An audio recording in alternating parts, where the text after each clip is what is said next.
Good morning, everyone. It is a beautiful day in Texas, but an even better day for some Dota as we are kicking off day number 2 of the PGL Arlington Major. I'm Nat T, and my panelists for the opening are gonna be Sheep and Gods. How you guys feeling? So excited. Yeah. I mean, day 1 was already amazing. Like, It was. we're sitting in the green room watching 4 games at once, just trying to take in as much Dota It's just as like possible. TV here. It's just like consuming. It's just like all enveloping. And time to do it again today. Exactly. What about you, Gods? How are you feeling? I'm feeling great. It's just so cool to see all the teams here all over the world getting together, having a full major. The Chinese teams made it this time, and it's just so hype. Yeah. There is a lot of Dota going on. There are 4 streams that were happening yesterday. So let's have a look at the standings to see where all of these teams shaped up, just in case you weren't able to also do what we were doing at watching the 4 games at once. We will have those standings. Do you guys remember all of the standings off the top of your head? Oh, yeah. Like, 100%. EG is 0-0-4. Okay, we're starting with Group A. We're going to start with Group A, okay? We're going to start with Group A. I'm sorry. I didn't mean to do that. Do you remember Liquid's 3-1. Then there's some 2-2 teams.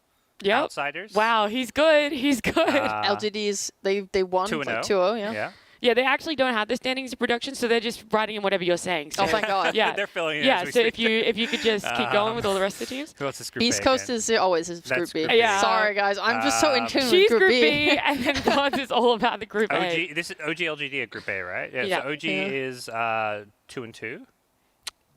Yep. That sounds I right. Yeah. They are. They are. Down at the bottom. Who's down at the bottom? Talon would Talon 1 and 3. 1-3. Yeah. Yeah. As well as- Fnatic, He's on this. Fnatic TSM at 2-2. Yep. I thought you said Fnatic TSM. Look. We're using They a lot of embraced time on it. this for a graphic that's Yeah, about yeah. to come up. we are. It's a terrible time filler. We are. They are grabbing the graphic. But was there a standout series for you guys yesterday? Something that this time Group A or B, just in general. I really liked the first series we covered, like Soniqs Liquid, because it was like while Soniqs lost 0-2, it was like not a stomp. You know, like I feel like they're looking pretty good and better as a team. Like there's more. I can clearly see like a direction in the team. Okay. That I have. I've heard this Not story seen in before. past. Every major Quincy goes to I hear it's like Not this Quincy. is their Not event. Quincy. Lower I your know. chair. Look, I know. But I'm saying in the past, though, Quincy. Now they're Yeah. Soniqs. It's the same team. Yeah. Every event, it's like this is going to be their event. This is their big breakout. And I'm not saying it's going to be their big break. I'm saying they've gotten better as a team. Okay. Okay. Okay. Okay. All right. All right. Especially up against Liquid, right? A team that really started off amazing yesterday in the groups. They like that series that you're talking about. They looked fantastic. This was a very different Liquid to what we saw at Stockholm Major a few months ago. Yeah, I feel pretty good about Liquid this event. Now that is like potentially Kopu because they've struggled on LAN in the past.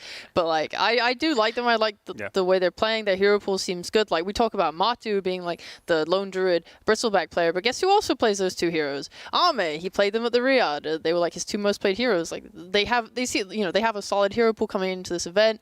I talked to Blitz. He said that their hero pools are actually bigger for this event than in the past. So that's also really good. Do you think it's going to be more down to the bigger hero pool, or definitely still very much on the execution that's going to give teams advantage in this? Always both, I would say. But which Just one's you more don't important need this like time the around? most massive hero pool in the world to win Dota lands. Like Oh, great. We don't need hair anymore because we have Group A standings. Perfect. Let's go. We're done filling in. We can talk about it a little more later, but I do want to cover these standings while they are on our screen. You guys were right. You practically got everything. You got the Liquid right. I don't think you got LGD, but you got RNG. I did say LGD. Okay. RNG, Outsiders, OG Fnatic. You guys got right as well. And then it was Tundra, Awaken, Talon, and Soniqs down there. Struggling at the moment at the bottom of the group. If we flip over to Group B, though, because we talked about Group A way too much already. Group B is Aster, Spirit, both undefeated, and then it's Boom, Navi, then Entity, Tundra, and then EG Beast Coast. So this Group B, only 2 are being eliminated because we are 1 team shy in the major with Extreme Gaming pulling out. And yeah, EG Beast Coast are looking to be those 2 teams down there. Were there any standings that shocked you on the side of B? Was there a team that you expected to do a little bit worse but really performing better than expected? For me, it was Entity. I thought that they took like a pretty big hit by losing Pure. However, they really just came out like guns blazing. They got Saberlight on their carry. They're not even playing like normal Dota. Yeah, they don't have a carry. He's just playing a second off lane. Their carry's in the mid lane, and then they've got 2 off laners. Yeah. They're literally the 2 side lanes are actually just 2 off lanes. They do have a stand-in though.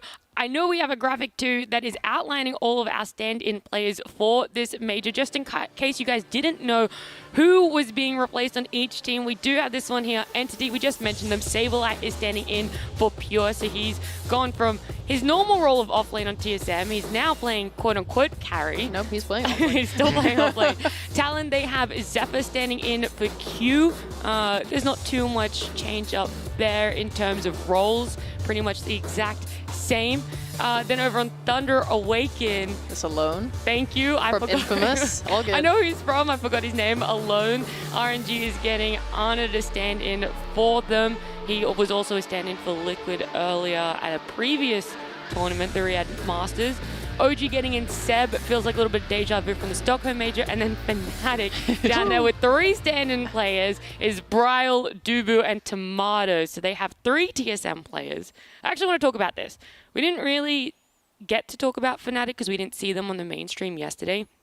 They looked great, definitely performed quite well. They're sitting on 2-2, 2 wins, 2 losses at the moment. But having these TSM stand-ins right now, they've got the mid lane as a stand-in, and they have the safe lane duo as a stand-in. So the original players for Fnatic are their off-lane combo, which a lot of people would kind of argue is one of their more strong lanes. They're a really good combo between DJ and Jabs. But did you guys get to watch any of the Fnatic games yesterday? Were you impressed with how TSM and Fnatic were sort of meshing together? I didn't watch their games. I watched quite a bit of them because I was super curious. I think things look pretty disconnected, especially the games they're losing. It was like people just getting picked off in random places. They did walk away with a 2-2 record, and I think they're a team that's only going to get better. But it felt like that kind of pub style of play where a lot of people are making plays for themselves and they're not playing as a team. They relied a lot on like just individual skill to win games. So. You know, they're potentially a scary team, but I think as they get further in the tournament, when they go up against, you know, the real top teams of the event, I think they're going to get crushed. Usually when they go up against the top teams, but yesterday they went up against OG and Outsiders. Would you not put them somewhat in the upper half of this I guess so. When they go against the top of the teams in the playoffs bracket, okay. I think group stage just has such a different feel because everyone's just playing their Dota. They're not preparing for an opponent.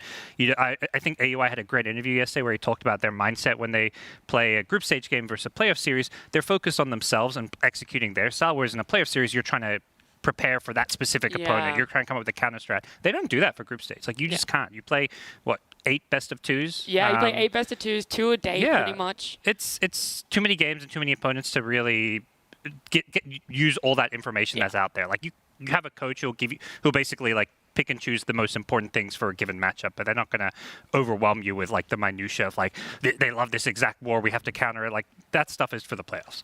Well, hopefully I'm not going to overwhelm you guys right now, but I am going to show you all of the schedules across the 4 streams. We're going to start with stream B here. It is the 4 series there: Fnatic, RNG, Tundra, Entity, Outsiders, Liquid, EG, Beast Coast. The links are down below for the Twitch, or you can head over to YouTube. They are streaming in 4K if you want to pretty much be immersed in the Dota over there on YouTube. Any standout series for this, or is there something else on a different stream you guys are looking forward to? In a slightly sad way, EG Beast Coast will mean that one team will no longer be like 0. Hey, they'll get wins before then. They play before then too. They do. There's a chance. Yeah, but if they lose. Yeah, this is... I mean, every game's important, but for EG Beast Coast, I feel like this one has a little bit of extra pressure for both teams, with both of them being winless coming into today. But flipping over, I want to have a look at stream C, because like I said, there's a lot of Dota going on. It's Talon, Outsiders, Boom, Beast Coast, Fnatic, LGD, Entity, and Boom. This is the best stream. It has the most boom. I was like, how dare you say this is the best stream? But yes, there's a lot of boom. Stream D, though, we'll see if this one's shaping up any better. This just one's because they don't have boom. It's Aster, NAVI, Thunder, Soniqs, Thunder, RNG, Spirit, Aster. Why is this one so high? Spirit, Aster. Both teams undefeated. Honestly, like, those are 2 teams I think are both like top 4 teams at this event. And that to me is like one of the most hype series for all of today. It feels like near the end of the day, there's definitely some hype series going on. Stream A, though, this is the stream you guys are at right now, the main stream. These are the 4 that we are going to be breaking down, doing some in-depth analysis on. It's LGD, OG, then Spirit up against EG, Soniqs, Talon later, and then closing the day out is Tundra versus NAVI. If you guys had to pick one game, you can only watch one game today on the mainstream, what would it be? It has to be LGD OG. Like, it has to. Yeah. It's not even because we're here and we're about to cast it. No, like, unironically, even if this game was later in the day, you'd still pick it. To me, this is the best, and then the next best is that Aster versus Spirit one. Like, those are the 2, I think, most hype potential, like, deep playoff matchups that you could also see. So starting the day strong and finishing the day strong. I absolutely love it. But let's just jump straight on in then. LGD versus OG. Let's start talking about them. LGD just came from the Riyadh Masters. They actually won that one. Despite it not being for any DPC points, they played internationally, almost a warm-up. LGD and OG faced off over there as well, and it went in the side of LGD. This game was only 11 days ago, by the way, so it was still very, very recent. Do you think that's going to be playing on either team's mental when coming into this matchup? They'll have a decent feel for each other from playing that, and like I think that's why this is so hyped, because that series went to 3 games. Everyone remembers the finals where Spirit got like ceremoniously kind of destroyed by LGD, but like before that, you know, if there was a lower bracket, maybe this tournament turns out differently. Maybe OG make a comeback and turn it around in the finals if they were able to do that. We don't know. The tournament format was a little scuffed. Yeah, I think the other thing is you can have a 2-1, but I don't think it was a close 2-1. You know? I think LGD, they absolutely destroyed. The 2 games LGD won were like complete wipeouts. Like just outdrafts, outplays. OG never had any kind of way into any of the games. And then the game OG won, it was like a very scrappy, long, took them, like they had the last big Husker we were talking about before against Ame Spectre, who rushed some Spirit Vessel. And even still, the game dragged to like 40-ish minutes, and LGD looked like they were very, like, despite I feel like what was a big draft disadvantage, LGD made it very competitive. Something OG couldn't do in either of the other 2 games. So I feel like LGD just completely outclassed them and were by far the better team, even though it was a 2-1. I think the scoreline's a bit misleading. There is like a different aspect, though. I don't want to like touch too much on Seb because he gets a lot of the spotlight. Okay, I was about to bring this up too. He is a different player, yeah. So LGD played with their full roster in Riyadh, and they went up against OG's full roster, or the roster that OG played with during DPC tours. Now, though, they're facing off, and OG does have Seb as a stand-in, so there is a slight difference. I don't know how that's going to affect them playstyle-wise or hero pool-wise. How do you feel that that impact of Seb is going to be up against LGD specifically? I know listening to how all the players talk about Misha, he is like a big part of their team. Yeah, they won Stockholm. Like, that is very impressive and it's very good. And Seb, obviously a veteran player, very experienced and good as a captain. But Misha is a big voice. You listen to Tiger talk about the team. He says, like, yeah, like he is the more experienced player coming into OG when they first formed in this iteration. But Misha has a stronger voice in him. He is the leader. He is the captain. So you might watch Misha play like a POS 5 Alchemist and feed the shit out of his lane. But he's still the captain with the voice, the man making calls. He has his own hero pool. He's willing to feed like that. I think Seb's pool is definitely smaller in this tournament. Well, then let's stop talking about Seb. Let's stop talking about that stand-in. Instead, let's have a look at the carries. I want to see these 2 carries from each team, from the side of LGD and OG, how they compare to each other, right? Because during 2 or 3, both of them played 14 different heroes. It was a lot of different heroes. And so we can see here on this graphic, average kills, average GPM, average last hits. I don't know, what do you guys want to say about this, right? There's some differences in the kills and last hits, but the GPM... I mean, this tells an easy story, right? Like, Yuragi just goes way more for like team fights, and yeah, Ame's an absolute beast. You listen to anyone talk about this guy, it's like the main thing is his ability to farm, his consistency in farming. Nothing to say complimented him so highly. I mean, everyone does, but they say the reason why he is so consistently at a top level and is one of the best carries in the world is his familiarity with his heroes that allows him to always just be so farmed. He knows his farming patterns. He's so familiar with his heroes. He knows everything. And that just makes him so good. Well, these are the different carry heroes we have seen Ame and Yuragi playing. Are you looking forward to seeing any of these specific ones you see on the list? Would you like to see these ones pulled out in this matchup today? think it's stuff I just hope we don't see as much. Okay, all right. What don't you want to see? I like that. What some of the more snoozy heroes. I don't want to see any Bristleback. I don't want to see any Lifestealer. I want to see the kind of fun, kind of, I don't know, what are the more hype ones? Arc Warden. I mean, it's snoozy, but it's hype because it's newish. I agree. That is hype. I think Arc Warden for sure. I think Spectre's kind of cool. Pudge, of course. Faceless Void is kind of like one of the go-to most popular carries in the Chinese region. So I think a lot of it is going to be that clash in style. Also, Naga Siren, something I played last time they met. He played a sick Naga Siren. Okay. Yeah, last time Arc Warden, but not Naga.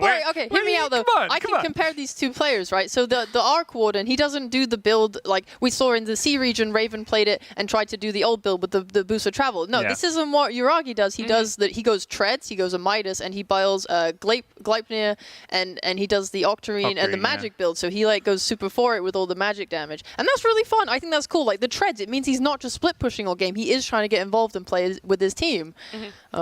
I know yesterday you were very hyped when we saw Aster pull out the Spectre. You were a big fan of the Chinese Spectre, right? Last time these two teams played off, though, LGD pulled out the Spectre. Army lost on it. That was the game. He got cheesed.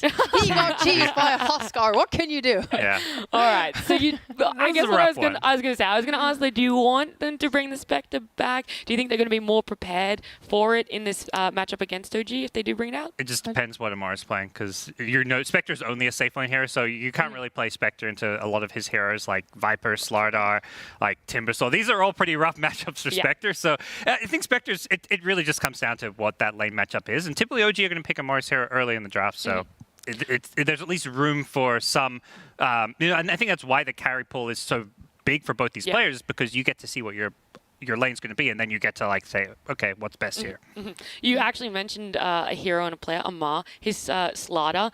Yesterday, it looked fantastic. He played it in the game against Liquid. It was the second fastest game we had yesterday. It ended in 22 and a half minutes, and it just steamrolled. It looked great. It was also conjoined with BZM's Batrider, the most amount of kills that we had yesterday on that Batrider. So these guys looked great. Do you think there is going to be I guess pressure put on to ban the Slardar to make sure that OG don't get their hands on it? No way. Not Slardar. I think it's the other hero. I mean, most teams are looking at, like, when last time these two teams met, it was they would ban Viper plus Timber, except when OG had first pick, then they'd ban the Razor, I think it was. So, because LGD will first pick the Razor. So those are like the three, OG heroes that always get contested for first pick.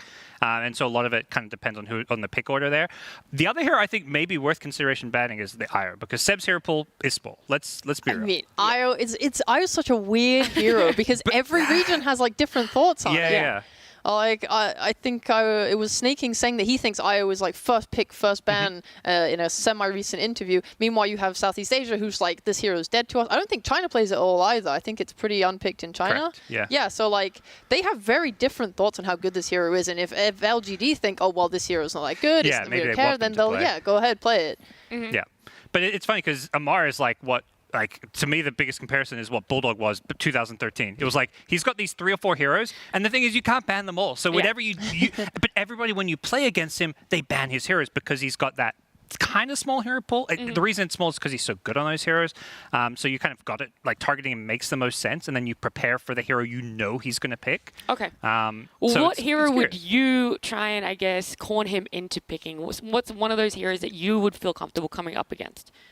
I think the one that seems most unanimous is don't give him the Timber. At least the way I think Liquid's the team that's had the most success against OG, and they typically give away the Viper, is what I've seen. Do they? I thought they banned the Viper and the Timber. Okay, maybe they're giving away the rate. A lot of it goes back to like who was the first pick. Not sure. Yeah. It could be. Those two definitely I see get banned a lot though.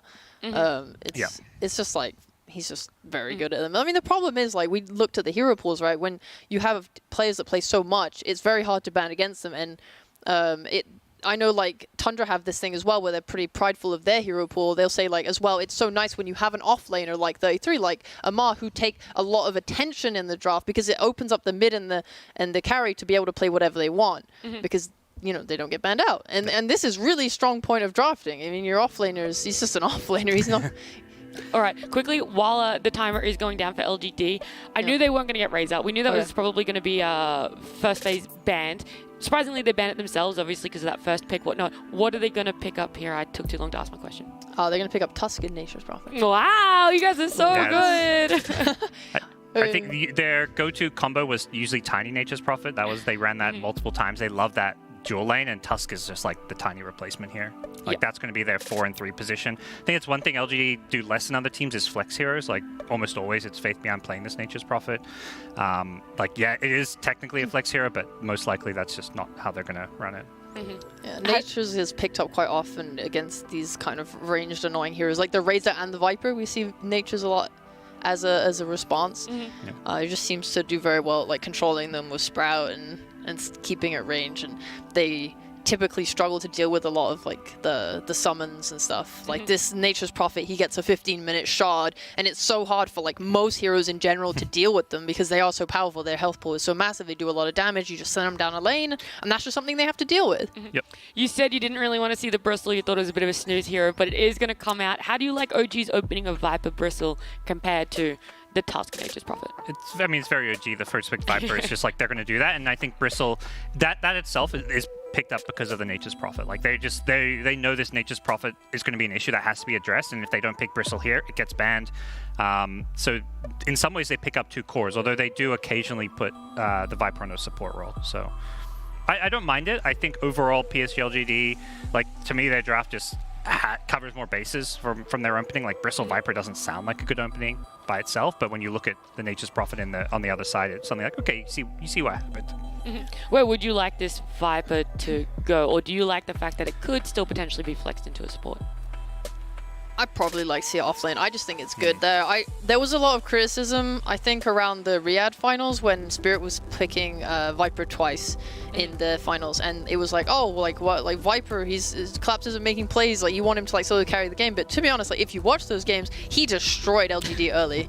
I think this matchup goes 2 ways. I think Viper's very good as an offlaner, and he will put a lot of pressure onto Arme, but the other side of it is Arme is a god. He is so good. Arme, like, I watched Collapse kill Arme's lone druid like twice. He killed his bear twice as well. He was so rich, and yet Arme by like 15-20 minutes, he was like 2nd in net worth, super recovered. It was like he had never lost his lane at all. The man is a god. It's very, very hard to pressure him. I know it's very specific to that game, but what enabled Arme to kind of come back like that?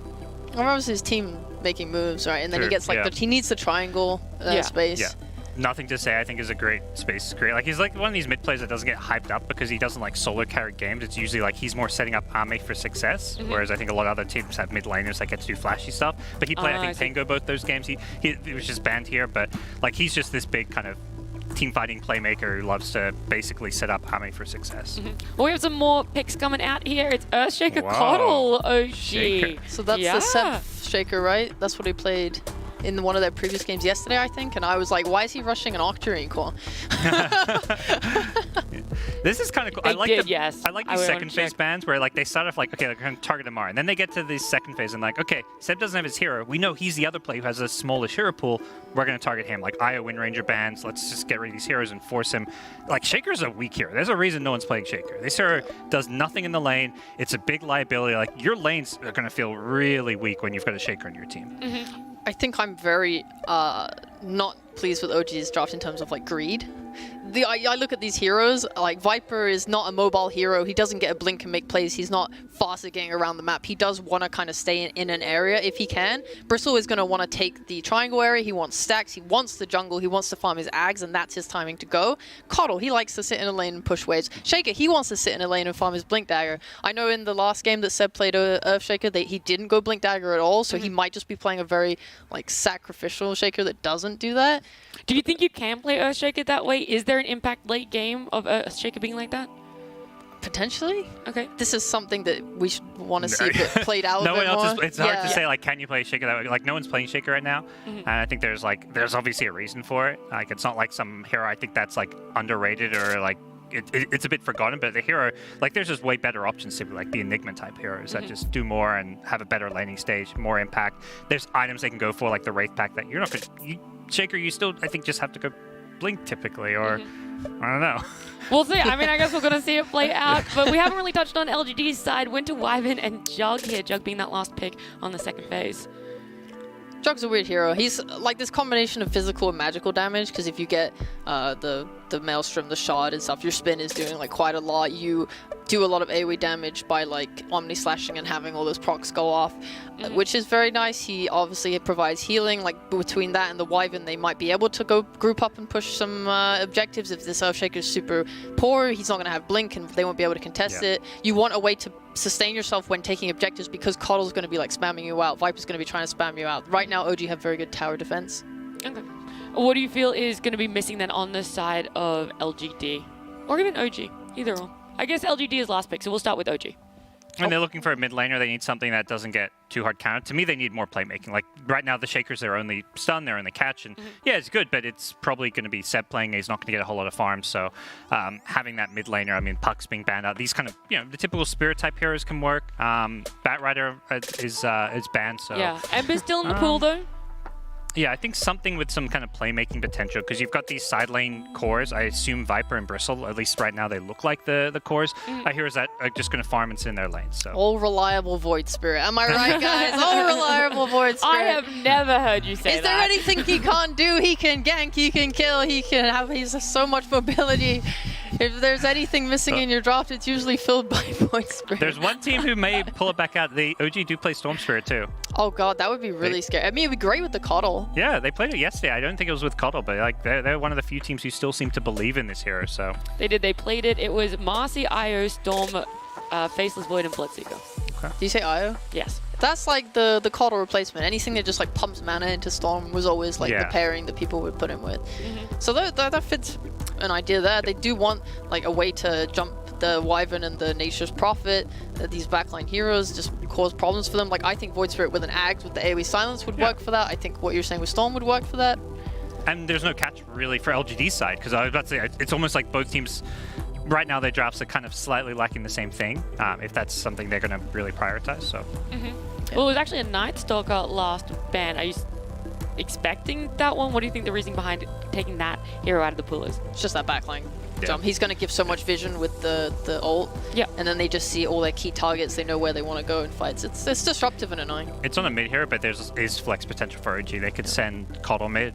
There's Bristle, Viper. These heroes can go other lanes, but the one spirit we didn't mention. Gosh, we did. It's weird. I said I was like, Ember's still in the pool. All right, so you went Ember, I went Storm, 2 went Void. There we go. There we go. We found the best panelist. She's so good. Good thing they didn't do Earth Spirit mid, you know? Oh yeah, then we actually would have just been wrecked. I mean, that's just an Ori thing. I don't know if that's coming out on OG. Well, I was going to get you guys to try and predict the last one, but LGD Enchantress. Wyvern mid, okay. Okay, Wyvern mid. I like it. Or it could be a core. Oh no, it is. Yeah, you're right. Ench, last pick. How are we feeling about the round out of LGD's draft? I just want to run over this lane. I think playing Viper into Ench lanes, honestly, I think is miserable. Like it's like the dream 5 position against Viper, and I think this is looking really rough for Amar, particularly. Like I think Army just like has the dream game here. I think Amar really needs to win his lane, and then BZM and Tiger need to link up with the Ember and Coddle, and they just need to make plays and kill people, because if they don't hold LGD's momentum, I think they'll just get run over. Alrighty, well, it is our first series, game 1 of the day. We're going to jump into it with Lacoste and Gareth. Thank you so much. Right, here we are, LGD with some serious laning power here, Lacoste. OG, do they have what it takes to get to their item timings? Looking at this Viper pick, Coddle, Bristleback, Shaker, it's very greedy from OG. They will need time. There's going to be a lot of stacking. Looking at how they can invade jungle, maybe they can try to steal like big camp, but they can't kill the Ancient. So that means that Bristleback is going to be able to take the Ancient stacks. So maybe PSG.LGD wants to go in, block it, so that there's not going to be any stacking. A bit weaker in the lane. I'm a little worried as well what Panel talked about. This Viper lane playing into Enchantress, playing into Jug. Juggernaut, so you have a lot of sustain. Both of them have a healing mechanic, and also you have ways to dispel things. So this lane might be a bit difficult. This is a first phase Viper, so that means that it's going to get countered. Time to get ourselves into the game as we start the day off here with LGD versus OG. And you know, the power of the three-letter names, right? We've got ATF, we've got SEB, we've got PSG.LGD. All three letters. You know, who else is there out there? Who else is there? FBZ, BSJ, Zai. There's way too many. Did you say BSJ? Yeah, there's way too many good players with three letters, man. I wish I had it. And into the game we go. It's not too late to rename Lacoste. No, I can't do it. Just change your name to, you know, LCS or something. LST. That sounds miserable, Gary. Smoke from PSG.LGD. We have Tusk starting with the Boots of Speed on Jin Q. One of the better Tusk players out there. Him and Kret definitely two names that pop up every single time the hero is picked. They know how to utilize it. A little, I'd say, weak in the lane because the hero does consume a lot of mana. You need constant clarities, mangoes running, but this also means that they're going to be pulling the wave. Their level 1 is really strong. With Blade Fury, you have nothing to say on Wyvern, Arctic Burn, and yeah, speaking of counters for Bristleback, in this game, there are many. You do have Tag Team. Once that's maxed out, you just don't feel the tankiness of the Bristleback, and also percentage-based damage from Arctic Burn. That's always going to be something that Bristle needs to care about. Absolutely does. Yuragi gonna wander himself up towards the top rune spot where Faith Bian is already there, taking the bounty rune under the nose of BZM's Ember Spirit. And Ember, a hero that we've talked about a lot over the past couple of months. I know the topic came up in Riyadh where he was like 1-5, 1-6, was doing very poorly. But at this event, I believe he's 3-1, and his KDA is one of the highest so far at like 13.5. So looking like a hot pick potentially. One of the heroes that like teams always go for Ember Spirit whenever you feel like, oh, there's not enough lockdown, which they don't have. You don't care too much about rotation from the Tusk. Like Nature's Prophet, I want to see what the item build on Fate Beyond's going to be. I wouldn't mind seeing Orchid this time around to have some extra lockdown for Ember Spirit, because they are a bit limited in that department. That'd be good, yeah. So when it's a good Ember game, you it's feel a good comfortable. Ember game, yeah. Well, so far, 4-1 for the Wyvern, 2-0 Ember Spirit. Nothing to say coming out on top early days. And here's what you were talking about, right? Jin Q not only dragging the creep wave, but also blocking camps. Yeah. If he wanted to be even more efficient, he could have killed the courier. Maybe stacked one extra camp, I don't know. So many things on this checklist to do. Just kidding. Down bottom, the Wise Enchantress getting fissured out. Arme already spending the spin. So far, it doesn't look too bad for this Viper Earthshaker. They've done a lot of damage to the Jug and the Enchantress. They did pull the lane back with Fissure, so they had the lane very close to their tower at the start, having extra armor, extra regeneration. It's a lot of pressure. And Spin, a pretty long cooldown level 1. We need Arme to get to level 3 to really feel super safe in this lane. But I guess once Y gets his levels as well, we'll have these creeps chasing down the Viper, causing some chaos. Looks like BZM more than recovering. Getting towards dead even with the Winter Wyvern. And he'll have his bottle being delivered by that courier very shortly. While Yuragi, trapped inside the ice shards of Jin Q. Illuminate comes with his tag team doing some serious damage. They don't want to commit though. Jin Q had 5 Coil Spray charges, did not want to go. There's a good synergy in this lane because you have Nature's Call with tag team, so that's a lot of damage. Nothing to say. We'll refill the bottle on a mid lane, and so will BZM. Get himself refilled up. Yuragi has the refill from the Kotl. Tiger going to give him that Chakra Magic and a Tango. Give him that staying power in the lane. Jin Q still just looking for an opening to go, but they've got this wave right in front of their tier 1, so that's free farm for the Prophet. While the Fissure down bottom does block Arme into an awkward position there, and he actually spins to get rid of those poison attacks, but it's something Seb has noticed. Now they know it's on cooldown, and it was still level 1. And they have a lot of mana. There's 2 mangoes on Earthshaker and 2 on Viper. There is a healing salve as well, not gonna use it. There's gonna be healing from Enchantress if necessary, and also dropping down the healing ward. So were you expecting this lane to go much better for LGD? Has OG managed to kind of settle the score here better than expected? mean, this is why they picked it. They picked Enchantress, but there is still a sentry, so the big camp is blocked. Enchantress not getting any good creeps. Usually you would want to get this mana burn guy. So you have Aura and also burning mana on Shaker and Viper is pretty good. Yeah, that Viper, super mana reliant. Loves to be spamming out the poison attacks. Finally unblocks the big camp. Gets it done. Fisher onto Army. He's out of mana. This might be the first blood. He's only got 1 stick charge. The poison attack's going. That enchant though slowed the Viper down just enough. And now Army and Y, a little bit of a turnaround as they spin back towards Seb. They won't be able to finish anybody off though. Nature's Attendants will now heal the Juggernaut up. They've got that double heal in the lane for the sustain. Incredible against heroes like Viper. Q going for the water rune, stealing it away from BZM. Yeah, so the double there for nothing to say, right? You got the bottom one. Q guards top. So no refill for the Ember. And we do see Kotl kind of wandering around in the jungle. They've got double dire wars Seb watching for the stacks, but in comes Seb in the mid lane. BZM straight in towards nothing to say. The Illuminate clips him, and this Wyvern looking pretty dead. Pops the Fairy Fire, the bottle charge too. Faith Beyond going to come in, but it's not fast enough. Wyvern drops, BZM will have to lose his life in the exchange though. As Seb and Tiger look to split and run, but Shaker caught inside the ice shards.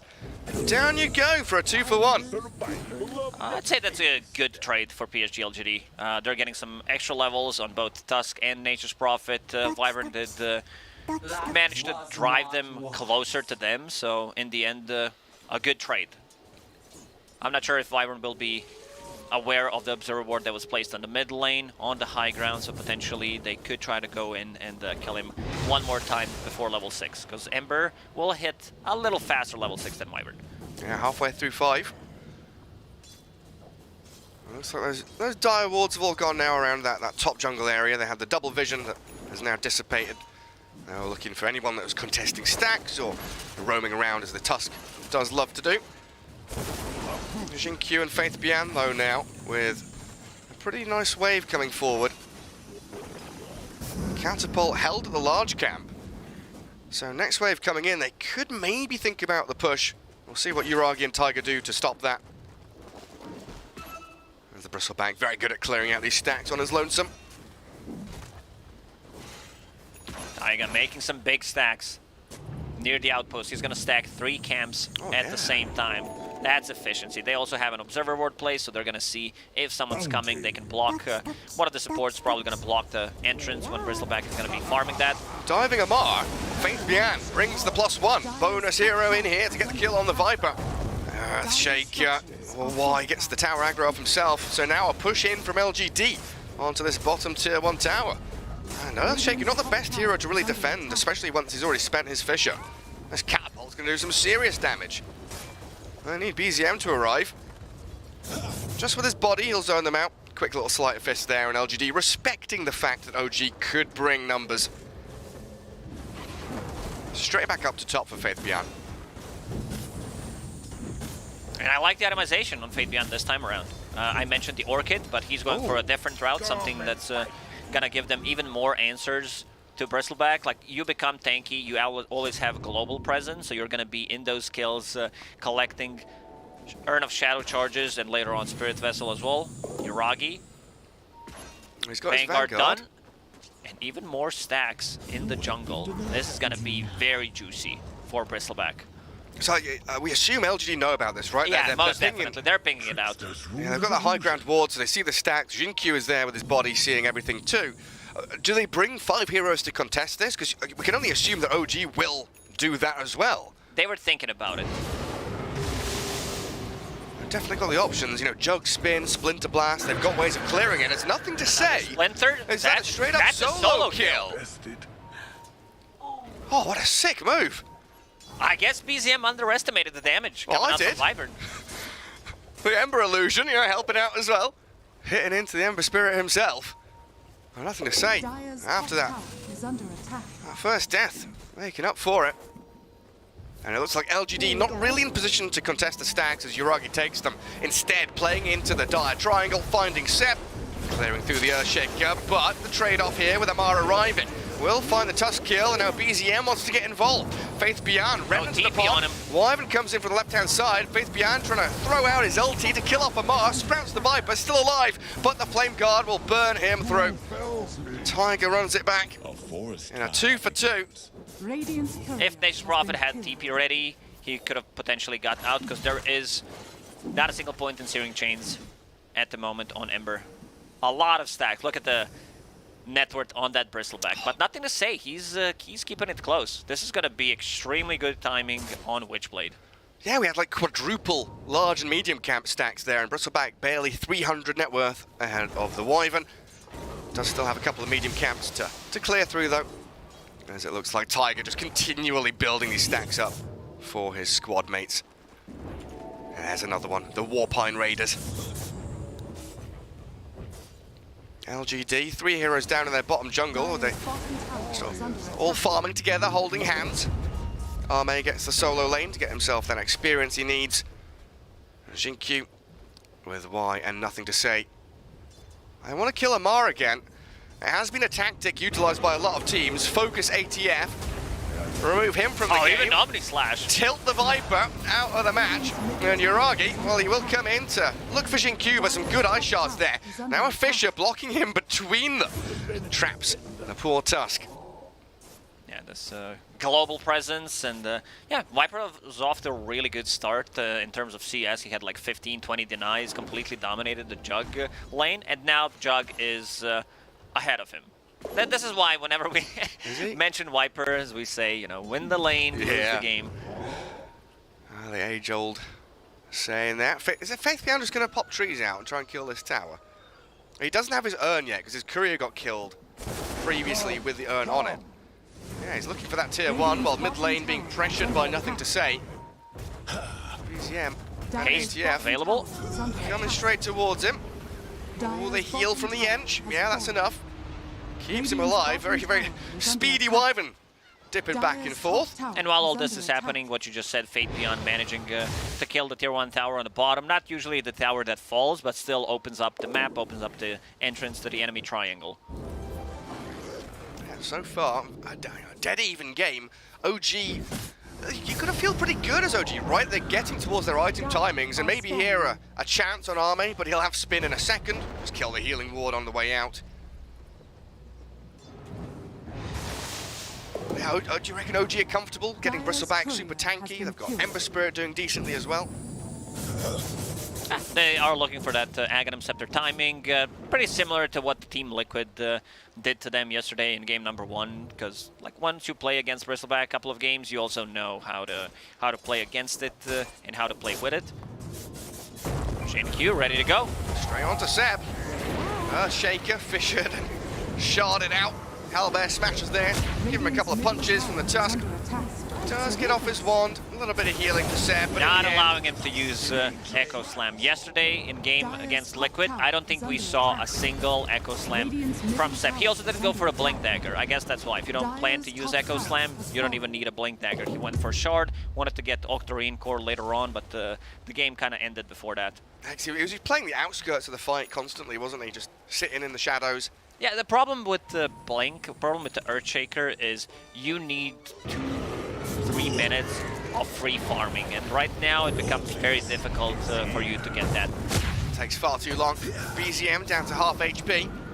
Radiant's bottom tower is under attack. On the run back, Ember Spirit's still scary when he's got his mana pool up. But he wants to continue farming towards the Maelstrom. And you do still have Seb here getting a bit of farm time. Gets given the mid lane. While Yuragi taking that bottom tier 1. And straight onto the Bristle. The mass TPs arriving from LGD. That's a Spirit Vessel. Yuragi, yeah, caught out here with a spin coming through from Arme. Yes, Yuragi will kill the Tusk. But with the Vessel on him, he should be dead here with a couple more touches. Oh, nothing no, wrong here. The creeps come in. Faith Beyond does claim the kill in the end. Play balanced. Perfectly balanced hero. Took 4 heroes to kill him, plus a Spirit Vessel. He manages to get a return kill and barely dies. If that was Aghanim Scepter, he kills all of them. Yeah. He demolished them all. He was alone down there completely. And he got the tower as well, didn't he? He got that tower, yeah. Healing power. Sam spotting the edge. Is under attack. Yeah, kill that ghost. Finish it off. BZM and Tiger. Don't want to commit on a level 6 Enchantress. Would take far too long for very little reward. Good positioning from Y, being able to break the smoke and keep Juggernaut alive. Now Juggernaut is recovering. He does have that Maelstrom, so gonna continue to farm up. Going for this new build on Jug, where you get full Mjolnir, you get Shard as well, and then especially against the Bristleback, because there's going to be a lot of instances of damage. Same goes for Viper, even Ember Spirit Shield, so it's going to proc a lot. I mean, we've seen another kind of shift in this build as well, with the Hand of Midas coming out on Jug a couple of times. You're not a fan? I feel like every single time I see this Midas on Jug, it feels a little underwhelming, because this is also your farming tool. Sure, it gives you attack speed, it does give you like some extra XP, so the talents are pretty good when you go for Blade Fury Duration, Blade Fury DPS as well. You want to get to that like level 15, level 20. You get that earlier, but I still feel that's just my opinion. Probably I'm wrong, but I feel Maelstrom full Mjolnir is much better and much efficient. Like 95% of the time, just get the Maelstrom instead. Mate, like you said, heading towards that Mjolnir. Plenty of free time for him to farm away and try and catch up to the Bristleback, who had all those stacks made for him. LGD right now, though, playing into dire vision. Tiger and BZM holding the high ground, but Kotl dead inside the shards. Now the Toxin's out there, though, and the poison attacks from ATF clears through the Tusk. Don't know if they can catch BZM. Looks like Yi being hounded by Yuragi. The big punches coming out of the Bristleback with his bonus damage, while Faith Bian finished off by BZM in the back. So 3 for 1 there. LGD, again, playing into dire vision with no vision of their own. A little too deep there. Also, they were really spreaded, so no curse coming in, no clutch curse. Juggernaut also bottom. If they need extra damage, Juggernaut definitely needs to join, and we can see some damage numbers coming out from Viper, and also 1800 damage from Ember Spirit. Another curse though, and another solo kill attempt. BZM, a couple of 100 HP away from death. One more stun, one more hero there, he would have been done for. And that's now curse on cooldown. There's still more time for OG here to hit these item timings. The TP and the snowball in though, they want Seb real bad. Finish off the Earthshaker with a snap decision from LGD. Ice Shards also blocking Tiger away, but BZM of course has that remnant to safely slide up to the high ground. OG still needs 500 gold to finish Aghanim Scepter and Bristleback, then they're gonna be ready to go. And also Keeper of the Light, level 7, about to hit level 8, Chakra Magic will be maxed out, then you can play with both Ember Spirit, replenish his abilities, and also Bristleback. So you're gonna have it all the time. Ooh. Look at this Viper gun. Yeah, he's destroying them. You know, 1v2 basically. Jinky finally dies. The nature though bounces back across ATF. Kills off the Viper while Tiger trapped inside all the trios. But the Fisher and the find from Seb and BZM. Now, Faith Bian, any stuns to come, they just get the damage instead. This Observer Ward on the high ground, revealing nothing to say. He didn't want to use Bottle straight away, and they blow him up, and they're going to do the same thing to Enchantress. The bristle damage! He's doing 400 damage a hit. It's only 17 minutes in. That's Aghanim Scepter for you. 4 heroes gone. And Amar, the only real casualty of war there for OG.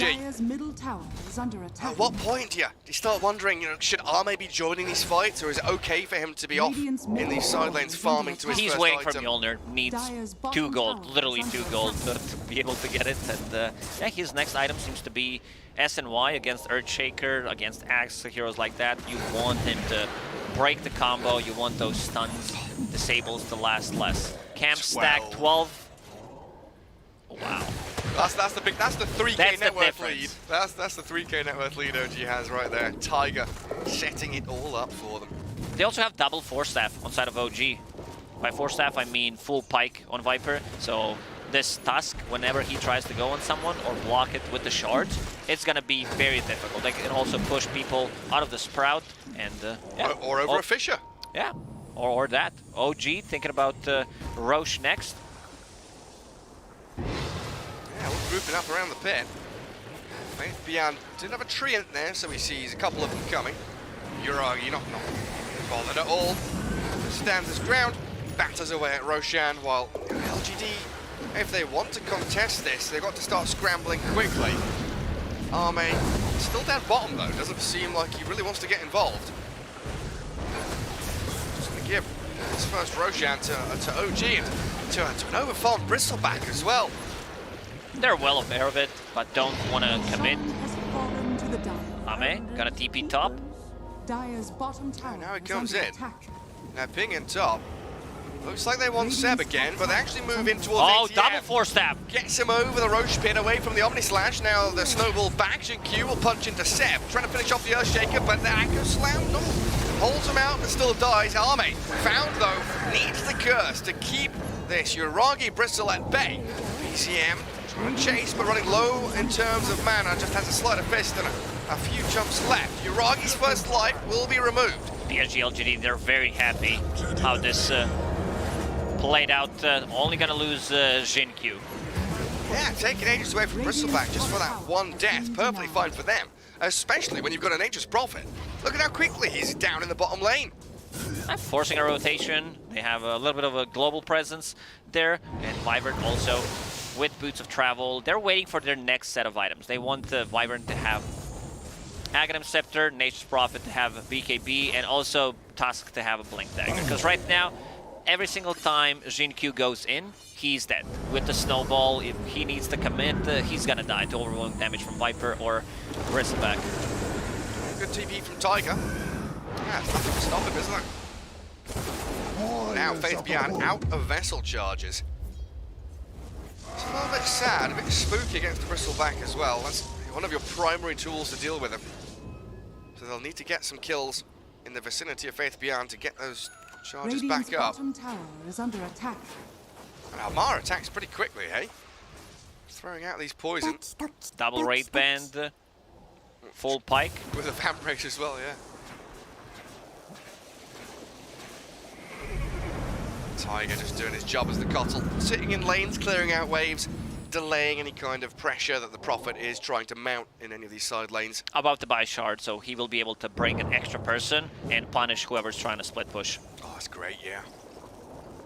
I mean, the ability to bring BZM around, you know, remnants plus that recall, incredible mobility. Coming out of OG. Arme, what is he? Yeah, got his Yasha, so halfway into that Sanjin Yasha. Not too far behind the Bristleback overall in net worth. It doesn't feel like he's had the same amount of impact just yet. But maybe as we scale and move into late game, that will pick up.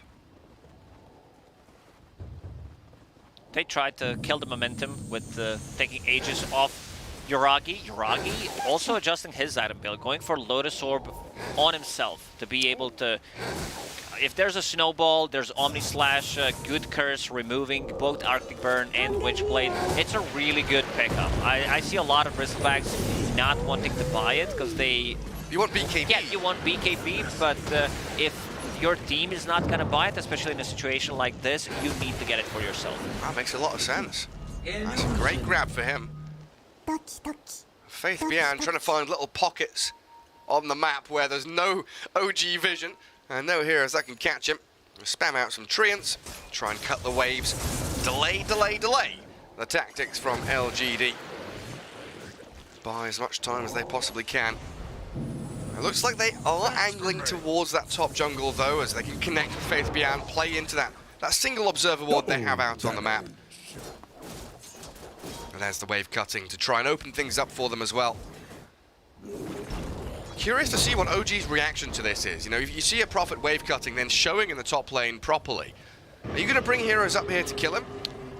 They want Seb, or if they can find Amar, but Amar might be a bit too difficult to kill with not enough lockdown, and they go on Seb. He doesn't have his Yule Scepter available yet. We'll try to go for the Fisher, but yeah, TP out. Oh, a bit of a grief there. I holds Jinkyu in place. Now the Nether Toxin and the damage from Viper stacks up. Yee slapped down from half HP. One swipe from Uragi. Close to 500 damage per hit. Untouchable. Be damned, says the Bristleback. Yeah, he probably stole like 1 or 2 CS from nothing to say. Oh, and BZM with Tiger. Down bottom lane, finds Faith Beyond. This is why Shard is so good, but especially pre-BKB. I think he had BKB, yeah, on courier flying to him, but didn't get it on time. And that felt like a pretty nicely executed kind of bait, you know, trap set by LGD. They cut the wave, they move up, they smoke, they set up and ready for it. OG, you know, seemingly falling for the bait with Seb a little bit, but reacting perfectly to catch LGD on the retreat. Also, one thing to point out about atomization and Yuragi, usually you don't buy phase boots on Bristleback, you want to keep the brown boots, but since you're playing against Natus Prophet and his shard, that's the way to get out of the Sprout, because you cut down the tree, the big tree spawns, and then you get through with phase boots. Ah, yeah, that's a clever adaptation. You can no longer just buy a Quelling or have Battle Fury late game. I remember the days of Sven's buying Battle Fury against Nature's Prophet. Now you've got these shards, things much more difficult. Like you mentioned, right, the double force staff always going to help you out as well. Bounty. Manta style coming up for the Viper next. Dire using a scan. They know something is up. It was probably BZM because he wanted to refill his bottle. It's only Y who picked up the haste rune. Bottom tower is under attack. Yeah, BZM there in towards nothing to say. Aghanim Scepter coming up for the Winter Wyvern, and same story for the Ember Spirit, as they both got the Axe queued up. But is this a common build on the Viper, by the way? You know, the Wraithband Treads, Hurricane Pike, all makes a lot of sense. Going Manta into, I believe I saw Blink, E-Blade. E-Blade, yeah. Amar thinks differently. It's great against the Wyvern because he can save people, close the gap. He can save people against the Juggernaut, ulti as well. So making game very annoying for PSG.LGD. That's what he's doing, just being Amar. Manta against Omni Slash, against Spirit Vessel as well. So it's not really like a Viper build, it's just him buying items for the game itself. Exactly. BZM, they're trying to go on him. Can they kill him though? He's out of there. Ember Spirit. Very limited with stuns. They needed some kind of silence. Maybe we're talking about tier 4 items potentially. There's not going to be Orchid, but that you know, those tier 4 items, it's going to take a while until they kick in. By tier 4, I mean tier 3, and yeah, we'll have to see what happens, because right now it's very difficult for them to just go on Ember Spirit, especially with this Lincoln Sphere. So he is protected against the Winter's Curse, and now with the Blink Dagger finally picked up on Tusk, it's a little easier for them to go in, and also that's going to be another way of saving people. Fade Beyond, deeping top, wants to get some split push going. Yeah, it's just been a beautiful flow from OG's game. You know, LGD have been relatively passive, making quite telegraphed moves, but every time OG sees an initiation or a gank coming out of LGD, they are there with 4 or 5 heroes ready for this big teamfight brawl. And then you can equally say LGD very good at reading the necessity to retract from these situations, get back to a defensive posture, but I just not quite sure when that spark moment's going to be, when LGD are fully ready to match up against OG. A second Roshan potentially coming up soon. 2 minutes until he spawns. Could be the next flashpoint for them. As Yi on this high ground in his own triangle, Fisher's flying out left and right. And Arme forced to spin quite early on here. Yuragi. No Omni Slash, he does not want to commit. They have to fall back, you're right. And it's just OG poking and prodding, consistently forcing LGD to fall back and retreat from every fight. If Ame had ulti available, he would definitely go in and try to commit, because he potentially can delete one hero, but we've seen what happened before. Double force staff, get him out of the trouble if one is not enough, and now they're chasing. Taiga does have force staff available, but gonna drop, and he also lost the gem. Oh, he did as well, you're right. Gem on the floor, buyback from the Keeper of the Light. Roshan 1 minute away, but BZM still moving forward. Wants to play towards nothing to say. The Lincolns is popped. And Amar going for the TP out. Snowball and the Curse will cancel it out. As the Omni Slash in the back onto BZM, and Yuragi takes them low, but no kill coming through for him as Amar dies on the staircase. LGD hold this triangle, and Seb, the next casualty here, will get the Echo Slam out, but still dies for his trouble. Faith Beyond coming out with a double kill, and 40 seconds until Roshan respawns. Unlucky for LGD. Not ideal for them, but great way to approach the fight. They isolate, first they proc the Lincolns on Ember Spirit with the enchant, and why he's not afraid. He's in the front lines, being able to tank, soak up all that damage. He's like, yep, just go on me. I want to bait some spells, potentially, like get the Lotus Orb out. but yeah, just way they're spread around, and in the end, Echo lands, but everyone else is way too far away. Seb's trying to farm up his Blink Dagger, does have a Philly Stone, so that's going to help out quite a lot. Oh yeah. Yule's into Blink. Get himself some good items going for himself. He's the most farm support in the game, and with a Kotl on your team, that's honestly quite surprising. Usually the Keeper of the Light is the one that transfers into the position of 3, basically, but he's the hard 5 here as Taiga. When Seb is playing for OG with the new squad, Taiga is kind of playing 5. And kneels before his liege. Yuragi unable to defend his top tower.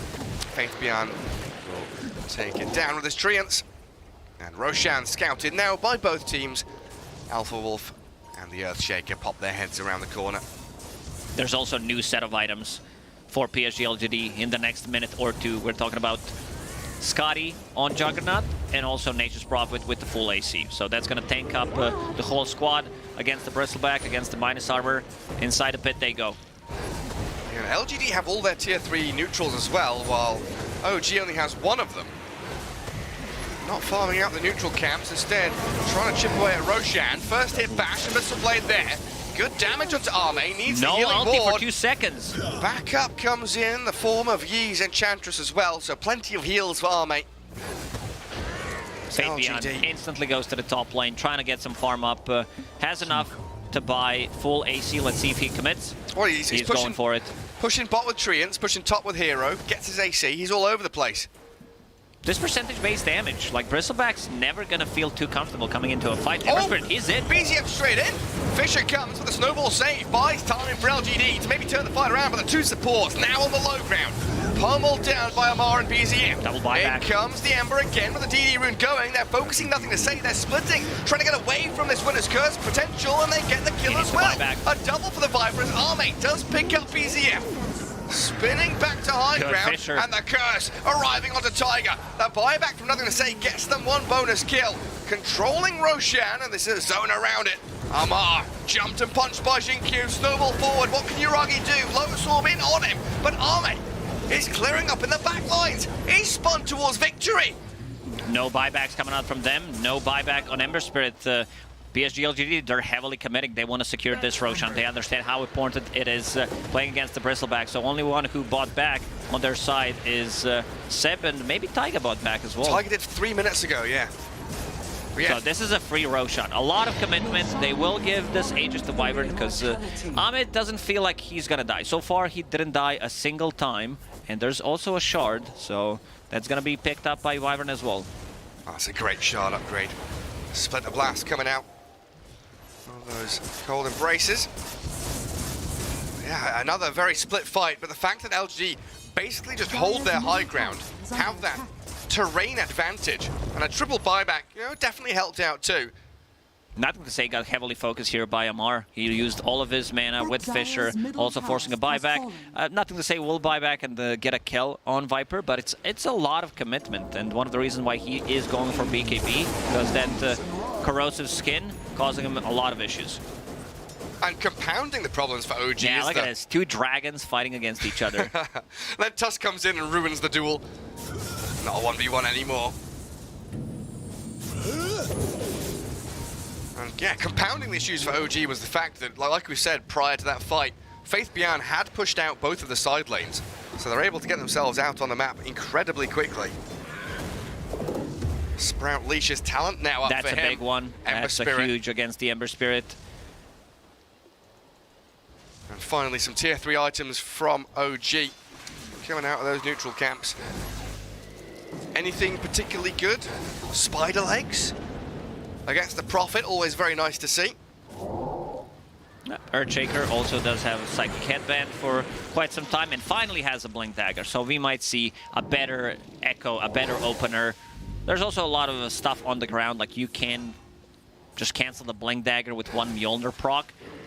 It does have a Blink Dagger. Oh, he does, yeah. I mean, that Blink Echo, potentially, the tool they need against Arme, right? Pre-spin, they get the Blink Echo, chain stun onto him. But they don't have that many tools to keep the disables going before he can get Omni Slash out.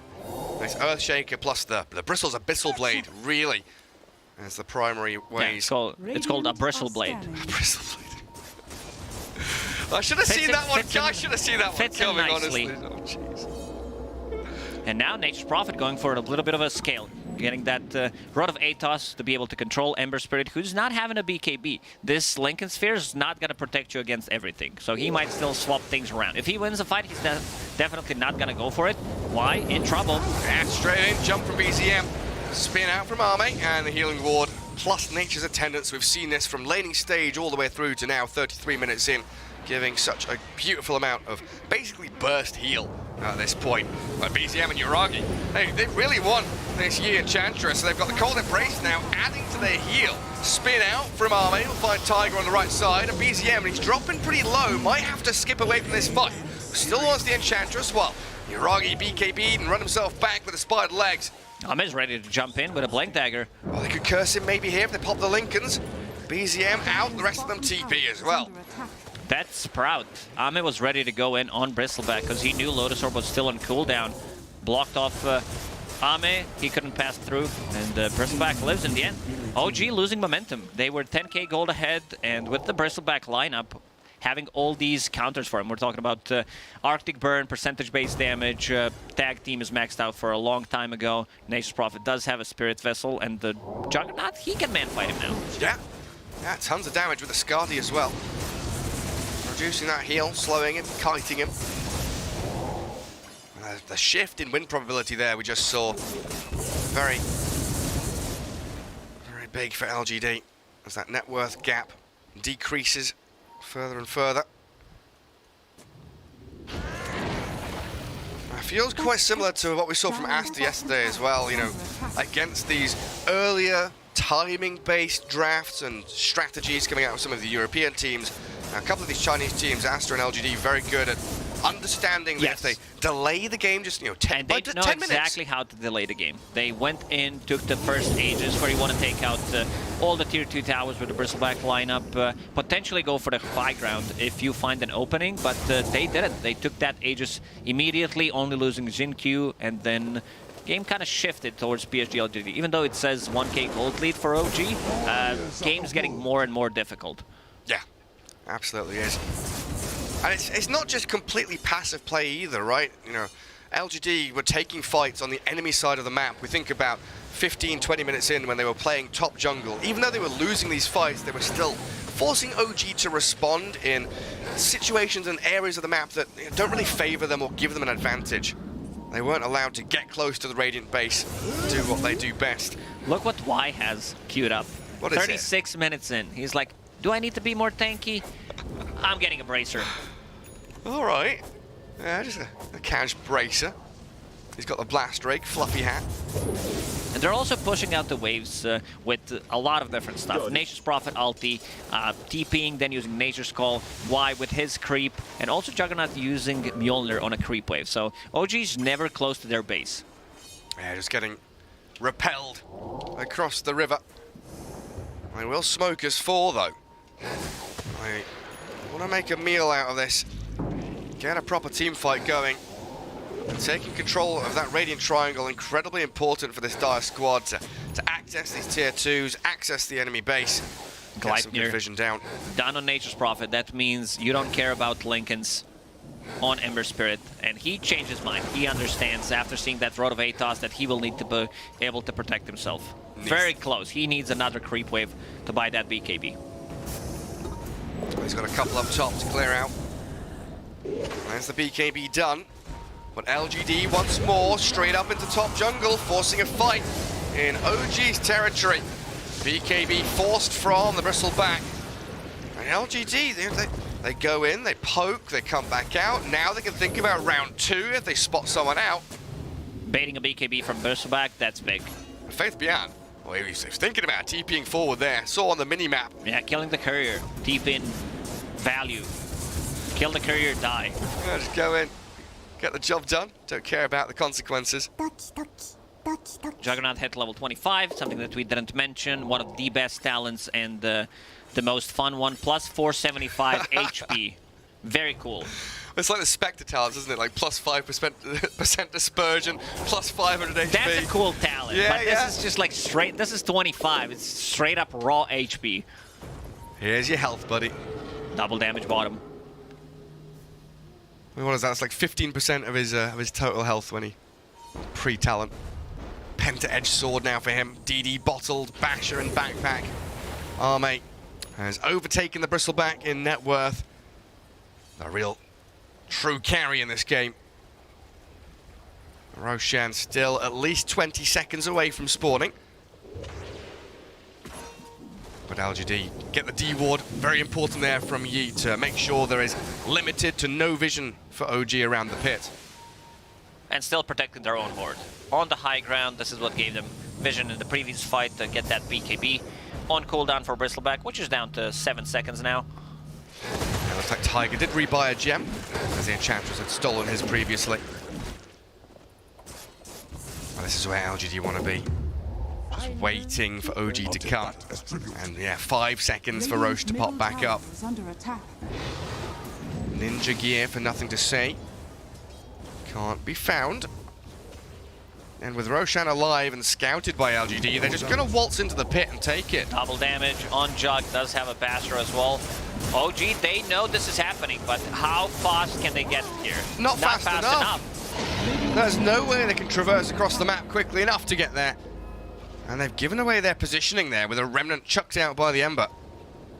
They do get a bit of vision out on the map. Aghanim Scepter now also done on Juggernaut, so having that Swift Slash, or mini slash that I like to call it. Just an extra tool to potentially like get some damage done and also get the bash during the BKB, beta 4 staff. Save yourself from an Earthshaker jump in as well. Re-grab that outpost down bottom. Oh mate, he spots a small cap, so he'll go farm it.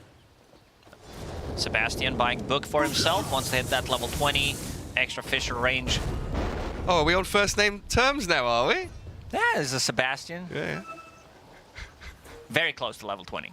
That he can keep the distance then and not be found by Nature's Prophet. It's going to be all about using that Fisher multiple times. He's There's the leash. Have they got enough to kill him? He's got BKB. But the Lincoln's popped. Still got the slight and the jump away. BKB utilized by BZM though. And he's got the flicker as well. But then comes the catapult wave with Arme. They're under dire vision, but we'll see what Seb can do here. He does have the ability to jump in and go. Just launches a Fisher at them, while Amar focuses in towards the Enchantress for a little bit. Efficient push. One Fisher, one blast from Keeper of the Light. Whole wave pretty much gone on bottom lane. Fate Beyond. Oh, the chain stuns. He gets the spin out. Sanj and Yasha there allowing him to get out of that continual disable. They saw Fate Beyond deeping bottom. They're like, we have 15 seconds.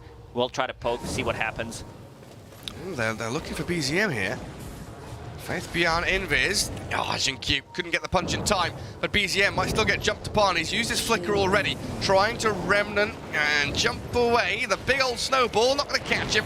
Does get shard blocked in though.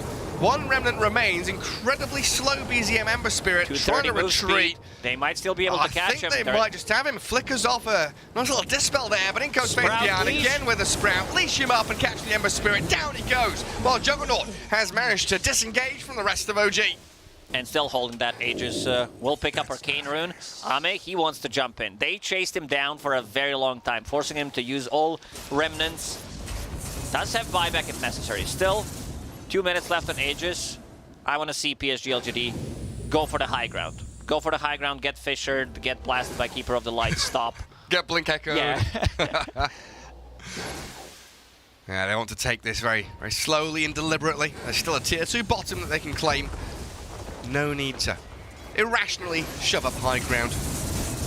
You do have the Jug with spin that can do a pretty good job here, but the Lotus Orb bounces the Swift Slash back onto him. He'll look towards Tiger with a Mjolnir. Static charge bouncing in. Nothing to say. Kills off Seb as well, and now the only slash, the real one, Yuragi killed off Buybacks galore from OG. 4 of them returning to the battlefield, while Arme still has that Aegis. Seb is in towards nothing to say, but he's eating the cheese and gets the BKB out as well. LGD are able to reset while Yuragi charges forward. Another Fissure out. Tusk stunned up with a bash too, so a couple of kills from OG in there. Can he get out? The retreat out for LGD successful. This is perfect for PSG.LGD, getting 4 buybacks out and also losing only 2 supports who have buybacks one more time. Big damage from Juggernaut. Yeah. 7,000 almost. We like to round up the numbers, but yeah, he went in, forced that Lotus Orb, used the Swift Slash, and then when the Lotus Orb was gone, goes in with the full Omni. And still has Aegis for a minute. Don't think they'll be able to use it for another he's ready to go. high ground push. The Scythe of Ice, the link is popped to BZM, he's dead. 2 minutes with no Ember Spirit now. Oh, Yuragi's here. Still 30 seconds left on Aegis. Rest of the team is trying to connect. He's just going to continue fighting this though, Yuragi. Chases back Arme, the Abyssal Blade comes. Aegis, yes, it's there to be reclaimed. Seb wanting Faith Bian, who TP'd into the back lines. His BKB gives him the safety, and the Fissure blocked away Yuragi, so no bashes could come. Also, Spin final out. legs were not ready. ATF. Lotus Orb on him. Scardy Slow's annoying, but Faith Bian is going to... Look, he's just TPing around from high ground to low ground. Look at me, I'm over here, I'm over there, and ATF jumped upon by Arme. And nothing to say. Well, White does get the finishing blow on him. So 2 heroes dead for a minute and a half now, and OG in a 4v3. Yeah, no buyback on Viper, does not have enough gold, and also Ember Spirit did buyback in the previous fight. Nature's Prophet did hit level 25, so you know that all lanes are going to be pushed in. Also this Scythe of Vice pickup, plus a Trickster's Cloak, so he can initiate from Invis, whether we're talking about the Sprout, Gleipnir, or Scythe of Vice, the Leech mechanic, and OG, they do have Fissure one more time, but that's about it. Just don't forget about Blink Echo. That's the one thing that LGD have to have at the forefront of their minds. Be ready. It's very difficult. He goes in with the Blink Dagger, Snowball Save, or just a casual 4-step. Ame wants to finish the game. Yeah, they want these tier 4s. They know there's no Viper, no Ember. 30, 40 seconds on the sidelines for them. And he goes in with a quick Swift Slash and a spin. Oh, Yuragi, down you go. So quickly falling for this Juggernaut's right-click damage. Still alive with his BKB and Lotus Orb, ready to jump with Omni. Oh yeah, Army. He comes in with a basher, clears up 2 more kills, and that's OG down and out. They will get the Yules up. Seb cyclones himself, but there is no safety from this LGD side. Gary, did you just call it Omni Slash? Omni Slash, I did indeed. Thank you for noticing. That was a good one. In the end, a bit too difficult. They needed to close out this game, but PSG.LGD very disciplined and not allowing OG to go and feel the momentum after picking up the first Roche. They did manage to take the Aegis off immediately and kind of shutting it down. Yeah, just slow and steady. Yeah. They didn't feel panicked. It was very calm from LGD, you know, the trademark LGD performance from them. OG, how do you combat this? How do you play? Do you play faster? Do you want to try and change your draft to maybe play slower to match LGD? Yeah, put it on 1.2 speed and just play faster, play turbo, while PSG.LGD is playing normal Dota. Well, we'll see what our panel thinks about that idea as we head over to them. We definitely will indeed, as that game number 1 between LGD and OG was fantastic from both sides, wouldn't you say, Sheep? I mean, OG looking really good in that first little bit of the game, but LGD brought it back. What do you think was the key contributor for that? LGD played so hard for the top side of the map. Their idea of map control this game was fantastic. They knew exactly how to farm Arme up at the same time as trying to not give up too many objectives. So when you saw the first Roche happen, Arme's bot farming. He's just trying to get his net worth up. You see him the whole game. He's only 2k behind a Bristlebag, which is obviously it's his specialty. And then as soon as they get the Aegis, he TPs over, connects with his team. They take a small scuffle, get the Aegis so that they can't utilize it, and then goes back to farming. And then the second Roche is when they decide to contest it really hard, and we see Smokes geared towards it after the second Roche. Again, just smoking top aggressively. They want that jungle. They get it. That's how they secure the third Roche. They just had an idea. They know we cannot give this Bristleback lineup a second, any Aegis, any advantage over us by using that. I think what was really impressive for me is that he did, you're talking about how he like, kept up with the Bristle almost. He did that with like a terrible start. His lane was going really rough. But I think it's, you know, it's sometimes the issue with the Viper is like you can dominate your lane perhaps harder than I expected. I thought the answer was going to be at least a decent laning answer, but then they made these prioritization towards ganking Amar. It's not about tilting him. It's just literally Viper is this hero you always want to gank. It's like the SF mid. You see this guy and you're like, oh, that's a free kill. Yeah. Anytime he shows on the map, free kill. You have a Nature's Prophet, TP in, Sprout, easy kill. So they found a way to really get him back into the game early on. Quickly, he like 1 or 2 ganks, and suddenly he was ahead of the Viper. So they were just like spot on with all their rotations. It was really good to see for LG. I mean, that's something that you guys said when we were talking about this matchup beforehand, is Arme always has a way back into this game. With the way LGD, you know, gives him space, is able to do it even if he has a really bad lane. But I want to look at this mid matchup. We had the Winter Wyvern up against Ember, and Gods, you found out some interesting information about Nothing to Say's Winter Wyvern. It's new. It's totally new. He's played 1 game in his entire competitive Dota history on the hero. It was back in like 2021, I think. It was in the I-League, so it's like a pretty small third-party Chinese-only team. So it wasn't even like the big event. That's a lot of faith in your mid laners. That way, just like, here you go. Good luck. He looked a bit shaky at times. I think it's a pretty hard hero to play. It's probably most similar to like the Lina he plays, where it's very positioning based. But he definitely looked uncomfortable at times. But then he also, like there was that fight the Roche you mentioned, where after buying back, he played in position really well. We actually have the highlight for that because I want you guys to break it down a little bit more. So we're going to play the highlight and kind of have a look at how Nothing to Say Winter Wyvern's position is. Oh, yeah. So this is like after his buyback, right? Yeah. Yeah. Because originally, basically, they were in a really good spot for the second Roche. They were on their triangle high ground, and like having that high ground was like very big for them. The problem is their 2 supports then like left the high ground, like initiated on someone. Both of them died. Wyvern kind of moved a bit to the low ground too. He got then caught out by Ember jumping and died, and then they had to use the buybacks to kind of get back into it. Wyvern had the boost of travel, so it was like very fast for him. But yeah, the positioning was a little off there. It's hard playing it. I mean, the issue was the reason why he can do so well when he buys back is by that point Ember's dead. Yeah. The fight goes horribly because Ember's the one who gets the jump on them, and suddenly it's like, okay, you're kind of out of position. He's trying to get a curse off. He can't find one. But once that Ember's being dealt with, suddenly it's like, well, Viper's not getting to him. Like he was just playing with his food there when he was killing Amar. So, you know, it wasn't the smoothest game for Nothing to Say, but ultimately, I think the reason they wanted that mid Wyvern was because it gave them some additional damage against Bristleback. Like, you can understand the concept. I don't think it worked out as well as they intended because it ended up being more the Jug who was killing the Bristle. Omni-Slash worked out fine. Yeah, I was so impressed, by the way, with just how they played like the fights in the mid to late game. There was so much really good poking. Like you saw when Arme had his blink on his Jug, they would just like find a Bristle or someone, jump him with the spin, try and kill him, and then just like get out. Like this is a great example. They just use their spells and then they kind of back out and they look to like reposition and get ready to like continue the fights. We might not see Nothing to Say Winter Wyvern in game 2, but ultimately LGD took this game. We'll see what OG fights back with after this break.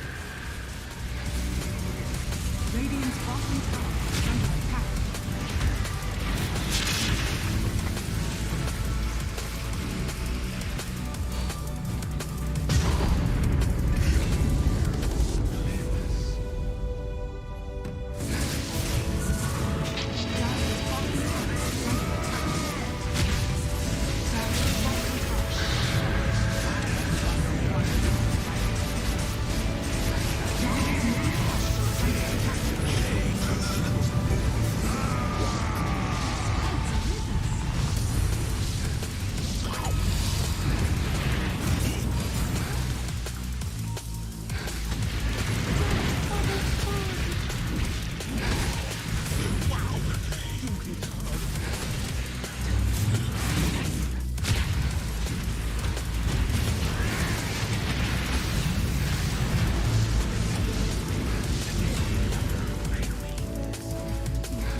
I got Mushi with me from Boom this time around, and you were just saying to me off camera a little bit that you were happy, right, with these wins coming through. A bit of a surprise for you. Why was that? Because we come to this tournament, we are kind of underperformance before, and for somehow the magic is on, and we kind of take 3 wins today again in 2 series. So it's kind of good starting for us. And you say somehow, right? Obviously, you know how to play, you know how to deliver at a top level, but are you now going to set yourselves maybe the expectations a little bit higher for the next day? Definitely, I don't set an expectation because the higher expectation you set, the more disappointed you got sometimes, right? So I think it's just normal. Just put the normal mentality, just enjoy the game. That's the best thing. And what are you going to do now? You got to the end of this opening day, right? You said you're happy with what you've done. What's the next thing? Is it go to prep? You're going to take some relaxed time? How do you get ready for tomorrow?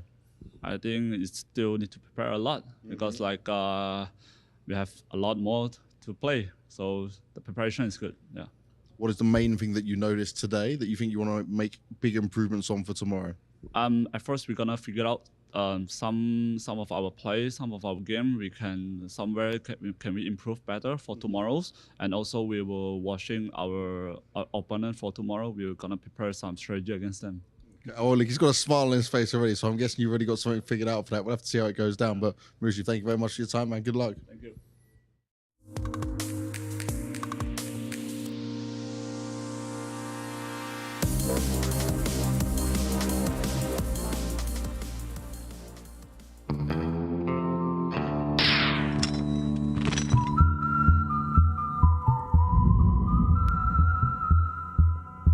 今天不是你死就是我死。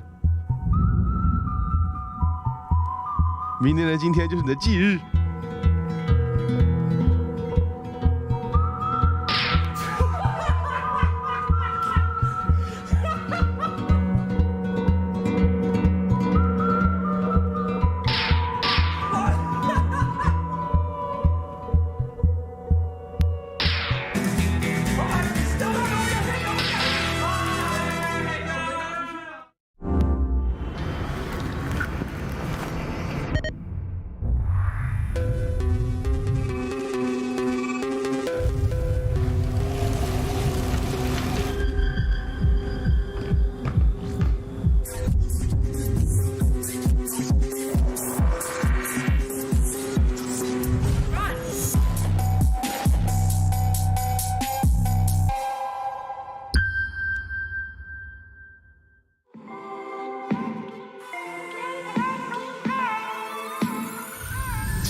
Power can be found in any number of places.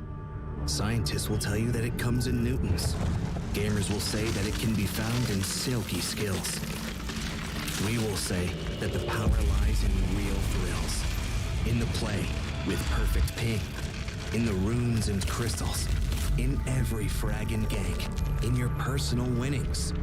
Lock and load for PGL Arlington.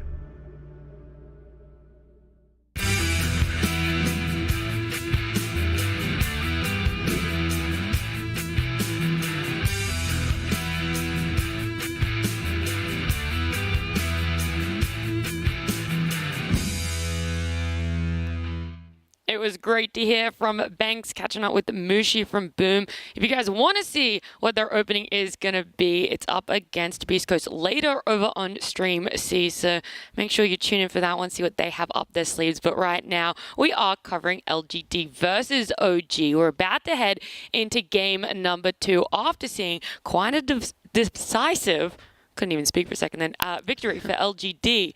I want to focus on OG. They had that Earthshaker. we struggle sometimes to watch all the games, right? There are a lot of games going on at once, and we didn't realize, but Earthshaker has now been picked 4 times in the major by 3 different teams and has a 0% win rate. That's right. No. Yeah.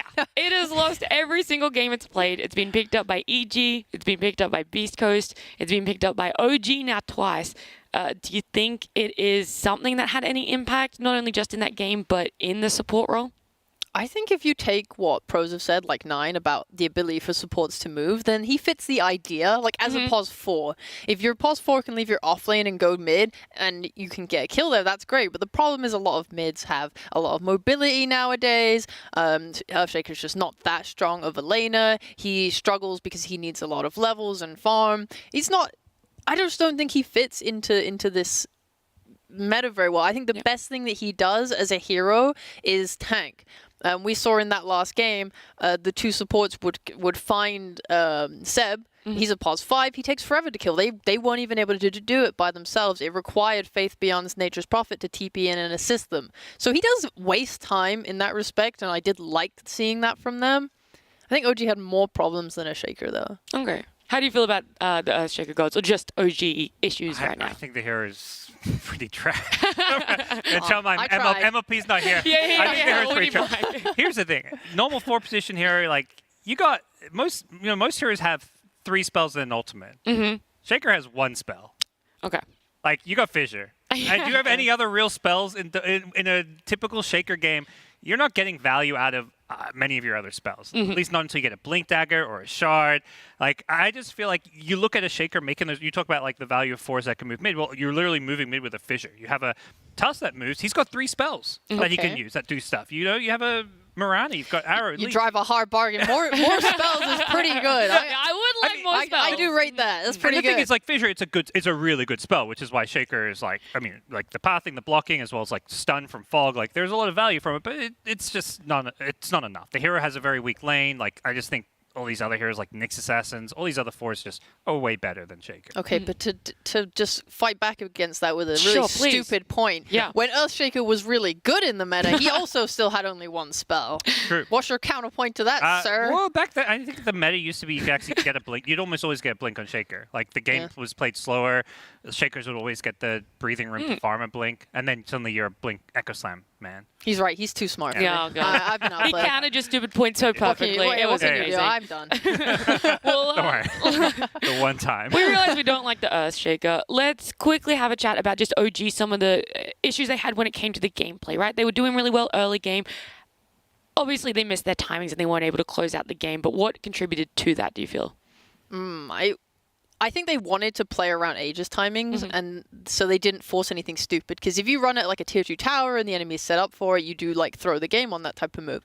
So we talked before in the last panel, yeah, they go to Roche, they take the first Roche, but then when they try and take an engagement after that, feeling strong, they actually manage to kind of poke and take their Aegis in exchange for only a Tusk's life, which is terrible. So they're like, okay, we'll wait for second Roche. And they are in that Roche as soon as it respawns ready, but LGD are farmed at that point because that's what Armor does. He has farm, so they're able to contest, they're able to take that fight, and they kind of lose off the back of that. And when they aren't able to get the second Roche, that's when they kind of like fall apart. They don't make aggressive moves. If you watch them that game, it felt like they were playing on their side of the map a lot. It never felt like they were playing for objectives the same way that LGD was. There were smokes that were made, but they usually resulted in like skirmishes that never went either team's way. Do you think that is a result of the heroes drafted? Or do you really do think that they had the ability to be enabled that way and they just couldn't do it against LGD? Maybe there could have been more creativity to try and take objectives, like outside of Aegis. For me, it's a bit of both, though, because like you look at some of the heroes that have, like Viper Bristles, your side lane core is not very mobile, no catch. Shaker support, we talked already about the issues with Shaker. Like, those 3 heroes, I'm just like, yeah, that's not really... Who's making... Like, Ember, sure, great. That's the idea. That's why they last pick Ember, to plug that gap that was, like, glaringly missing, but it just wasn't enough. Right, but like, just quickly, because I know the draft started. I was going to say, we are moving through this draft real quick. Very last point. Yeah, sure. They did have, like, the Bristle was very strong. He went the Lotus Orb, and I thought that after that, they would kind of force the issue, because he got a lot of armor from the Lotus. It protects him against, like, the Omni Slash if he gets initiated on, and you could go like shard on Viper, and that allows you to take towers because it lets you use the Viper spit on the tower and take them that way. So I don't know. I thought maybe they could have tried something like that, but maybe they were just playing too careful for their own good. So. Yeah. Well, hopefully I was going to say, hopefully we see a little bit of a different OG, and we already are, because this draft, their opening is the Marcy Puck. They get their hands on the Puck. They have moved it up to a first phase priority, right? Because Puck got banned last game, but it was one of the last bans LGD had for it. LGD? OG. Either way, it was banned in the last phase. Now OG are able to pick it up, and they put it in first phase priority. Who got first pick? Let me just check. Razor. Razor? LGD. Okay, yep. Cool, yeah. So Void Spirit is a hero that a lot of teams tend to I love how I mentioned Marcy Puck, and you're like, I'm okay, sorry. this Razor. No, I'm saying it in joking. response to the Puck. In response to the Puck, a lot of teams favor Void Spirit. We saw it a lot in Tour 3. Why are you laughing at me? I swear to God, you want to fight? No, I love you. I'm sorry. The Marcy Puck is good. No, please, guys, no, take the floor. No, please tell me the Void. I don't feel appreciated here. Oh, we got some player cams. You can see all of OG huddling around. I was going to talk about mid matchups, but no, I don't think I will anymore. No, I want you to. We haven't talked about this draft at all, and we're almost through the second phase bans. Just take the wheel, Sheep, whatever you want to talk about. Nope. Please. Okay, so yeah, this is a hero that's favored against Puck, just because it gives you a lot of ways to catch him. If you go the Yules, you can set up into the Remnant that the Puck can't dodge with phase shift. You can get the Ags, which is silence. It basically makes Puck's life hard in a way where he can't just go very aggressive items. He'll probably still get the Witchblade, but that does put him at risk. Obviously, other heroes are like Dragon Knight that people like, but it's up to team preference. I personally really like Void Spirit here. Okay. What about yourself, Gods? Whose opening are you favoring a little bit more prior to seeing the IO? I think slightly PSG.LGD. They got their first pick, and they used it to. I mean, typically the team with first pick, you should have the better opener. You get the first pick of the overall draft. So if there's a must pick hero, like in this case Razor, you get that, and then you get the kind of response to enemies opener. So I think PSG.LGD have used first pick well. It's going to come down to now how OG respond in this phase of the draft. I think getting the IO here puts them in a good position. You got a comfort hero for Seb, and it means that draft can go many directions, which makes it kind of tricky for LGD to pick heroes here. Do you think they're going to look for their carry hero pick as the last pick for this phase, get the IO pairing together? For OG? For OG, yes. It probably depends a bit on what LGD pick. I think it's going to come down to like what they're worried about getting banned out, because they get the last pick of this phase and the next. In the past, they're happy to use last pick on Amar's here. They've did that last time they played LGD with a last pick Husker, for example. So I think and that won them the game? Yeah. Oh my God, that's so BM. We're going to show you how to win with Shaker. I've taken the Shaker. Oh man. This is ultimate now, though. We're going to see if this Earthshake is going to stay at a 0% win rate. I hope OG winner. I'm going to look really dumb. I just spent the last like 5 minutes shitting on Shaker. And I pulled it up. I lifted You're like, but what about this? I look so good now. Please lose LGD, please. All right, but it's going to be a +4. That's like the big thing. This 10 is going to be a 5. Yeah, it was +4 last game too, though. Even though Seb was playing. Okay, I just wouldn't really agree. I mean, EG played at +4. How was it not +4 last game? He was pretty poor. He played in the offlane. He had like 8k net worth to the 5k net worth on the. Okay, fine. You're right. I'm sorry. I'm sorry, gods. I'm sorry. I'm just feeling aggressive since you guys ganged up on me. Well, we didn't gang up on you. It was just me. I'm sorry. Please. No, it's okay. Forgive me. Sorry. Let me move on. All right. So. I was thinking about OG's first 3 heroes, and I do think they're like really, really strong, because right now you have 2 heroes that are very good at catch in the Puck and Marcy, and then you have an IO that can bring another hero in. So if anywhere you are on the map, if you're able to find someone, you can collapse on that very quickly, and I think that's really great. Not only that, but you do have like all these buffs with the IO overload charge, whatever, and the Marcy's like rebound and sidekick and all this stuff. So you have the ability here to pick a very strong core that can just like man up and do so much, and I think that's really good. I like LGD's response though, because if you do get core by this combo, you now can nullify the damage with the Chen heal, and that's going to be really good. Also, I think, is it Chen Ags that applies a strong dispel on his ult? Because late game shenanigans, that could be extremely powerful. Like just snap the coil and then all or heal. It's like it didn't even happen. Yeah. All right. The Husk is coming out earlier. That's the big They realize it's probably going to be banned next. Do you feel that OG is going for a different tempo, a different playstyle now, seeing these 4 heroes? Compared to game 1? It feels like they already, I think, fixed some of the play style. The Puck Marcy, to me, was their way to kind of address what happened in Game 1, where it was like, we need more playmaking, we need ways to set the tempo ourselves. And then, they pick cores around it that are going to be, problematic. Like Husker has these great Roche timings, it's just a lane dominator, it's like the kind of fits the Amar like semi-carry from the off lane. And it's a hero that, you kind of have to address in some ways. Like, I don't really feel like PSG.LGD have the damage or tools to kill a Husker right now. Yeah. So. Like last game, what I really liked about the response to Earthshaker was they picked heroes that can fight early, and they did do that on LGD. They ran a lot at OG pre, like their Ember Maelstrom and their Bristle Axe. And this game, I see the same sort of response from OG. You have a lot of heroes that can run at you before Earthshaker gets his 6, gets his Blink, because that's when he's strong. If you're able to tempo these team fighters, then you're very strong. The only problem is you do have a Razor and a Chen that do kind of fix that timing problem for an Earthshaker. Is there something that you feel LGD might be lacking then? Or is there a standout hero that you think can pull it all together and maybe fill in some of those holes you think LGD has at the moment for their draft? I think there's a couple directions they can go if they want to try and sit back and play the waiting game, with the pick up a harder carry that doesn't get too beat down by Husker in lane. Alternatively, they can try and match the tempo, play Razor safe lane, or even if they're doing a 3-position Razor, pick a carry that is just not going to take a lot of farm or time to come online.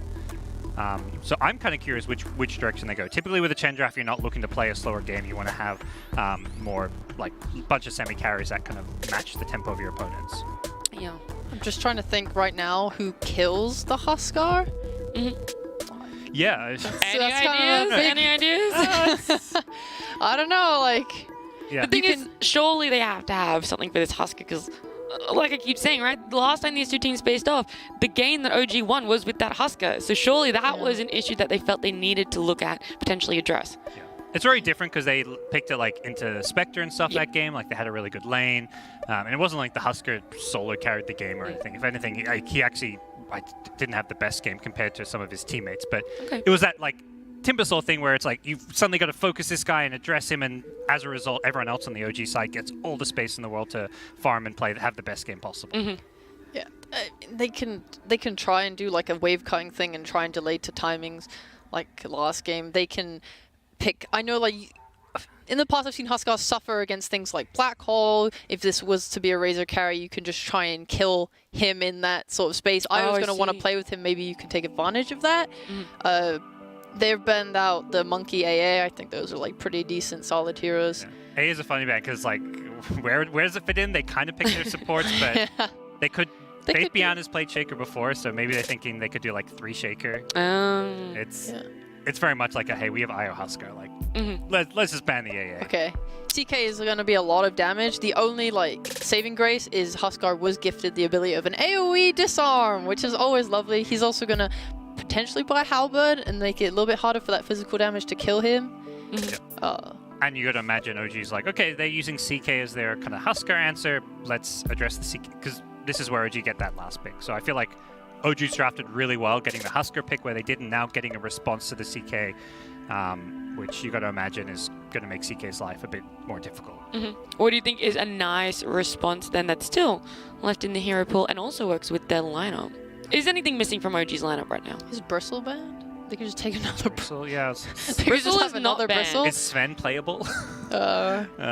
Sven is, Team Spirit love that hero, and I think it's pretty good because, they're not going to play it, but so I won't talk about it. But Doom's very cool. Yeah. As a carry, it's being played a lot by Talon right now, 23 Savage. He's something he played throughout Tour 3 and this tournament. I think he literally just played it. Believe so. Yeah. If not, I know that Doom was played yesterday in the carry role, but I could not tell you who played it. But I'm loving it. Just as a piece of fact, whatever. People have been playing Doom as carry with other scaling cores like Enigmas and Visages and stuff. So this fits this draft perfectly. You have a Huskar, so it's it fits in very well as a carry. Where do you guys feel that this is going to go? How early, late is this game going to end? And which side do you favor just a little bit more based on those timings? OG for sure. For me. I'm really liking OG's draft. Really? I don't think it's going to be super fast-paced. Like, I mean, they're going to make these aggressive moves, but like Husker, Doom, they're going to look to farm it up a bit as well. And it's more about like hitting some of these BKB timings later on. And I think that's where suddenly, PSG.LGD just don't have good answers for Husker or Doom. Perfect. I'm looking forward to seeing if OG can take it to their right timings and take game number 2 as we head over to Gareth and Lacoste. Yeah, away we go. LGD sniping out that Shaker, maybe showing Seb how it's done, but Doom and That's Husker, a ballsy man. move. I mean, Earthshaker so far in the tournament is 0-3. Yeah. And this might be the first W. This is last pick Doom into Earthshaker. If you get a good block off, and looking at the chase potential from OG, there's like relocate, but that's about it. Maybe Puck, but yeah, you need to be able to connect onto target with the Doom and delete it. This is also position 1 Doom that some teams are playing it. Panel talked about Talon. The other team that comes to my mind is Entity. They really love to run it. And yeah, looking at the other heroes on PSG.LGD, I feel like it's going to be about initiation. If this CK gets the ulti off in the fight, we're talking about like 2-3 extra illusions. Doom's not going to be able to find the target. Also, Huskar doesn't deal too well with it, and this might be a problem. So if Ame, because Ame had a perfect game in the previous one, masterclass performance. And also looking at some of the itemization that popped onto my mind, I would love to see Void Spirit with Void Spirit Vessel. That's about it. Because you're playing against Huskar, you're playing against Io. So many heals. You want to get that as soon as possible. Shaker's not that hero. Like, you could potentially get it, but you also want to get the different items, and you're not going to be able to get it fast enough. So definitely an item to look out for to be able to shut down the healing, and it's a good matchup. This is the first phase Void Spirit against Puck, so good matchup for Void Spirit overall. Yeah, so is this Doom? You mentioned a couple of other teams have been playing it. We know Anna was practicing it as well, prior to Riyadh and coming into this event as one of his position 1 heroes. Is this the answer to the kind of LGD Aster delay the game strategy? Is this your scaling potential to match them in late game? Doom in the late game is pretty insane. We're talking about Hand of Midas, then getting Devour, that extra goal kicking in, Shiva's Guard Refresher, Blink BKB. This is where hero becomes super obnoxious. And Huskar also in the late game, like this hero scales super well, so does Puck, so I'm not too worried about OG. I also want to see how Marcy is going to skill the abilities and also what the item build's gonna be, because I have seen, I've talked to Seb during Riyadh Masters about it, and kind of have the same thinking where if you go and get just like Dispose and what's the other ability called? Rebound. That's a good job, Gary. You're on point. That's why I have you here. You're using like half of your hero, pretty much. Your ulti is for the dispel. You're not dealing damage. I like the style that Jin Q plays. Like phase BKB? Phase BKB, Blink Dagger, or phase, just the Blink Dagger, because you can get in and then get out. If you go with just Ether Lens, you go in and you're dead. Also, your scaling is not as good. You're like a weaker Tiny at that point, right? Yeah, if you're the Blink Ether Lens build, you just initiate. That's your job done. Casters, I think we're ready to start the game, please, Andy. I'm going to clap and we're going to start the game. Away we go. Game 2. LGD already 1 game to the good up against OG. Yeah. The reason why we didn't start is we needed to finish a couple of points, and all 10 players and the production waited until we were done. Well, when Lacoste talks, you listen. That's the rule number 1 of Dota 2 major events. As we get ourselves towards these bounty runes. Tiger Amar up towards top. Jinq and Faith Bian lurking in the shadows. PSG.LGD stole their heroes. This is Razor, classic Amar hero, and also OG tried to play Earthshaker twice so far in this major. Oh, this is going to get dewarded Faith Beyond, getting some extra gold. Never mind, it's Jinq getting extra gold. Oh, it was a sentry, wasn't it? It was his sentry, yes. And he's bringing another one. Ooh. Go hunt down the vision of OG. And maybe they've got a good idea of that mid lane ward that is pretty shallow near the tier 1.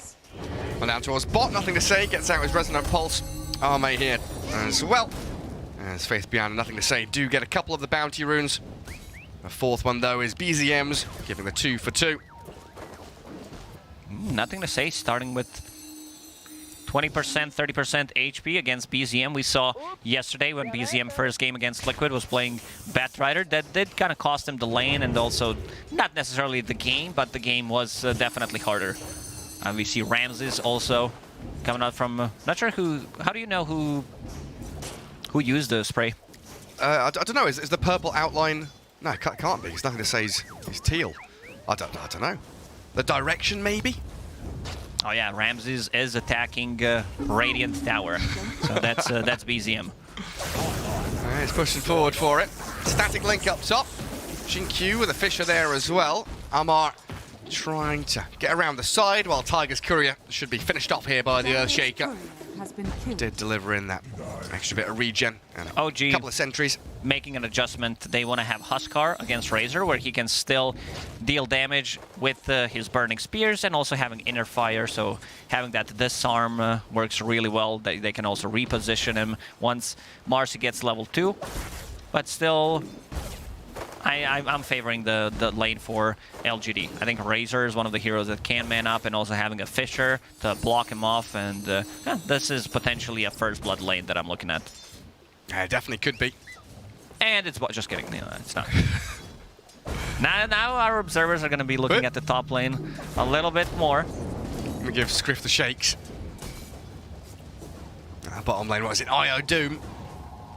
Tons of sustain coming out of Seb. He's got his wand, Fairy Fire. Yeah, Sustain. Sustain, yeah. Seb did hit level 30 on IO the other day. It's one of the heroes that he has been spamming, so... Oh, he's Master Tier now. Master Tier, expecting some big things, big reloads. Big tethers. There's a link up top again. But you see there, Marcy with the maneuverability just to jump over the Fisher, get away. Yuragi. Oh, he's been pounded by Arme. Oh, good body block. Like, Arme did kind of close the gap. I can't still finish him. Still gonna be fine. There's still Fairy Fire on IO, and he will be okay. Healing Salve used. Yeah, plenty. A regen there, and gonna have a ring of regen brought out to Seb as well. No more tangos or salves though, so if we do have another move by LGD to play aggressively, we could find a kill on Seb potentially.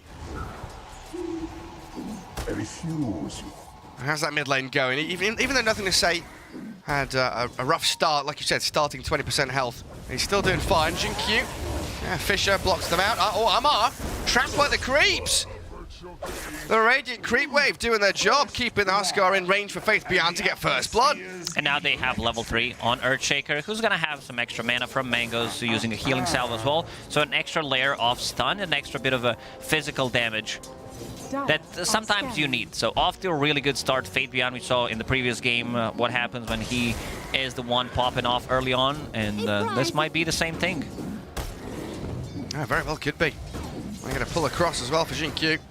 Just keep dragging that creep wave around. BZM made his way up to top to grab himself a bounty rune. He even scanned it as well, as he was afraid of what was lurking in the shadows. Now, about a wave behind in terms of CS against Nothing to Say, but Void Spirit makes that same move down towards the bottom. Bounty rune himself. Also, I don't think there's going to be any movement on Void Spirit. Even when Puck hits level 6, it could potentially be Marcy, but Io's not that hero that's going to rotate. So I feel Void Spirit is going to have a really good time. And look at this, same thing happened in the previous game where Q goes for that 4-minute rune, leaves some extra experience to Fate Beyond on top. Oh, Yi there with the Penitence. That's going to be incredibly potent, paired up with this Chaos Knight, getting that attack speed onto heroes like Io. Drag them out of place with the Rift. And do a tremendous amount of damage. So far, Arme 22-8, really untouched in this lane. Both him and the Doom have so much heal from their supports, right? You've got Chen with his passive, you've got this Io topping them up as well. In terms of CS, Huskar is doing better than Razor, but if we show network, it looks better for Razor. Yeah, show network, please. Yeah, 2100, 2130. It's pretty close up at the top. Doom, the one down at the bottom, surprisingly. We'll start catching up with his Devour eventually, though. And Seb's grandson in that mid lane, 23-6 on the puck, just chipping away on the Void Spirit. Trade out in the regen. Nothing to Say, tanking up on his Void Spirit, bringing a Raindrop, bringing full Magic Wand to be able to sustain through puck. Big small camp stack. Let's see if Nothing to Say. Oh, he didn't get it. He got like only a couple of those, but got the XP, which means that he got level 6, And dispose forcing up Puck top. the TP out. Faith tagged by the inner fire. Amar getting OG's first kill. And you're right, that Puck very close to death, just about jaunting to the orb to get away from the astral step. Oh, nothing to say. I mean, Chen here, he's got lots of little items, a little thrift shop going. Blightstone, Sage's Mask, headdress. And minus armor with penitence and the right clicks of CK. It's no joke when you're an IO or a Doom. Also, minus armor from Reality Rift. It's level 1, so extra 4 on top of 2, which brings Doom's armor almost to minus. One of the reasons why he decided to go for phase boot, so we'll be okay. Putting a lot of pressure with this Doom and IO. Very difficult to trade regeneration against IO. Even though you have Chen, even though you have CK, still OG playing this lane really well. Yeah, just keeping that pressure moving forward.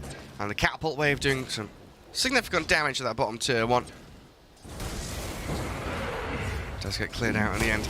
Goodbye, Arme. He's constantly at half HP. Thinks about the stun, but when he's so low, doesn't want to make the jump onto Seb when there's 1 charges. And the Fairy Fire did not want to commit. Yeah, little abilities to turn fights around. But look at this. Nothing to say. Or has he been scouted? He's scouted by the Sentry Ward. Dire Sentry sees him. He's still going to go for Tiger, though, it looks like. Move in towards the back, ignores Tiger, wants Huskar instead. Struggling to decide which target he's going for. Jump, he's moving up, moving down now, focus in towards him and blow up Amar. Tiger, the next target. Line it up and finish him off. For little Marcy, no way to jump away from this, is there? Maybe can get a dispose out, but nothing to say. Going to try to catch up. Seb with a heal. Now the 2-man coil. Tiger's still alive and able to battle on through. They will get the Waning Rift in onto 3. The silence lasts long enough to kill them off. Razor and the Void Spirit down and out. And Xingqiu with one last Fisher finishes off the Puck. A 3-for-2 trade. Xingqiu should surely be disposed back and found. Seb with a double. Void Spirit 1 second until the Resonant Pulse. If he gets that off, getting some extra damage and also getting the tankiness, I think he lives there. Another reload bottom. And Yuragi with Tiger. They're coming down here thanks to Seb, aiming for Arme. TPs from LGD are coming through, but the CK, even with his 1 charge, is dead to right. In comes NTS though. Resonant Pulse, the relocate out, they'll leave Tiger here to die as they save up the Doom. Some good rotations, hitting that level 6 on IO at minute 8. That was pretty big. They did lose Amar, but also supports are getting quite a lot from this. Both supports going to be level 6 before minute 10.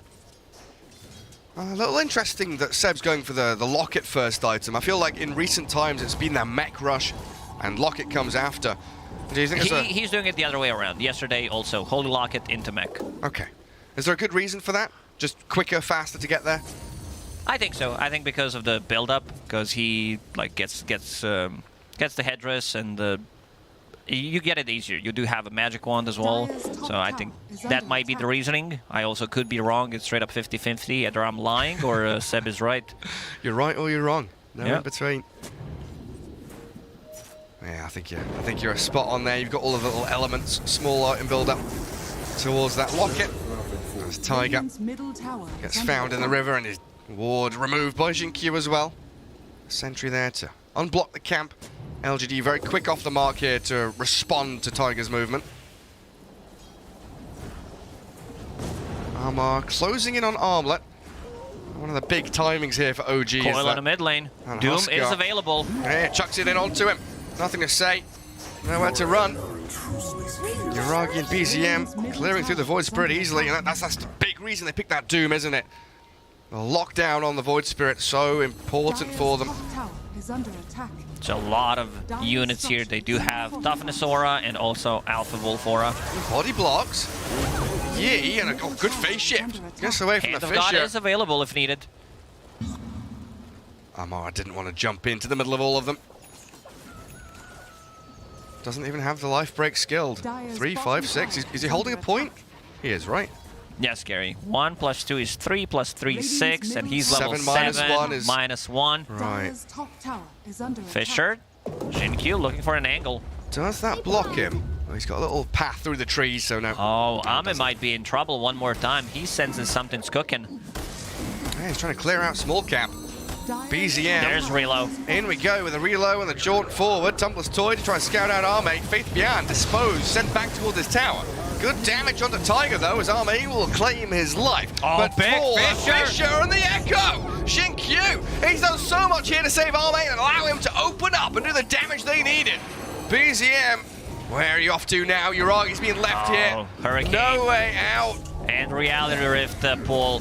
What a turnaround play from PSG.LGD. We mentioned that both supports on OG are going to be level 6 pre-10 minutes, and so did both supports on PSG.LGD. This was Earthshaker with only 1 point in the Aftershock, so couldn't stun lock them, because you want to, whenever you play position for Earthshaker, you want to max out that Fisher instead. And also, unfortunately for OG, Coil was not ready, so they couldn't go on CK and keep him in place to be able to deal damage. So a lot of time bought, and also Hand of God heal coming in.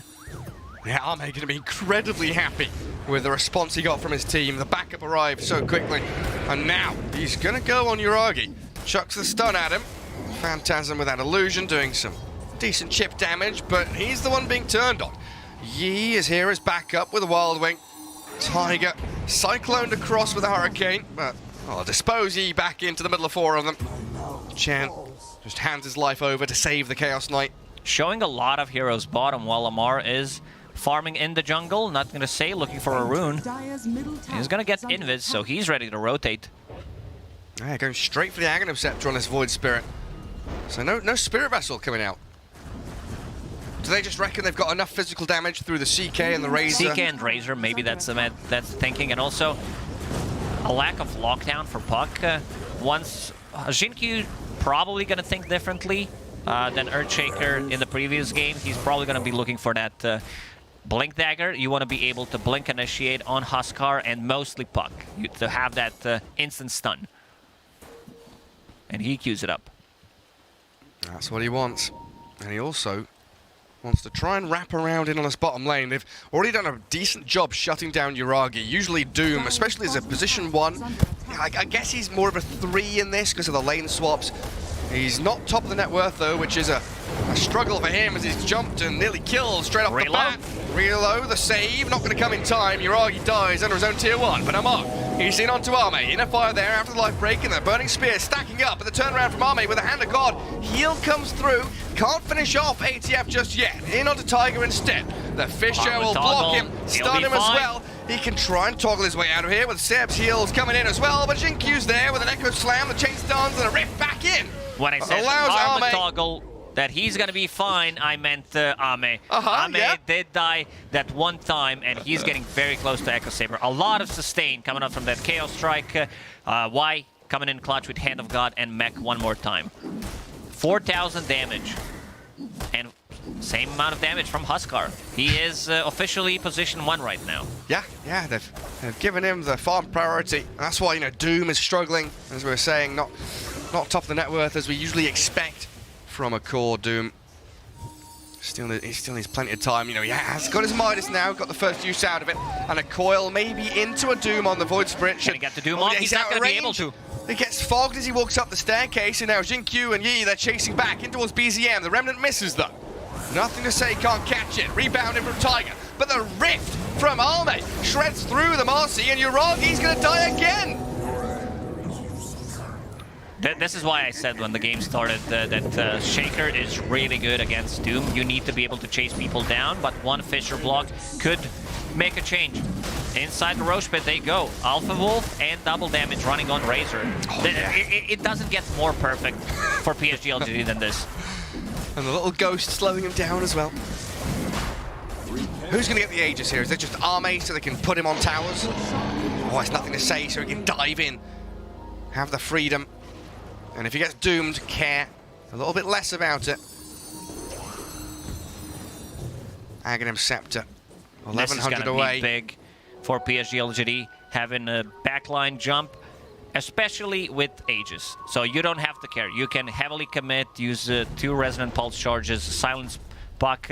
Let's see how Puck is adapting. He's not getting any defensive item, going for the Blink Dagger. Nothing to say. Still chasing. He knows Taiga is in here. Where are you? Can you hear any whistling? Oh yeah, you found the Marcy now. Fisher, well placed. as they will chain disable Tiger's Marcy. That's a Blink Dagger 15 minutes in on Earthshaker. Considering that they've been fighting all the time and he died only 2 times, this is what you want to do with Earthshaker. Like, you either want to have a lane for 2-3 minutes to be able to farm a Blink Dagger, or a lot of skirmishes where you live and you get the assist gold. Yes, that maxed out Fisher has paid off big time for him. BZM is jaunted across to the left-hand side. Jinkyu's going to find him, though. The Tumbler's Toy doesn't buy enough time, and the Echo Slam is there again. Perfect timing. Spectacular performance. Blink Dagger just got delivered by the courier, so he manages to close the gap, gets on top of BZM. Jinkyu really showing us the power of this Earthshaker. Looking for the first win of the tournament on that hero. 5k net worth lead for LGD, just 16 minutes in now. As Arme plants himself in the enemy triangle, taking away some of the gold and they desperately need on OG. Dire's middle tower is under attack. They scanned him as well, but they're so afraid. They're trying to spread the map, heading northwards. De-warding and guarding their top jungle. Good attempt from Yi there to try and deny his own observer ward, but not quite. Look at his little army. This doesn't look scary, but it is a lot of auras. Heal amplification aura, slow, some extra damage, and also a little bit of magic resistance. Oh, the heal amp is so nice when you got Mech, Hand of God. The healing coming out of the CK. As we're getting close to Arme's BKB now, you can disassemble the Echo. About 1,000 away from the recipe. Tier 2 items coming into the hands of LGD. As OG, well, they got 2 observer wards down towards the bottom right-hand corner of the map. And a lot of drawing there saying, push out bot lane, play into bot jungle. We've got the vision. That's where we need to fight around. Go with 3. Be ready to come with the relocate. It's very difficult. Earthshaker doesn't have Fisher, but there is still Aegis 2 minutes on Void Spirit plus Aghanim Scepter. I think OG needs to respect this. Yeah, 35 seconds until Echo Slam. Oh yeah, OG just fully falling back now. Still feel like they need more time. Wait out this Aegis, delay the game, get the Doom up and running, because he's not online yet. Yuragi needs that BKB. But LGD is so good at piercing. Yuragi got scouted. He's dead. He's under an observer ward. Nothing to say. Straight in with the Ether Remnant. Arme Faithbian will follow up. The cavalry arrives and Jinkyu will claim a kill.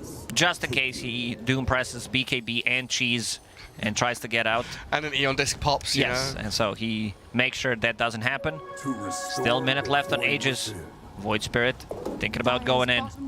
LGD is so good at these moves though, aren't they? They find the right angle to get into enemy territory where they are at their weakest, OG.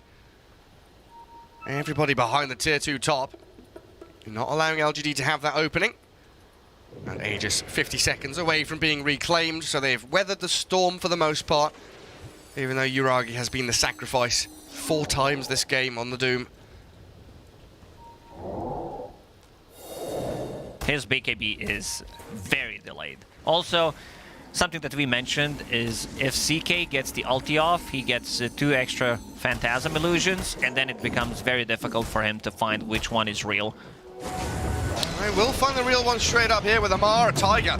Now on to Arme. No BKB for him yet on the CK. He turns to try and fight, but he's disarmed. No more lifesteal. The Blink Echo. Jinkyu turns it straight back on them. Sam gonna go for the TP home. And LGD, they get something out of nothing there.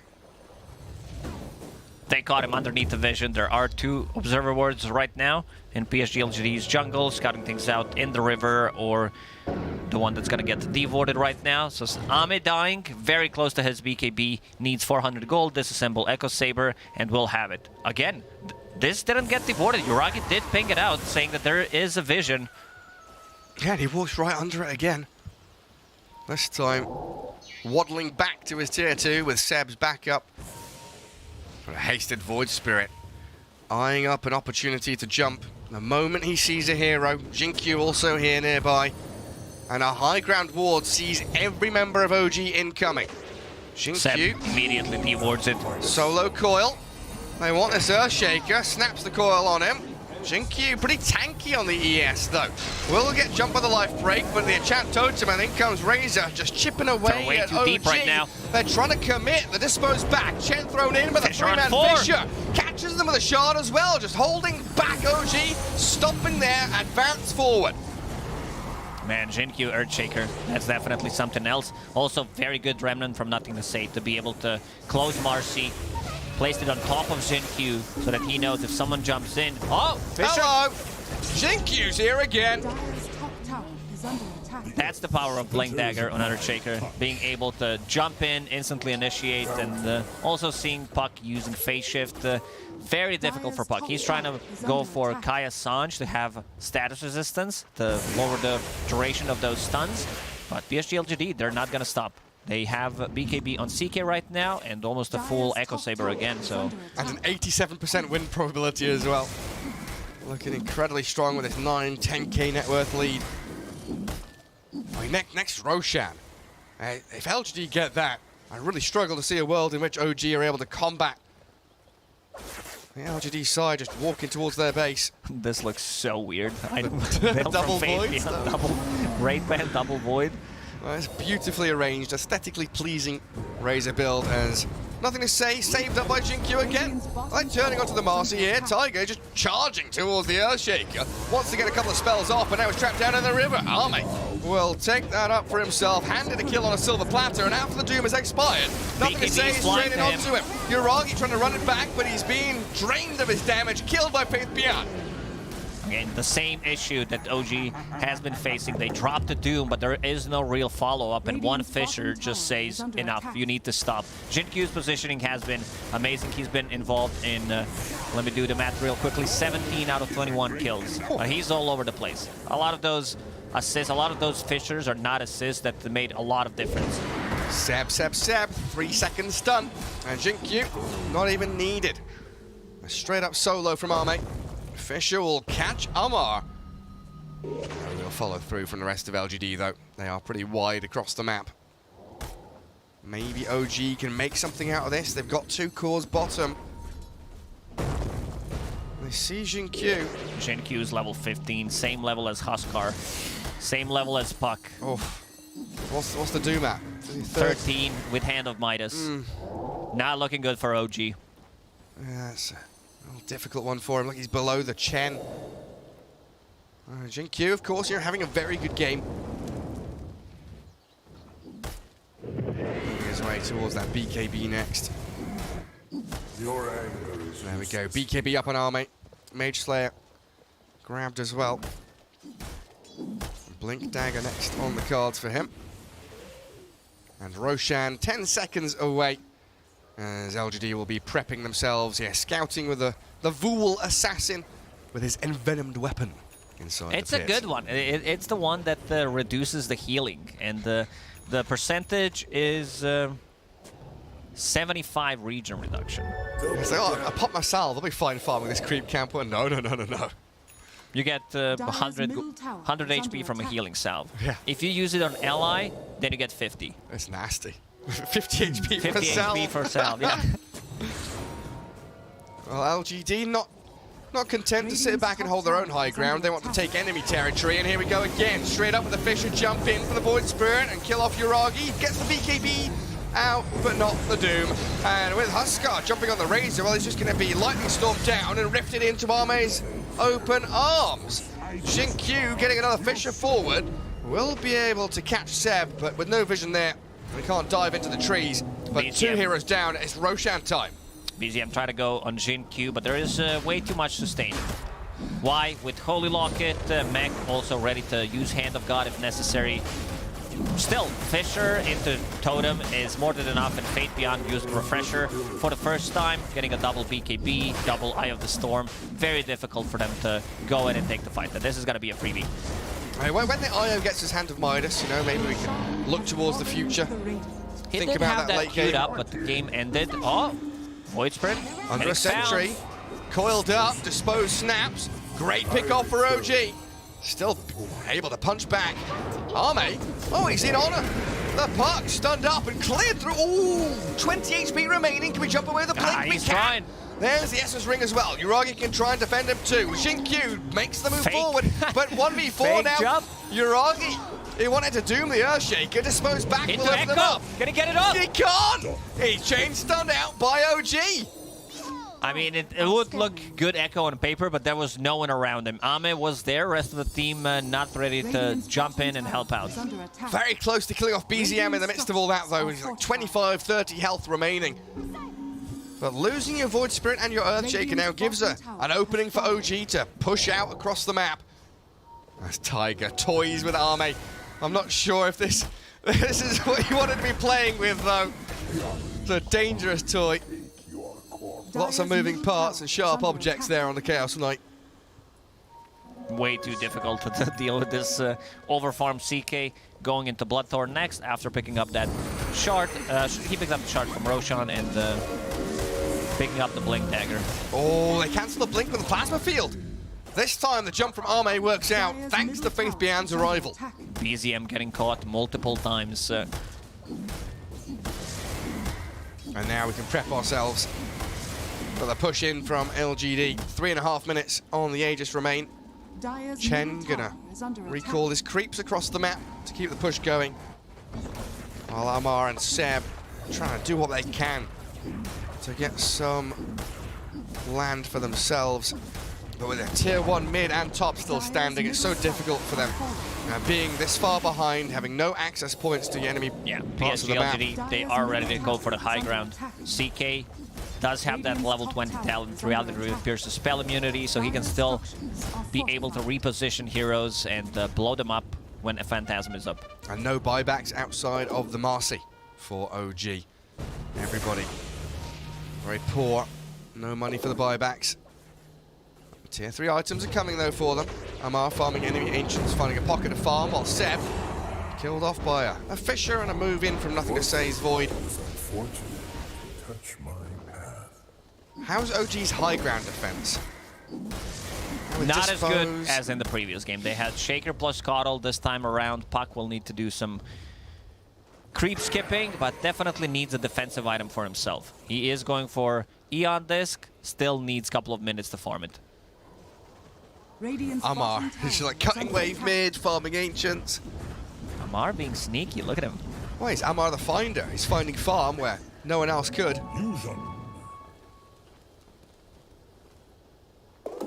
Is he the highest GPM on his team? No, the puck is ever so slightly ahead. 469. He has higher GPM than Doom with Devour and Hand of Midas. That tells a lot about how bad of a game Doom has. Radiant's courier has how important was that lane swap, right? Because you mentioned at the start they put the Huskar against the Razor. It would have been worse for Doom if he had been against the Razor. Well, hang on a second, it's Tiger. Faith Bian's found him with a refresh up. He's got the Eye of the Storm out. He's got double BKB ready at his disposal as well. They've got the Doom on the Void Spirit though. Faith Bian trying to defend, and the Hurricane back pushes Nothing to Say away from danger. The Hand of God heals him, and in comes the rest. Arme with a double kill, clearing through OG. Tiger, no way of escaping. Penitence and the Rift on him, and GG is called. A 2-0 victory here for LGD, and quite a simple one at that. OG understanding that they have no business left in this game. They were not able to kill one hero in the last fight, and also White didn't even use Nethermech North 20 charges on the Holy Locket. Just the lane setup and also these couple of rotations first time around, couple of Dooms. They were not connecting. Xinkyu, masterclass performance on his Earthshaker. Just exquisite stuff on that Earthshaker, really. I mean, the Chaos Knight last pick as well worked out wonderfully for LGD. No real AoE to deal with CK. They needed to be able to get the Doom off, but way too much sustain from Chen. Y played amazing on Chen, being able to secure the lane for CK. And Puck, they just got caught way too many times. Void Spirit did decide to go for Aghanim Scepter, which is a bit of a greedy item build, but once you get to that, then you have a backline jump, you have the control, and also that first Roshan fight, when they pretty much team-wiped OG and double damage Alpha Wolf, more than enough to take down Roshan securely. Yeah, the responses from LGD as well, right? Think back to that real first big team fight bottom where Ame gets gone on, Xingqiu comes in. Like 3-4 man Fisher right on top of them, and Ame survives in the end, and big turnaround play. Also being able to protect the tower for a longer period of time, which does allow them to, again, TP out, and I think we also need to mention Warding, how good PSG.LGD was. Superb. Because it did allow them to go for these pickoffs. Well, we'll head it back to our panel to talk about this series. 2-0 victory for LGD. What do you think about that? I think that we should never, ever listen to Gods again, because that Earthshaker performance, what do you have to say for yourself, Gods, and about the Earthshaker? Not very trash. Xingqiu Earthshaker, not very. Yeah, all right. Do you still, I guess, do you like the look of Earthshaker now, or do you still think it is now one of those heroes that's very player specific and very, very lineup specific? Probably, I mean, definitely, I got to double down on my back case. And, yeah, please go ahead. Please, I would love to hear I mean, the way Xingqiu played it definitely looked different to what we've seen from other teams. Yeah. And I also think LGD, the better team here. Like, I think often what you'll see is, like, a team that's better than opponents can make heroes that maybe aren't as strong look a whole lot better. Like, it felt like OG were walking into these 3-4 man fissures multiple times. But it's a hard hero to play into if you haven't versus Earthshaker in a while, which I think a lot of teams may have to kind of get a little refresher. Yeah, I mean, it's not just the Earthshaker that had impact in this game for LGD. That Chaos Knight, came out as their last pick, ended up going 12-2, so looking absolutely amazing for the side of LGD, and just the way this game played out, it was very skirmish heavy, a lot of rotations from both teams. So even though LGD kind of snowballed, there was a lot of action sheep. Yeah, they both made sure to react to things that were happening. You see BZM's puck TPing top to counter initiate. You see the bot lane Xingqiu's Earthshaker TPing in and counter ganking. Like, that's how a lot of these fights happened. I will say though, for me, this game was very Xingqiu really was the MVP. Like, he was behind CK so often. He was always ready for the counter initiations. I think that's what made him so effective. So in the early games, his counter initiations came from the TPs. Later, it was with his blink. You saw the OG team smoke with their Huskar and come into the jungle. They kill Ame. It's like, oh no! But then this massive Echo Slam comes out, and it completely turns everything around. Like, he set up so much. He was catching so many heroes, and it was just off the back of like two things. A, his positioning was fantastic, and B, they had amazing vision. Yeah, their vision game was fantastic. They not only were they putting pretty deep wards in and getting like wards that cover like the bot side of the map and the top, so they knew where they were, but they were also playing very aggressively with their Chen. Like, Y was just farming the enemy jungle when his entire team was like bot, and you have these creeps scouting, giving vision, giving information, so they just know, oh, OG could be bot. I'm gonna make sure I'm behind my carry. Yeah.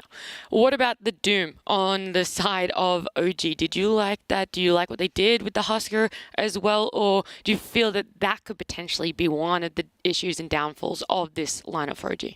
And maybe from a comfort perspective, it was a slight downfall. I don't think there's anything wrong with carry Doom, but at least the way I think OG played around it, and for Yuragi, I think it just looked a little outside of his comfort zone. It felt like they didn't quite know the timings of when they want to fight, how they want to fight. But I think, to me, less the Doom and more the problem was maybe the IO Marcy that support you, I just feel like was kind of low impact. They weren't really able to do a whole lot in this game. IO's just about like buffing up your cores. Marcy's just like, okay, you can combo with the puck. But I just felt like they didn't have a support that brought any team fight and way to basically match up what the Shaker was doing. Like, you mentioned like how impactful Xingqiu was, and I totally agree. He probably was the MVP, but it was like, what were OG getting from their supports, and nothing kind of compared to what the Shaker had. Yeah, I feel like a lot of their moves did get stumped though by like the Chen heal. That was like pretty massive in my opinion.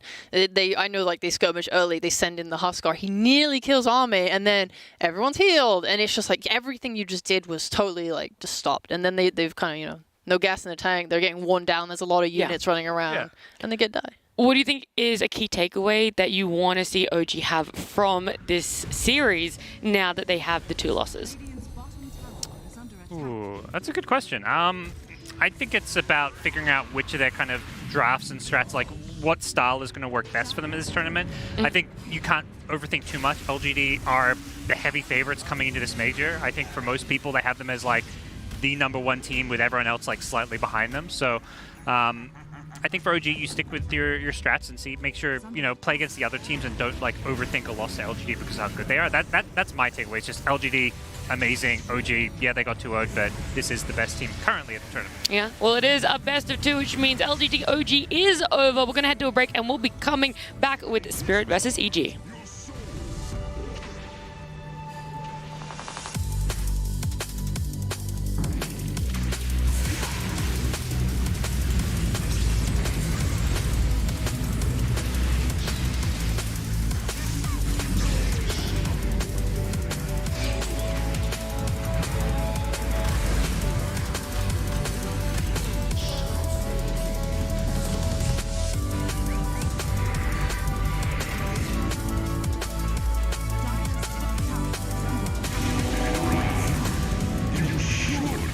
Coming up next, Team Spirit versus Evil Geniuses.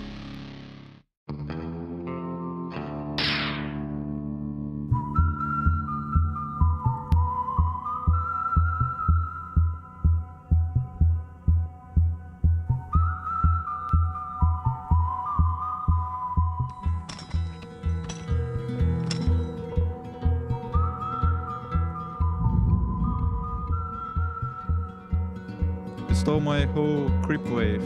That's what you got. You got me, son, in this town. You'll drop it.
Power can be found in any number of places. Scientists will tell you that it comes in newtons. Gamers will say that it can be found in silky skills. We will say that the power lies in real thrills. In the play with perfect ping. In the runes and crystals. In every frag and gank. In your personal winnings. Lock and load for PGL Arlington.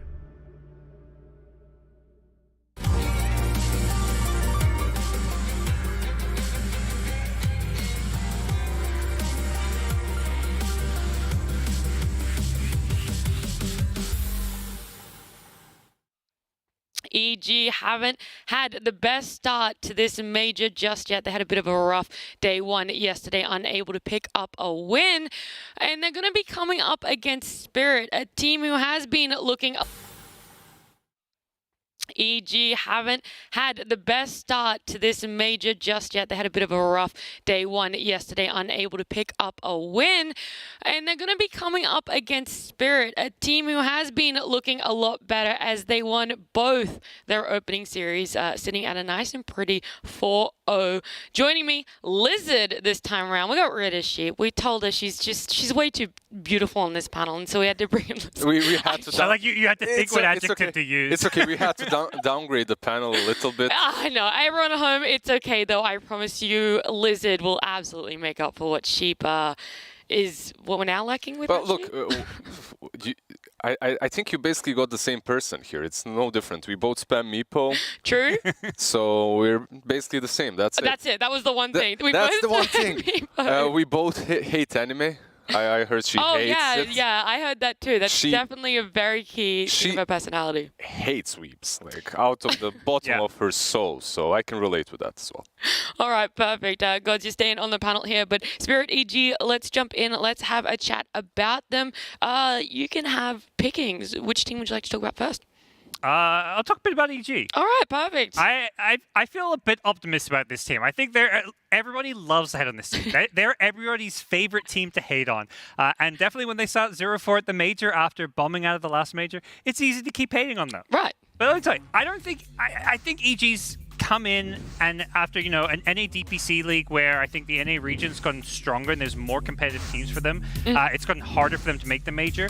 I think bringing back Fly has kind of brought back some of that stability, so I think they're a team that's going to bounce back on a day two.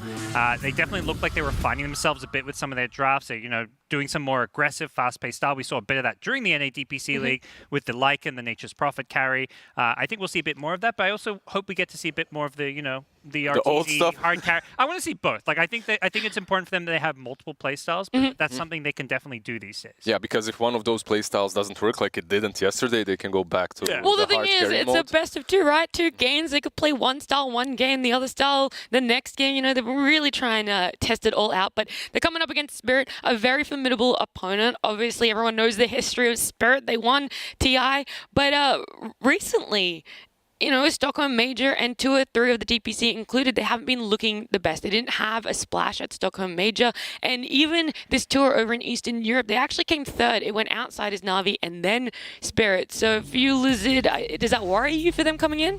Not at all. Okay. Like this team, if you look at the past, if you look at the way the year started, right?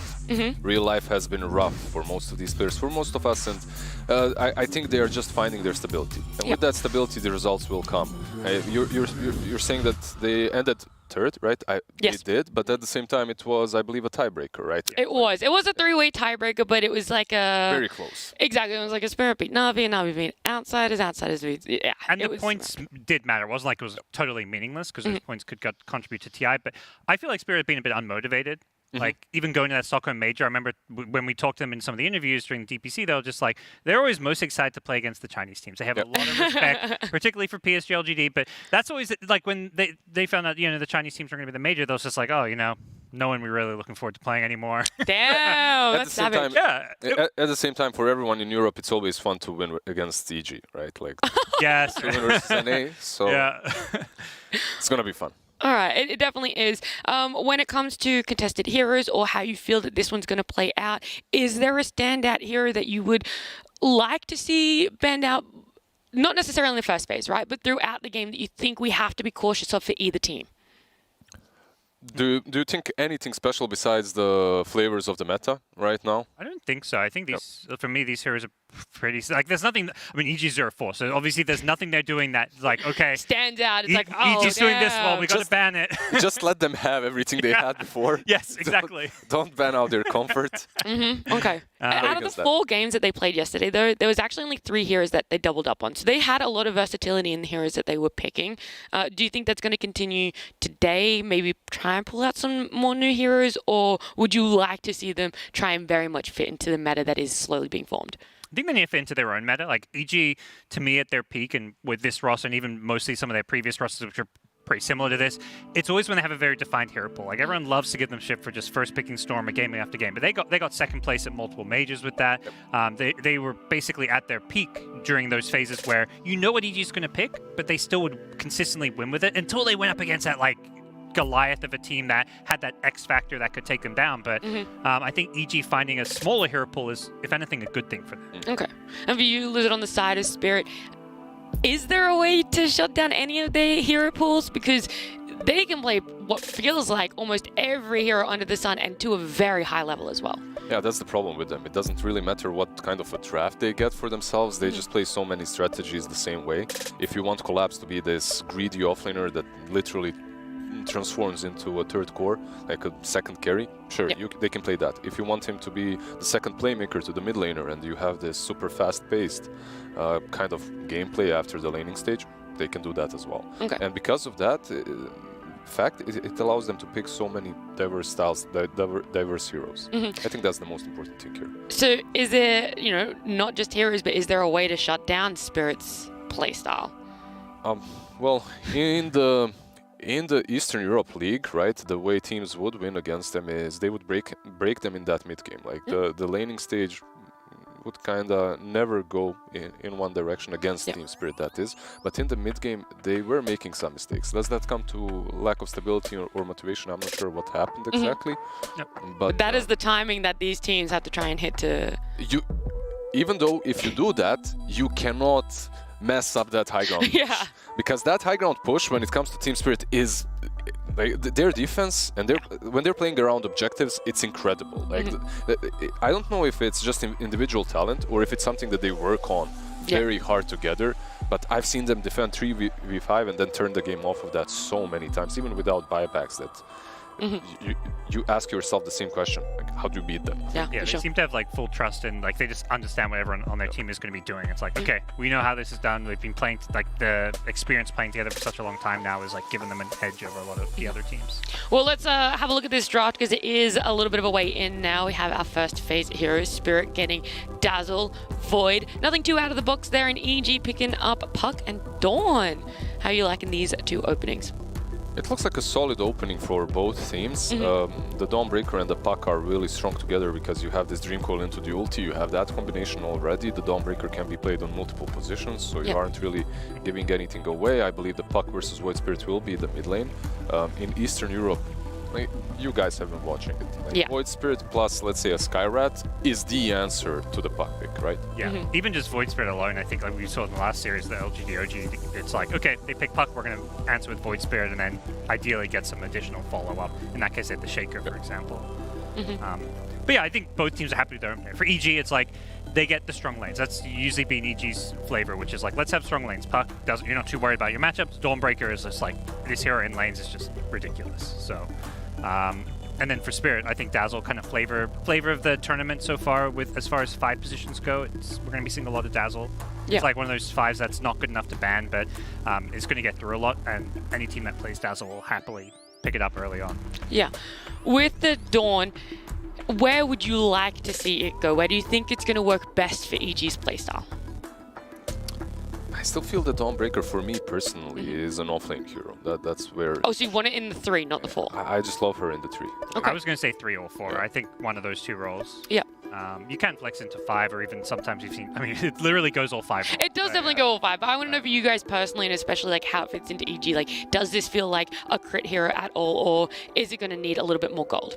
It feels more like a Nightfall hero, because I think Crit wants to be more of a playmaker, and often what happens with Dawnbreaker is your rest of your teammates are off like making plays on the map, and you're like playing in that like dead lane where no one wants to farm, and then you ulti to join the fight, so you kind of often end up playing separate, if you want to play around your ultimate. So to me, it feels a bit more like a Nightfall hero, but...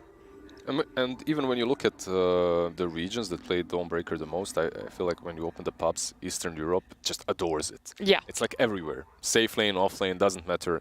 They know the hero inside and out. Is it the Aghanims build on some support, or is it some, I don't know, Basher, BKB Deso with the blink, with the Aghanim shard where you just jump in and stun people? It doesn't really matter. Yeah. However, one thing that you said is Dazzle isn't really not highly contested, maybe not highly rated at the moment. Yeah, right. I feel like that might change, right? Like he's looking. It's not even only about the hero; it's the play style. Like you just get this 5-man snowball that's with Dazzle and let's say one more hero that can heal itself with some mechanic, and you just can't burn through that. You just don't have enough damage. There's just so many damage mitigation abilities and spells right now. Add on top some Wyvern, some Dazzle. You can't kill anyone. Like, we see these team fights. Yesterday it happened a couple of times. Yeah. Like, only position 4s die and that's it. Everyone just scatters back, right? Yeah. They're either like able to disengage or they are able to sort of sustain their way through that. Would you like a Winter Wyvern on Spirit? Do you think that's the extra heal that they need? Or are you hoping to see in a different sort of hero? I'm not a big fan of the 4 Wyvern. I know like PSG.LGD plays some 4 position Wyvern, but I think getting for Team Spirit, I'd much rather see like that kind of playmaker for Void Spirit to kind of sync up with. Like, I think Wyvern and Dazzle overlap too much. Yeah, that's true. Yeah. Like, I was just giving an example of Wyvern. Of course. When I saw the Wyvern Dazzle, it was even Wyvern mid. I believe it was Liquid playing it yesterday, right? And it worked out well for them. But right now, what they're lacking is, I completely agree with Gods. They need something with the Void Spirit to jump in, to go in first, make stuff happen. Does anything stand out as a Spirit hero that does that? I know Eastern Europe likes Snap. She isn't really banned. Yeah, like I don't know if Snap is truly the right option. I won't even mind something like a Nyx that's still in the pool versus the Puck versus the Dawnbreaker. Like, for me, it's... I was going to say Tusk for Spirit, but EG get their hands on that. I think both teams, their 4 positions are actually kind of similar. I think hero pool-wise and playstyle-wise, like Tusk, Nyx, or Spirit maybe less so these days. It's kind of fallen off, but I could see something very similar in Team Spirit for Mira. While we're waiting for their pick, I do want to talk about the Nyx a little bit because the last series that were being played, it got picked up twice, I think, on the side of Talon and also the side of Fnatic on other streams. But Nyx is definitely up there in the pick rates for this major. How do you like it as a hero in this meta? We got asked, I think, yesterday by Sajidine. Oh, yeah? It was one of those things where I think some teams were picking it too early in drafts. Of course. Because if it's one of those things like you pick it up and then there's all these int mids so you don't want to play into it. At least that's historically been the case. So I think waiting to pick it, like when you see the Puck and the Dawnbreaker, suddenly I think Nyx becomes a lot more viable. But I don't think picking Nyx early in the draft is necessarily... He's more like a pocket pick. It's something that you want to like pick out in the end of a second phase. He counters stuff, but you don't want to counter stuff that hasn't been picked yet, in my mind at least, with the draft. Yeah, makes sense. For me, Nyx Assassin, exactly like Parker said, would work here because he would already be countering a couple of these heroes. He's not great versus Tusk, right? But versus Puck and Dawnbreaker, you already have that Carapace to mess up the ulti combo to catch Puck. Oh wow, Spirit are going to be able to get Monkey King and Zeus. Is Zeus that playmaker that you liked in position 4? No. No, yeah. I guess we don't know. With Void Spirit mid, so I guess it is support Zeus. Yeah, you can jump out of the shards, right? That's something. Like, you can get away from the Tusk. But, okay, so the offlaner needs to be that frontliner now for them, definitely. I was going to say, because we also get the Monkey King, and sometimes that could be flexed to 4, but now that Zeus is out, that one's more likely to be going to 4, which means Monkey King carry? There is a world where Void Spirit goes offlane, I think. Yeah. It's being done. It's a bit out of the, I don't know why you would do it, though, versus a Puck mid, right? Yeah, I think it's just if you want to do core Zeus, but like you say, like why would you want, again, you're playing into Puck, you want the Void Spirit. Void Spirit is good there. EG, do hit them with a problem, that's this Enigma. Now you have to be thinking about ways of dealing with that black hole. Like something that goes through it. When you look at the offlaners that are still in the pool, Beastmaster is kind of the obvious one, right? Like, you could go for that. They also do need that way of starting, not necessarily starting the fight, but something to frontline.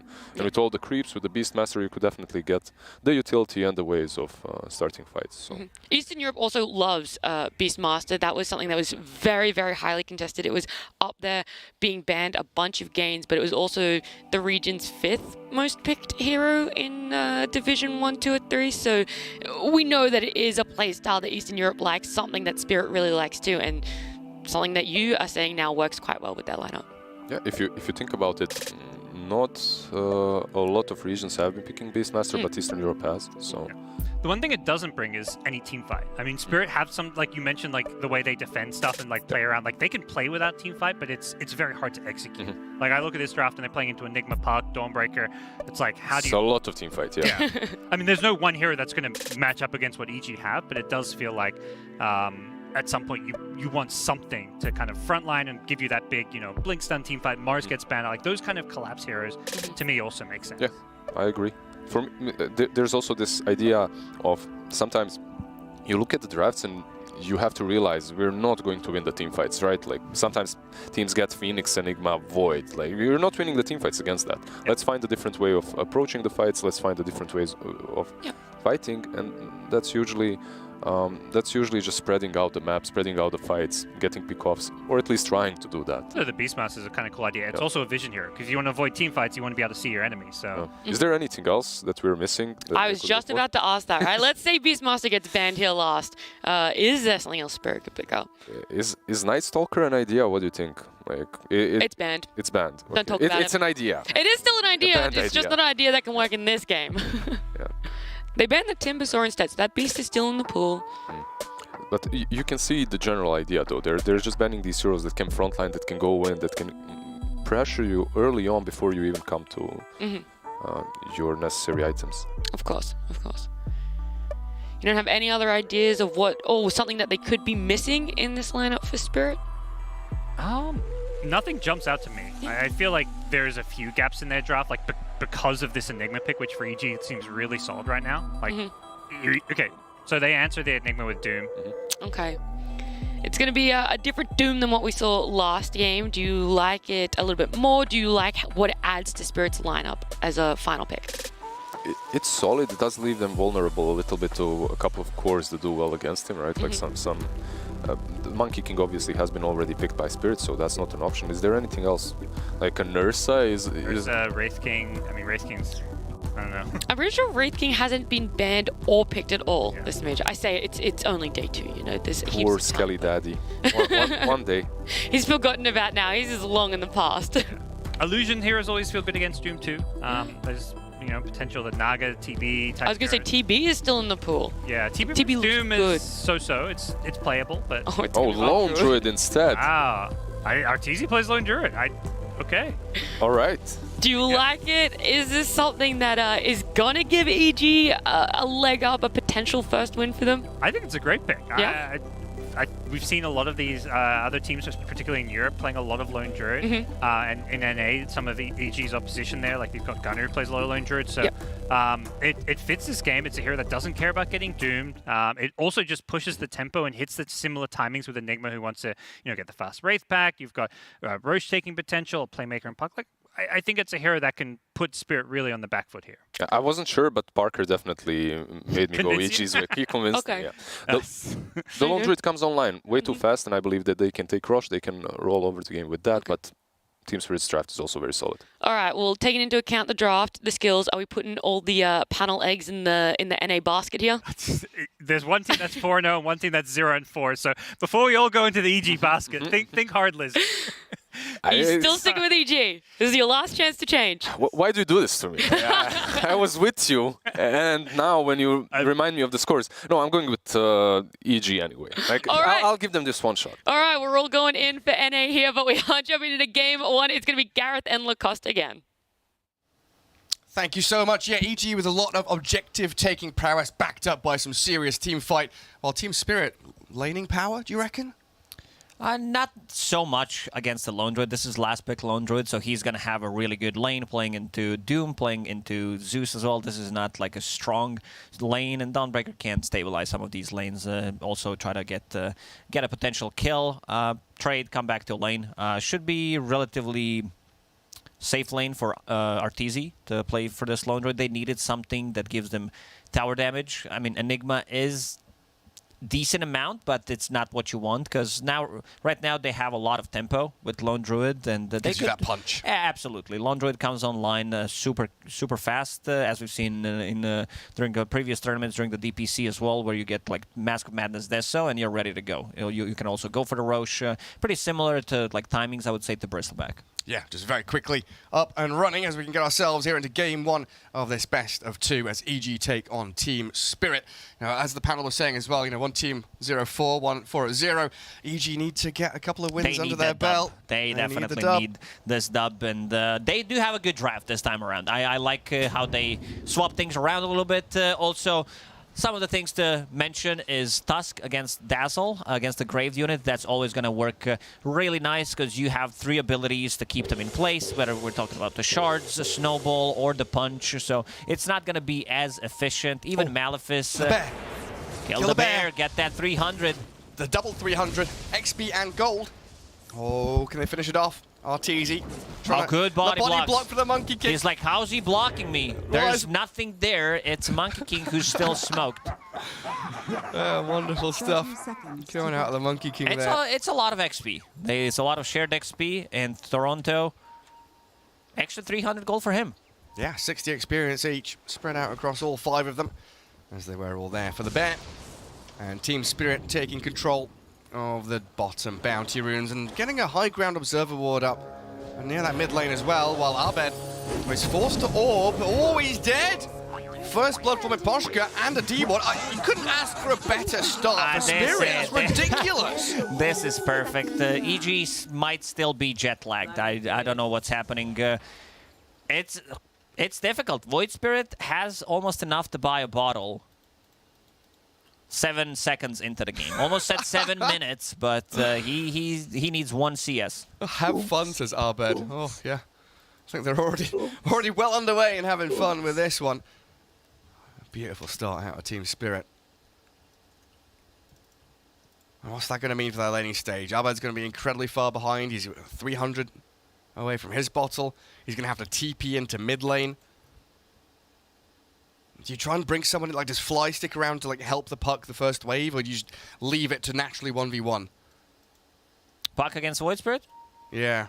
Yeah, you definitely do. I also want to see the rotation, something that PSG.LGD did really well, especially Jinkyu, going for that 4-minute water rune, not allowing enemy mid laner to get it, and also going into enemy jump goal, picking up the bounty rune, the 3-minute bounty rune. So you're kind of leaving mid laner not having any region and giving that advantage to your mid laner. He's already off to a good start, and this is Void Spirit favorite matchup. We're talking about 60-40 against Puck.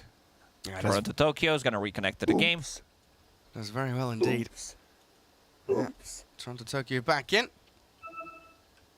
As we do have a number of Blightstones out. Lone Druid has one. He's gone for the branch build. We've got one over on that Yatoro Monkey King as well, so maybe we see an Orb of Corrosion coming out for him. It does appear that Arteezy will be going for the bear build. No, but back in the day, he was one of the main proponents of that he's not going to go for your build, Gary. No bear, build? Spirit Link, and what was the other ability called? Rabid, back in the days. Miposhka did block a small camp for Puck, so this is also another tool to deal with it, because mid Pucks do stack the camp and also farm it relatively quickly, so that's going to be some extra XP for Toronto Tokyo that he already has from killing that bear, because he can farm his own small camp. Yeah, I remember making a YouTube video looking over Arteezy's Lone Druid. It was back when he played the ranged Druid, like Dragonlance, Maelstrom, and all the talents he had for it. But nowadays, it is all about the bear again, with that Deso and the Mask of Madness. Yatoro and Miposhka not able to contend with the Eidolons just yet. Nightfall will keep dragging that wave back away from them, and Crit can obviously place himself quite aggressively to see where Miposhka's Dazzle is lurking. It's not going to be an easy lane for Monkey King. A lot of that XP will be gone. Nightfall will be denying his item build. Magic Wand, 3 branches going into Ring of Bassi, so heavily focusing on early stages of the game.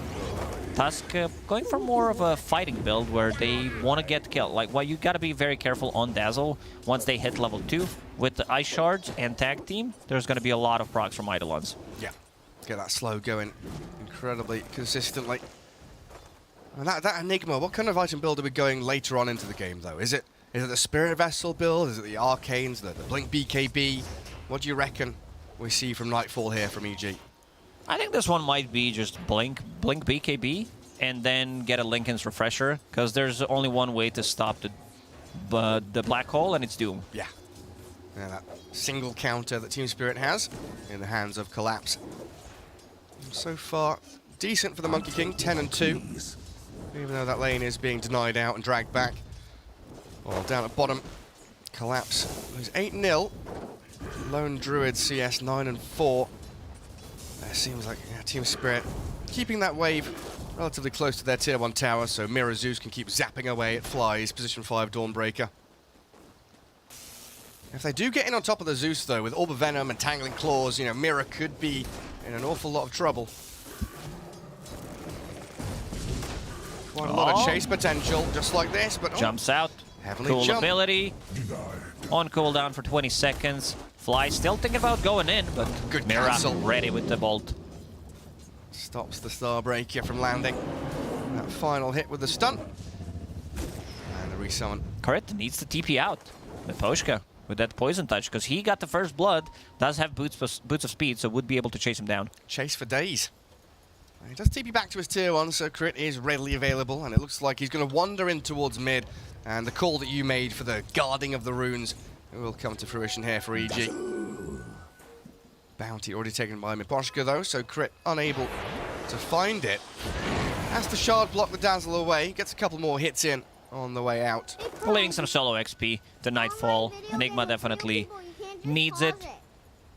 Miposhka also giving solo XP to Yatoro, because that XP is getting denied. And we can see the odds on screen. Team Spirit definitely favored in this one. Considering the start, not a surprise. Yeah, absolutely not. The bear kill, the Obs D ward, the bounty runes, and that first blood on our bed, while Fly does die down bottom to Mirror and Collapse. Expecting things to go the other way with the Lone Druid and this Dawnbreaker who can play aggressively. But Team Spirit responding very nicely. You know, again, the XP and gold lead. Hurricane on Mirror. They get from the start. And the root from the Entangling Claws. does have Fairy Fire. Not gonna even use it. Perfectly fine. He can walk himself back to base, or jump himself back there with the Heavenly Jump. And then return full resources. Get his mana and HP all topped up. Those neutral creeps, they go for the best play you can think of. Yeah, they want to show their skills, don't they? Quick little savage roar from Arteezy's Lone Druid. Hobbit doing a very good job on a mid lane in terms of CS, considering that Toronto did have extra 300 gold. 26 against 23. He's a wave ahead. Good sidestep from Collapse, though. And this Infernal Blade doing a tremendous amount of damage to the bear. And the kills chain, it another off. 300. Finishes the bear off. He'll lose his life, sure, but that's well worth it, right? Yeah, definitely. He got the solo XP from that, which is going to bring him closer to level 5. Mira was absent. He was not in the lane. And now when he comes back to lane, they're still going to have the skill potential, especially when Doom hits level 6. It's being pinged out. Fly wants to drag the creep wave and pull it back. Doom TPing in. Yeah, Mira trying to contest it. Well, up at top, Nightfall. He has to Malefice back Yatoro. Crit very low, tag teaming away, but he's going to die to the bound the strike of the Monkey King.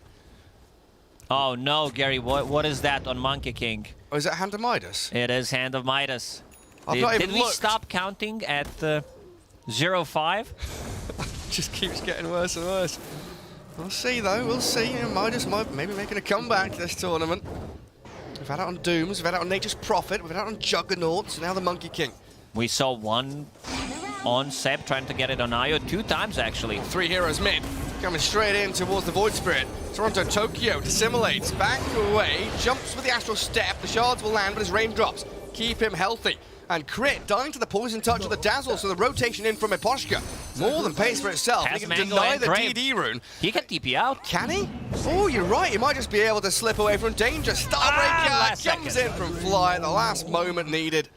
That was close, but yeah, clutch play, saving Toronto Tokyo. He's super tanky, gets that Resident Pulse on 3 heroes, gets the Magic Wand, and also the Infused Raindrop that you mentioned. Incredibly close stuff, though. And now Nightfall taking a beating from Yatoro. He's got the Boundless Strike, the ability to clear out Eidolons, especially when he's got Jingu stacks up. Very useful for the Monkey. Big discrepancy on top lane. Enigma about to hit level 5, Monkey 6.5. That's not what we expect, is it? With Enigma denying all these creeps. Miposhka did a very good job zoning out Tusk. Didn't allow them to play aggressively at all, forcing Tusk to TP out. Tusk didn't have Boots of Speed. He played more for the lane. Had that Magic Stick and Fairy Fire. We go, Toronto Tokyo. He wants Arteezy. Mirror does die to Fly, but that's a whatever moment. They've killed the Lone Druid, taking him out of the game while Yatoro is being chased down by Crit and Nightfall. Eidolon's tag team slowing him over and over again. Boundless Strike comes as Yatoro tries to fight back. He does have face might boots. find Nightfall here with a couple more swipes of his massive stick, and they don't even get the kill on him. He's like, we need an extra hero here. What a great read from Yatoro to turn around and just man up, keep fighting, get that Jingu proc, and then gets a good Boundless. Yeah, EG falling further and further behind. 2K lead developing for Team Spirit. I still yet to see Abed really make his mark on this game yet. Hasn't got a coil out, hasn't found any real openings. They missed out on Toronto Tokyo, who turns it straight back onto Abed, kills his courier, and Mirror's help here will find them a kill on the puck. Team Spirit is playing so much faster and snappier, decisive Dota from them. They're so quickly to move. And look at the levels right now. You have Void Spirit, who's about to hit level 8. You have Collapse on bottom, level 7. Almost Hand of Midas. Like, they're winning the laning stage, and they're going for 2 Hand of Midas. Well, yeah, 777 across all 3 dire cores. They hit the jackpot there on the slots. There's Yatoro. He comes back up top, probably eyeing up another kill on Nightfall. But Abed and Crit under the Dire Observer ward, scouted out, and Team Spirit knows what's coming. They're showing mid Void Spirit, who does not have a TP rotation, but good read from Team Spirit, not allowing EG to get anything done. Some damage will be done to tower, but other than that, they did dodge a gank. Yeah, and they can move now to play aggressively in the mid lane, bottom lane as well. Pressuring into these tier 1s. Fly left to his own devices to try and clear out the creep wave. And there's the Hand of Midas on the Doom. Dire's top tower is under attack. 9 minutes in. Dire's structures are fortified. One thing about Collapse is he's been super stable ever since he joined the scene. He always manages to get stuff done. Like, you can rely on him that he's gonna have a farm that, with that farm, he's gonna do something. Yeah, it's kind of similar in my mind to Nisha, like almost robotic, right? Very few mistakes, always very stable. Sometimes with the flashy plays, you know, they can pull it out of the bag, but always consistently good. Dire's top tower has fallen. Yatoro wanting that bottom tower. Orb of Corrosion helping him out. The rest of the team, a nice barrier through that bottom jungle to guard him and the mid lane, which Toronto Tokyo will claim. Top tower did fall. Enigma managed to take the objective there, so the top jungle does open up for EG. Team Spirit is messing with EG's momentum. This Lone Druid is supposed to have a lot of farm. He's sitting in the middle of the pack, still trying to farm up his Mask of Madness, so items are going to be delayed. And as you mentioned, Yatoro on the bottom lane with that Orb of Corrosion, ready to kill the tower. Yeah, take it out even as his catapult waves are arriving. And they can now think about mounting their defense in the mid lane. And EG are bringing, what, 5 heroes here? 4 at least. Ortiz's Lone Druid not too far away as Abed attempting the Waning Rift jump. A very tight window to catch Toronto Tokyo and doesn't quite make it work. And now they can focus in on that catapult. Their tower defense is really not that great for Team Spirit. They don't have Chain Lightning on Zeus, but they will use that Poison Touch, try to delay as much as possible with the Glyph, while Yatoro still yet to use his first Hand of Midas. They need to let this one go. Yeah, they're not defending this to stop the tower dying. They're just delaying it and making EG a little more uncomfortable or required to expend more resources, as we have our second Hand of Midas for Spirit now delivered. Monkey King gets the first use out of his. Also got queued up next, Echo into BKB. So he'll start scaling very quickly with the Midas, getting those levels going. I mean, buying a Midas on a Monkey King in this game is like a middle finger to the Enigma, right? Like, you've denied my creeps, I'm going to buy a Hand of Midas. Where's all that experience gone? Snowball chasing Monkey King. He is up in the treetops. And now he's in a bad spot. Crit is all alone. Mirror Collapse come in from the side. Radiant's bottom tower is under attack. Nice and simple from Team Spirit. Those Hand of Midases are going to kick in soon. Extra Devour gold, but EG keeping things at the 3k gold lead deficit for now. Yeah, it's just the Lone Druid really is the one that feels like he needs to catch up the most. Mask of Madness, I think he's being delivered now, so the Desolator is queued up and on its way for Artur. Yatoro, oh, he's been found here with a coil and a Starbreaker. Stuck around with no one nearby. Having a coil and also Dawnbreaker does allow you to land another stun with Solar Guardian, so that's a big pickup. Toronto Tokyo. Yeah, does fine flight. They got enough damage to finish him off because the Celestial Hammer creates a bit of a gap, needs the extra Astral Step. That was a dominating Dawnbreaker. She was a 4x kill streak there. Oh, this Infernal Blade, so good against the bear. Every time he gets tagged, he loses like 30. It's only level 1 Infernal Blade. Yeah. 30% of his HP just disappears. We're going to go in with a Savage Roar. Mira, he towed the line there so he can keep the spells going and claims the 300 golden XP again. I believe that's the third one. So extra 900 gold in Team Spirit pockets. Not an easy game for Arteezy. Toronto Tokyo down to bottom while EG smoke themselves across. Crit, Arbed, connecting with Nightfall. Still waiting to see this first black hole of the game. Team Spirit is in no rush whatsoever. They know that they scale extremely well with those two Hand of Midases. You have Zeus position 4, so late game is already secured. Right back down on Enigma, so some extra damage reduction. Looking for an opening. A bit difficult. They need Puck to initiate with the coil and still respecting the tower. Mira feeling relatively safe farming underneath this tier 2. Miposhka is just so good with his warding though. The 2 wards top have secured them safety several times, and now he gets a D-ward on top of it. Also, this ward between tier 1 and tier 2 tower on the mid lane is showing when they're gonna smoke. Ah, look at Miposhka. Just chilling on his Dazzle. Like toying with him. Come on, dive me onto tier 2, dare ya. Fly not going to fall for it though. Radiant's bottom tower. Yeah, another move where EG really desperate to get something on the map. Will snowball onto Mira. Catch the Zeus out with a quick little shard, and he leaps over the igloo, easy as can be. Now Toronto Tokyo hasted, potential to wrap around into the back lines. Doom gets dodged down a little bit there by the Arbed phase shift, and they black hole collapse straight off the bat. Mira can still zap back in with a lightning bolt, and Miposhka will save his buddy for a second while the Wukong's bound to strike. Arbed, he's taken out inside the circle. Now the balance from Yatoro comes out, catching out Nightfall and Toronto Tokyo. Still playing in the back lines. Enigma, what can he do? He can Malefice, he can try and run away, but they've got the Yule Scepter up into the sky. Fly and crit, they want this Void Spirit, but I don't think they've got enough damage. No, here comes Arteezy. Lundred does arrive, and Toronto Tokyo graved up. Dissimilate in 3 seconds. Charges. He's got the wand, and now Dissimilate Astral Step, and Miposhka picks up the double kill. Can he get a root? I believe he can. He's way too speedy. Mask of Madness is available. Go on. There it is. He did kill off Yatoro in the midst of all that, but the bear got to be so careful against Collapse and the Hurricane back into the waiting arms of Mira and Miposhka. Another bear dead.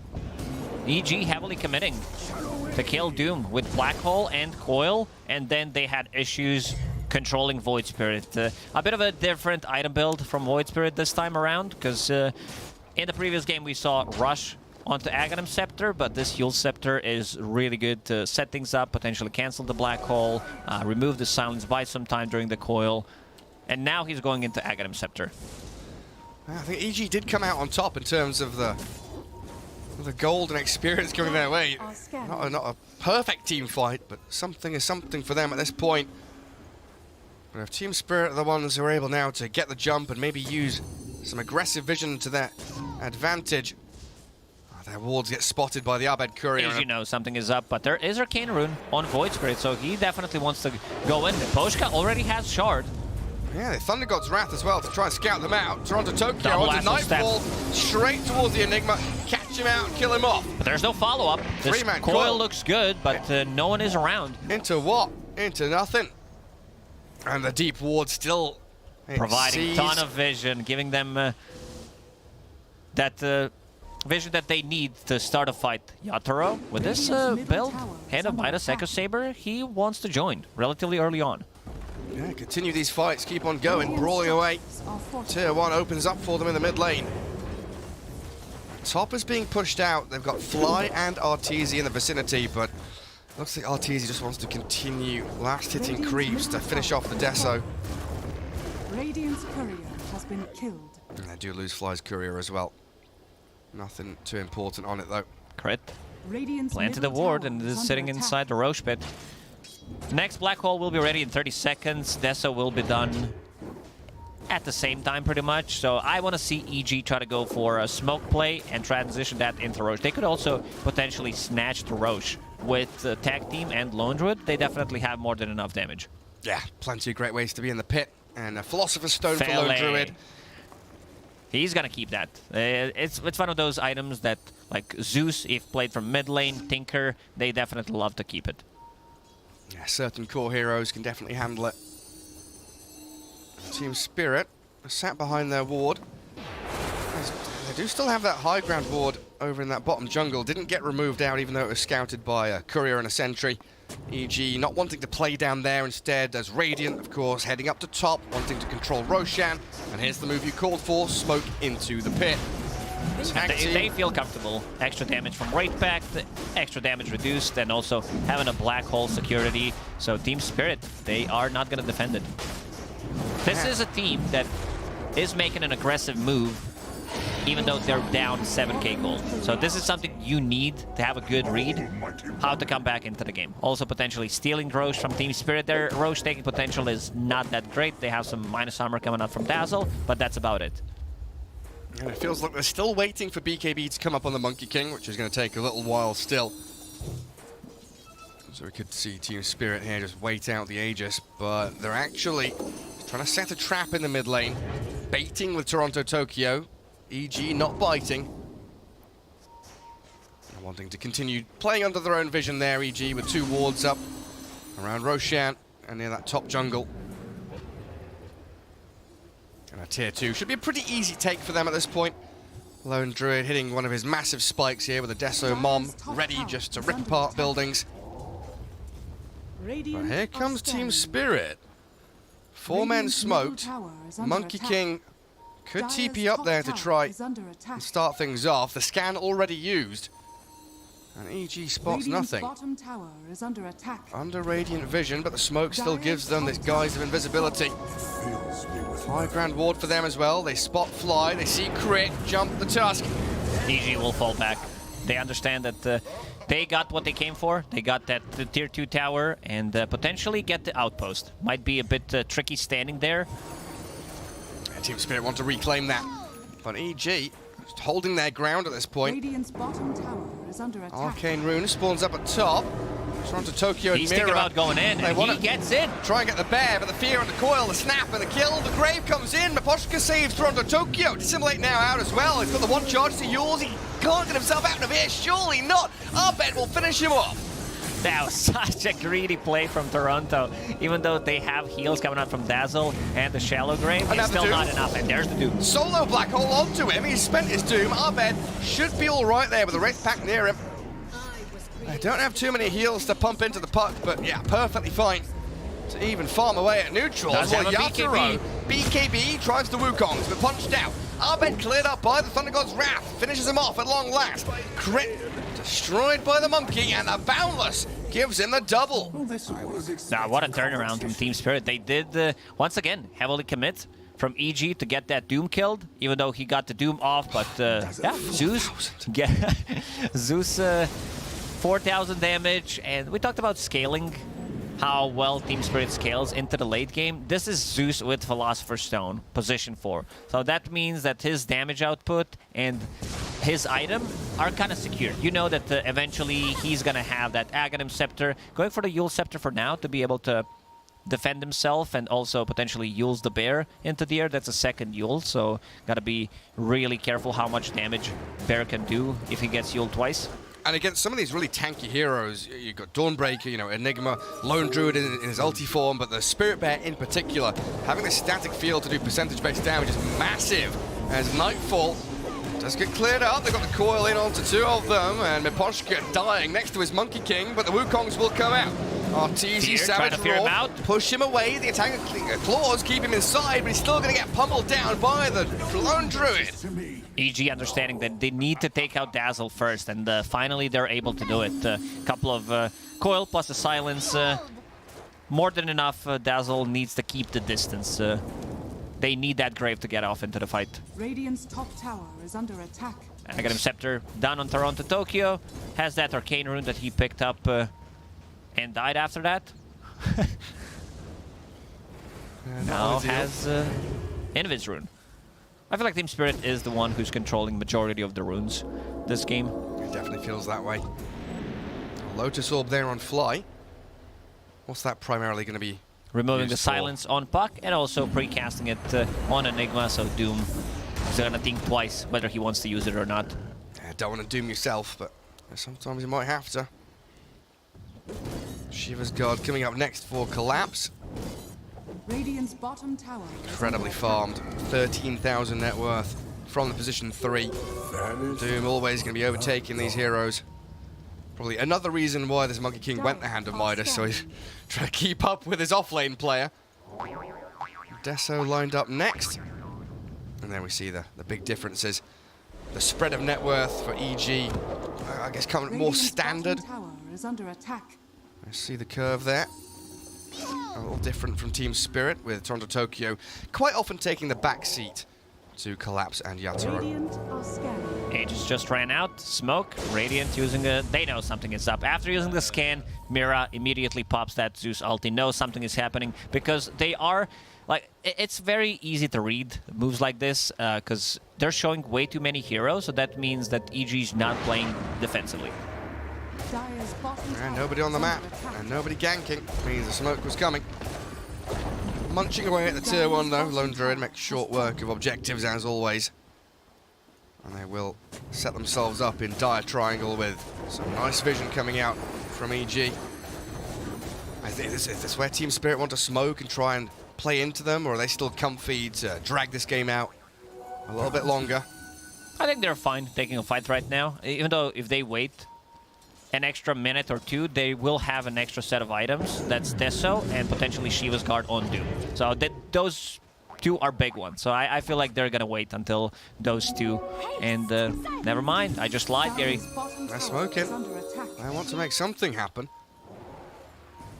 I guess you know that EG, they're itching for a win. They can feel it. In a decent position here to push down bottom tier 2 tower, but the ward's being removed. RTZ frontlining. The Bear, the Wraith Pact already being Good pushed positioning out. from Crit. They already placed another ward and he's ready to potentially save people if they go in. EG taking the tier 2 tower. Oh, but look at this warding from Spirit. Oh, they found an opening. Bear jumped upon. Wall stomp Doom. Puck being obliterated. Yule's not available. Being doomed up there by Collapse. Put a Lotus Orb on him at the very end, but it's not going to save you. Vision from Team Spirit, as you mentioned, they're doing a very good job every single time EG places a ward. They're already there. Mira Veposhka having a really good read how EG is playing around their vision, and most of those wards are getting dewarded. Yeah, the Puck now is getting Kaya Sands trying to get the Lincoln Sphere. Needs so many defensive tools to deal with this Doom. Team Spirit needs to maintain their lanes though. Bottom lane needs to get shoved out. Thunder God's Wrath there, trying to give the vision. So Collapse, no, he's safe. There's no one backing up the Eidolons, and the small creep push coming the way of that bottom tier 3. RTZ, not too far away from Assault Cuirass, it looks like. Just a recipe off. Philly Stone helping out quite a lot. Another Arcane Rune for Toronto. And skips away from this smoke that I think EG were under a dire ward when they used this, so Team Spirit well aware. You can see their movements on the map. The trio of heroes mid, back to their tier 2. And the scribbles on the map indicating they know exactly where EG are. Scan will come back up again. Probably don't need to use it just yet. Can hold on to that. A little surprised how under-leveled Toronto Tokyo is, considering that he's 3-1 and 9. He's the same level as Mira. Yeah, he's not really been given the lanes to push out and farm. It's been the Doom and the Monkey King getting these side lanes to grab up all that experience. Spirit with a 5-man smoke. But EG, they've got the positioning here. Again, the Spirit Bear, the only one showing. trying to front line and scout them out. While Abed, well, he could be in trouble. Again, Miposhka. Under the vision, jumps away. Remnant catches the bear. They will move up to D-Ward. The Observer on the high ground. PG very deliberate with their retreat. They've got the high ground ward again. This vision game, so back and forth. You've got a Zeus on one team, you've got Fly on the other. Sentries being spammed absolutely everywhere across this map. Nightfall finally has his BKB done, so if Doom is used on someone else, that means that Enigma will have a very good opening in terms of using Black Hole on multiple people. Oh, trying to get here to D-Ward. Toronto Tokyo very aggressive with his play, but he's got the Yules. Saves himself for the two-man balance. The Wukongs. In we go. Mira dominating, and EG lose a couple of heroes off the bat. The Black Hole.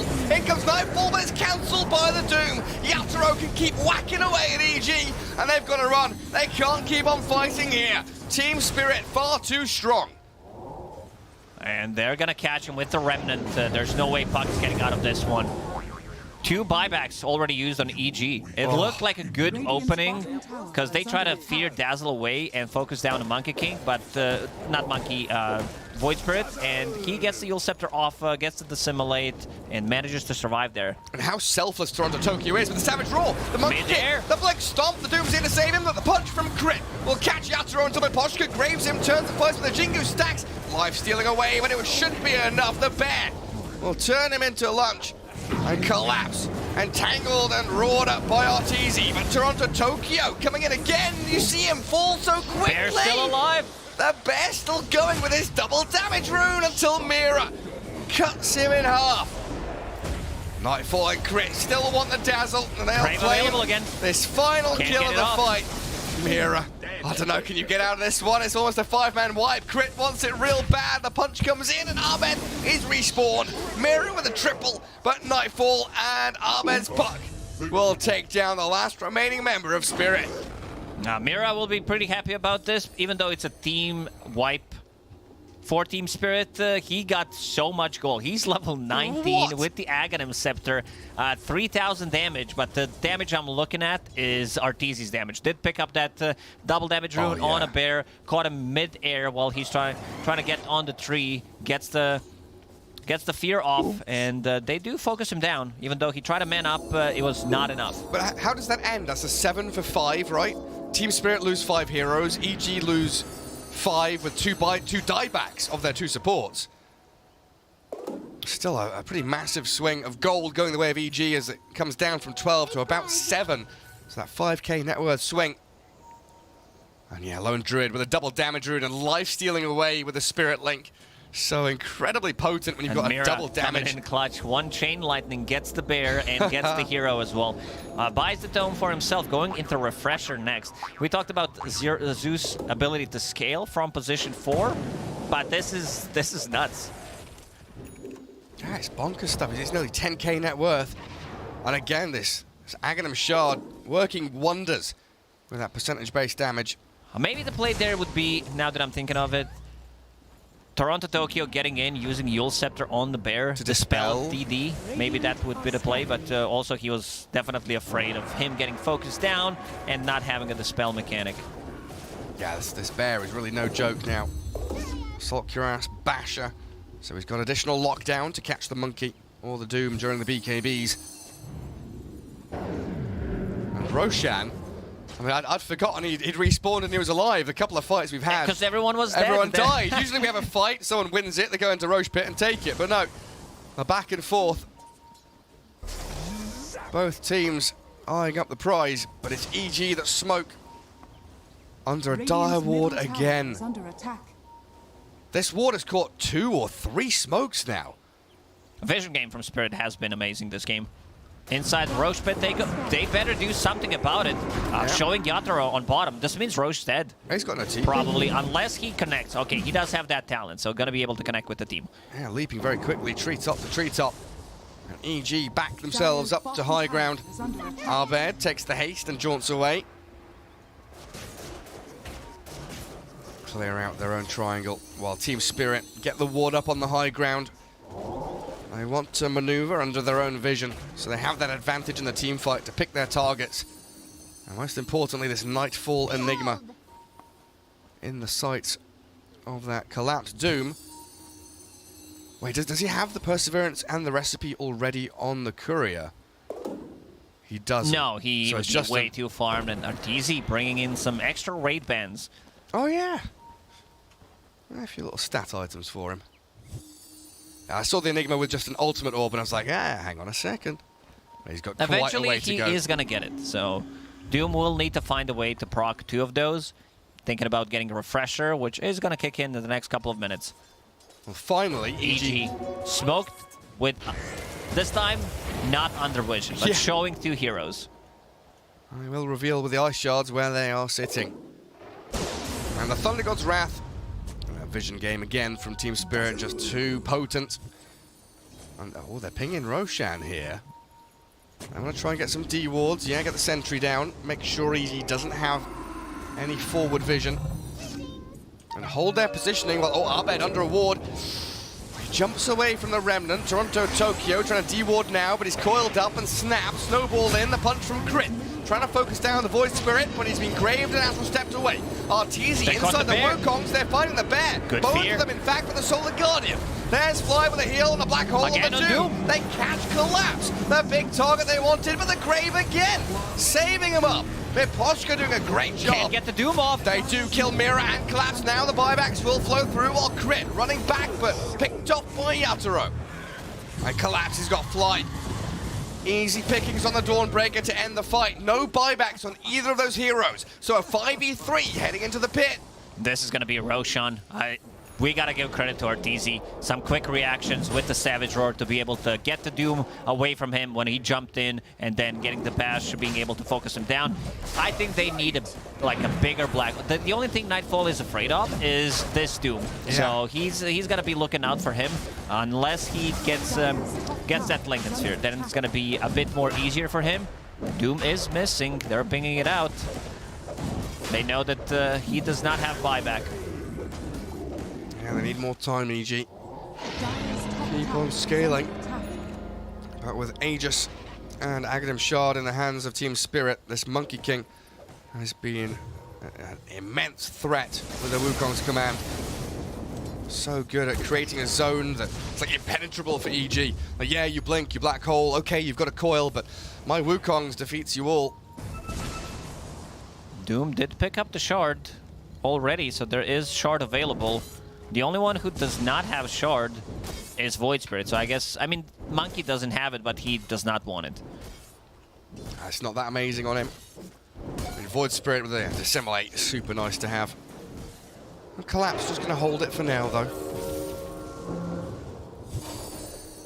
Abed getting out of the Nimbus and the catch of the Monkey. He wants his own Lincoln Sphere.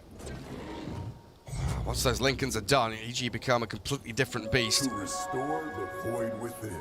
Much more able to freely play the team fights as they see fit.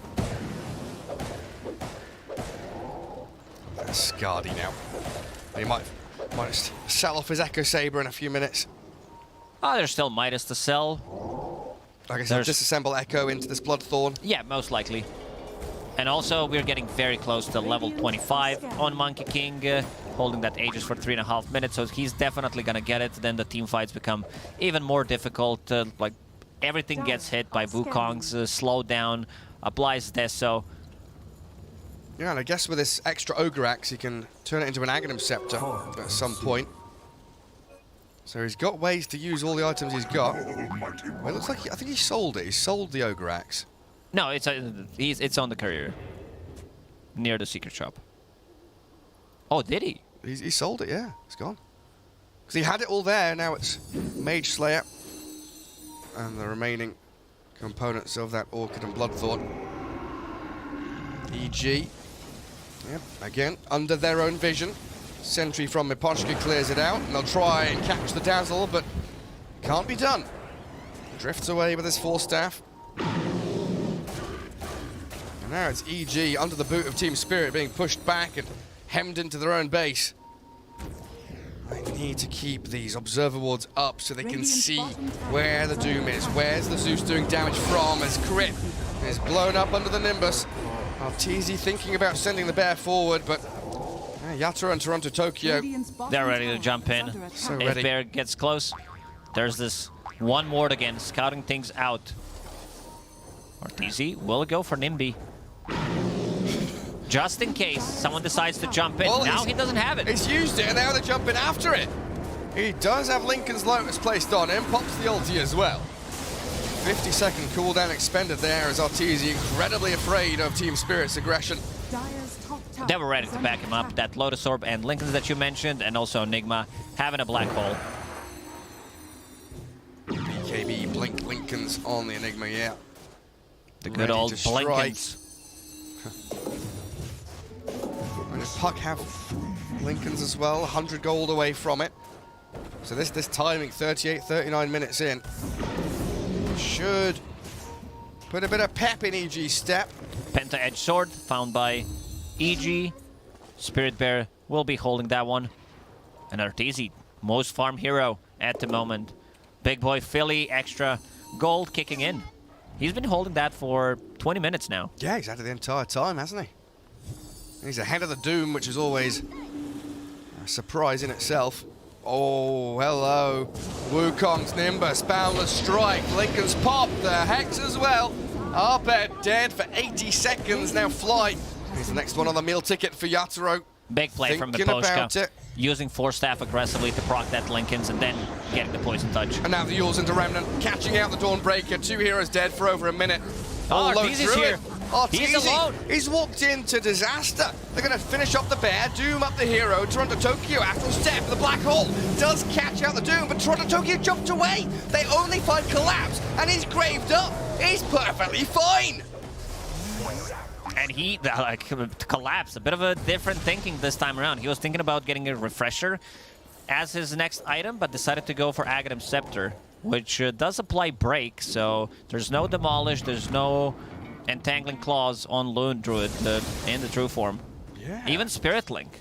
That's a big one. The Spirit Link is huge.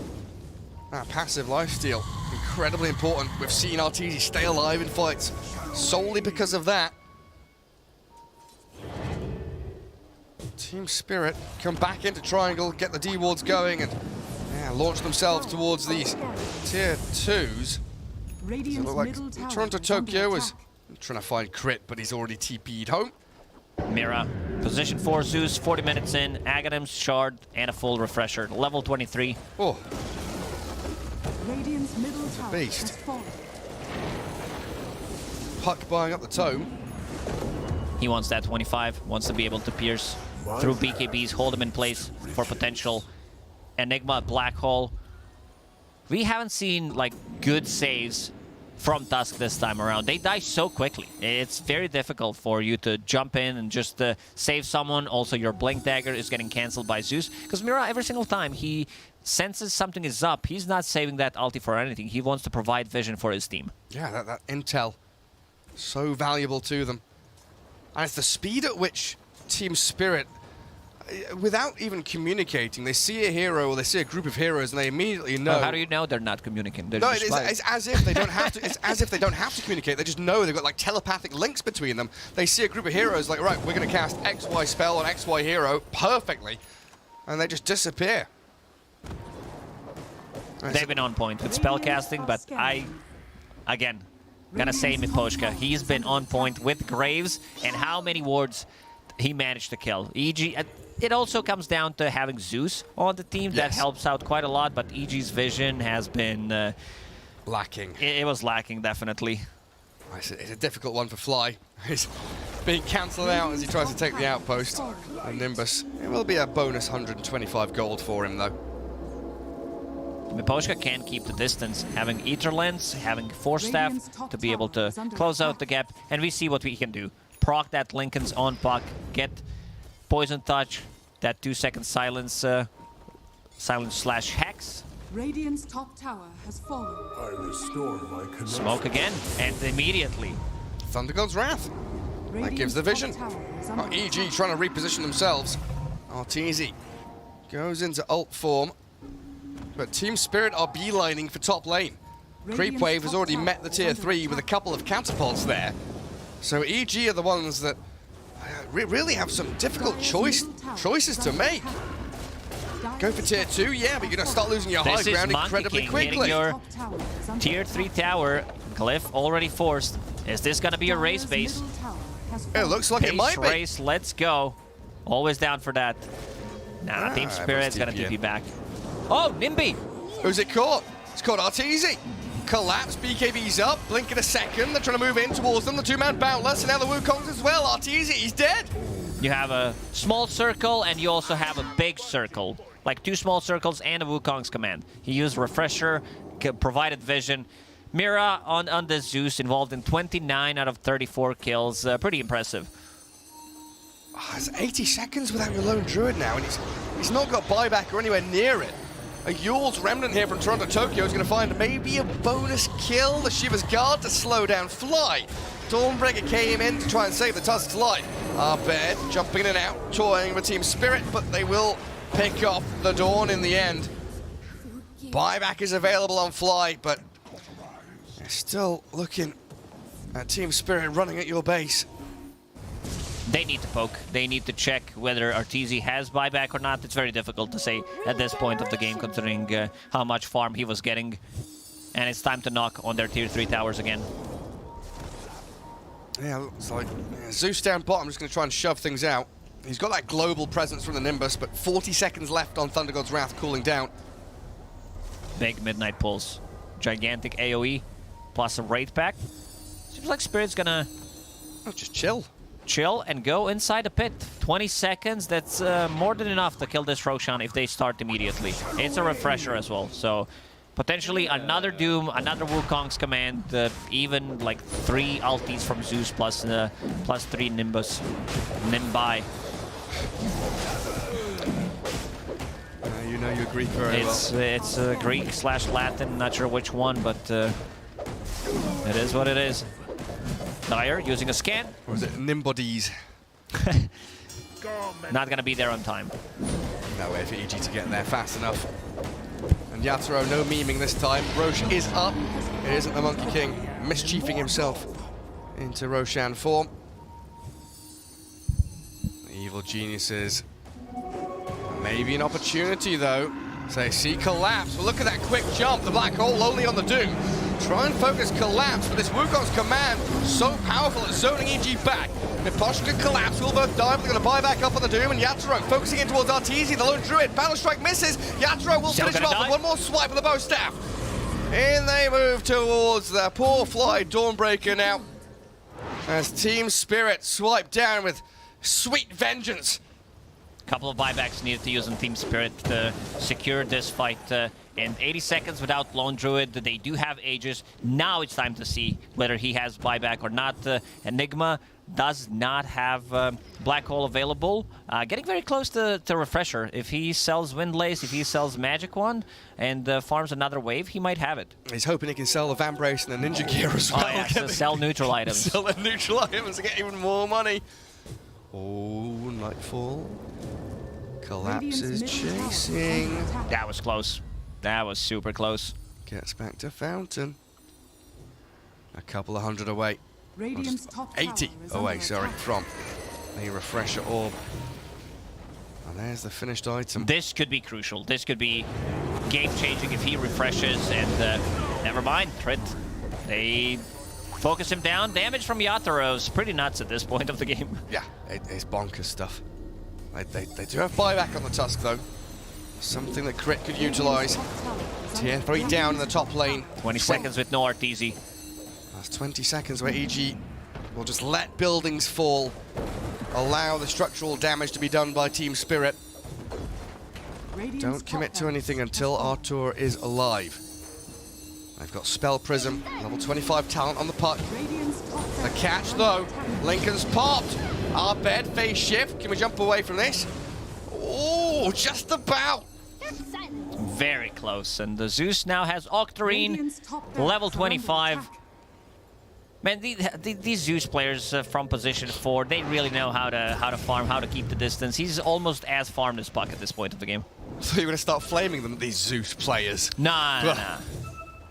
Disgusting, using Heavenly Jump to get out of trouble. Mira's going to jump across the map and get back towards the EG base. Still have 2 minutes 20 on Aegis, Cheese on the Void Spirit, and Refresher Shard over on Collapse's Doom. Aiming for a Refresher Orb himself. I'm not sure what that tip's for. But Nightfall. Oh, it's a misclick. There we go. This isn't a misclick. That's a big jump in. A black hole. It's onto the Monkey King, and the Void Spirit of the Grave may be able here to save up the Monkey. Does have the Aegis as well as backup. EG not losing anyone just yet. Well, Arbed toys with the backlines. Monkey King does die the first time. Does while have a BKB. hides in the tree line. Mira zaps back in towards Arbed, but the black hole is there again. Monkey King caught up. Grave, but he's gonna turn. The BKB Wokongs. He's still healing up. It's not gonna be enough. He's gonna be taken out by Artesian crit though. Big play from Nightfall. Also, I love that he wrote misclick. I look at the screen, I'm not looking at what's happening. I'm reading the chat. Suddenly, he lands a perfect black hole. A little bit of a distraction there, but it worked out in the end. Also, double damage spawn bottom. Oh, the DD. Did they see it? Give it to Bear. Oh, come on, EG. Fly will scout it out. Send the Bear down here. Give him a double damage rune on their side. 60 seconds until Monkey King. This is game. They're just gonna go and end the game. They're gonna poke, see what happens. What do you mean poke? That's not poking. The buildings just cease to exist. The Bear is destroying them so quickly. Tier 4s, here we go. EG gonna finish off the game. There's nothing to stop them. Oops, yeah. Go on, EG, finish it off. Team Spirit in such a dominant position have just lost everything. GG's called. What an ending. What? I mean, you have the best hero in the game to close out the game like this. I guess they got baited by the misclick. That's ridiculous scenes. I cannot believe that they managed to make a turnaround play. Big plays from Nightfall on Enigma. Being able to lock down. No cheese popped by Void Spirit. He did have a full Wind Waker. Didn't get the chance to use it. Yeah, and going back to what the panel was saying in our opening statements before the game, right? EG with a lot of pushing power from the Lone Druid and the team fight to back it up. Enigma with that surprise Refresher Orb. Team Spirit didn't know what got hit him in the end. I don't know. I think Team Spirit needs to take we can hear our voices going up. What just happened? Yeah, they definitely need to sit down and figure out what happened. But maybe panel has to say about what happened in this game. Yeah, over to them. All I have to say is everyone should listen to Lizard and Gods more often. Both of you guys predicted this EG win, and in such a fashion as well. That final fight was crazy. We're going to talk about the final fight eventually, because ultimately I want to focus on the fact that EG had a really rough start to this, and what you pointed out, Lizard, was that Spirit can kind of struggle towards the middle of the game, and that is what we saw play out here in Game 1. Yeah, they definitely struggled a little bit in the mid-game, a couple of those fights. First and foremost, the game was absolute pleasure to watch. Oh yeah, start to finish. The finish, for some, for NA fans, I guess. There's a lot of salty people in the Twitch chat now. Yep. A lot of people deleting their comments from earlier in the game. What airport are you talking about? We're in NA. It's not necessary. But yeah, like in that mid-game, there was one crucial fight with the double damage on the Bear that kind of turned it back into EG's favor. They had a really rough opening, really rough laning stage. It didn't work out for them. But that fight brought it back a little bit. And it matters a lot because you're playing against an Enigma. And every single item is crucial. You get that BKB, it doesn't really matter. There's still a Doom against you. But once that Linken's comes into play and then a Refresher, bit by bit, they got to this place. They got to the end game that they were able to take. Yeah, I want to, I guess, talk about, mid-game, great, but this fight here that we're seeing on our screen, Gods, I want you to walk me through just how well it went for EG and why. I mean, the big thing, Black Hole, Nightfall, this guy, absolute beast here, playing around, like, on the high ground too, they have the vision up, so they see Spirit coming. Even though Spirit had the Zeus ultimate, it just isn't a fight that they can really take when EG already have a positional advantage. And I think what is really good here, refresh Black Hole, obviously Nightfall carries the fight, but look what Abed's doing. He's at the top of this fight. He's keeping Zeus away. This Zeus is the guy. He's got Octarine, Axe, Refresher. He's dishing out so much damage. But by this point, I think Abed's recognized, I got to treat this Zeus like he's a core. Like, he's sitting back there dishing damage. I can't just let him cast spells.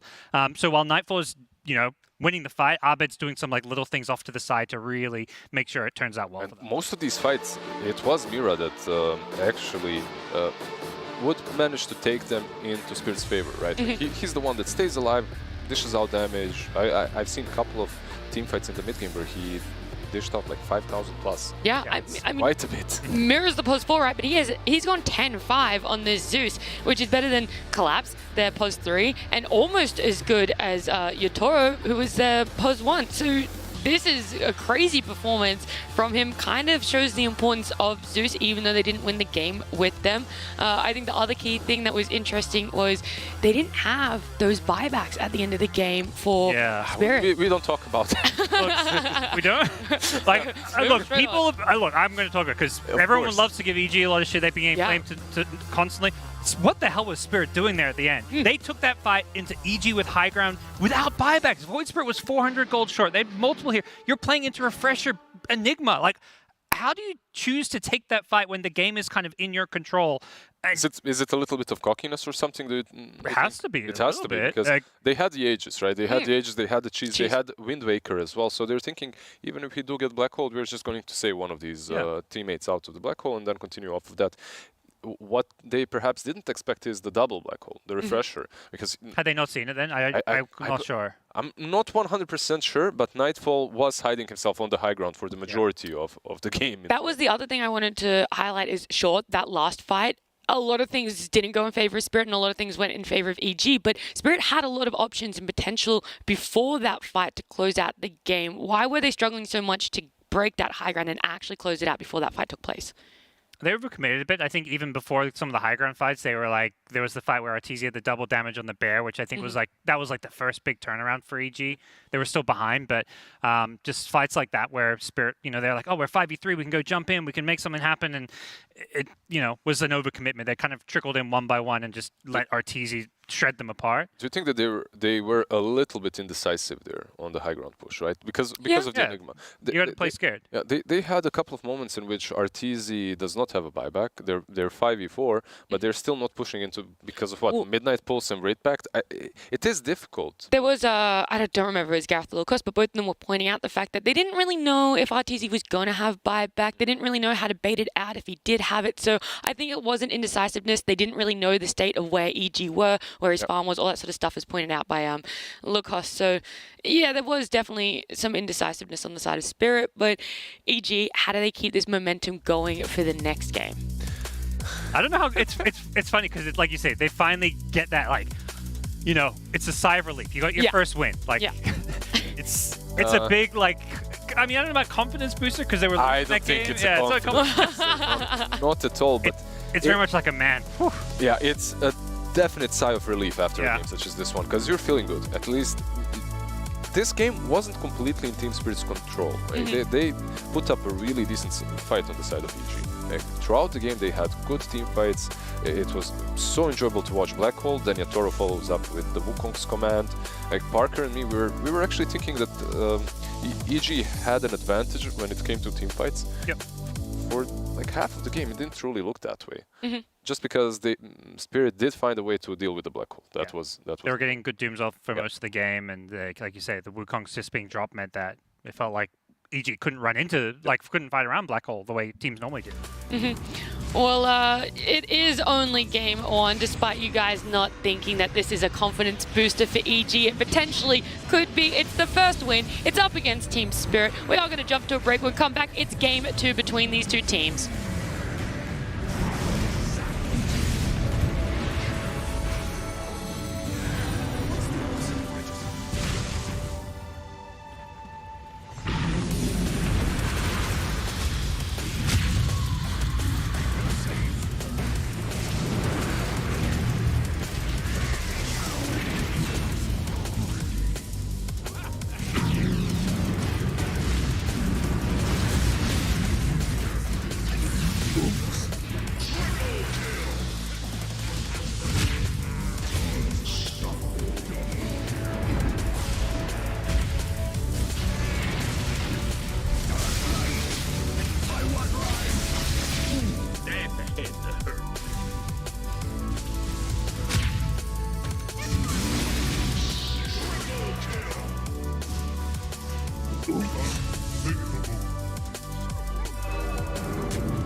So we're building our $15 Dota 2 team, and I got Yatoro here from Spirit, who's going to give it his best shot. Now, I'm going to give you this.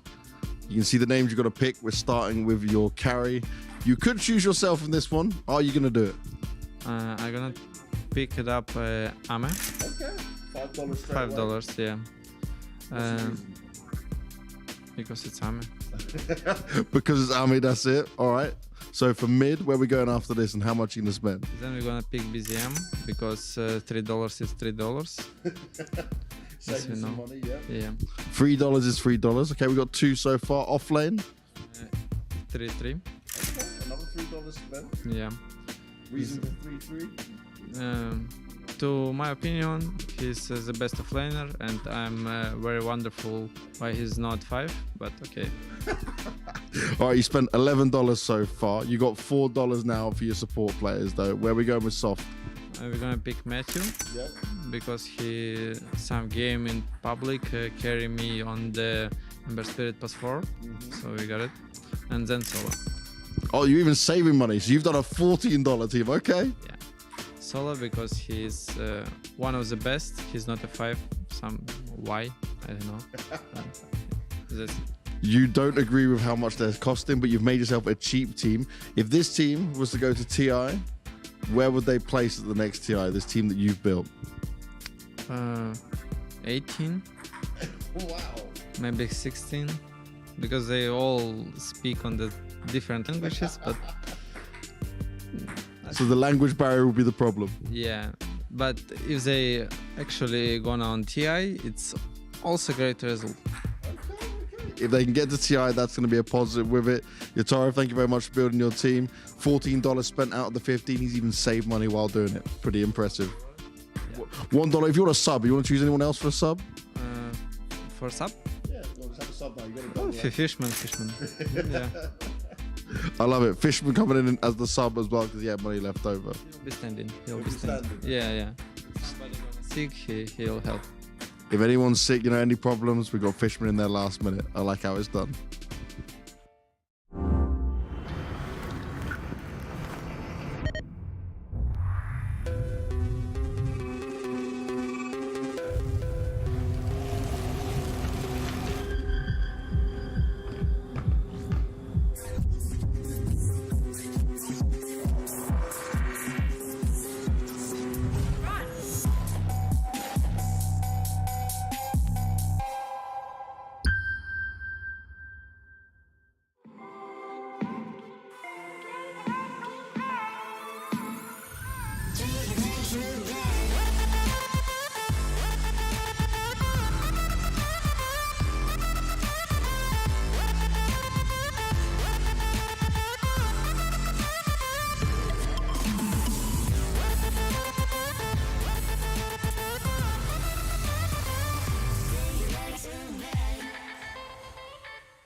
power can be found in any number of places.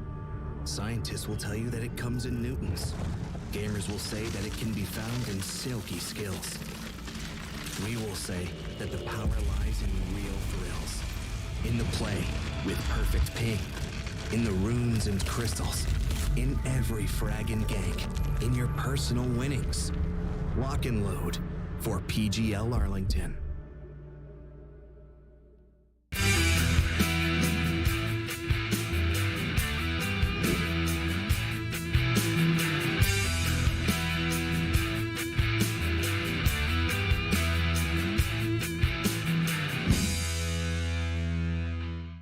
EG, they picked up game number 1 in a fantastic comeback fashion, but there is a potential for Spirit to also gain a win in this best of 2. But what do you guys here on the panel think that they're going to have to change up to get the win?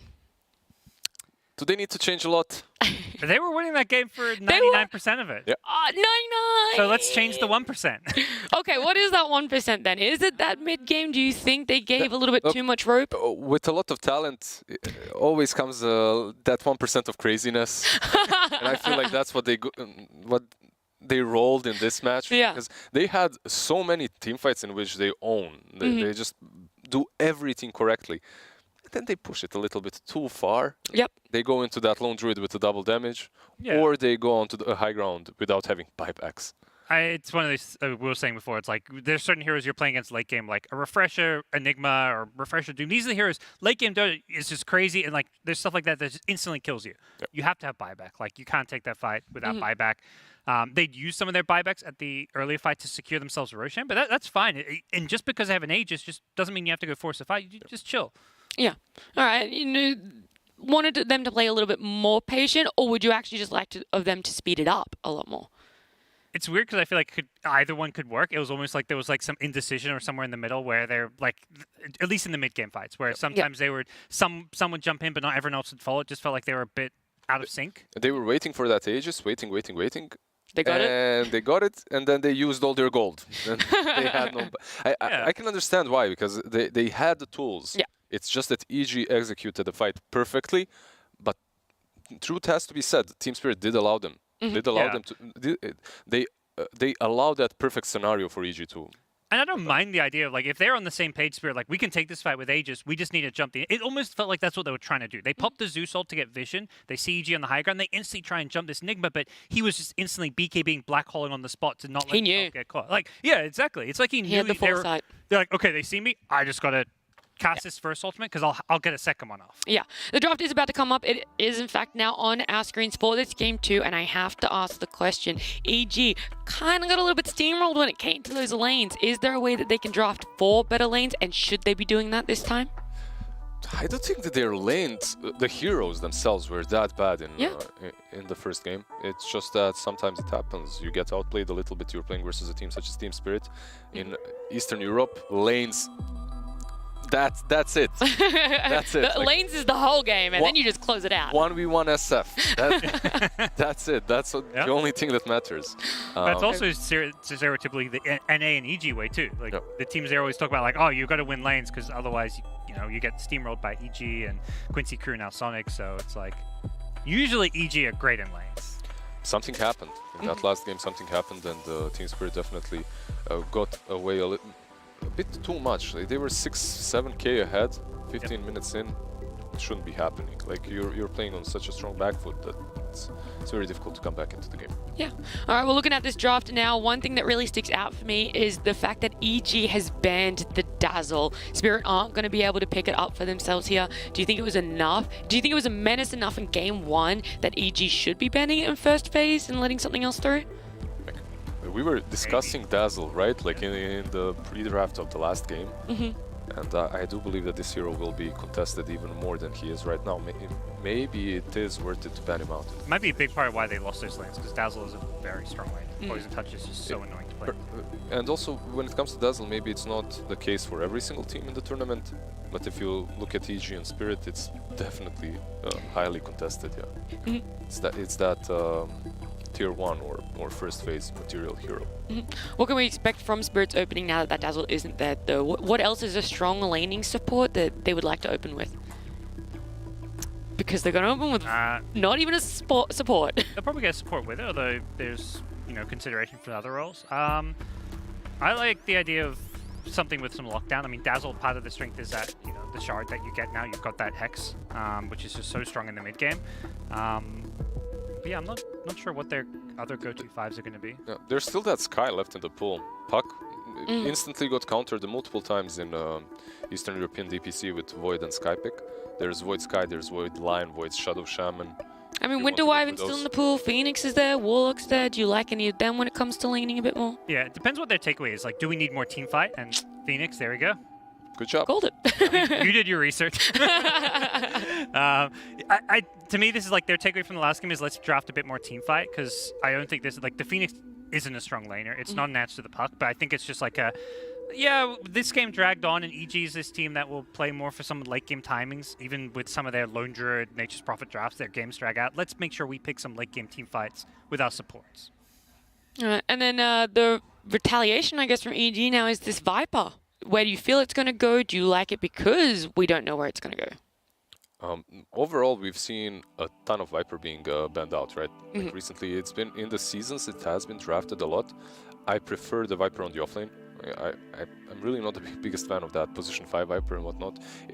What it does is it denies Spirit multiple heroes that they could pick. Anything that hates playing against Break now is probably not going to get picked by Spirit, so your PAs, your Bristlebacks, your Monkey Kings probably are out of the picture. And also you do get a strong laner. Like Gods just mentioned that Phoenix is not a good laner. That's an understatement. He's like the lane is terrible with him because he's been nerfed. The hero has been nerfed just so many times. Do you remember when it came out?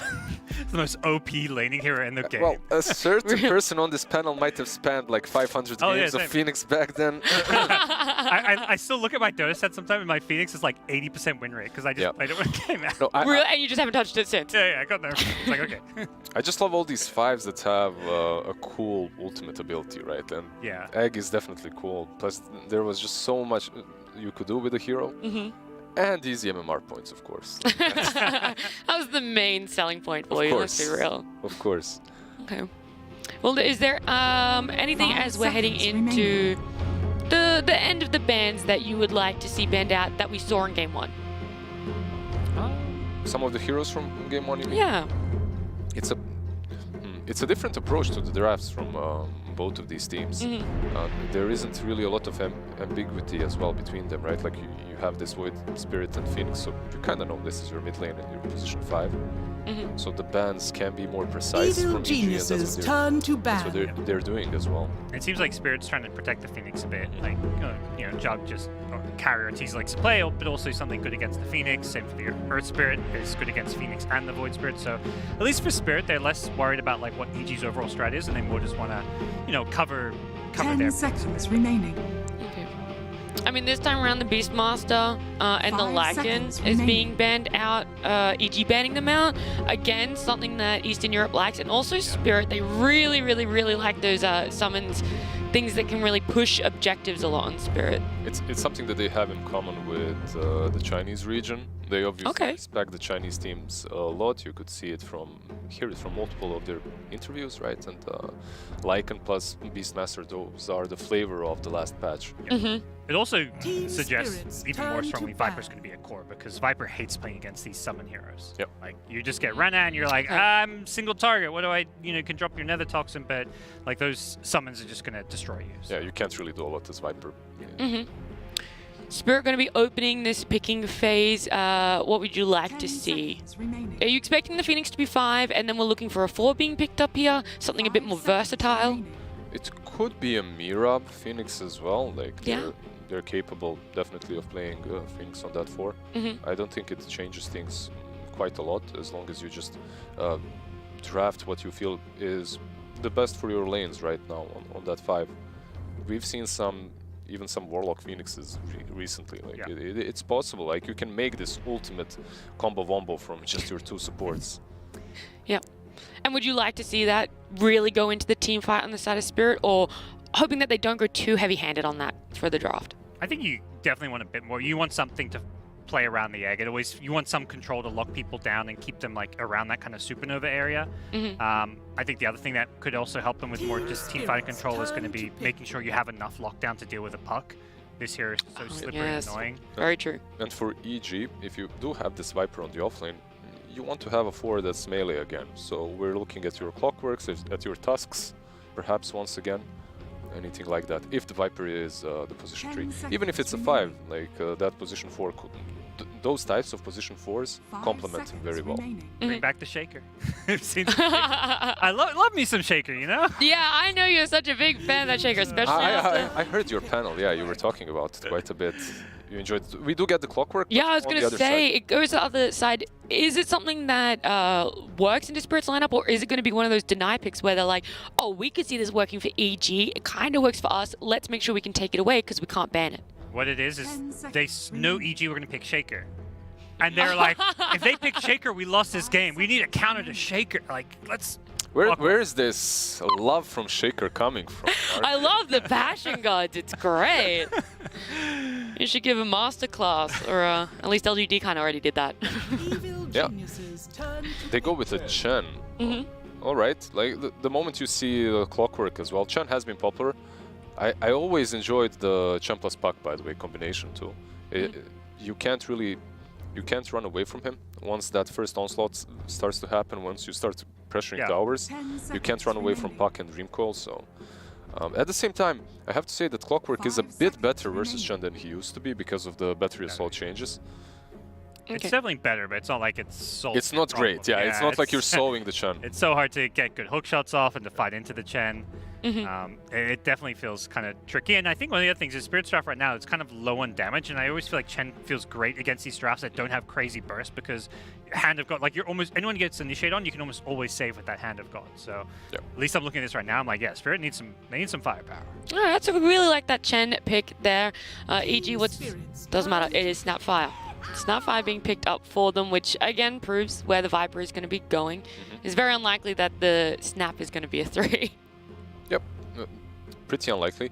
No melee support with the Viper though. At least it looks like a Snapfire Viper lane. Yeah. Do they have enough lockdown on the side of EG right now? They have catch. Do they have enough lockdown? Perhaps not. Perhaps not the greatest. But they do have some combos, right? Like you have the Puck, you have the Mortimer's Kiss from the Snapfire coming in, another Toxin to spice it all up a little bit. Oh! Sniper coming out for Spirit! Spicy. That is... I mean, there's... You like that? At least it's right different. Now. It's different. I think it was Talon who played a sniper game in one. This hero is definitely underrated, and the one region that's still been picking a lot is Eastern Europe. I've seen a lot by Division 1 and a lot of the Division 2 teams even, they were playing a lot of sniper. You have to ban out anything that gets on top of you easily, like your Spectres, I guess, your PAs perhaps too. Are they the main two that you're really nervous to face? I'm just thinking about anything that can reach him easily, right? Void looks really good for EG too. Like Void with the Snapfire, it has some jump. Like especially once you get the shard, you get a pretty good range jump, and it's good against Void, Spirit, Phoenix, these other heroes. So I would personally love a faceless Void for EG. And what would you like for Spirit to try and round out that draft? Looking for the collapse hero. So I think maybe from their some Mars side, again. Yeah, they're looking for some teamfight around the Phoenix. Like they've got decent teamfight with Phoenix, but they kind of want, I think, somebody to frontline. Like you got Sniper. Any draft with Sniper, you want as many frontliners as possible. And right now, your frontline is just like a support Clockwork. He's going to be squishy. He's not going to get a lot of farm. So you need that BKB offlaner to like run in, create chaos and havoc, and let Sniper pew people down.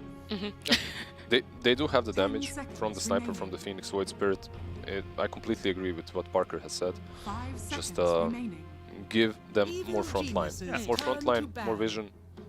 Yeah, that actually makes me think of a good question. You said Spirit were lacking that damage before, now Clock, Sniper coming out. Is that less of an issue for you? Yeah, definitely. Sniper is he's a glass cannon, right? Yep. Second part cannon. Eventually, he hurts real bad if he does get to that farm. And you're worried about like maybe EG running over some of these lanes. Like Sniper is pretty good high ground defender. That's one of the areas where I think Spirit typically have excelled. Is like they don't mind playing from the back foot, defending their objectives. And Sniper, you just chill, sit back, drop your shrapnel.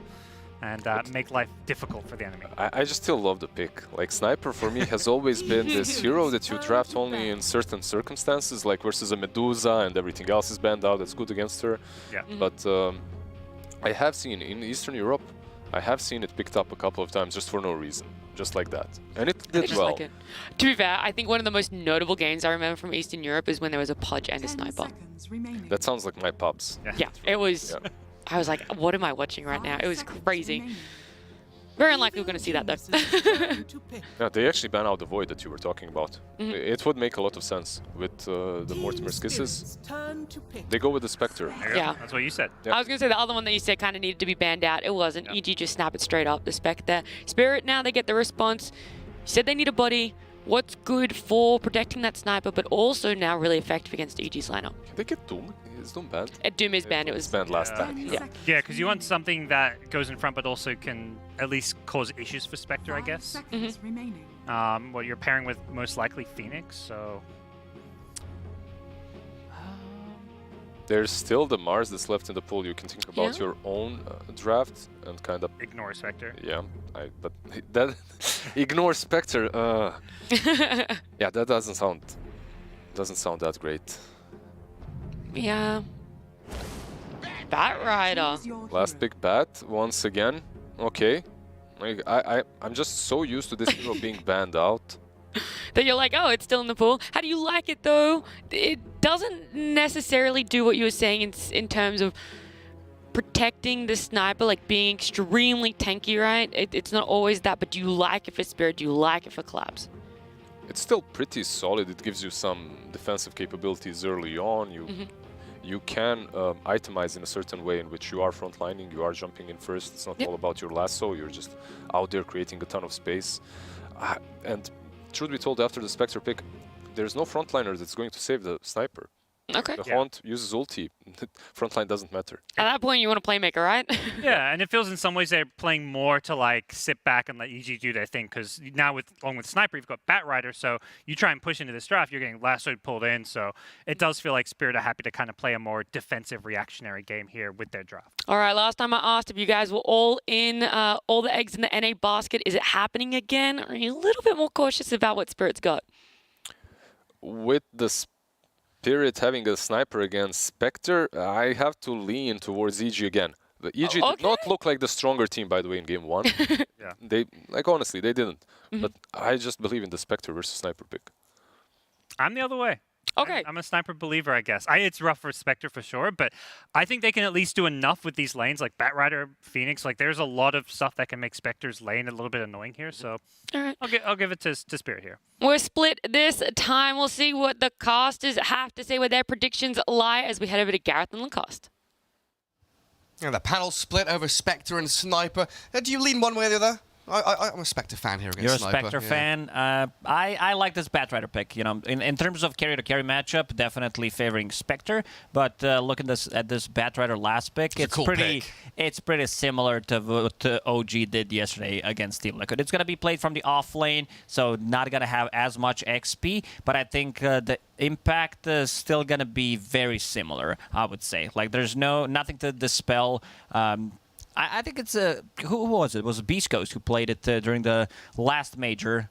They ran Bat Rider 2 or 3 times from the off lane. It's not about getting the BOTs. Maybe Collapse wants to go a little bit more greedy, get that bots to be able to like match the global presence from Spectre. Right, yeah. But we saw the bongos getting the Tranquils, the boots of bearing, and then getting a Blink Dagger BKB to be able to get the initiation. Because there's not many abilities that go through BKB, so I think that that's what he needs to be looking into. There's Viper Strike, but that's about it. And with the BKB, you don't care too much about it.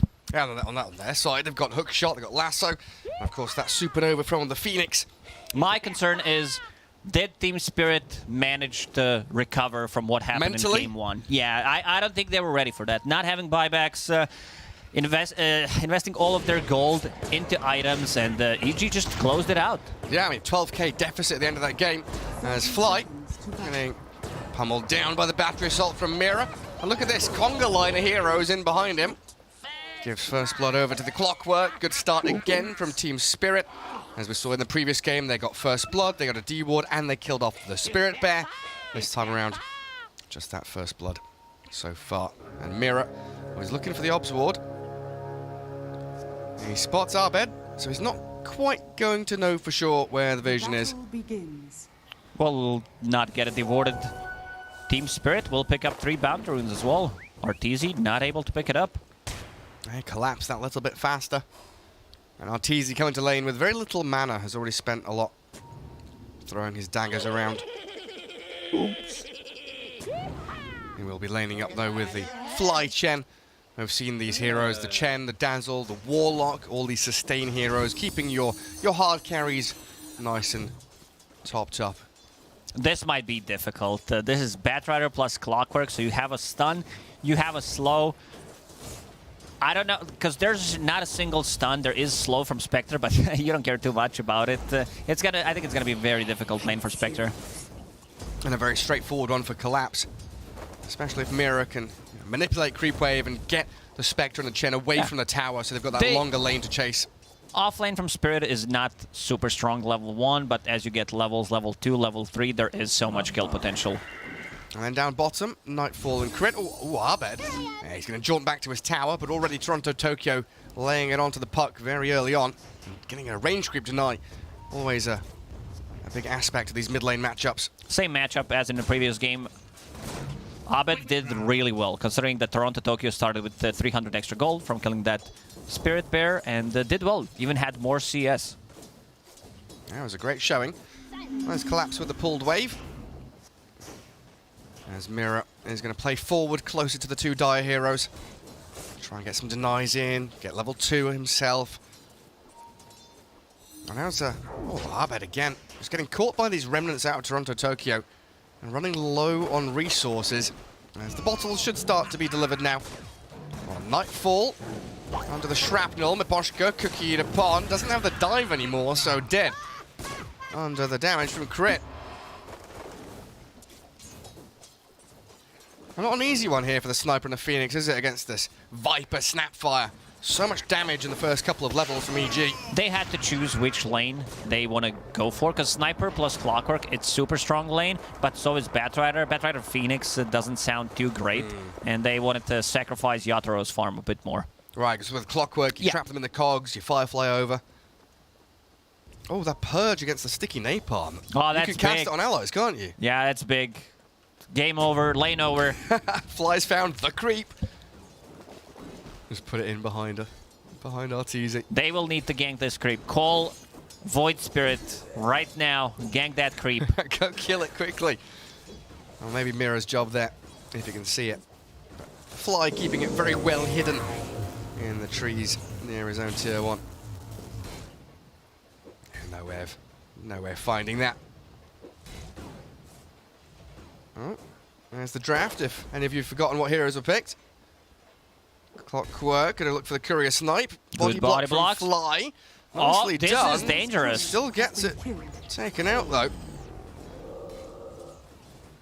And the Purge creep there, showing off his beautiful little ability. Thanks, Purge. They're pinging it. Just keep it there, keep it hidden, keep it secret and safe. Commit with Firefly and stick in a palm, get rid of it. Well, he's going to purge himself in the end, isn't he? It's 3 seconds cooldown. Hey, what he can cast, like 4 or 5 of them as well. He's got the mana pool just to keep pumping them out. Mira doing a very good job denying CS from Spectre. Spectre getting only the small one, and this might be the kill on Arteezy. Where's the Purge creep? Go on, get rid of the sticky napalm. Down to one does not stack catch now. him inside. I don't, yeah. Spectre handed over the tango. Yeah, Batrider 18-4, Void Spirit doing very well in the mid lane, but I'm looking at this Viper with 11 denies. Nightfall having a spectacular time bottom lane, and now he's kind of been left alone by the Snapfire, who's moved into the jungle. Still a very difficult kill to get, has 9 magic wand charges, is bringing Gloves of Haste as well to have a bit more attack speed and a kill threat. I don't think he dies here, unless there's a rotation from either Clockwork or Void Spirit. Nightfall is going to have a good time. Crit will be able to push him out with the Fire Snap Cookie if he gets in trouble, but so far so good for EG's offlane. Yeah, doing very well indeed. And Sniper 13-2, really struggling to get the last hits he needs. Like the panel was saying, here's a glass cannon, needs to scale and get towards that mid to late game. It's Crit and Nightfall yet again pair up to find an easy one over the Phoenix, and they're going for the sniper as well. Got the 4 stacks of the poison attack on him, but decide to just hold back for now.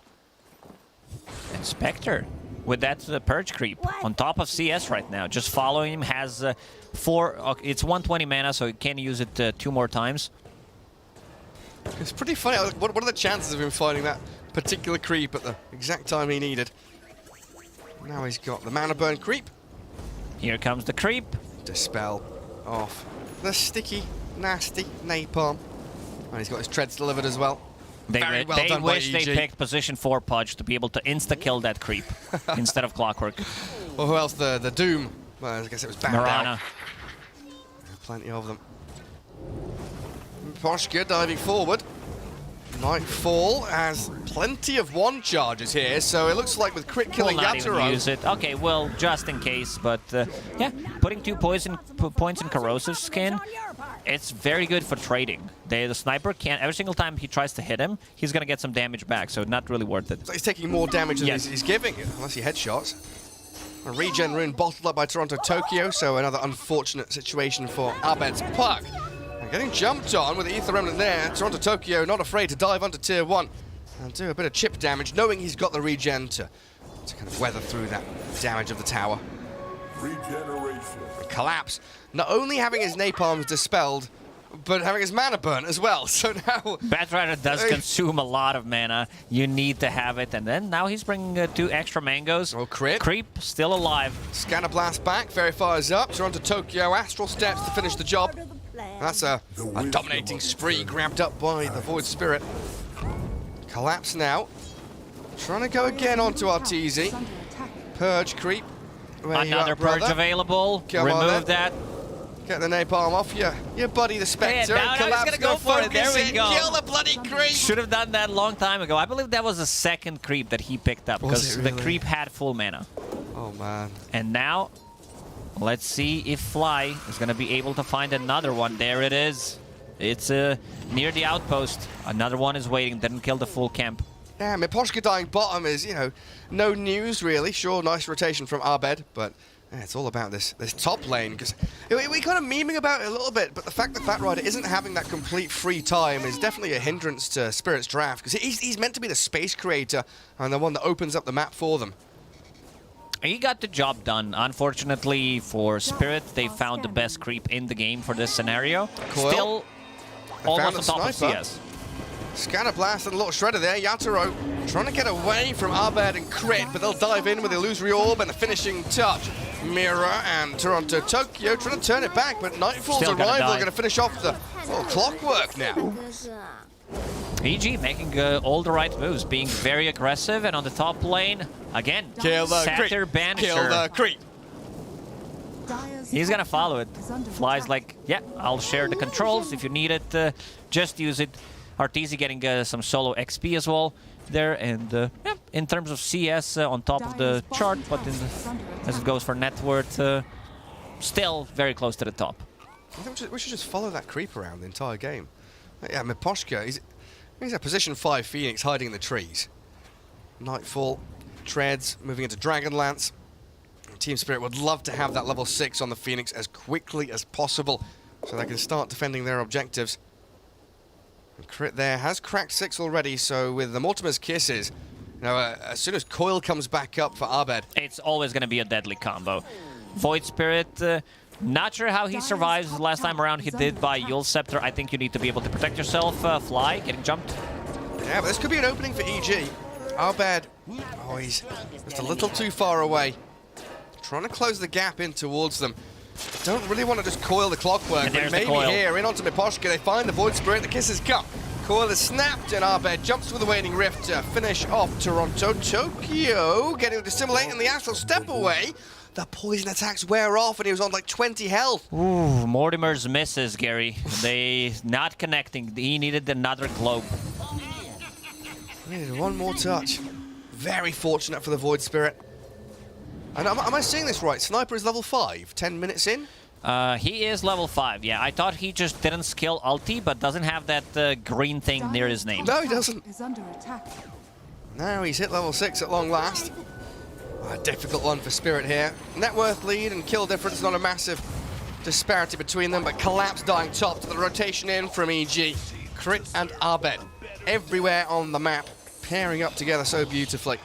Even though RTZ has been level 6 for quite some time, does have that Haunt available, doesn't have enough mana. It's 150 mana, and it's also 3-minute long cooldown, so gotta be... You need some mangoes, you need some clarities. Oh, hello, Mira. Level 4 clockwork. Haste Rune going to get bottled up by Abed, and this is a move in towards Toronto Tokyo now. Fly, with the help of the coil, has the snap and the stomp to chain stun the Void Spirit, and again, exceptional execution from EG. EG all over the place. In a good way. Yeah, in a good way, exactly. Also, Phoenix, I don't think they're going to get the value from Supernova. You have Viper, who does have a lot of attack speed, and also you have a point in Lil Shredder. So these, I'd say first 20 minutes, because right now Miposhka not having a good time, it's going to be very difficult for them to use this ulti. Don't even bother using it. Dragon Lance coming for Nightfall. And with a catapult wave, they could maybe make a concerted effort to push this tier 1. And Chen is nearby with a little bit of an army that can help shove towards that tower. Yeah, it's a nice combination of creeps there. Centaur Stomp, we've seen that disable chain stun very nicely to complement the rest of his team. Alpha Wolf gives that nice burst pump of damage in towards the creeps. But Chen going to get caught out here.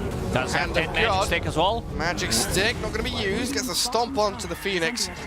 But no one backing up Fly. Well, up towards top. Collapse. Oh, can't continue diving. Crits arrival. And Abed jump with the coil on Bat. Kiss is launched. And out come those globs of lava. Pops not going to land on the Batrider, and he is speeding out of range. Does have that Wind Lace. Also has the Tumbler Stoy if needed. Mid lane. Nightfall might be in trouble. Hook shot, finally. Yeah, the Phoenix with a bit of damage over from the side, but they are struggling to break through this Nightfall Viper until the sniper comes in with a peep and a kill on the Viper. Now a little Shredder though, finishing off the deny. Yatra denies the Supernova. That's a big what play. A sick play. That's a play right there. He knows that the egg's gonna die anyway. I didn't even know you could do Lil that. Shredder. Yeah, you can do it. I've played for 15 years. You can't do it, but you know, others can. Yeah, these professional e-gamers, they know all the tricks. Oh man. Dire's top tower. Well, that's one way to do it. Right, back into the jungle he goes, Mr. Sniper. Third place in net worth behind Viper and the Spectre. And EG coming back down bottom, really wanting this tier 1 tower, but Collapse is here to meet them. Lasso, the Firefly, stacked an napalm on the Spec. He's going to haunt to jump away, very quickly disengages from the Batrider. There's Mira a little bit caught here. Does cogs into crit, but Nightfall will launch out the poison projectiles, take him down. And Collapse gonna go down as well. Viper already has his number. This is gonna be tower for RTZ. Team Spirit, they're a bit disconnected. They needed an extra hero. Looking at the heroes, I feel like Toronto Tokyo needs to be that one, because Yatoro is still recovering as Sniper. I'm not sure, because his abilities are on cooldown. He didn't have a single Astral Step, so I'm not sure if he was attacked by someone, because I was looking at the bottom. Yeah, the puck kind of came across him, and Abed seemed to have no interest in fighting the Void Spirit. Okay, so he just stopped Void Spirit? It was like just jumping away from the puck, yeah. Abed and Crit smoked up, though. Every time Coil and Kisses are ready, they're going to make the move. Misses the Coil, though. There's the Astral Step again to disengage. Toronto Tokyo a little bit too speedy for them this time. Yeah, one of those. You ping that they have a ward. There's no way he could react that fast. And they don't. They do not have a ward there. It's like, oh yeah, they definitely do. I use that as an excuse all the time. Oh, good pullback. The Hurricane. He's silenced up, but does get the Supernova as that expires. The hook shot catching Fly's Chen, and with the egg landing, great kisses. Good kisses. Oh, landing onto Miro and Toronto Tokyo, but he'll dissimulate himself out of range from that artillery once more. Abed with a DD rune still wants to get involved, and Nightfall also making his way forward. They're pressuring past the tower so Arteezy can hit the building. Abed still 10 to 15 seconds left on that double damage. Needs to start hitting the tower. Or might be looking for Miposhka. Yeah, trying to Trying to poke. See who they can lure out of position. Looking for a play with Tumblr's toy. Nice flame break. Lasso as well. Drag. Crit Snapfire back into the line of fire. Miposhka still survives. That was close. Very close though from Crit as he almost landed on the Casual Phoenix. cloak, keeping him alive. He also did pop a magic wand. Is under attack. Phoenix is the one holding broom handle. Oh, armor's nice. And who else is going to take it? Void Spirit does have chipped west, so they should swap the items. Yeah, maybe so. New neutral items in 2 minutes anyway. Maybe, depending when you're going to farm them. Yeah, I'll keep it as it is for now. And again, Team Spirit My favored. precious. Happens all the time in everyone's pubs. Like, ah, look at this shiny little item. Just I gonna was the keep one who it. found it. Finders keepers, Lacoste. Not gonna share my neutral items. Up to the high ground, Abed goes. Cookie. Well, where is he? He's drawn it to an orb. Abed got lost there for a second with the cookie. He's gone to the west, headed off to California. If you can. Collapse. He's got a catapult behind him, and it doesn't look like EG really in a position here to defend tower, as they are amassing their forces into that radiant triangle. De-warding as they go along as well. Some scribbling on the map there from EG. Thinking about top tier 1 and then bottom jungle. Maybe the outpost is something they want to try and grab after a tier 2. As the Yule Scepter for Toronto Tokyo will arrive in just a matter of seconds. That's going to be a big one, because he can dispel the silence, then use the simulate. Combo from EG with Mortimer's Kisses and Coil is not going to be as effective. Miposhka. Right now, underneath 2 observer boards. And Dyer sees everything. They see Miposhka and they see Mira fly, spotted by the creep wave. Guess the hand of God out there, but this Sunray Supernova doing some serious work. Abed hunting the sniper, focusing the key targets. Void Spirit dying to the lava launched out from the Mortimer. And can't get himself away. Sniper's still able to stand his ground and do some serious damage though, but they cookie forward. The Centaur in onto Miposhka and EG, they're blowing them up. Sniper's now being tanked by the poison attack, slowed to a crawl and taken out of the game. Nightfall's going ham. He does not care about any of this damage right now. Way too tanky. And Abed as well. This might be a full team wipe. It looks like it. He'll orb away. Poison attack's not going to be enough to finish off Mira. So he is safe up on his high ground by the tier 3, but still a 4-for-1 as Arteezy, the one hero to die in the midst of all that chaos. Chen is so tanky, the amount of healing, and let's see how much damage he took. Pretty good damage. That didn't deal any, actually 0 damage dealt by Chen. But he died. Yeah, but he tanked quite a lot, using mech, using 20 magic wand charges, and Hand of God. Sniper still doesn't feel too comfortable standing in the middle of the fight, and yeah, we're gonna see that again. Unfortunately, Void Spirit did not have enough mana to get the simulate. Yeah, Fly dies at the very start. Yule Scepter, I think a lot of players do get like bad read how much mana it actually is. It's 175 mana. It's super expensive. It's a good item, but it's expensive in terms of mana cost. You can see Arteezy there. He's got the blinkers on. He's just straight towards the sniper. Doesn't care if he dies. Do that dispersion damage and spill it out onto Team Spirit. Viper full BKB coming to him. Didn't even bother disassembling Dragonlance. That's how confident he feels. Oh yeah, tanking up even more. And Coil. Abed with a DD rune again. Cookie doesn't land to stun, but matters not. Yatoro dead once more. What's the sniper sitting at right now? 0, 4, and 6. Still has same amount of farm as Spectre, who died only once and is involved in 7 kills. With Manta style, they do have enough to take down this Roshan. They do have sustain. Viper deals ton of damage and just overtime damage, double damage on Puck, plus a Witchblade, Penitence as well. So this one's gonna go down. Getting scouted, Rocket, Mira thinking about going in, finding the right angle. But look at that barrier. They already know. Abed, he breaks the line, jumps onto Mira. Good cogs push back, but you've got the orb to jaunt to close the gap on the So Tin far, Man. perfect game from Abed. Has that Fairy's Trinket, has Witchblade about to finish his Blink Dagger. They don't have enough catch. They are gonna struggle. Void Spirit, he's never gonna use Yule Scepter Remnant aggressively on Puck because there's still a bunch of saving stuff that they have. Mech, Hand of God, potentially Cookie. Yeah, Chen creeps like that. That's the MVP for me. That top lane was supposed to be going in favor of Team Spirit, but a little sadder Banisher, making things very difficult for Spirit. Well, he's got another one. Let's keep him coming. We're now going into mid-game. Got Fiery Spirit, still have the sticky napalm to remove. Plenty of stuff to purge off your allies. And would you believe it? Again, it's the Puck and Snapfire show. They're pairing, smoking up together. Coil and Kisses once again. Grove Bow in the stash of Abed. Jumping forward towards Toronto, Tokyo. He's snapped the coil with the Yules. Snapped the coil. Yeah, you need to be on the edge, but still silenced. And the Horn from Spectre arriving on the scene of the crime. Takes a lot of skill. It's very difficult to execute that, but yeah. Toronto, Tokyo does it. Still dies. Haunt coming in. Just kidding, Haunt. Look at that, yeah. Did jump himself in there. Aegis for 2 minutes 30. 3 minutes 30. A very tanky Spectre with the Essence Ring.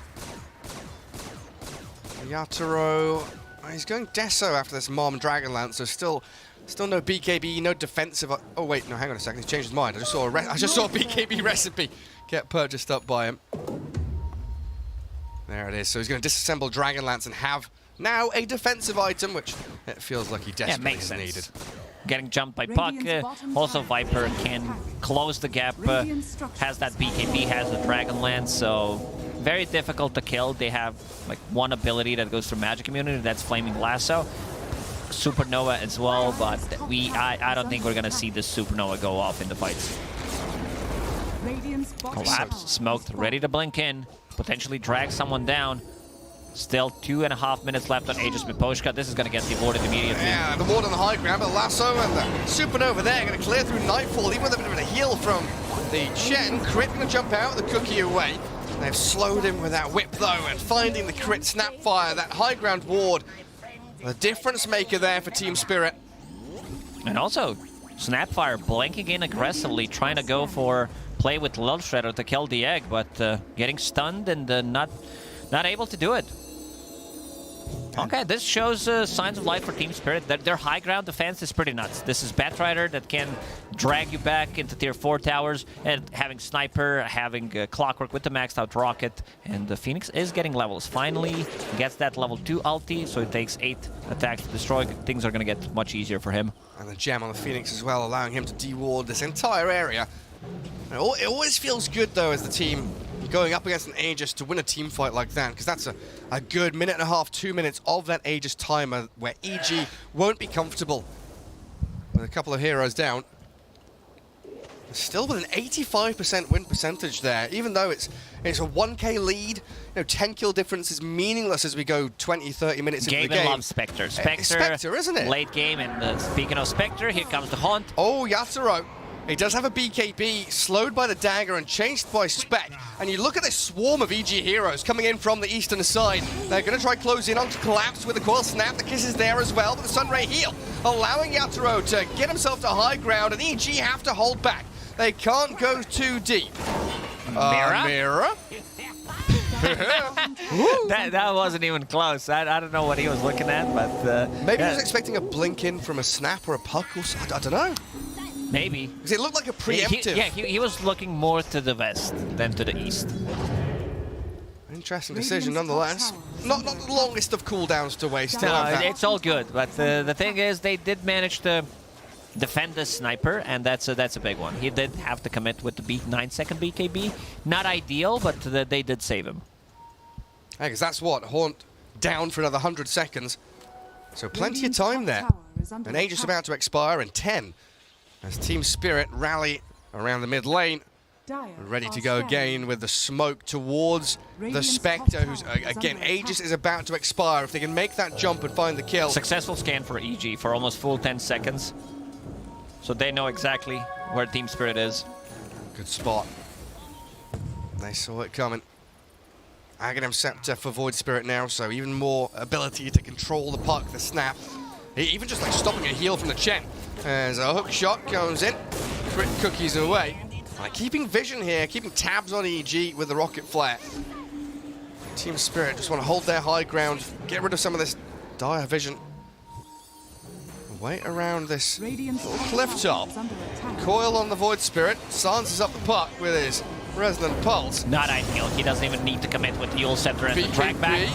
He got it off on Nightfall, but this Supernova is going to land in on top of him. Crit, gets the finish with a little shredder, held down by the Nightfall Viper or Yatoro. BKB TP, just about, makes it home. So close to death, but Collapse not going to be as lucky.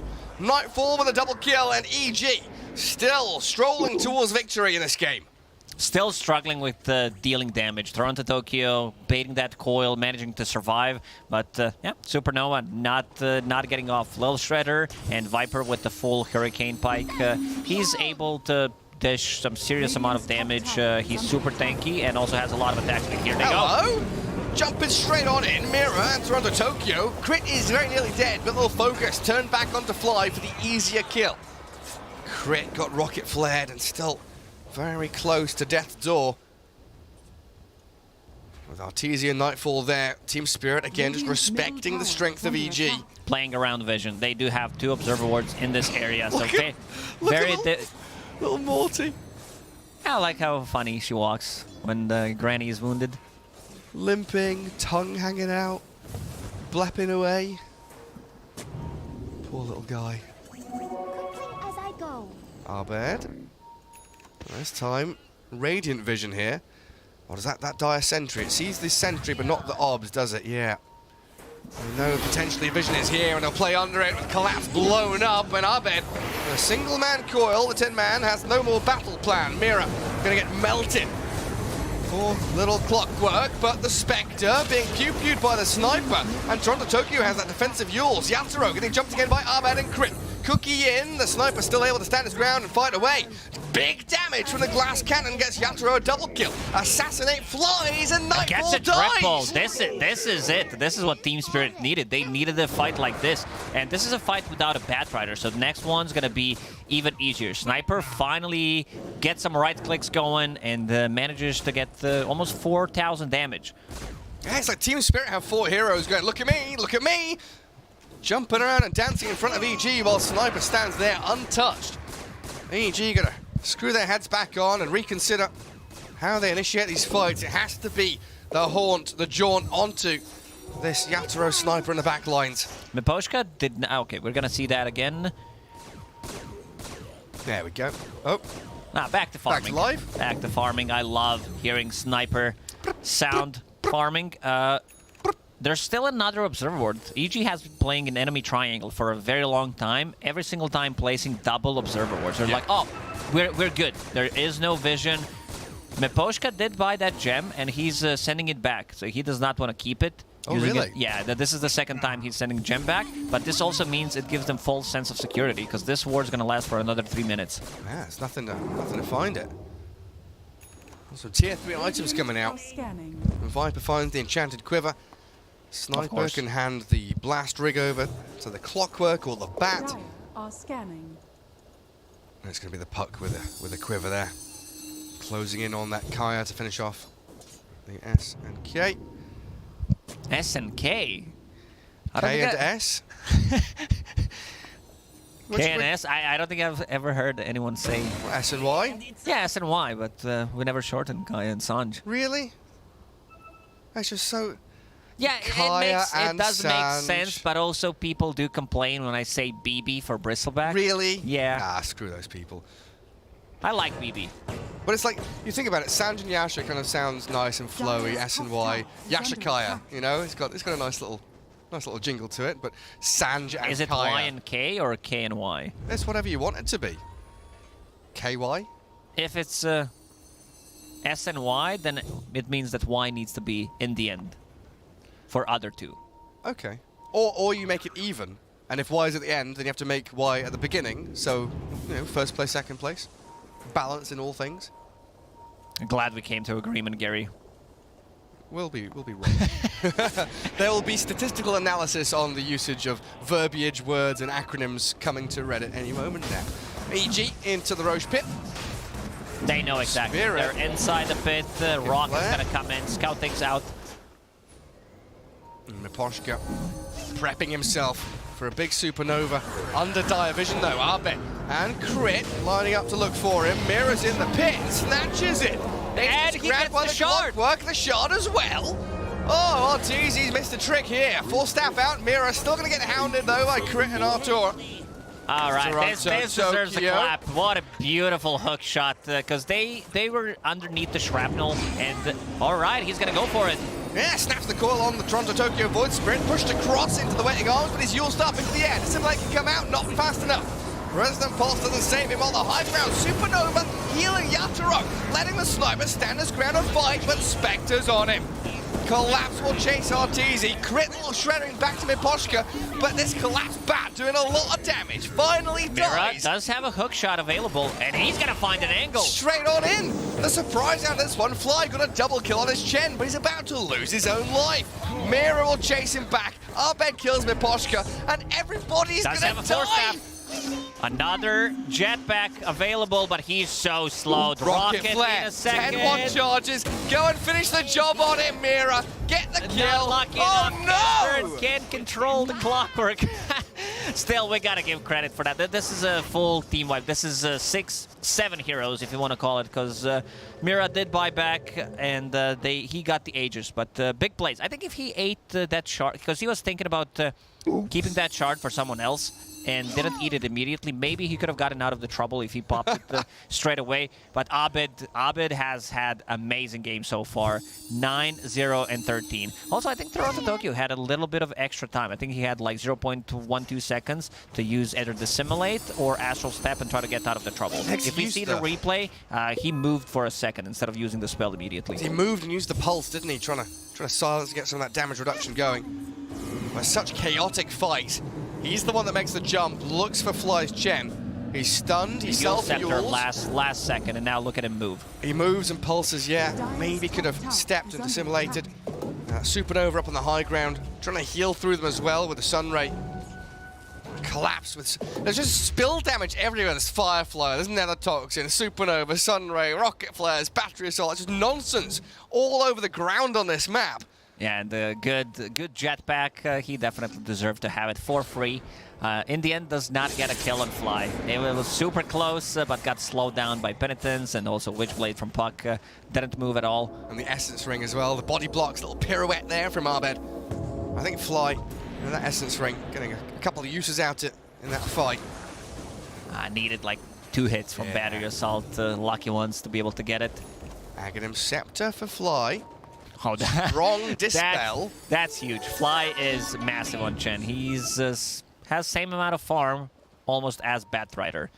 Full Holy Locket, full mech, and now strong Dispel. So if you get stunned, Lasso? Lasso. Lasso, but also great against Supernova. Very true.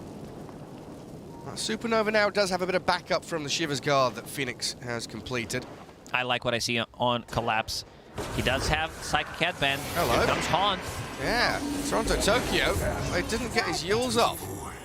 They on disc, not enough to help him either. Toronto's getting caught quite a lot of times. There it goes. He's like, F9, pause the game. I need to check what this Aghanim Scepter does. Well, how did he get out of a lasso? I mean, Collapse. He's gonna die. He's dying here to the poison. Nightfall finds the finish. Now Mira chased down by Arbe. Sniper still peeping away from long range, but look at Arteezy straight towards Yatoro. Pops the Manta to try and run back to high ground. BKB's up as well. Any stuns to go through BKB? Well, he cancels the TB. Wants to turn and fight because they bought back on Collapse, but Yatoro's going to die. 3 down, 1 buyback out of the Batrider. It looked like a good idea when Egg is gonna go off, so he tries to fight, but Spectre almost full HP, has that Scotty, has that Spectre Dagger, slowing him down. Sniper's not moving. Yeah, there's that counter, right? The one-to-one matchup between Spectre and Sniper. Arteezy absolutely has the upper hand. And they've had a taste of victory in game 1. EG looking for their second win of the tournament as they'll finish off Miposhka's Phoenix. Gets Viper Strike during dive, applies Witchblade and also Enchanted Quiver. The overtime damage, and the burst damage that these two heroes have together is pretty insane. A first set of barracks for EG. 37 to 18. Looking much better today here in day 2 than they were yesterday. Some crisp, clean gameplay. Well-rounded drafts. Arteezy able to play much more aggressively on his Viper. Does he? Let's see who he can catch. We've seen Toronto Tokyo go pretty deep, diving in, looking for initiations. Could be his undoing if he's scythed up quickly. This Hand of God strong dispel is pretty insane. I mean, Flight did manage to farm it because he set himself for a really good game, and also the big boy Philly. Extra gold kicking in, going for Refresher next. So even if, you know, you can use that one to remove Lasso, and the second one to heal people. Yeah, he's incredibly farmed. Oh no, Chen. He's not even got an Aghanim shard or anything, does he? No, but he's getting closer to level 20. Minus 40 seconds on Hand of God. Oh, wow. It's going to bring it down to 70. That's huge. So does he not value the ancient creeps then? Not something that he desperately needs this game? Because I feel like Aghanim shard on Chen is incredibly important most of the time. It's great, but he's playing a different game. He's playing Dota 3 while we're playing Dota 2 right now. He's one step ahead of the curve. Oh, look at that. Signal of intent from EG. Hold the line. Make sure this net is closed around the little fishies of Team Spirit. When I said I like what I see from Collapse, he has Aghanim Scepter queued up. So good way to protect the Egg. Phoenix can dive in and then he can use it on both targets. But Chen Aghanim Scepter, that's going to get dispelled. So he might need to rethink and go for something different. Maybe he thinks that Chen's going to pop it before, try to force it, maybe go on him. Or if he catches the Chen, then there's nothing to stop him. Chen's going to keep the distance. Look at his positioning. EG Fly, he's Silencer playing against Enigma. Where is? Oh, he's over there. Oh, he's so very, very far away. It's like he's pretending he's in Io or something. He's hiding in the trees, like, I'm going to tether you. Another lane of barracks for EG, really closing this one out. Team Spirit, yes, they've got decent high ground defense. With Batrider drag back, range from Sniper, Supernova from this Miposhka Phoenix. But after losing a couple of lanes, it is a difficult prospect for them. Sniper there going for the Silver Edge. Yeah, Yatoro bought one extra broadsword. Oh, so he did. Gotta turn that into Daedalus, but still, I think he put in broadsword and then put another item, because look what he has still in a quick buy. It's another broadsword. Needs more broadswords. Well, he's finished off his Silver Edge now, right? Yeah. Yeah, that's done. And then Daedalus next. More crits. Oh, leveler. Not too bad. Give me that attack speed. EG walking in towards Radiant Vision. They do horn forward. The Hex on Sniper. They found Yatoro, and he just spent all his money, hasn't he, Lacoste? He just bought everything. That's a full Silver Edge, as you said. No buyback for him. DD Rune spawned top. Roshan spawning in 2 minutes, but this... I think EG should have a pretty good read that Sniper does not have buyback, because he's not having that good of a... In terms of net worth, he's up there, but he did die 7 times, and he just showed a full Silver Edge. That's been incredibly challenging for him against the Arteezy Spectre. Team Spirit going to try and fight as 4. They jump in towards him. Sunray hookshot. Arteezy about to die, but he's got the heals and the backup from his Chen buddy, and Nightfall's going to pick up a couple of kills. Miposhka and Mira both dying by their tier 3. Double buyback from Team Spirit.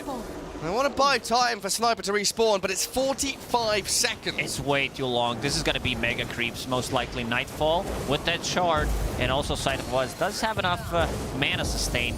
8 poison attacks on buildings. Look at it melt. Yeah, stacking up that minus armor on him. And a Hex on to the Void Spirit, forced across. The coil comes onto the 2, the Eon Disc.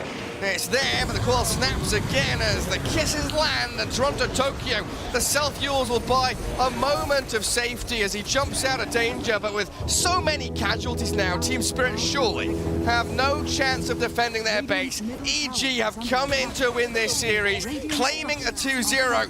Unless some kind of miracle happens. We can start thinking about, you know, Divine Rapier on Sniper, but he's sitting at 200 gold. It's going to be very, very difficult. EG 24k gold lead right now, and they're going to turn this into Roshan in another 40 seconds. Chen almost has enough money to buy full refresher, so double ulti, double strong dispel. We haven't seen like Sniper being able to deal damage every single time he's getting jumped. He needs to run most of the time with his BKB. He's not able to stand his ground and just pew pew pew. There was one fight in the mid lane, right, where he got a triple kill, but that has been his only moment of glory. Well, Team Spirit still with one more fighting chance, though, as EG, they pull their foot off the pedal, pull the brakes for a second, looking for this Roshan, which is 10 seconds away from spawning. And Crit, just a quick reminder to his squad that Clockwork is missing and could hookshot into the pit. What's it gonna be? Aghanim Scepter. Spectre's gonna definitely take that one. Go on, Mira. Mira, ready to go in. Force Staff, Smoke, and Jetpack. Let's have it. Hookshot in, but Roshan not near dead. Mira annihilated inside the pit. Dead for a minute and a half. So EG with a numbers advantage, 5v4, and ready to go high ground to finish this game off. Now things get even more difficult for Sniper. Spectre having Shadow Step on top of that, and here she comes. Oh, do we jaunt in? Fake. No, just forcing Yatoro to Manta. Change his pants after being scared by the Spectre's potential to jump. Gotta change the scan on Sniper, even though this one is very expensive. Hey, it is, isn't it? It's like 1,000 euros, something like that. Now, Toronto, Tokyo. Rocking the E on disc already. Very early on, so 140 seconds without it. And now the building's under pressure from Nightfall with the poison attacks. Does get broken by the Silver Edge. Let's see if they can drag them underneath with the Aghanim Scepter on Batrider. They've got the stun on the Phoenix, finish him off, so no Supernova. Yatoro hiding in his fountain, cowering away. The Sniper is peeping towards Arteezy, but it is just not enough damage. EG will Viper Strike Yatoro. The lasso cancelled again by the hand of God, and GG's called. EG not only claiming one victory, their first, but now their second. The way Team Spirit played in Game 2, I feel like what happened in Game 1 did affect the way that they played the game. Like, you didn't see this aggressiveness, especially from Toronto Tokyo. A lot of time he goes in, overextends, the rest of the team not ready to back him up. But I'd say pretty clean game too from EG, especially that Satyr creep made a lot of difference. It really if did. it's something different, I think Spectre dies a couple of times, Batrider gets a couple more items in this game, and yeah, Arteezy had a pretty easy time, and I think we gotta give credit to Abed, who I believe didn't die a single time, and also Nightfall from that off lane, just completely dominating and going for the right items as well. Yeah, so much nicer seeing Abed on a hero like Puck, right, rather than a Dragon Knight or something like that, where he can play a more flashy style of Dota 2. But I think you're right, a complete change in mentality from 0-4 now to 2-4. EG with that comeback win in Game 1, flipped the script onto Team Spirit, as we can head over to the panel to break down that 2-0 victory for them. EG definitely had a stronger win in this game number 2. But the big question I want to ask is to you guys. You predicted Spirit. Why was Spirit's lineup and draft not as impactful as you kind of thought it could have been?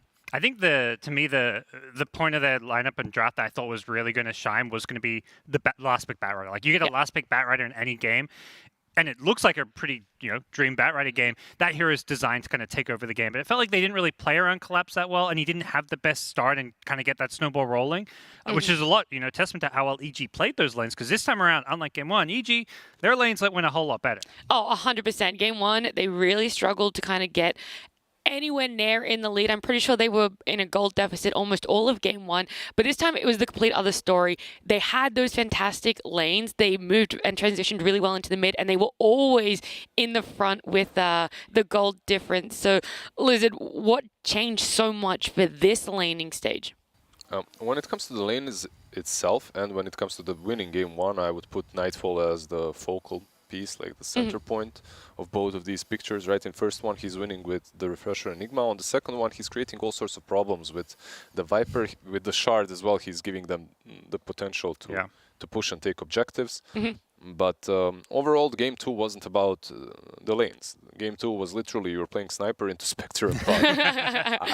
I really, if I had to choose what not to ever pick Sniper against, that would be and they had bans very too. high. I mean, I get the reason they banned the other heroes. It was they banned Void and Lone Druid. Yes. Lone Druid obviously doesn't maybe counter Sniper as much, but it would have fit with Chen to push stuff down. So I get why they banned those heroes, but I guess maybe I don't know. They banned like this general concept that would be good for EG. They didn't ban out the heroes that historically counter out the Sniper really hard. Yeah, I mean, one of the heroes you outlined there was the Chen. I know we want to talk about the Spectre a little bit more and how well it did, but I actually really want to look at Fly's Chen because I think it was very impactful for that early game and really sort of enabled the rest of the line and the rest of the team to be able to do well. So tell me why the Chen was such a good pickup for them. Yeah, it secured those Arteezy's lane. Like that Spectre is a weak laner. That's definitely one of the weak points of any game you pick a Spectre. You're worried like, okay, what's that lane going to be? And when they pick a Batrider, you're a little maybe concerned. But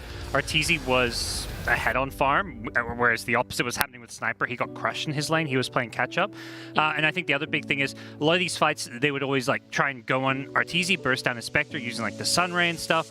But the Chen heals meant that like if you don't have that crazy burst, whoever you go on is generally going to get saved. There were a couple of fights where Chen's just able to use Holy Locket, Hand of God, and save whoever gets jumped. Like, I would add up to that this hero is even your first kill material. Like he's the one that you need to go on. If you don't kill look at him, he has Aken's Refresher. If you aren't killing him, that Dispel from his ulti at least will save his allies, if not for the heal itself. So just a ton of work is being done by Chen, regardless of the fact that he is also winning your lane and he is also helping the Viper take down towers early on. So he's Chen is in a really good spot in which before this hero falls off heavily and he's just a creep later on, right? Like if you remember even a year ago, you play the Chen, yeah sure, first 20 minutes he does a lot of work, but later on it's completely irrelevant what he does. Right now, it's a different story. I believe this hero has very high potential in the late game too. Yeah, there were still some shining moments for the Sniper on the side of Spirit, even though it was up against a Spectre. Here we can see Arteezy did very well. Some nice stats for him on that spec. But there was still some impact from the Sniper with certain pickoffs. Is there a way that Spirit could have played differently, enabled the Sniper, enabled the Bat a little bit more? Or was it kind of really over from that laning phase and just how well EG did? I think for me, like I've seen quite a bit of the Sniper picks because covering Eastern Europe DPC, there was quite a lot of it. And rarely, I think in those games, looking back, was it against like the Spectre obviously being the biggest problem. But like generally, you have a lot more heroes that kind of protect it and can kind of frontline for it, which is something they lack. Like we were talking about what can they last pick, and we were thinking all these like strength, tanky, frontline, teamfight heroes, and that's something they didn't have with the Batrider. They picked the Batrider, maybe trying to address the Spectre, give themselves some tempo, but they had nobody to frontline. So I think they didn't really draft in order to really enable the Sniper to succeed. Obviously, your opponents having Spectre makes it hard, but you need other ways to kind of protect Spectre. Sorry, Sniper. Yeah.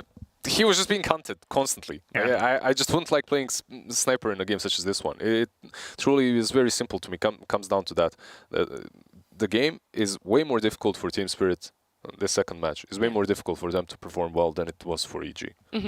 Like just the ease of execution. Yeah.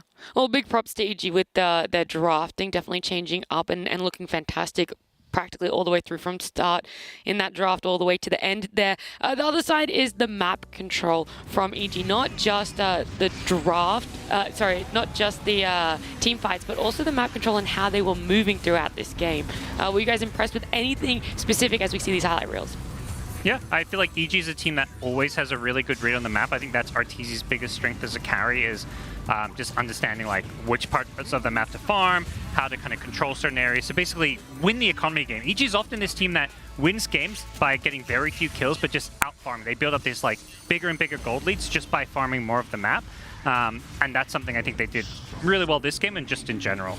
Well, massive props to EG. They came into this day with 4 losses, but now they've secured 2 wins up against a team such as notable as Spirit. We are going to be heading to a break. When we come back, it will be a whole new series for you guys to look forward to.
Coming up next, Soniqs versus Talon.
Let's see if you're a real Giga Chat after all.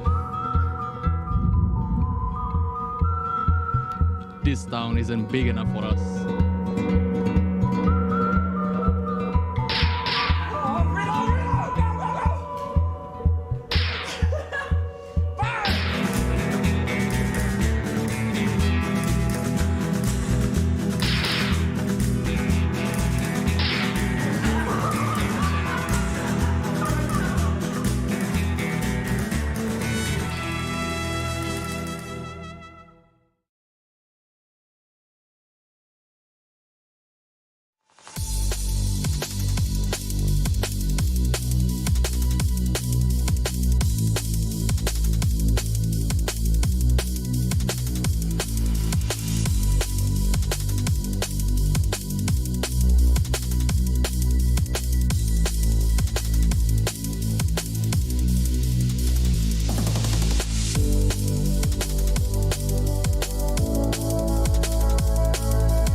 Power can be found in any number of places. Scientists will tell you that it comes in newtons. Gamers will say that it can be found in silky skills. We will say that the power lies in real thrills. In the play with perfect ping. In the runes and crystals. In every frag and gank. In your personal winnings. Lock and load for PGL Arlington.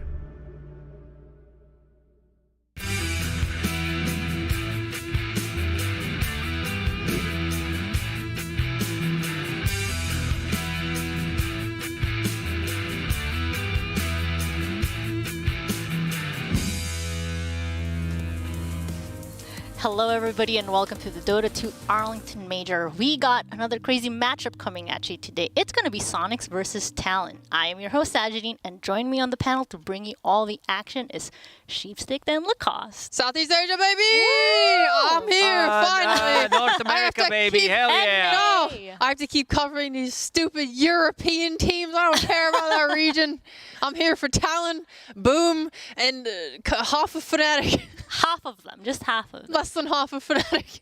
It's TSM. TSM has 4 out of 5 players competing in this tournament. But yeah, I could be representing Soniqs in this one. You know, I've been doing some talking with Jack, and he managed to get the team finally a sponsor. It took him like 2.5 years, but yeah, big fan of that. Jack W finally coming in clutch, and good for them. They did have a boot camp in Philadelphia, and yeah, you can see, you know, American teams a bit slow at the start of the tournament, especially EG that just won a series, but Quincy Crew also stepping up slowly, but they're getting there. You know, getting a 1-1 against Tundra Awaken. and taking a game of RNG. I think that's the big one. I just want to say in the green room, I was like, what is Lacoste like as a panelist? How would he be with like Sonic? And they were like, oh, he'll probably just mention Jack. Yeah, he'll just mention Jack, and that's the first thing that came out of his mouth. Me it and was Jack, so predictable. we go way back. Sorry, Fog, but Jack is my favorite Dota personality. Oh, for real? All right, well, yeah, shots fired. Well, if Slacks is listening, that is a content piece in the making right there. Is like that dating show, but it's Jack and a bunch of the other analysts just fighting for his love. But I want to touch up on this Soniqs matchup a little bit more, since we did just watch them in the green room. We were a bit concerned with how their mental state. They are a team like I've known a lot of them like for a while, and I think we're kind of familiar. Their LAN performance and some of the mental like blocks that they kind of run into on site was present yesterday and a little bit today, since it is like a 1-1 coming into this. I would compare them to Tundra, the way they are playing on LAN, because Skeeter said the Tundra, bunch of heralds on LAN. Soniqs, old Quincy Crew, they also tend to have some nerves on LAN. When it's needed that they perform, they do tend to not play as good as they play from their bedrooms. Right. I've been like digging into a lot of like team videos and like mentalities a lot, and I feel like this is a massive problem for so many people. Like Beast Coast as well really struggle with their like emotions and like mental stuff. Team Liquid also, like at the Stockholm Major, they attributed like mental being not able to reset properly to them. So like this seems to be a really big problem, but like now maybe with the sponsor they can get ways to help a coach or something, right, to help. I mean, it's definitely something we've seen. Everybody like knows the story, like, oh, Liquid has 3 coaches or 2 coaches. Like you have a mental coach and this coach. When I was managing DC, we had 2 coaches because half the team did not like the other coach. So you had separate. Right, you had to have, and I think that's important. And I know, like you mentioned, like this interview, I believe it was Quinn as well who said, "Are you all gonna get a coach coming into this?" And it's hard to find someone that meshes with the team as well as listens and that back and forth, and someone that they're also respecting and can take those ideas. You need to be a known coach. Like, you need to have some results behind you. Otherwise, like you can't just show up. Yo, I'm a 10K player and I'm gonna be coaching guys. It's just not how it works. Like people need to respect you for a reason, and this is where Jack comes into play. He says, we're gonna be picking Venomancer right now. Rest of the team not gonna say anything. That triangle belongs to Venomancer and the Jack. Jokes aside, I feel like this. Soniqs team compared to previous DPC tour, this is a huge upgrade in every possible aspect, and they looked really good during the DPC tour, but right now they need. I think the good thing for this particular matchup is that they just played a game, and they won one game, which is a good thing, and they're heated up and ready to go. Let's hope so, because that game was very not close. They were like in the lead and they threw it really bad. They were in the enemy fountain at one point. It was pretty concerning. Yeah, so they threw the game. I wasn't watching. I was watching the they threw it pretty hard. It was a bit chaotic. It definitely Okay, I take that back. I take back what I just said. It's not the worst thing, because if we want to look at the other side of the table here with Talon, this was a roster we talked about that is coming into this day kind of on a similar boat as Soniqs was. They were 1-3 yesterday, and a little bit different of a storyline here. They went 0-2 against outsiders, so they're coming into this matchup perhaps a lot more shaken on their mental than Soniqs would be, but I don't know, maybe the SEA resilience is a lot stronger. C is a fun region. I covered it. We heard a lot from like every player. Talon are actually like quite a vocal team. They do like content. Their teammates talk. Like there was a Q&A, and I get worried about the way C approaches Dota when I hear some stuff. Like KP talked about the difference between China and C, and and how they're so disciplined in China, and C is way more YOLO, way more chaotic, and it's the type of Dota where you get worried because you really need that discipline. I think it's something a lot of teams like Soniqs have said, like, yeah, we need to get way better at like refining our mid game so that we are more like disciplined in the right places at the right time. Like this is something MSS has said. So when it comes to Talon, I want them to have that same thing. I want them to be able to close out games. They said in Tour 3 when they were playing versus Fnatic that they were quite confident in their late game. But you got to get through the early to mid game first, and that's what I'm hoping to see here. Because Soniqs is a very good early game team. Yeah, they are. They do focus on the laning stage, but I want to touch upon Talon because a lot of their games they tend to just play for like 5-10 minutes longer than they should. I feel like it goes down to which heroes 23 Savage is playing. I feel like they could use a little bit more tower damage in some of their games because like meta right now we see it being very snowbally where you just go in, group up, you get that advantage, and you close out the game in 25-30 minutes. A lot of these games are kind of already done in 15 minutes, but you do not want to throw anything because there's so much in the line. This is the last major, a lot of DPC points, so you're waiting for the second Roche. This first Roche, you're using it to get some advantage and try to close it out with the second Roche. Yeah. Well, looks like we're going to be getting ready to get into the draft soon. But before that, though, I'm curious to see, given that both teams are kind of like on the cusp, right? They're looking for these wins, trying to stay in the game. I mean, this format, you don't want to be in the bottom 3 or bottom 2 if you're in Group B. But so I'm curious because something that I saw, for example, on the side of Soniqs is some of the great games that we've seen from them is coming out with like a lot of like the comfort picks like early on or trying to set that up. Like I think like the last game, like it was a TA opener, and I'm just like, well, okay, sure, why not? But it allowed for Leslie to be able to lock in that Brewmaster in the end. And the game that they won yesterday, that your war just popped off with that Juggernaut. So are they looking for? I think I will say this like for both teams. Are we looking for them to try and find some of those comfort picks rather than the meta picks? Yeah, I actually feel very strongly about this for Talon because obviously they are playing with a stand-in. They do not have Q. I think during Tour 3, Q was a massive part of their team. His rotations were very excellent. And they have Zephyr instead, who I also think is very good. I think in terms of playstyle, he is able to kind of replicate what Q could do. Something that I don't like so much is he isn't playing his Treant Protector. We talk about comfort. This is what he is known for. If he has a single hero in the whole game that I would put to his name, it's Treant. And they haven't touched it. It's not been picked. It's not been banned. It's kind of hard in this meta. I think you need a different position for. It's a bit too defensive, but if they want to... But it's not Lacoste. If they want to bang it out, you know, I'm down for, like, because I was part of the previous season, DPC Tour was covering Southeast Asia, and Zephyr definitely one of the players that, like, his name is in my brain right now, because every single time I talk about, like, position 4s, his name pops up because of multiple reasons. The way, he's super effective at what he's doing, moving around the map, and I think right now in meta, we see that quite more often, where position 4s are doing these small things that do matter when you're going for a 4-minute rune. That is like something that PSG.LGD is doing very effectively, and shutting down enemy mid laner, the pulls between tier 1, tier 2 towers, stacking as well in the meantime. So he's been very effective. Yeah, I just think like his Treant stood out to me as being like not passive. Like he would make these amazing rotate, because at first, by the way, Fear hated Treant. He was like, this hero sucks, it's so slow, it doesn't do anything. But then you watch Zephyr play it and he's like, oh, this is pretty good, because he would come mid a lot on his tree. He would do like wraparounds behind the tower. They would like kind of pincer teams there, and I really liked how active he made a hero that is pretty usually stationary. Look, I feel like if he's so good at it, why not at least try one game with your comfort and just see where it goes?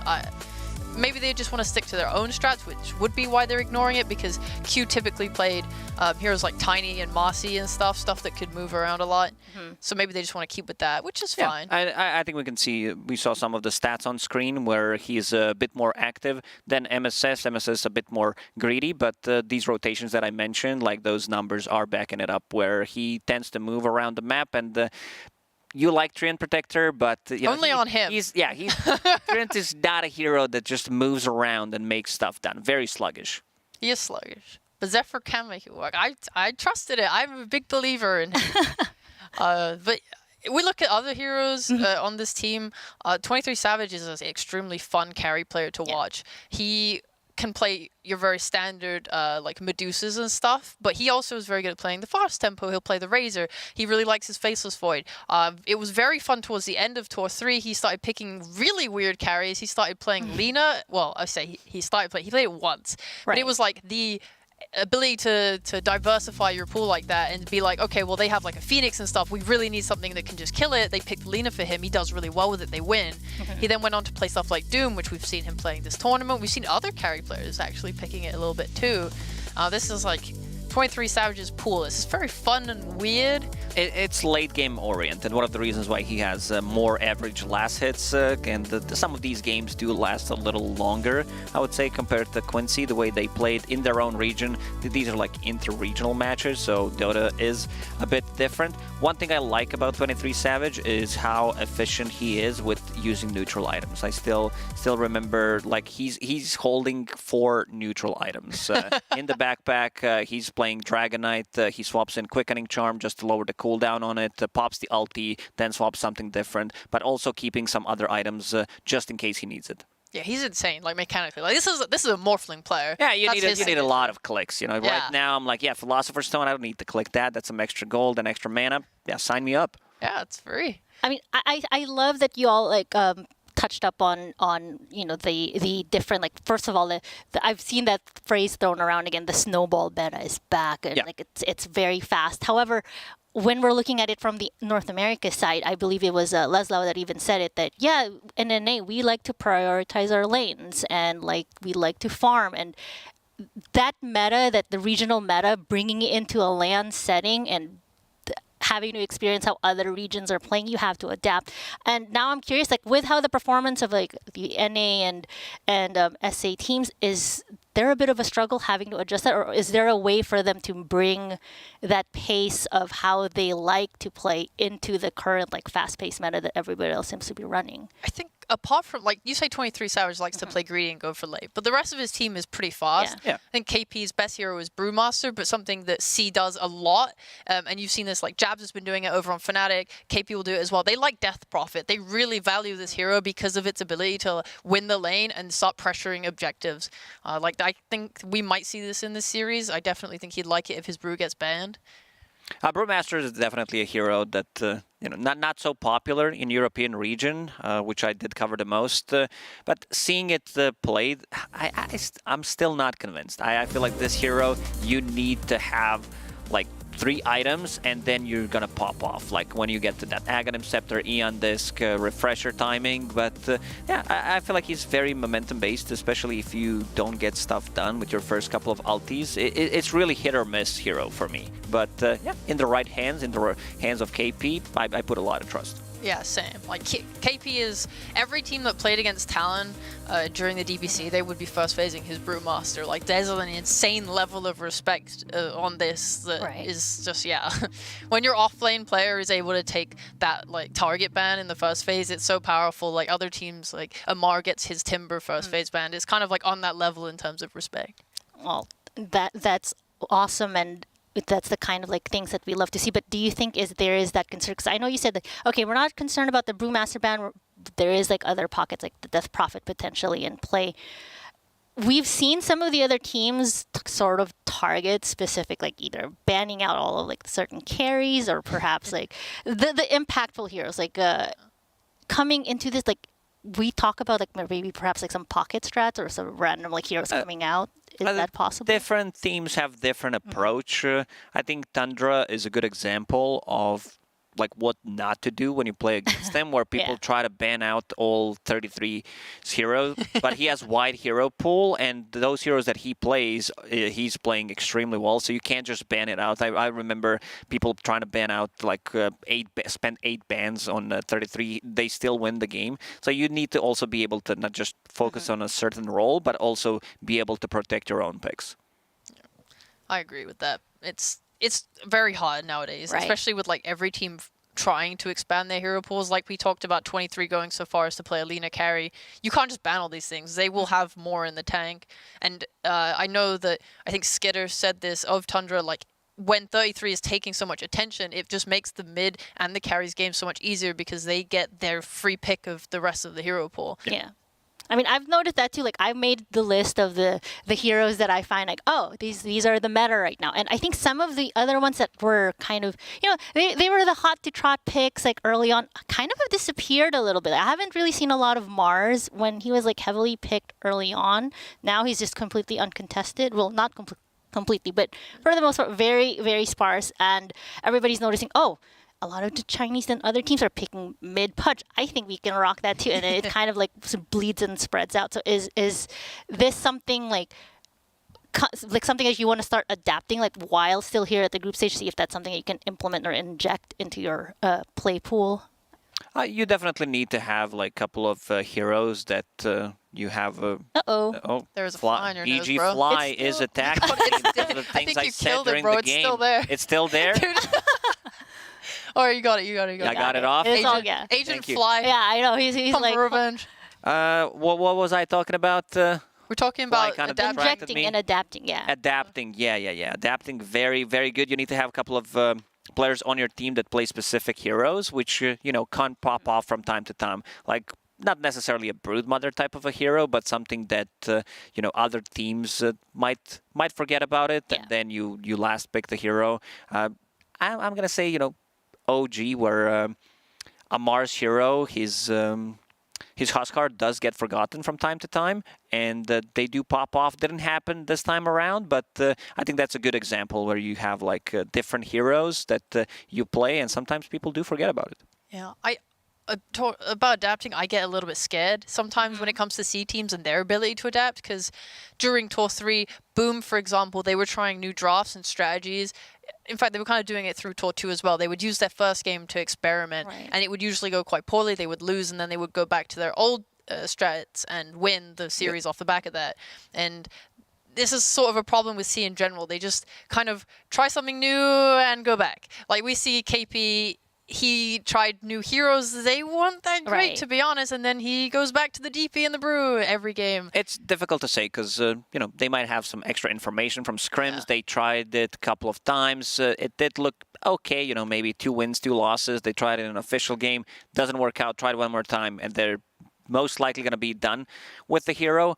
I want to see teams experiment a little bit more. Maybe not so much right now in the groups, because these are BO2s and you don't get the chance. BO3 is a different type of a beast, I would say, where you like try something in the first game. If it works, then you can experiment also a little bit more. If it's not working out, go for something that you have prepared. And also, this is the second day of the tournament, so no one's revealing strats yet, but for the teams that could potentially drop down, I think EG is a good example where they brought in some new heroes.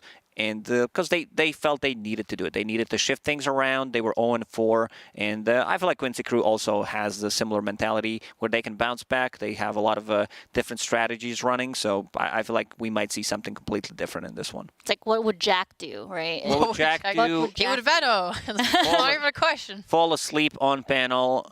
Yeah. He's not even here to defend himself. He shouldn't be allowed to. It's fine. I'm going to get the message from Jack anyway. I love him. I mean, the collection of photos of Jack just like passed out on a computer chair, it probably could start an OnlyFans for that. I don't know. I'm not giving any ideas away, but we're getting ready to start the draft here. So I know it goes so fast, but there is been a constant, very similar early ban outs, like for all the teams across like the different games so far. It's been pretty rigid. And are we okay with that, or are we looking to maybe shake things up a bit coming as the days like progress? Yeah, we're definitely going to see some adjustments. One hero I don't want to see is Razor. This hero, people do think that they can counter it, but you're putting, unless you have a first pick, you don't need to get rid of it. Sure, teams do have their ways of approaching things, but I feel like the amount of pressure you put on an enemy carry who like constantly needs to play from behind is very difficult. Absolutely. Now, while they're kind of getting that stuff going, like I do want to like bring up for everybody in the chat here or in the audience. So Talon, they're choosing second pick. So Soniqs, they're going to start on Dire. Now I know that there's a lot of talk about just how powerful being on the Dire side is, and how is it like Roshan control, or what is it about them? for the most, I think most regions have a very high win rate percentage on the Dire. Like, why is that? That is just overall better with the changes where you can pull between the tower on the off lane is just way too good, and also being able to like connect the Roshan. And here we go. Yeah, like this. the hero you just don't want to see. They give away Marcy, probably get that, plus something. Marcy is really good for Talon because the KP is actually pretty good at playing it as a core. I don't know if they'll want to, but I've seen him kind of like 1v1 carries and just kill them in the past. Or they'll take Tiny. Well, no, it's fine. You will. They'll Like, just slow down it's to similar because you have something that can potentially snap the coil. Marcy and Tiny do the same thing, so this is going to be position for Tiny. With the puck, you're already revealing, and we'll see if they want to. Usually, Quincy, Soniqs, they don't go for early pick for Quinn, but if they feel like, you know, it's a good Void Spirit game, which is a good matchup against the puck, they could potentially snatch it. Yeah, I really like seeing like Void Spirits and All Ember right. Spirits mostly, but TA, that's fun too. 2 cores, 2 heavy physical damage cores. Right, yeah, that's great. I mean, Puck is a super low armor hero, so even though she's very slippery and both these heroes don't have that catch, it is a lot of physical damage to kill Puck with. I assume they'll just use the second phase to get their lockdown. Also, like TA can get the shard, and that applies like a silence, which Puck struggles with too. He'll have to maybe buy Yules. This also gives Soniqs a little bit of flexibility because Templar Assassin does have a good matchup against Puck, and they're not showing anything. This could be Razor on the safe lane, Templar Assassin on the mid, and they could still pick a different safe lane hero. So a lot of flexibility still open for Soniqs. They definitely do need some kind of a lockdown. I'm mostly looking at Skyrat Mage, potentially even Dragonite, but yeah, Sky definitely out there. You might even get both of them because you need some kind of a stun setup, and right now they don't have any. Yeah, they got like a really good pace going on though on Soniqs. Like TA, Razor, both heroes that like to just run at you. Razor will hit this 15-minute BKB timing that will be very, very powerful. TA will want to go with the Deso or something like that and then take the Roche, and then they just take over the map. So I want to see them pick heroes that are really good at invading the enemy side of the map so that they can like smoke up, clear out, take a good fight, Roche, and then start to look at taking more map control and start to take those like tier 2s. So I've been noticing like a lot of TA popping up this tournament, and you talked about like finding some sort of lockdown and maybe DOT for her coming into this. Like, you mentioned like what are your thoughts? Like, I've seen other teams like rocking the Ogre Magi, for example. Is that something that it's better than most people expect. Yeah. You know, Ogre's a big bad boy, and if he gets the stun on Puck, like Puck dies. You might need an extra layer of silence stun against Puck, but it definitely works out. And seeing the bans from Soniqs, they are heavily focusing 23 Savage here. This Morphling makes a lot of sense, you know. You have...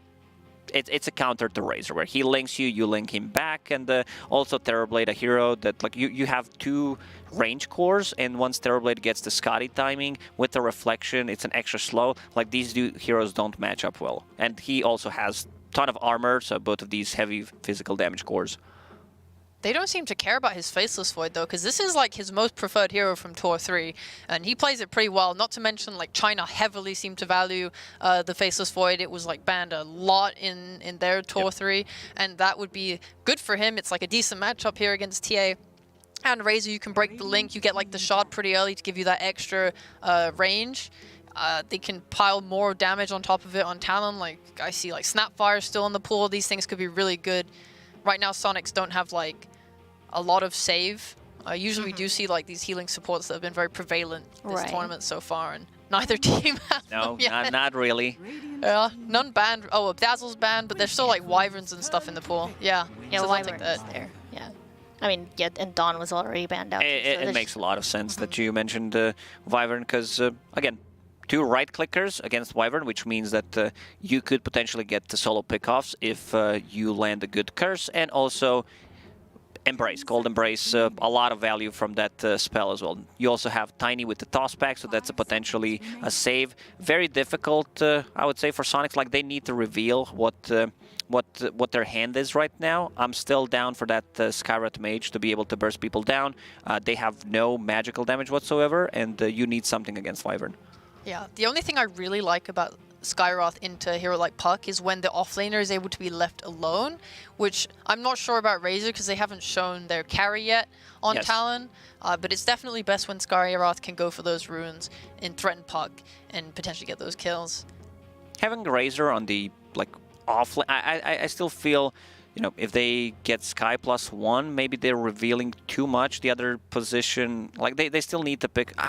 It's Soniqs because it could be 5 Razor in the end. You That's never true, know. you're right. It could be Fada's spend 5. Because they don't know. So if they want to protect it, let's see how they approach. They go with Marcy. So even more physical damage. They're going to be buffing up Templar Assassin, Razor potentially. Not the hero that I expected. Who should we expect to lane then with the Marcy if that's what they're looking for here? Oh, I love a good Snapfire. This hero is nice. Oh! Because, I mean, Lacoste was mentioning the Skyroth, something that I like a lot from that hero. Whilst the silence is good for the lockdown versus Puck, it is a lot of magic damage. You're going to want to get through this Cold Embrace from the Wyvern. You want that extra magic damage because right now they are heavily into physical with the Razor and the TA. So Snapfire really kind of evens out their damage types. This hero has been forgotten. 8 picks and 75 win rate so far. Wow. During the DPC, she's been, picked here and there, but nothing spectacular. Was flexed. Mid lane in South America was popular on the off lane. Mostly played as position 4, but this is not a guaranteed lockdown. This Wyvern, they don't have anyone who's gonna jump in. Like Marcy, she goes in, she dies, and it's not like a guaranteed anything. Puck so far having a free game. That's true. I think what Snapfire does give to them is the extra minus armor to enable TA. Like their timing for Roche has gotten faster now as a result of this. They really want to run over Talon. I think playing into Wyvern is scary because that hero is very good at defending towers, good when you group up. Wyvern is the anti that strat, and that's what Soniqs is currently drafting towards. And now we're seeing the Medusa come into play on the side of Talon as well, so it looks like they already have all the space creation for her, right? But they need to play 4 versus 5 pretty much for 20 minutes. But Medusa is one of the heroes that can join and defend the tier 1 tower, especially if we're talking about the tier 1 tower in the mid lane, where she's farming a triangle, and she comes and uses a snake, potentially uses ulti.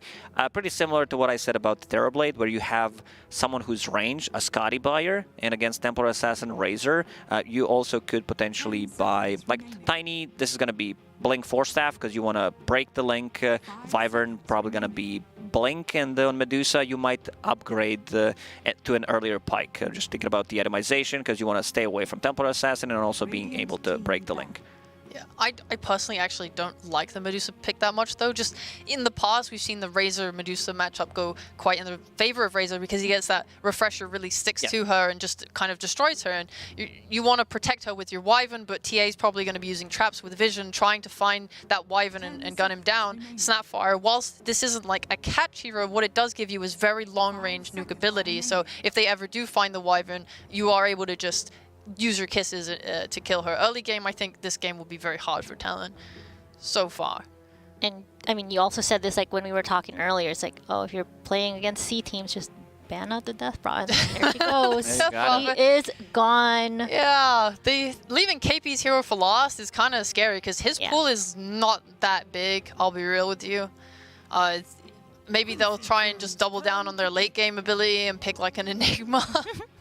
It's already super greedy because this Tiny Wyvern as support duo, they can look so good, but if lanes are not going well for them, if you lose the laning stage, if you're under leveled on these heroes, you also have Medusa. You have a carry who does not want to join.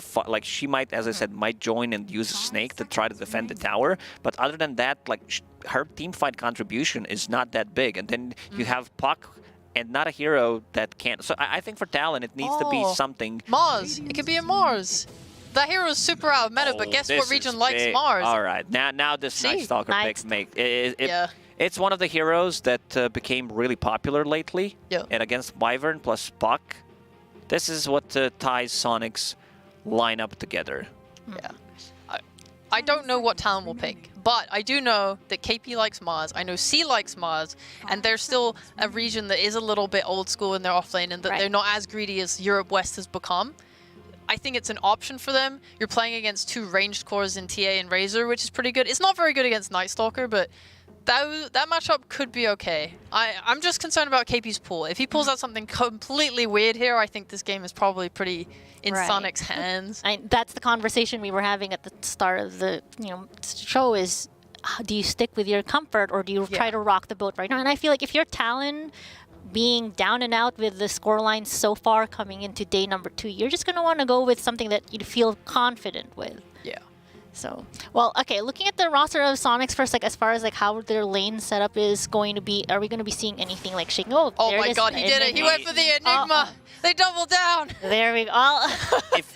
If I just saw Medusa, Enigma, and I don't see 3 other heroes, I would say that's greedy. And having Wyvern plus Tiny 4, this is super. They might be ran over. This could potentially be like 20-25 minute game for Soniqs if they manage to crush the lanes. And Quincy does tend to play laning stage really well. They still haven't picked their heroes. It's going to be, in the end, Templar Assassin against the Puck matchup, coming up from the mid lane, and the Night Stalker Leslau on the off lane. A lot of tower damage that you mentioned. You will have also Snapfire with the Little Shredder, opening up the Roche relatively early. We're talking about the Deso timing on Templar Assassin. I'd say very difficult game for Talon. I would agree with that. I think like Mikoto is a very good puck. That is all I was saying. Yeah. He needs to do some heavy lifting. He is going to have to hardcore carry. Well, heavy lifting, we're going to find out, and we will have 2 of the nicest casters you'll probably ever run into a bar fight. It is Lyrical and Trent. So I was like, trying to look over. Lyrical and Trent, take it away. Oh my goodness! Thank you so much, Nick. Yeah, that's us. We're bar fighters. We're the people that do that. Trent, how you doing? Is that what we're doing? I thought we were barfing. Put them up, mister. Bang, bang, bang. Oh, what can I say? I'm a pacifist. Yeah, that's fine. How you doing, sir? I'm doing great. Hey, it's nice to be here over the main stream. Look, lovely background here. Look, there's the future stage right down there. That's not the green screen anymore. Panel. Yeah, before it was green screen, but now we're up here, and I'll do my best to try and do the Jenkins. You know, they had really good body movements. That's what I noticed. They did. I took some notes. They did a lot of tummy padding too. Well, Sunset Moves is a unit. The shoulders don't turn. But we so do have a wonderful game here as well, Trent. Dota. We can talk about that a little bit. Talon facing off against Soniqs, and both teams needing wins, like incredibly badly. Yeah, we've got some desperation mode happening here, right? This is a scary group stage, okay? Lots of eliminations, 3 and 2, depending on which group you're in. And our teams are ready. Heroes are out on the field, so let's get right into it. Let's get into it. That's right. 3 teams eliminated from this group. That's the scary one to be in. And I will say that one of the things I'm really watching out for in this game is, can they get past that initial burst that Soniqs is going to put out there, or are Talon just going to get ran over? If you can get to the stage where these big ultis matter, you got this coil, you got the black hole, you know, Winter's Curse, all the Medusa shenanigans. But on the other side, maybe Quincy Crew just run away from them. You know, they're pretty quick. Yeah, they have a frightening lineup in that regard. It's definitely a game where they can get out of your hands for the side of Talon. So you have to watch those lanes, make sure no one's getting run over too much there.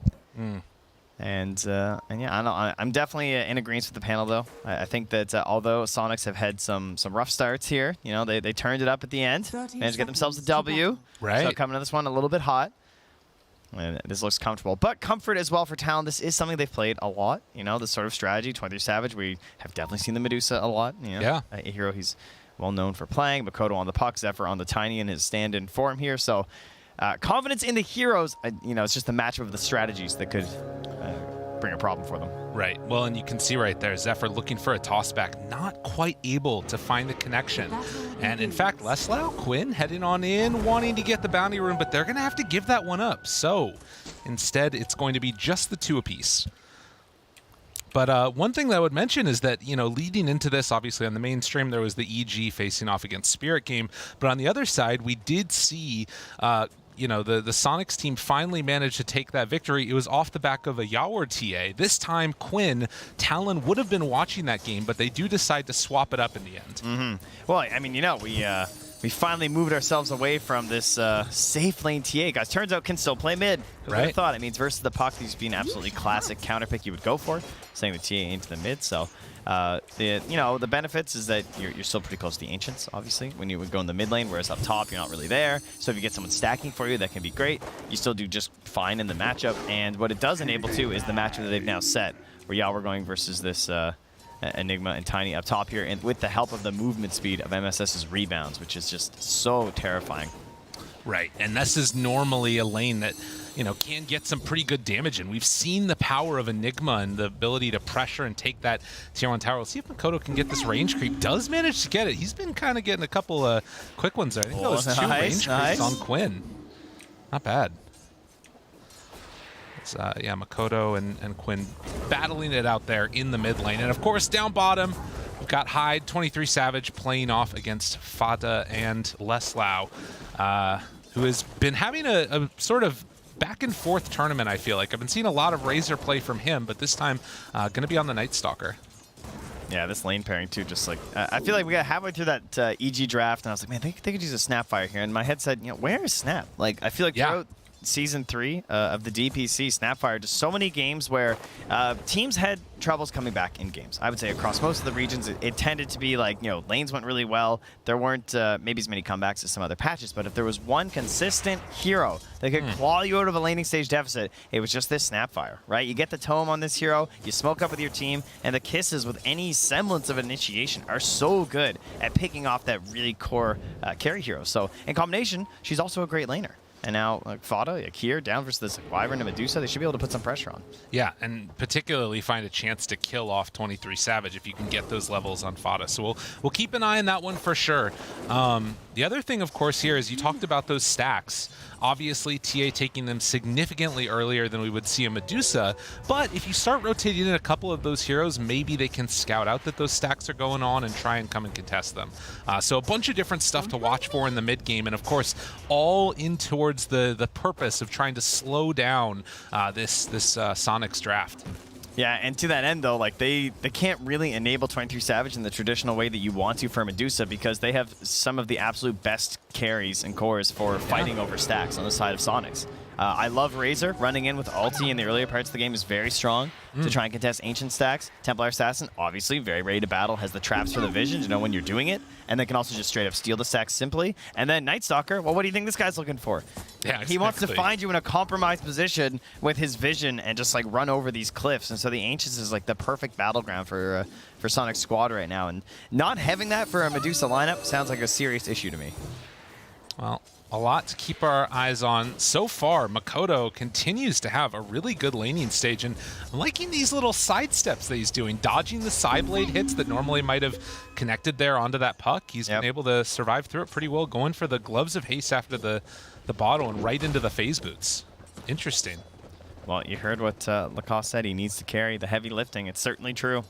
This game off the back of his early game movements, as well as just the defensive TPs perhaps too, right? Like you love to see tower dives as a puck, so maybe can capitalize on that with some Dream Coils. Unfortunately, not going to find a water rune, that's for sure, because they get stolen up by Soniqs.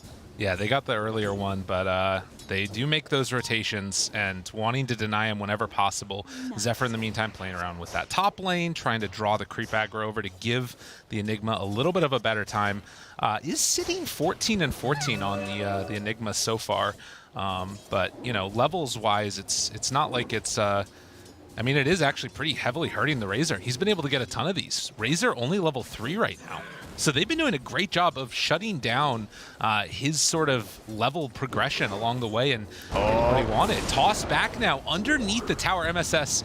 Yeah, that's still a broken hero. Yeah, it's still, I mean, just for a toss and Malphite, he'll take that amount of damage for sure. Yeah. Gonna have to burn the salve on MSS here, and yeah, not able to get any sort of lane control out here from Sonic to the top lane. Definitely gonna be a problem. Hyde interrupts the stack. Nice, nice. Did still get the Ancients, though. That's what you want to see. But again, sort of sending in that Tiny up on the top lane to draw the creeps over and around, and constantly getting the creep waves pulled apart. This Razor has definitely not gotten what he wanted so far. The Midnight Pulse is out along with some Eidolon's punches. Yawar dropping down low, but not quite going to die. That is so close. But I mean, at the end of the day, like, he doesn't have that much regen. This is still a rough time for Razor. He's running back home. Yeah, it's still a walk all the way back. Not great. But you can see that MSS is just saying, like, I can't really enable you in this lane. Like, maybe in the beginning, if they could have gotten, like, the first level 2 on their 2 heroes, that's what would concern me, right? Is like the rebound into the dispos, into like some Razor Link and damage, that could perhaps cause a problem. But as the levels stack up and the Eidolons become a little bit more frightening, that's when they decided they can't fight anymore. So MSS is now sort of wandering around the map like, well, what do I do? He's okay, actually going to stack this. I can stack this. All right, team. I got this. Runes? Any rune getters? Right. Quinn, I'm here for you, bud.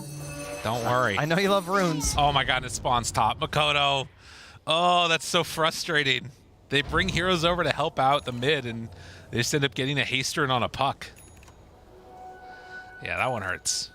Now, by moving your supports down to the side of the map, though, you're hoping to apply some pressure somewhere else to maybe give a little bit more freedom to Yawar up top if he heads back up there. So they're going to run on MSS, right, from MSS right onto 23 Savage. It looks like it's free. Give him a little wave. Yeah, there's no way he's out of this one.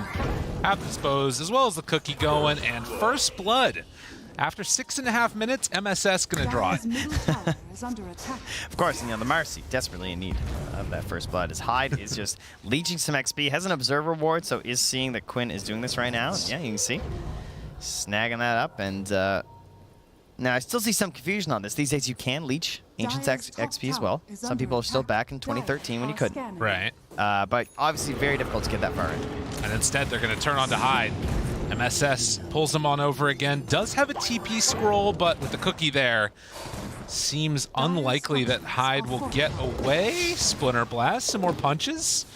And will they finally finish him off? Has another rebound, so yeah, they're just conserving mana.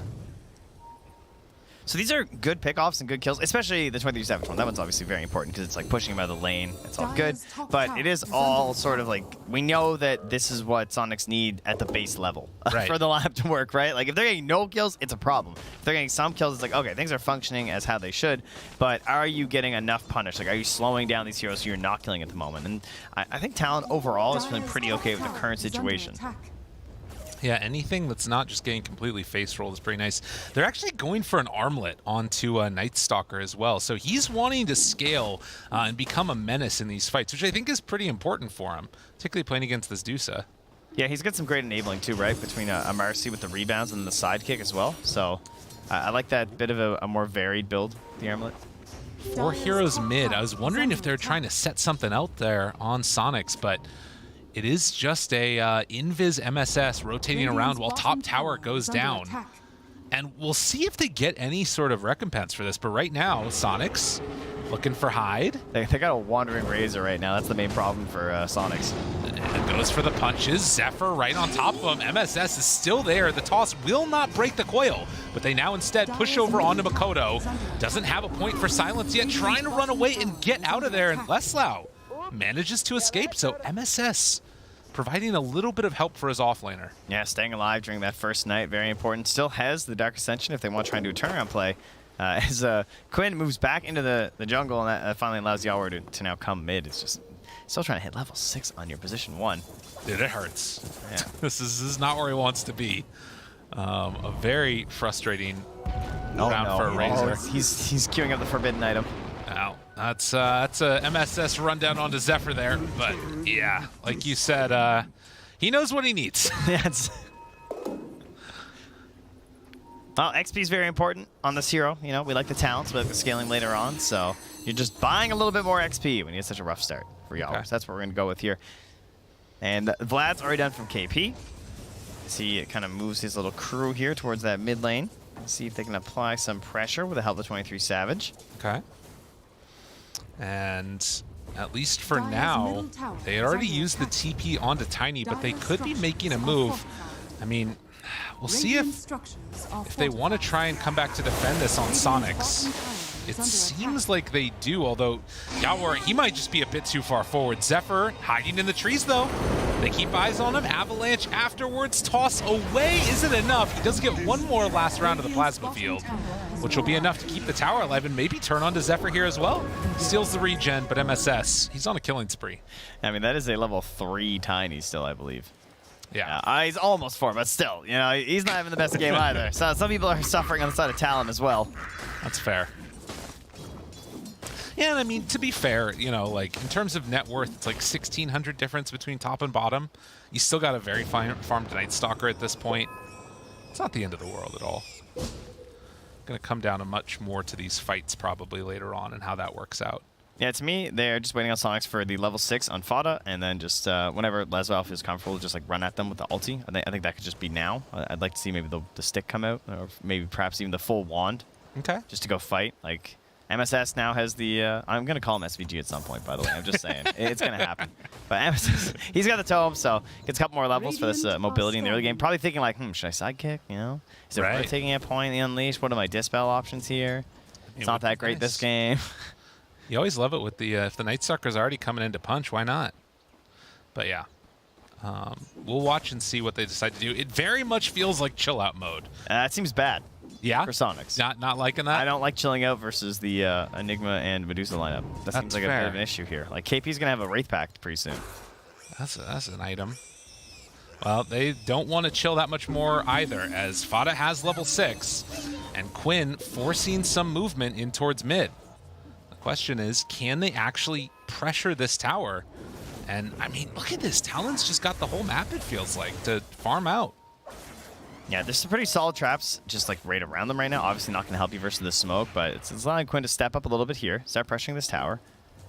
And the longer that the kisses are just like sitting here ready to go, the more I'm just like, all right, come on. I know. Let's fight, let's go. All these things feel like they should be going together. A DD on Quinn in the bottle. Now they do pop ulti. Makoto finding one. Y'all are in some trouble here. The coil is out. They also have KP nearby with the black hole if they need it, but they're not going to need it. I feel like they're kind of just like, all right, you know, Yawer's dead. That's kind of whatever. Ooh, Makoto trying to get punished here. Moves forward. Do they need enough for the kisses? Fada walks on in, has enough for the finish. Hyde now turned upon. They need to be careful not to kill with the winner's curse, but Leslau's there to break it, and the slow, sleddy beatdown comes on out as Hyde is going to get disposed and finished. Yeah, and Fada, a little bit scary to not just drop the kisses onto a pocket in a situation like that, but obviously a Wyvern's right there with the curse, and so you don't want to end up accidentally wasting that, so nice and clean, easy kill, and again, I don't really think they mind losing Yawer. They still cleaned up the mid-tier 1 tower. He's already back hitting some creeps. Okay. And the Midas, good to go. I mean, that is the thing that feels a little bit strange about it, right? You talk about the need to go fast and to play aggressively with this lineup, and maybe some of that gets augmented because there is that Hand of Midas on the Razor. They will have this like really hard timing probably with the second item that comes out after that, or maybe the third item, but I don't know. We'll see if... I almost said T1. It's freaking all these Mr. Zephyr there. If Talon is going to be able to have what they need to go toe-to-toe with them at that point. There's sort of different like levels, I think, that you could have played this draft from Soniqs, and they've missed out on level 1, which would have been just like, oh, we crushed the lanes, nice. You know, like we had some good rotation mid or something, and we killed Makoto, and then Quinn's like popping off. Or maybe like they got a couple kills right at level 2 with Yawer, and that lane went even instead of getting sort of worked by the side of the Enigma. So step 2 is a little bit more passive, as you said. Hide away for a moment, but Fada gonna get found. Leslau farming creeps next to the near-dead body of his teammate, and, well, they get the link up onto Zephyr, but the Wraith Pact already down. It's not going to be enough damage to kill him. So, Soniqs pop a couple ultis, not able to get any fight victory off of that, and you're getting closer to, like, a Blink Dagger on the Tiny. I know, yeah, he just got level 6, you know? Like, just a second ago, now he's level 7, almost as a Blink Dagger. He's like, nice. Yeah. All right, I'm finding myself a game here. Oh, you ready? The toss into Black Hole. Show yourself, Leslau, I dare you. I don't think it's going to happen. One of these days. The budget blink. Well, that will pretty much be their best initiation until that Blink Dagger comes out here. Also, considering a Blink Dagger on KP, too. Kind of interesting. Not the best ways to cancel Black Hole this game, by the way. Yeah, that's a good point. We got MSS maybe grabbing some people. Perhaps chucking them out there. Like it's a chrono. Which we're like pretty sure works. Yeah, there you go. Absolutely. Be honest. But the other thing is maybe you could just kill him. Like there's a lot of magic damage and kind of uncontrollable damage from Razor too.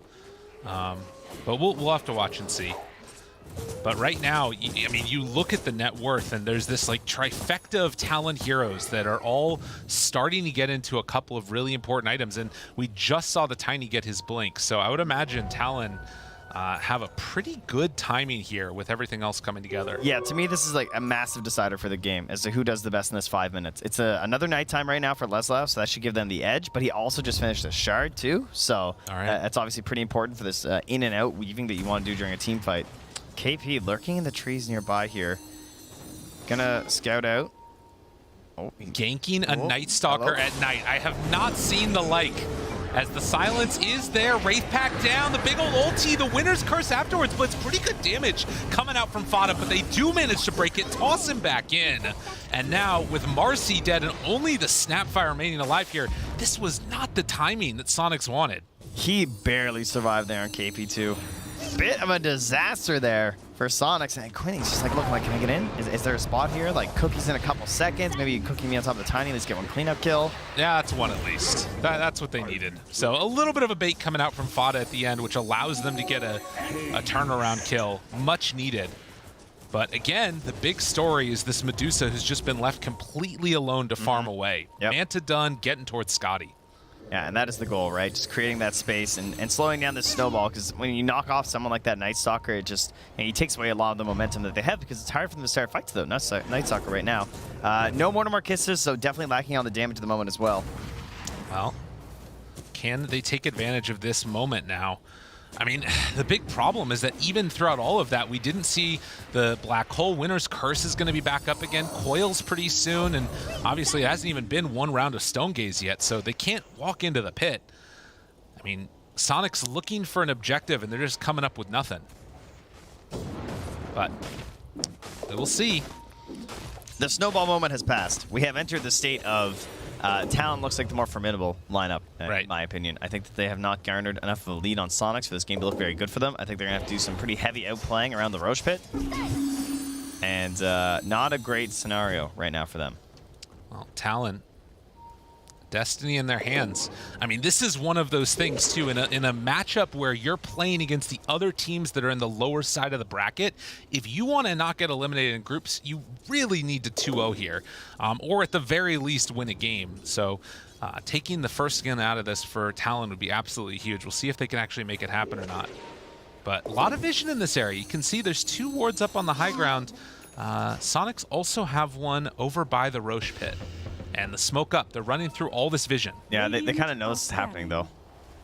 Zephyr? They see the couriers flying over that ward, too. They see all the couriers going Medusa. right over. It's like a train. They see Medusa right away. She just pops Stone Gaze and runs away. Dude. The couriers! I can't stand that. That drives me insane.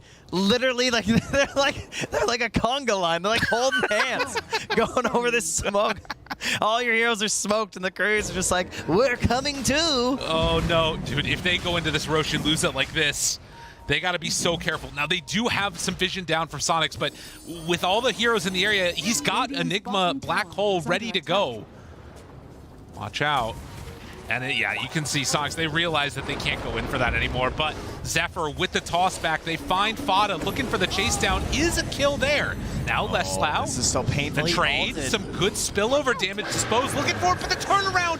Oh, that's gonna be a big one. Winner's Curse onto one, Marcy dead, also keeping control of Leslau. Quinn wanting to finish off that race pack, he even denies it. This is why Tiny and like Pudge, they just feel like such frustrating heroes to play against, because you get forced into a bad position. Because you feel like, oh, we're grouped up. So they went on Snap, but it's only our Snap, so we want to fight. So you pop ulti on Leslau, and then you're just like, oh man, this is really deep. Yeah. That was a long position that they moved that hero that we were kind of okay with losing. And so you chase down, your formation breaks, you get a good curse off defensively, and suddenly you've now used your Dark Ascension. You don't have that available for the next fight. It looks like Talon can now start approaching into that dire jungle, set up good vision, and prep for a Roche themselves if they'd like to. Right. There are still some interesting things going on here in a little bit. They've got the BKB done for the Razor. And also kind of a unique little pickup here is going to be the drums on the Snapfire. I feel like with all these physical damage right clickers, that's really neat. Yeah, insanely good with Night Stalker too, obviously, because he gets that big, just like bonus flat damage. So when you give him the attack speed bonus, you're gonna be very happy about that. And they need these items to let them battle right now, because they have to battle their way back into this game. And currently, they don't win fights. So they need to itemize to win these fights. Until they have Refresher on Razor, I'm not gonna give them much of a chance. But once that comes out, and if Yawar can get that good positioning, that could be the huge tool that maybe turns this back around for them. Right. Yeah, if your Night Stalker is down, you know, a couple thousand gold, you need to be building these other items that make them stronger. And that's what it seems like Soniqs is trying to do right now. A rough situation to be in, and while we are seeing that this Medusa is, continuing to get farmed, get the items that she wants, you still have this TA that's slightly ahead of her. Quinn having a very good game. Yeah, he's been doing extremely well. He also went for this Blink Dagger instead of like the BKB or something because wants to, if they can find a fight, he wants to be involved in them.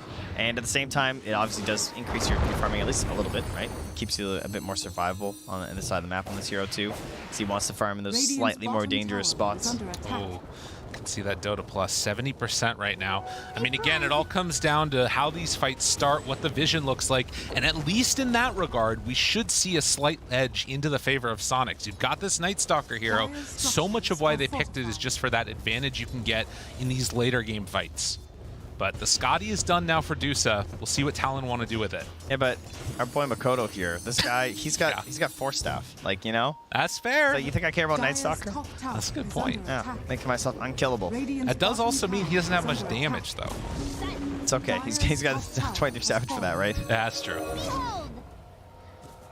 Well, 21 minutes in, a very positionally based game. As you can see, Medusa has not really left her side of the map at all. Sticking down in that triangle, down bottom, a little bit in her own jungle, but 23 Savage has been away from the fights pretty consistently, but now starting to play as that front hero towards the other side of his team. I like how he stands outside the Roche Bay for a little bit. Just make sure they know, If there is a ward, I want them to be sure that we're in here. There's a DG down bottom. Can make a lot of difference here. I kind of feel like if they had a ward on that, Talon would have head on over to pick it up. Yeah, I'm thinking Quinn would love to get his hands on this right now. An empty bottle, get a smoke out with this, a Blink Dagger on that. This is huge. All right, they need this DD. Yeah, I mean, that's everything for both teams. Smoke. Oh, he's got his Orchid too. Okay, we got big tools. All right, for Soniqs. Are they going to go check the rune first? I mean, this is one of those moments where if the fight doesn't go well, you're going to be regretting not seeing that DD later. But as for now, they see the illusions. Oh, maybe he gets cursed. That's true. All right, they spot it.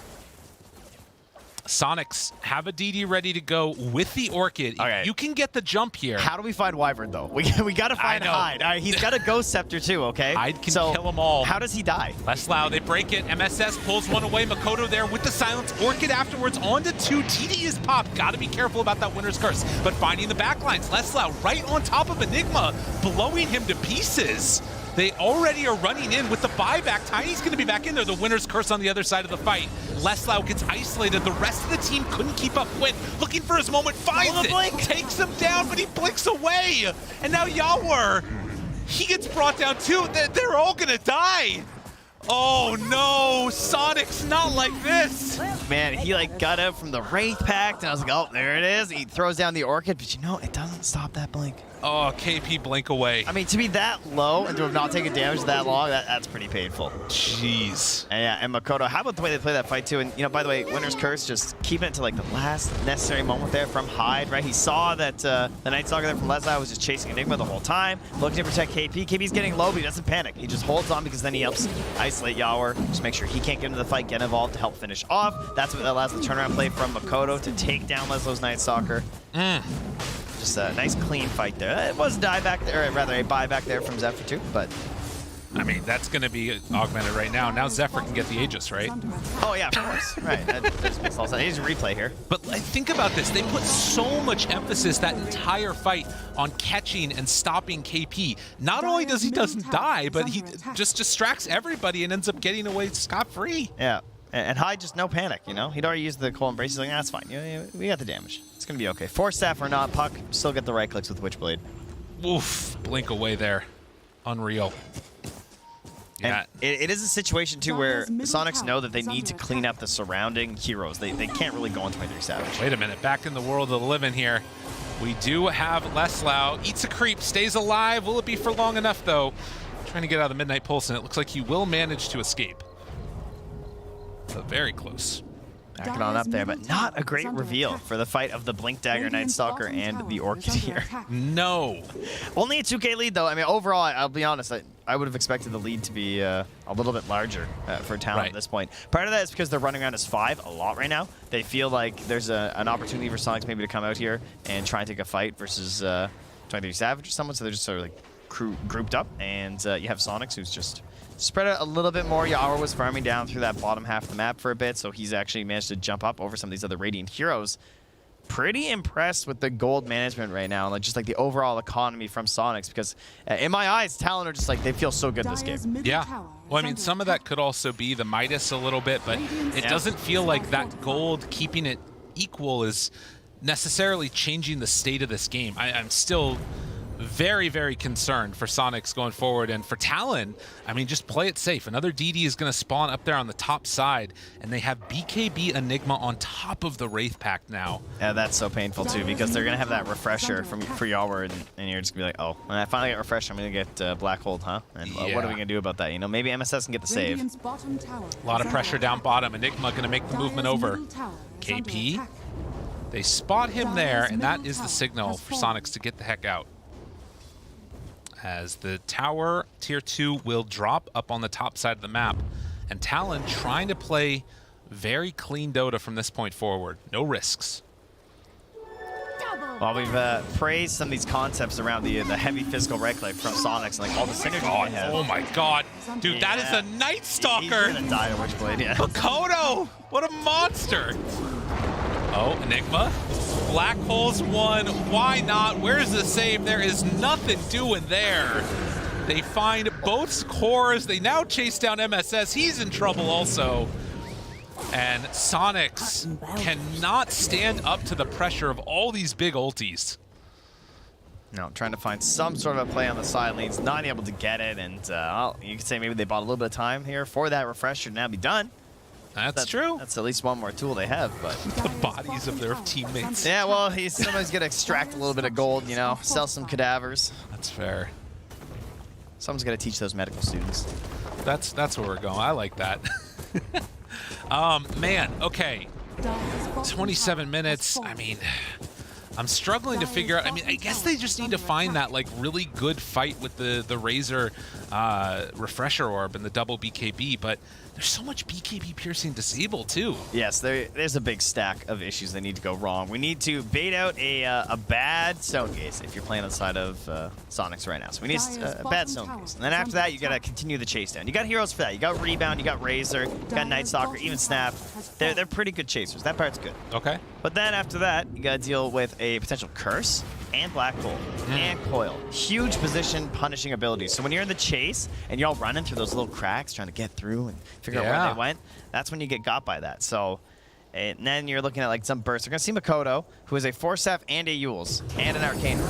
Can it work though? Do they have enough to burst? Yule's Scepter lift up. The silence is still there afterwards, and they do manage to get that kill. Soniqs suddenly maybe having an opportunity here. Can they find any more? The rest of Talon trying to run away. I mean, they have vision here. The jump in Zephyr trying to interrupt. They do still have that BKB. UR pops for pressure afterwards, taking a ton of damage. Leslau in the midst of all of them. The Stone Gaze run away, but Leslau in trouble, getting ran down, but able to get the armlet toggle off. So they do buy enough space to not die, and they took down the Wyvern. They're doing the things, the bad Stone Gaze. This the chase is what down. they need. Can they find more? It's happening. Zephyr trying to get out of there, but no. They able to connect and take down this Tiny. As eventually he dies. The Ghost Scepter will keep him alive a little bit longer, but a huge fight win for Soniqs. They're not giving up. Well, that is exactly what they needed. That could not have gone much better.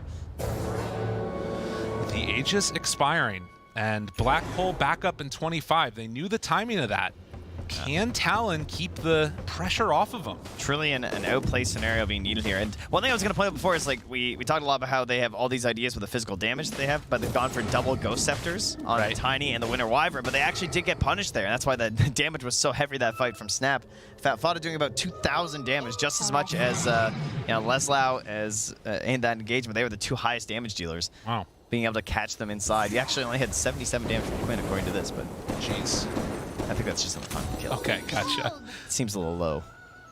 Smoke up, ready to fight. And the big difference this time is that they're going to, on Talon, have Black Hole ready. They're going to have Winter's Curse ready. And for Soniqs, they need to find another way to bait out good fights. But to be honest, I mean, 40 seconds till Dark Ascension and it's daytime. They can't do anything here. That was pretty scary, though. The smoke just popped on the other side of the tree line there. Yeah. I'll see how brave Quinn's feeling. Yeah, he did take that bottom tier 2 tower. Yeah, he's sitting here for a little bit, you know. What can he do? Oh, toss back Zephyr maybe? Anyone coming home? Oh. When TP's coming in. Refraction, he has Blink. Nope, he doesn't have Blink anymore. Orchid, BKB. Yeah, that's not going to work against KP. It was a valiant effort. Wait, Refraction? Refraction turn, Blink. Does he have it? MSS, no, can't get there for the help in time. Now goes back in. Suddenly, we're there on top of him. Hyde turns though, and as the BKB comes out, the winner's curse stops it. And just like that. MSS. Oh, Yawar, what are you doing? No! Oh, no! He is going to get caught. They wanted to help Quinn, but it is not going to happen. MSS TP's out now as well. They try and run away Fada, slowing things down, but now 23 Savage comes out. So Fada's going to die, but they do manage to get out with the Razor. I have no idea how Yawar got out of there. I don't know how MSS got out. He got found in the tree line by the puck. I thought he was done for. Now, the plus side, that was a fight taken on Talon's side of the map, and there's no black hole now. True. I guess we can take that, but that seems like it's a little bit of a downside. You're not wrong. I mean, at the end of the day, they did lose the TA and the snap, but we'll see how it goes. Daedalus done. That's a big one. Some big damage, and that Swift Blink after. Oh, that item is so nasty on Medusa. With the Stone Gaze bonus movement speed and adding that on top of the Swift Blink, like talking about chase down potential they have on Soniqs, you're going to see that on a Medusa too. Yeah. And 20 seconds until Roche may respawn. Lyrical, give me your number. How long are we going? Let's say number. 45 seconds. Dude, wait, what the hell? I was going to say 42. We're so close. Well, either great minds or really bad minds think alike. We'll find out in a second here how close we are. It's coming. It looks like Makoto takes the DD, actually. And timer says 20. We were half as good. Very fast Roche here, and well, it could be good timing here. Yeah, no black hole. Yeah, if they find their way in here, maybe get an engagement, but they're gonna scan. They see there's no one inside that dire jungle. This could be it. We'll see how it goes, as it's only smoking up with 4, and you can see Talon, like they recognize the danger. They are gonna go back onto their triangle, just try and hold this area. Yeah, hold Zephyr, hold door. Can they do it? Yeah, this is... yeah, we need vision here. Yeah, I was just thinking that. They need a ward up there bad. Wait, all right, so Zephyr just goes. For it. Zephyr is the ward, but can't see inside the pit. Gonna send the illusions in. Quinn is taking it down. This is incredibly bold. And smoke up again, but... Black hole in 10. Quinn did not get caught in that one. Do they know the timing? With BKB ready, this could be really dangerous. He has buyback, but I don't know if you want to use it. It looks like this is what this is a long wraparound. Wraparound. Dark Ascension ready. Who can they find? Oh, they're all grouped together. Leslau runs in, smoke into all of them. The silence onto everybody for the black hole. It's only onto 1. Is that good enough? I'm not sure. They start the fight off. Y'all were already down to nothing. He gets demolished. One by one, they start to fall. It didn't matter about the black hole because 23 Savage is just too massive. Oh, he didn't stand a chance. That Daedalus tore him apart. Yeah, you get in there, and it's like you're controlling all of these supporting units, but that was the early game. That's how you had to play there. He's here now. You know, 23 Savage has arrived. He has these huge items, and that's why just in that last fight, even though it wasn't successful when they all ran towards 23 Savage, you see why. Yeah. You know? He does not care about this Night Stalker. He's just going to stand there and swing. That was so much damage. And, you know, you had just finished that plate mill on the Razor. He probably felt like, okay, I can actually sort of stand against this and deal with the pressure, but the AC not done at that point, and Deuce is just hitting too hard. Yeah, he got Stone Gaze too, so he was just getting absolutely diced up there with the bonus physical damage. Well, 12K gold lead, and what was feeling like maybe on the edge of victory, Soniqs now have a massive hill to climb, and, well, it's actually Talon that are going high ground. 23 Savage beating away at that tier 3 tower, and they also finish the refresher. So let's put a big old stamp on this game here, KP. He's feeling ready. A little bit of style points, perhaps. A surprise black hole. As the melee racks are going to go down, Leslau needing to get some more gold for himself, it looks like. Possibly the items. He gets level 20 off of that, so 20 extra strength. But I don't know if that's going to be enough to hold off here. And they just plant 23 Savage ahead, sitting on that high ground. Not a lot you can do. They don't have a Tiny. They don't have a Pudge. They don't have a Lasso. They got an MSS. Oh, look at that. Little disposed. The toss back not as good as they wanted. Leslau, BKB, winner's curse. Oh no, the TA is ripping apart Yawar again. Black Hole solo onto Leslau yet again. That's the refreshed one. And as they keep chasing down one by one, Makoto might have gone a bit too far, but the rest of this team is with them as well. Toss back onto Hyde. Quinn is gonna die, and GG is called. Talon able to pick up a victory.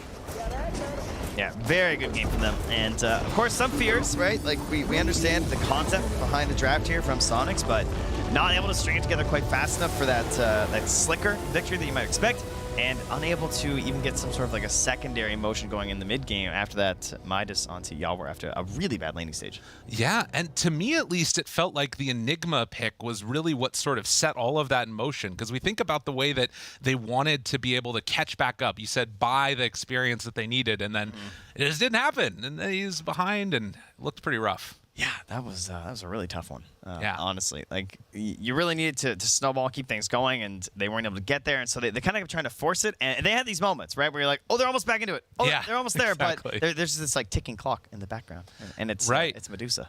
I mean, it's Medusa, it's Enigma, it's Wyvern. Like all these heroes are so freaking good in the late game, and they just weren't able to quite get where they needed to. But we're gonna have to see what happens in game number 2, Trent. But for now, at least, we're gonna head on back to the panel, let them break down all the action. We'll see you on the other side. That was such a convincing win for Talon, taking down Soniqs in game number 1 here. Now, we talk about the Medusa. You kind of like, I don't know about this Medusa pick. My goodness.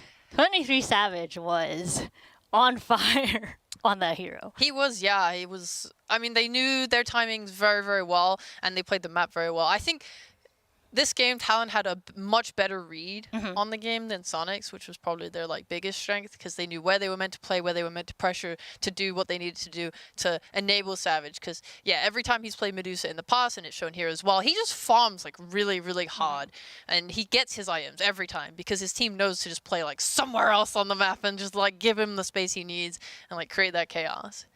Yeah, I was a little worried for Talon, how well games started for Soniqs, because they were making the moves, and at one point you felt the lack of damage that Talon did have early on, but they did manage to stabilize things, like couple of rotations from Puck with Tiny as well, and they were playing 4 versus 5. At one point we've seen the heat map of Medusa. She did not cross the river. This is 20 minutes into the game. She's like, nah, I might be a Medusa, but I don't want to get my feet wet at all. Not gonna cross that river, gonna continue farming, and in the end, I feel like Soniqs, they needed to play aggressively early on.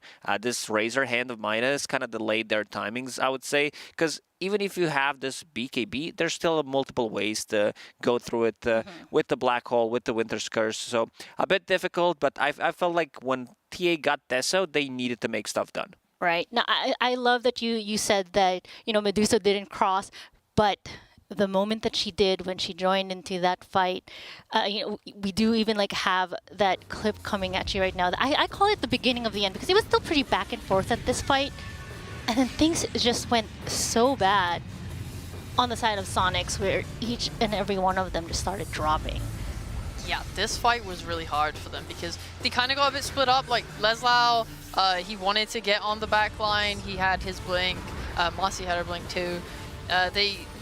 They just kind of got split, because Medusa, I don't know if they expected her to be there. They saw her, they had Night Stalker vision, they knew he was there, and yet Leslau still goes, and he just gets hit down by this Skadi timing. This is what I mean about this good read on this game. They know Medusa's really strong, so they link her up with the team when they have the Skadi. They know they can fight, and it was way too late by Soniqs to make a grand move like this. When Medusa's farming bot, that's when they needed to be going top and running it at Talon. And this Wyvern pick kind of made a lot of difference, where not just the Wyvern pick, because you do have Cold Embrace. Positioning from Hyde was really, I guess that's why he's called Hyde, because he's hiding in the trees. And I think we gotta give credit to itemization overall on side of Talon. Enigma with the rate pack, reducing damage, Cold Embrace against both Razor and Templar Assassin. You know that it's gonna be super effective. The only magical damage that they had was Snapfire ulti, and that's about it. Also, speaking of the itemization, I love Puck. The way Makoto played is he bought so many defensive items. It was Witchblade, into Force Staff, to be able to push himself out of the Night Stalker silence, buy a little bit of time, get that phase shift, potentially get out, then a Blink Dagger, and also on top of that, Yule Scepter. So he knows what's up. He definitely knows the matchup. Would you say, like, who would you call out, like, on the side? I mean, to me, it's like, it's pretty simple. I'm looking at all of the numbers, and I just think 23 Savage is absolute MVP of that. What do you mean absolute MVP? My man farmed creeps and then showed up at the end. No. KP. He is Enigma. He did not die. He was so good. Like, when I say they had a good read on this game, what I mean is that they know they're playing against TA. What does TA want to do? It wants to take Roche. So this whole game, him and Mikoto on the puck, they just play top over and over again. Like, and we swapped it. Here we have the real MVP. The real MVP. Man. That's it. I don't know. I just saw a team fight earlier where, who was it? Like, Mikoto dies on the puck, and the rest of the team just like, Mommy, runs to Medusa, and she goes and he's protects the carry. them. But think, how did he get to that point? It's because of KP. Like KP is like, give me that money. Yeah. You saw on screen. Like, it's all I will about handle it. getting that money, and I like that he was not hesitating at all. He understood there is nothing that can stop the black hole, especially with the BKB. So he, a lot of the times, went in and connected on one of the targets. And one thing to mention as well is Hyde, because he also ulti on Razor with a BKB, stop it from linking the Medusa, and 23 Savage had a pretty good game. Had the Pike in the end. They had multiple Force Staffs to break the link. Very, very difficult game for Soniqs. They needed... This was supposed to be like a 25, 30-minute game in their books, because in the late game, they're going to get outscaled, and it never happened. I never felt like that synergy that they needed to play around, because looking at their draft, it's a Templar Assassin Razor plus a Night Stalker. You want to be able to get stuff done in the first 20-25 minutes.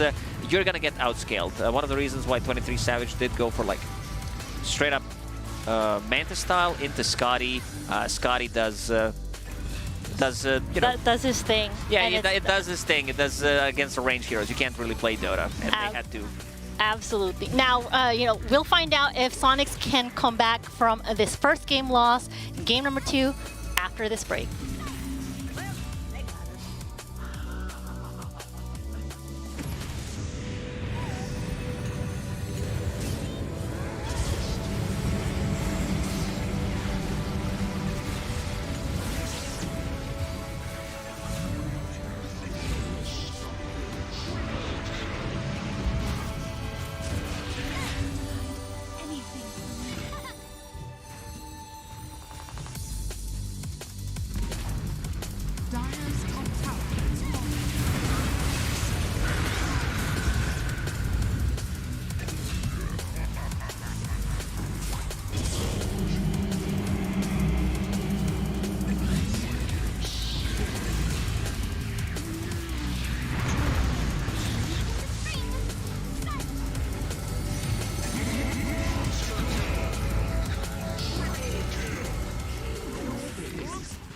I got Bulba with me here from EG as they just managed to take down Spirit 2-0. And I'm just going to come back onto yesterday, right? Because things start off good here today.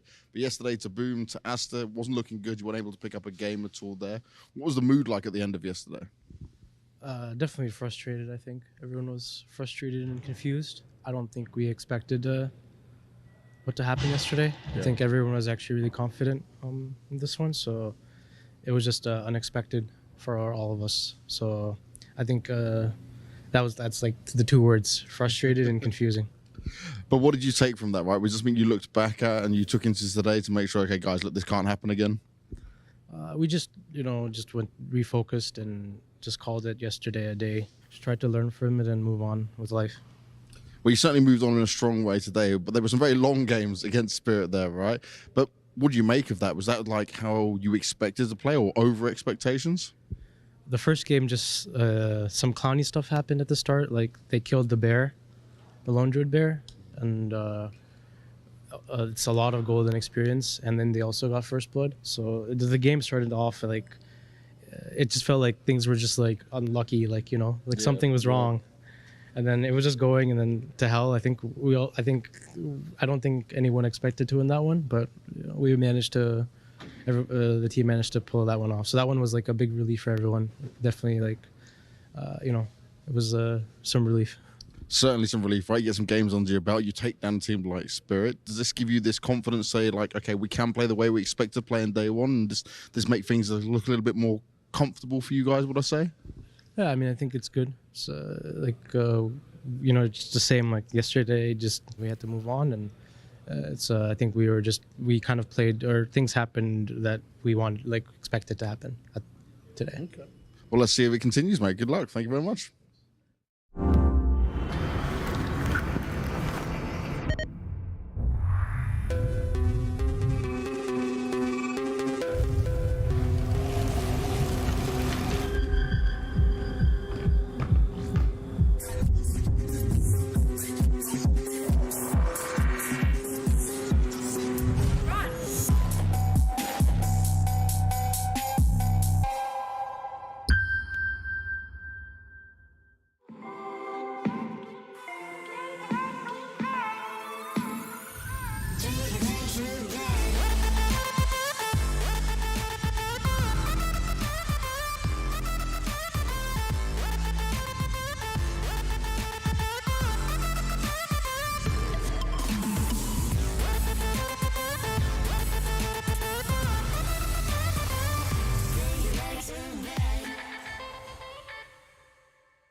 Can be found in any number of places.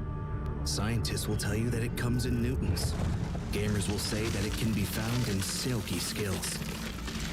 We will say that the power lies in real thrills, in the play with perfect ping, in the runes and crystals, in every frag and gank, in your personal winnings.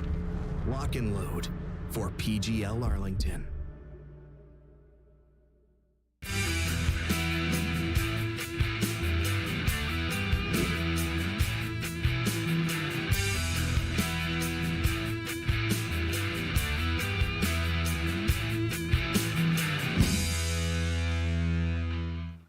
Welcome back, everyone, to the Dota 2 Arlington Major, and we just saw Talon take down Soniqs in game number 1 of this best of 2 series in the group stages in a very convincing fashion, I would say, too. Yeah. And we kind of were talking about it during the break. Should we be concerned a bit with how perhaps the communication issues within Soniqs, like it's all speculation, sure, but it, at least from watching that last game, kind of felt iffy. Yeah, we were kind of... I at least was concerned because we saw during the game, like, Quinn was not linking up with his team properly. No. They were, like, feeding top. Quinn wasn't there. He has a Desolator. He is peaking in terms of strength as a TA. He needs to be there. They need to be smoking. Like, if they hit a power timing on, like, an item on a hero that's a core, like, you need to go and make moves with that. And we don't think they, like, hit it properly. No. We see so many teams just, like, have good understanding. Because I was casting the EG game in the previous one where they had Lone Druid. They pick up Deso instantly into Roche. This is something that Soniqs try to do, but very poorly executed, I would say, because they had Talon did have a deepen observer ward, and they were smoked, and Soniqs were using 3 couriers trying to deliver items, so it was not that hard to guess where they actually are, and they stopped the Roche attempt, and after that, everything went downhill. Yeah, we gotta give Soniqs our energy. Give them our energy. Give them our energy. A little bit of our NA power right here. Now, kind of a theme of the story here. There's a lot of new things happening on the side of Soniqs as far as what new org and a new captain on the side of Fata with the communication and whatnot. Now, I know we talked about it, like a lot of their, he's very vocal in the game and whatnot. Is there maybe potential, like, coming into the LAN situation of perhaps some of the hiccups, them all, from the boot camp to here being in the same room and trying to figure out and sort out, like, some of those notches? Or I think it's time to stop. Some of these players, they played internationals, they played many LANs, and every single time I feel like it's the same story for old Quincy Crew. Oh God, he's calling them out. Oh, there you go. No, Let's put you're putting it on the table. Let's go. Because I always have bigger expectations of them. I'm like, this team is good. They're showing really good performance online, and it's never what it is online. What happens on LAN, and that's what gets me worried. Like every single time, I'm like, man, they look good. They definitely look good. This is the tournament that they're gonna get like top 3 potentially. Yeah. And just never happens. No, it does not end. I mean, you hear it constantly thrown around, at least like within the region. Oh, when EG was struggling, Quincy Crew, #1 in NA, and yet now they're being passed by EG, passed by the TSMs. I mean, TSM and the representatives here are still faring a lot better. But I'm sure perhaps like that is a strength that a lot of teams need to hone in, is to reset, put that last match, the last previous days behind you, and focus on this next one. And that is because something I feel like Talon did really well coming into that first match. We talked about it. How is their mental coming into this with a really bad day 1 start, 0-2 coming into this series against outsiders, now having to face Soniqs, who, you know, on paper, like you could debate as far as like who's going to be the better team. Well, for the first game, at least, we know Talon came out on top, and what sort of momentum they can do to carry it into this next lobby. Yeah, I suppose Talon did have I wouldn't say it's like super easy to execute. You are running like slightly greedier, but a Medusa is a very like simple win condition. You just need her to get enough gold where she becomes unkillable. They got her to that point. They brought her to their team, and they took that great fight because Soniqs didn't push the thing faster. Like they had a bit more of a complicated win condition on Soniqs. Talon's lineup was all about surviving first 10-15 minutes without getting ran over by what Quincy had. Never happened, and after that the game looked, you know, in terms of net worth, it was pretty even, like 1K net worth lead for Talon, but you could already feel where game's gonna go. Like one mistake and suddenly this Medusa becomes unkillable. They're way too tanky positioning. Like a lot of members on this squad are very talented, I would say, and even like Zephyr, even though he's not the original member of the team, he does fit in nicely. Yeah, I think he's doing very nice. His playstyle like fits what Q was, so whilst I criticize not picking stuff like Triumph for them, he is still really good at this tiny. Like, I think a big part of last game was him and KP being able to find the pickoffs on the side lanes. Like, the amount of black holes they got onto Quinn was very game-winning. So, let's see how they adapt. Yeah, I mean, so far the openings have been pretty similar. Now, something that I do want to point out, because I talked about it a little bit at the first draft, is how a lot of teams tend to favor Dire. Talon is actually the opposite. They have a very strong Radiant win rate, and in fact, they picked into it again for this second matchup. So they know their strengths and they're playing to their strengths. It's pretty much a pretty similar open for them, tiny puck. So how is it, if you're Soniqs, are you going to address the potential mirror situation coming into this as far as like the matchups go or the picks go? This time around, they do have Wyvern, which is a decent counter to Puck, I would say, where you have like Curse into another Silence, another Stun, and then you are going to be able to kill him. For Talon, same 2 heroes, Tiny plus Puck, another guaranteed way to snap the coil. You have a save. I want to see Soniqs pick more control. Last time around, they did have Night Stalker, and that was about it. Yeah. And with 1 Force Staff, 2 Force Staffs, 3 Force Staffs, in the end, it was very difficult for Night Stalker to lock onto a target and kill it. To be fair, I actually quite liked Soniqs' draft last game. I just thought they executed it very poorly, as we talked about. Obviously, yeah, like, it could probably be improved, but they could have won last game. Right. They had the tools, I think. So I definitely like having Wyvern more. I think Talon being able to get Puck is big, though. I think Mikoto, it's probably one of his biggest comforts on the lane. He just was very impactful last game. He wasn't dying, no feeding here. Like we've seen some players, like Okay, Oh. never mind. This was about to turn into No, a no, horrible go. flame, You but can't stop right now. You already started it. Okay, You did it. You right, put it out there. Quinn may have played Puck into a Night Stalker and fed quite a few times in one of the early games in this tournament, and that impact was not seen on the side of Soniqs into Talon's Puck last game, even though that matchup was there.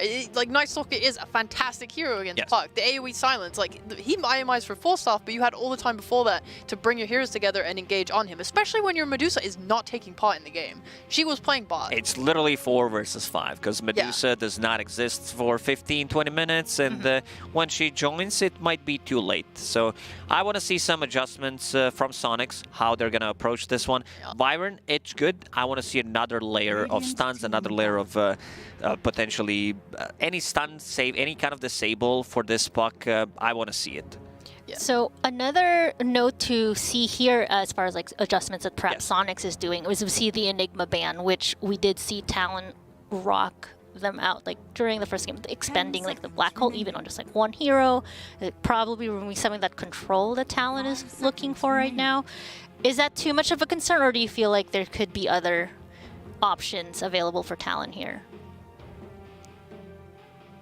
Oh, you want? What are the other options for Talon? Their opener is strong. You have the burst damage, you have like semi-save from this Tiny, and you also might be thinking about the same heroes, because last time around they did have Razor and they did have Templar Assassin.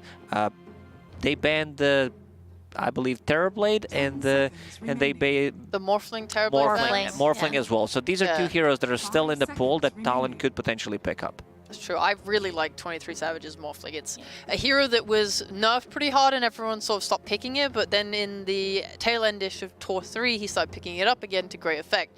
The hero looked like kind of weak. Like, you can tell he's been nerfed, but like when you have such a hero specialist like Savage on your team and it's his best hero, there's no reason not to if it's a good game. Right. He is just a weirder hero now because you used to be able to buy this E-Blade on him and like a Wyvern would just die instantly and that you wouldn't care about the Cold Embrace. Now it's not as strong. Like, you just don't have that because it's not based off of it's based off the enemies, and then you don't have enough. So they do ban out Terrorblade in the end, but I'm definitely down to see some 23 Savage Morphling in this one, especially if Soniqs go for something similar that they had in the previous game, not enough lockdown. I wouldn't mind seeing like some roaming position for like Earth Spirit, but okay, Nyx Assassin, this is a hero that people do consider a counter to Puck. We've seen some Nyx Assassin also getting banned in the first phase as well, especially when you play against RNG, you know that Kaka's gonna bang it out, but Puck players are extremely good. Like, they know how to play against Nyx. Exactly, because you don't get stunned by the Carapace if you are phase shifted, right? So usually they will clear a wave just by, you know, silencing, orbing, and being phase shifted while those spells are going out. Also, it is like nice if you do silence the Nyx while he's Carapace. He can't follow up with a stun because he's silenced. So it's okay of a matchup. I was actually going to point out before they picked that Nyx is that Death Prophet is actually still available for Talon, but that Nyx pick kind of makes that a bit difficult too. I don't think you're going to get the Death Prophet into next matchup. Might be too tricky, but Godly Night Stalker game. They're like, oh, we're going to show you how to win with the Night Stalker. I like the attitude from Talon right now. We've been seeing a lot of that. Like was it LGD that's Shaker, OG. Yeah, they're taking and then Shakers. LGD playing Shaker. Yeah, and then like OG were stealing Liquid's Lone Druid on first phase and just beating them with that. There's a lot of BM this tournament. Inspirations, right? Like inspire, or perhaps like very inspired. Very inspired. I mean, if we talk about the Earthshaker, like this struggling Earthshaker right now. Only one win so far in the game, unless something happened while we were on the desk. I don't think so. I don't think so. We need an Earthshaker update at some point. But Xingqiu, godlike. That's all you need to know. Yeah, the man is a beast. Exactly. Now we do see this Enchantress coming into play here for Talon. Where should we expect to see her run around, sprink around? Just a stable position 5 that makes your carries lane a lot easier. And Enchantress, 7 picks, 11 bans, 57% win rate.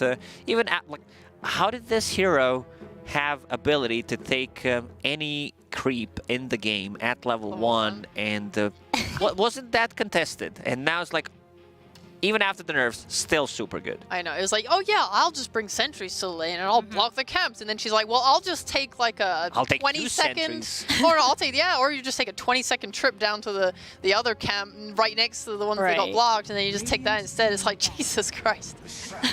But this is very exciting. Oh my! Very exciting. Good now, Lesh. Yeah, that's a classic. Yeah, the Disco Pony is coming out. Is this now something like I feel like we don't really see that often, but when It's we his do, hero. it's, Like it's the comfort. He calls for it. They needed some kind of tower damage because Nyx, Wyvern, Razor, it's very difficult to put the pressure out on the map, and with Lashrak, it's going to give them some extra tempo. Enchantress, you always have abilities to kill this hero, and yeah, I think one of the lines is four-legged abomination when Lashrak kills Enchantress. There we go. I mean, they were lacking in the legs department until the Nyx and the Lashrak come into play. That's true. They have so many legs they now. want to have more legs. They need to balance it out a bit, I right? mean, Puck is like an abomination freak. He's got like So- 10,000 fingers. So Talon needs to go for Broodmother. Oh, Yeah, I mean, that's true. let's go. This is, this is an important matchup for them. They're trying to secure the 2-0, and they do need that hard carry still to come, I believe. I actually think you just like alpha it up like Ana and just IO. No hands, no legs. Like truly. Right. Nothing, just a ball. Just brings the whole draft together. Not to mention, very good with Lashrak. But they won't do that. Hey? They won't do that. They need to ban... Oh, Terrorblade's already gone. Okay, I was going to say Lesh usually gets... struggles a lot against ranged heroes that can... I mean, they just don't... You know, he wants to be near people. So stuff like Sniper, stuff like Drow, stuff like Terrorblade, these heroes are all very good. Anything that buys... Oh, Medusa too, of course. Anything that buys a Skadi, because Lesh will want to get like an Eternal Shroud, get a lot of the magic... He becomes super tanky early on with this build, and they will get rid of the Morphling that we mentioned, but this Terrorblade now ban even makes more sense, because you're playing into Lashrak. You would think that, oh, Lashrak deals well with the illusion heroes, but Terrorblade's not that hero. He outranges Lashrak, he gets the Skadi timing, makes Lashrak's life very difficult. It's a super imba matchup for Terrorblade. Exactly. And who has last pick? Soniqs. So they're looking pretty good right now, because Lesh is going to And a good call on Sniper, because they don't have those gap closers. Like, you need to have like a Razor with a BKB Blink, Lashrak as well, potentially, to be able to jump on top of him. And it might be way too late, so they did cover this Lashrak pick very nicely. Yeah, and then Nyx, I'm guessing that one of the prime reasons they picked this up was because they don't want to get Medusa again. Yeah. They don't know if Talon would feel comfortable on it and just pick it earlier in the second phase, so by putting that Nyx there, it dissuades them. Yeah. Now in the last phase, they don't have to ban it because they already have answers to it. So what will Talon do? There's still the Drow, but that hero is so weird. No one's really playing her anymore. I mean, if we're looking at 23 Savage, like you mentioned the Lina in the past. That's true. Is that something that we could potentially see this time around? I mean, yeah, when he gets weird, he likes his Doom and his Lina. He'll just pick if it's a good game for something, even if it's not necessarily a carry, he can play it. Maybe, even though there's not too much damage inside Chrono, if they want to go for Oh, okay, well, yeah. Okay. There we go. Think differently. When things are hard, just go with Pudge. For real? Okay. Big boy Pudge. They need to... I mean, they kind of have a lot of damage. Like, Wyvern's going to help you cut through that health pool. They have a lot of damage in Lashrak and Razor, so this Pudge isn't, like, invincible. But... 5 seconds. Maybe just some... I mean, they have area control with the Wyvern curse set up this game as well, which is nice. It's just, you need to be worried about Talon's repositioning, because right now, Soniqs don't have a lot of jump heroes to kind of catch up. Oh, wow. And it's going to be a Wraith King to wrap things up. Woo! It's a good Wraith King game. They don't have that much burst damage. It's all about like Puck, Night Stalker, and having 2 lives, having Wyvern to back you up. Soniqs making some adjustments. I do like it. Looking at Pudge, the way he can set up hooks, not too many. We have Tiny, Night Stalker, Mini Stun, maybe a Coil, but might be a bit difficult. He's also going to be playing into Razor and Nyx Assassin. Like, Nyx Assassin is going to make Pudge's life miserable every single time with a Rot. It's difficult. Also, later on, you're going to be losing mana. Is that it? I'm just Cheapo? I'm trying to give Soniqs my energy right now. Let's go, boys. Well, give their energy with Shal and see if they can make any changes in this game number 2. We got Lyrical and Trent.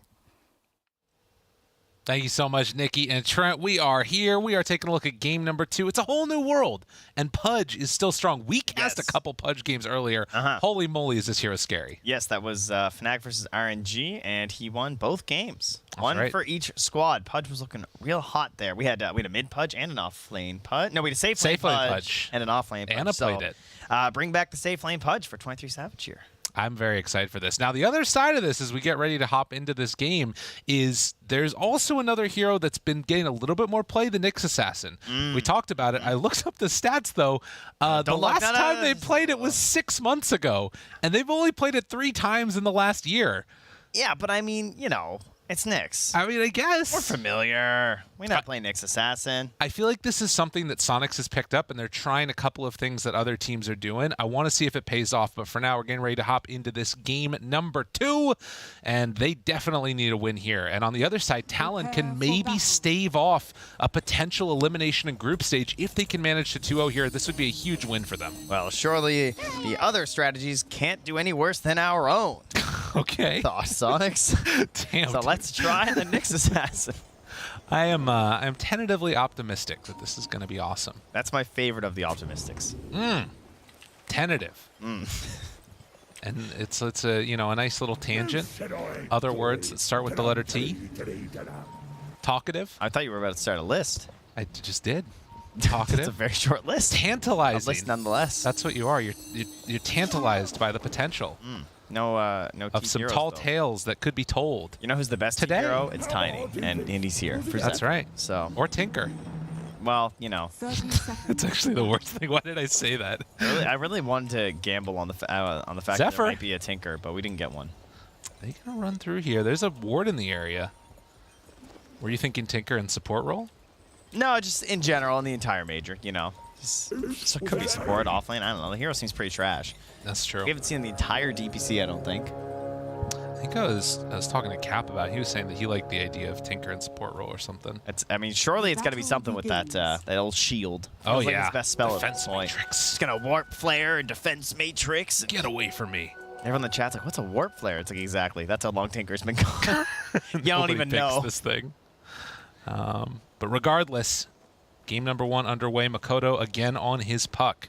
Had some heavy lifting to do in game number 1, and he definitely did it, starting from a really good early laning stage. And this time, Quinn playing on a hero he is very comfortable with on his Leshrac. Yeah, and he should have a much more free game on Makoto this time, right? Because the general idea in terms of the itemization, right? He's not playing versus the Night Stalker, he's playing with that Night Stalker. So doesn't have to buy himself a 4-staff, really there. The Nyx Assassin Puck is an interesting relationship we sort of covered in one of our earlier series, but there's several Puck players and pros that aren't really concerned about seeing the Nyx right now. They say you can just play around it by using the phase shift when he's going to Carapace. Oh, battle, battle, battle! 23 Savage, he gets the kill. MSS is going to play cleanup, but you know what that means? Some flesh heap. Infinite scaling. It is, and it really is infinite scaling in some of these games. If we go long enough, the number just keeps on going. We'll see if we can break the UI, but for now, you'll take that trade, especially when you're getting the kill first. You know, there's a lot of people that were talking about the potential strength people of Talon. have been saying. Lots of people have been saying. Yeah. And you look at some of the way that, they've been playing here, this laning stage, they just look really clean. So I'm curious to see if they can keep up this momentum, maybe shake off a bad day 1. Who knows? Maybe this is going to be the ascendancy of Talon. Well, I hope for Yawer's sake that he can shake off that game 1. Because that lane was a disaster. He's now rocking the Wraith King instead of the Razor. And, I mean, you think Razor, typically a pretty good lane dominator, could not get past the KP Enigma and the Zephyr Tiny. Now it's the KP Night Stalker. Slightly weaker in terms of like the power that you have right at the beginning. Right. Eidolons in comparison. So at least we'll have a much better start. Right. And I think that there is something to be said for how much like lane shenanigans and just sort of like outmaneuvering was going on. It felt like they were pulling the wave back, they were putting it behind the tower, making sure that that Razor Yawer was playing didn't get what he needed. And this time Leslau playing it, they put him on a Wraith King, which again people said good Wraith King game. We'll see how it goes. Yeah, the benefits of the Wraith King game to me is just like, you talk about this idea of positioning with like tosses and hooks. It's easier to recover from that with the Wraith King. Like if he's one of the cores that gets pulled in, for example, with the Reincarnation, you at least have some time to set up, and then you've got some pretty good heroes around that as well this time. Okay. With Winter Wyvern. Unfortunately, there's now two of them. It's not just the toss, right? It's going to be the toss and the hook, and so you might get pulled in these really bad engagements again, which is one of the reasons why Soniqs weren't able to find the comeback in the previous match. Getting pulled away and not where they want to be. It's going to be tough. I also saw right there, Leslau got the link out onto the Pudge, but Hyde doing a good job of interrupting it and finding a quick little enchant to make sure they can't run down the Pudge any further. God, Yawer's taking so much damage here. Zephyr just taking this early point in the tree grab and pummeling away at him. Not always what we see out of these support tinies, but kind of cool. Yeah, I really like it when they go for the earlier points. They see a lane, they can kind of abuse it. And like Wyvern, really long cooldowns, right? That's one of the downsides to the Arctic Burn. Sure, it's 2 strength heroes, so that's kind of nice. You get some decent % base damage because they have high HP pools, but you can only do it so often, and people have their own individual couriers these days, so you can just keep ferrying out that regen. Well, at least for now, you can see that for Soniqs, both the Wraith King and the Razor a little bit behind in terms of the CS across each of these lanes, and Enchantress able to pick up a couple here and there as well. Fada does get about a half pull off, maybe a little bit more than that, but already the Ench going to start the clap. Does a little bit of a miss there on the Razor, no big deal. Meanwhile, the main hero is over at the runes, right? Just helping ensure the water rune gets there from Makoto. Yeah. So some more pressure onto Quinn at the moment. Just run on back down here. So how will this game shape up? Last time we had some decent support ultis we were waiting for. Oh, yeah, a little bit of a... Oh my god, the clap. Look at that clap. MSS is dead. Oh, maybe not, maybe not. You're good like the stun. best at saving players. I don't know how you do it. That's like the 5th time today. They look so dead, and you just had to say something, and they survived. You know what? It's always Nyx, too. Yeah, that's right. They just keep hitting these impales. I forgot how good this spell could be. Top lane, KP. Takes a beating. Well, we'll survive, but oof.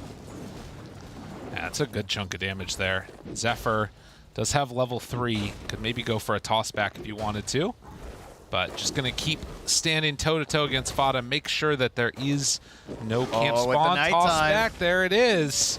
Fada in some trouble. The Void will come out, and the Wyvern going to drop. Yep, so close to the Arctic Burn. Just comes back after he is dead. So no chance to try and play around the cliffs there. Still would have been a hard time to escape, I'm sure. As on the other side of the map here, we see a little bit of lurking around from MSS. As all he can do is watch. This Hyde will grab another tomato and send it into the lane. So early goings. You get your level 6s on both the Lesh and the Puck. Gonna watch for any dives that come out, or maybe some early rotations if they happen to find a nice rune. 6-minute mark coming up right now, and it does look like already Talon bringing over 3 heroes to try and secure this. And there isn't really any punish anywhere else. Well, they are trying to wrap around right now onto Quinn, right? They want that punish with the Carapace. Spike Carapace. The Hellbear clap comes out. Makoto, Haster and down bottom. That is nice for the Puck. Oh, they're going in. Toss back. Finds him with the Quill, but they don't break it. Not quite on the mark. Will it matter, though? Can they keep him alive? It does look like Clinworth survives through that. Impale just coming up a little bit short. In the meantime, 23 Savage finds the kill onto Leslau. Down bottom. That was a straight up just walk him down kill. There were no rot, or sorry, only rot. There was absolutely no hook involved. You just got rot for 560 damage and walked to death. It's the phase boots. Yep. Pretty strong. Well, 3-1, but already signs of things going well for Talon. And oh my god, he's level 4. Yeah, the Razor's level, that is not good. God, Pudge is so insane. If anybody's wondering why this hero has been so highly prioritized, this is it. Fada turned around upon yet again. Zephyr there with Yuar nearby. And KP, he's just going to run away afterwards. Does not want to take on that Wraith King. Now they're trying to find some recovery in this bottom lane. Oh no. The hook comes out, Spike Carapace, but I think 23 Savage is going to be able to run him down. And Hyde trying to get over by his buddy. Oh, he's out of mana. Oh, good mana burn. Yeah, he can't ult him. Leslau could have been in for something there with the help of the Seed Sot. Seed shot. Not seed sot or seed snot. Seed spot. It's a sower. I read a lot of children's books, you know. Like it's the parable of the sower. You heard that before? It's a good book. No, I know The Princess and the Pea. Is that close? No, it's not at all. Oh, nuts. All right, so taking a look now again at the levels disparity. That's really the big thing that I'm seeing standing out here. You only really have the Lesh that's gained decent levels. Wraith King and Razor both sub-level 6, and they're going to try and make a rotation around Quinn. He's going to be the one that needs to set the tempo, that needs to open up the map for his team, and he's just not finding a target right now. Pretty good, though. Oh, they were so close. They were middle kind of tower hunting is under where under Hyde was going, but then they started chasing Fada instead. Now Fada's just getting wrapped on. Yeah, Fada's mega dead. They bring him down and looking for a kill bottom onto 23 Savage. I don't think it's happening. Look who you are. Like, you're running into the Pudge lane. This is not what you wanted. You know, you're hoping to just catch this inch in the middle, and Quinn's like, ah, this is bad. I gotta leave. I can't lose my tower first as the Lesh rack, all right? I'm supposed to be waiting for the puck to move, and then I take his tower, right? Yeah. That's the whole idea. I want to make sure that I'm removing that from Makoto's side of the map. But it's like what we were sort of talking about, right? They feel like he has to do something here. Zephyr, the little sidestep. Avalanche trying to get a little bit of separation, but they will finally connect onto that Tiny. Yeah, much needed. It's a scary place to run through. It's like Ench or Tiny, like these lower levels, because Leshrac Riley, he's just so much early damage, so if he gets any semblance of control, you are just going to die. So that's why they're smoking in there, but there's some control. Fada thought that there was an award in the area, but if they can get this 23 Savage kill, this would be very nice. Do manage to connect onto him. Easy baits. They needed that. Oh, Makoto. Wait a minute, though. That's a leash onto 2. Are they strong enough to go up against all of them? Quinn. Avalanche comes out. Quinn making the move.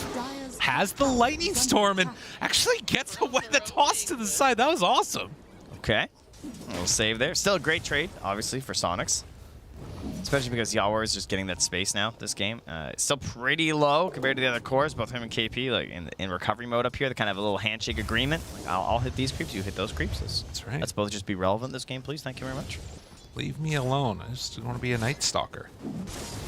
And Yawar almost has boots. Stun. Woo. Find follow-up. Zephyr, but the toss back on to Pudge. Can it? They bring down 23 Savage after the fact. Quinn is out of mana. Yeah, he's got nothing there. He needs a little bit of a juice up here. I mean, that fairy string obviously can be so nice for this game, but got to get back home, get the mana, make use of it. God, he's so slow on freaking Wraith King. 315. No boots. They're coming out. Needs to use that sword like a big old pole vault, you know? Yeah. Monkey or like action. crutches. That was last game. All right, he's out of the crutches now. Okay. Okay. Fair enough. Makoto hanging on to an arcane rune. And ready to battle if the option presents itself. But at least for the moment, you're getting a couple of other these survivability items. 23 Savage getting towards the hood. How is it done? And in the meantime, they do connect on a kill for Ench. And she dies so fast. She just gets impaled and everyone just blasting her with the nukes. And a scary rotation coming through, though. That arcane rune is still active right now on Makoto. Has the coil. They're going to TP down the Night Stalker. Where's the Pudge, though? Quinn in trouble. Coil onto both. MSS not there to help. And can they keep him alive? No. They find the hook back onto Leslau. And it just goes so bad so quick. If you ever wonder why Puck is so good, you just saw it. Like, the ability, like, you can't pressure objectives without the threat of being coiled, and there's just so much time for everyone to get in there. They did a double TP in there, and it was like it just didn't even matter, right? Oh. Like, that delay, it has no factor versus Stream Coil. Makoto. Very, very clean stuff. They have sentries down already. I'm so surprised MSS didn't go for that. Oh, MSS. Hunting. Makoto. He got him. Damn! Oh, that was sick. He knew he needed the value orb for the farming. That was so good. All right, that's the type of play that they really need. Soniqs, if they want to have some success, they need to find a couple of those. But there's a Pudge. That is true. You know, I see 23 Savage hitting jungle creeps, and I wonder, is he just going to walk over here and hook? Dude, you're not wrong. If he comes over anywhere near them, he's getting towards a BKB next. Yeah, not going for the Aghanims, right? kind of interesting. Certainly something that we saw both Jabs in the offlane because he had such a solid start. He went right into that Aghanim Scepter. I think even before phase boots, he rushed it. And then, goes back for the hood after. We had, I think when Anna played it, he went for the hood first. No, Vanguard first, then he got the Ags, right? But this time, lots of magic damage, so it's a great hood game. And he finds another one there. Leslau trying to farm up, but gets punished, and 23 Savage has him for the rundown. I mean, if you're solo killing without Ags, yeah, right, you might as well go BKB. Why not? I mean, that's equally as good as the kill MSS just got on the puck. I mean, those types of kills just are brutal for this Razor. So we do have a pause now, but so far, looking pretty good from Talon, I'd say. Again, these things always get a little bit strange. Pudge in the late game, he's a weird type of hero, and you just think about the big crits that come out from Wraith King. If you can get to that stage, having a Razor, it seems like that's going to be strong, but I feel like this momentum that Talon are bringing into this game might be able to carry him through it. And I think that is why he wants to go for the Aghanims first. I like that idea. Instead of going for the BKB, he's kind of shifted it up there. You saw him thinking about it. Now he's taking out the BKB. I think just like the raw damage, if he has the hood already, you are protected from the magic. You've done that investment. Get some more damage first. Increase your farm potential too, right? Like we've seen how fast that can go. Increase. New word. Very exciting. Perfect. Yeah, we'll see if they can make it happen. And you can continue to see that MSS is stalking around the areas where Puck is at. But obviously a little bit tougher to find those kills, and already those sentries are down, scouting his movements. So they know that MSS is coming over here. We'll see if they try and catch him out. Yeah, those ob sentry combos can be pretty worrisome. I mean, check out the Nyx and just say like, okay, let's see, Tiny, he's got no sentries. All right, I'm good. Sonic knocking on the door, no glyph. That was quick. Meanwhile, Talon gonna try and take one of their own. KP makes the rotation over to defend the tier 2. And 23 Savage also trying to collapse with the rest of the team. But it's just a trade-off. Nothing else gained. I mean, KP's pretty close to the BKB, so I just want to farm a little bit, right? Try and get that first. And Zephyr also, they're in a little bit of a lull, I would say, right? For Talon, they're waiting for the Blink Dagger, they're waiting for the Aghanims, they're waiting for the BKB. It's also daytime, so perhaps they just don't want to rush anything quite yet. Maybe wait at least until nighttime so he can be playing more aggressive with the help of 100 Knight and then pop some Dark Ascensions. Dire's top tower is under attack. Kind of like that as a strategy. That sounds solid. Again, though, another Vendetta investigation here from MSS.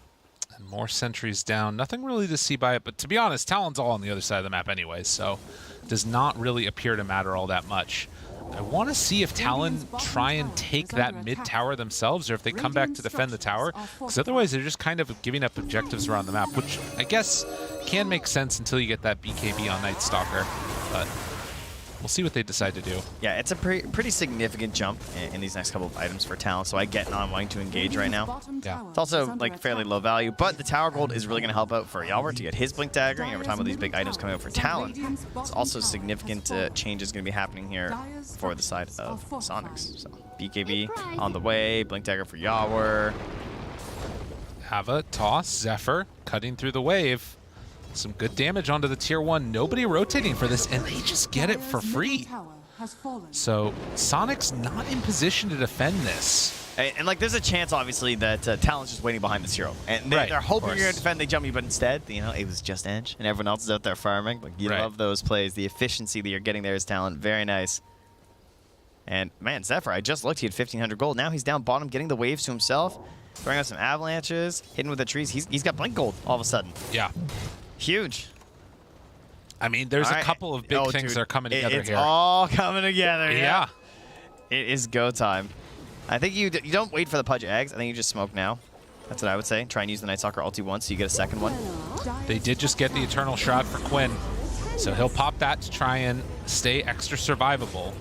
They are, like you said, relatively close to a couple of other big items. The Wraith King, Yalwar had the Blink queued up, but instead is going back for the Deso. So Armlet Deso means if they win a fight, this is going to be Roche super quickly. But MSS finds the stun. Vendetta there. Quinn afterwards. Hide nearby, but they are doing nothing to him. They just do no damage to Savage at all. That's before freaking Aghanims. Yeah, and that Aghanims, it is it's heal reduction, health regeneration reduction, lifesteal reduction, and spell lifesteal reduction, which is why it's so ridiculous in this particular game. It's going to take down all of that right now. Pretty crazy. Well, 17 minutes. Next round of neutrals coming out. And I mean, I just, like, after that one round of initiation onto Pudge, it felt like that was a heat check for me from Soniqs to see, like, can we do anything to him? And the answer was emphatically no. Yeah, resoundingly even. They cannot do anything. Back off. So I'm kind of wondering, they either need to avoid him constantly or wait until Wraith King can join the fight and actually be relevant. Well, here's what's kind of funny, though. Is you see this observer board next to the Roche pit from Talon? Yeah. This is a we can't do Roche board. Right. Because they have a tricore of Puck, Night Stalker, and Pudge. It's true. It's not great. I mean, you could force it with like the help of Ange and the Night Stalker's there. Maybe if he ults or something and you can get through it. But compared to the side of Soniqs, who have this Razor and this Wraith King, it's a little bit more simple on there. We're coming back, everybody. You're not missing anything. There we go. Quinn, MSS wrapped around each other. Smoke connects. Meanwhile, the turn onto him right at the start. Quinn in some trouble. The aggro Fada making the rotation over. 23 Savage gets turned upon. The Wraith King is right on top of him. And I don't know if it's going to be enough. 23 Savage trying to take down Quinn. The punches from Yawar. It's enough to kill him. Now Winner's Curse follow-up right on top.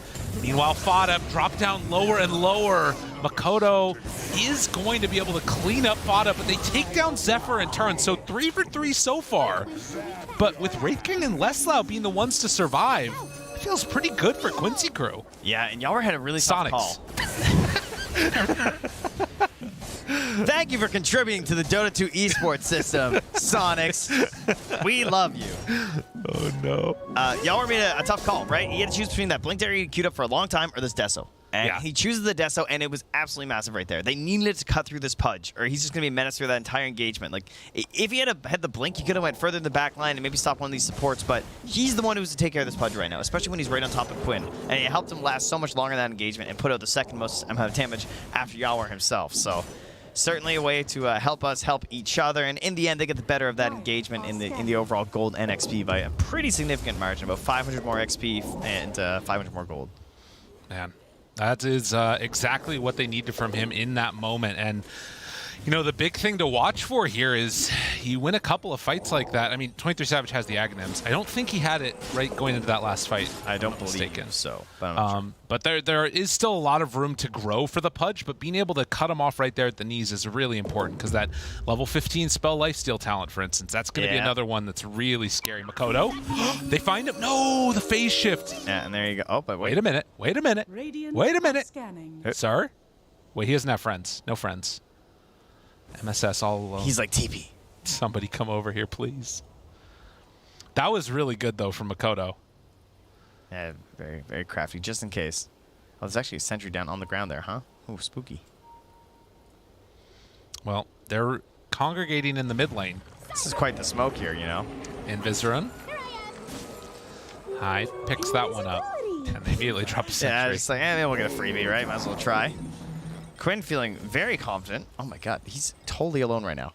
That was horrifying. He's a monster. The way he just walked there, dude, if someone in my game died like that, I'd be so mad. Why? Why would you walk there, right? You know what I mean? Like, everyone would be shrieking at that player. And he just casually walked towards a small He's not afraid. No. He's flexing pretty hard right now. Trying to get towards that Sanj, finishing it off with the Kaya.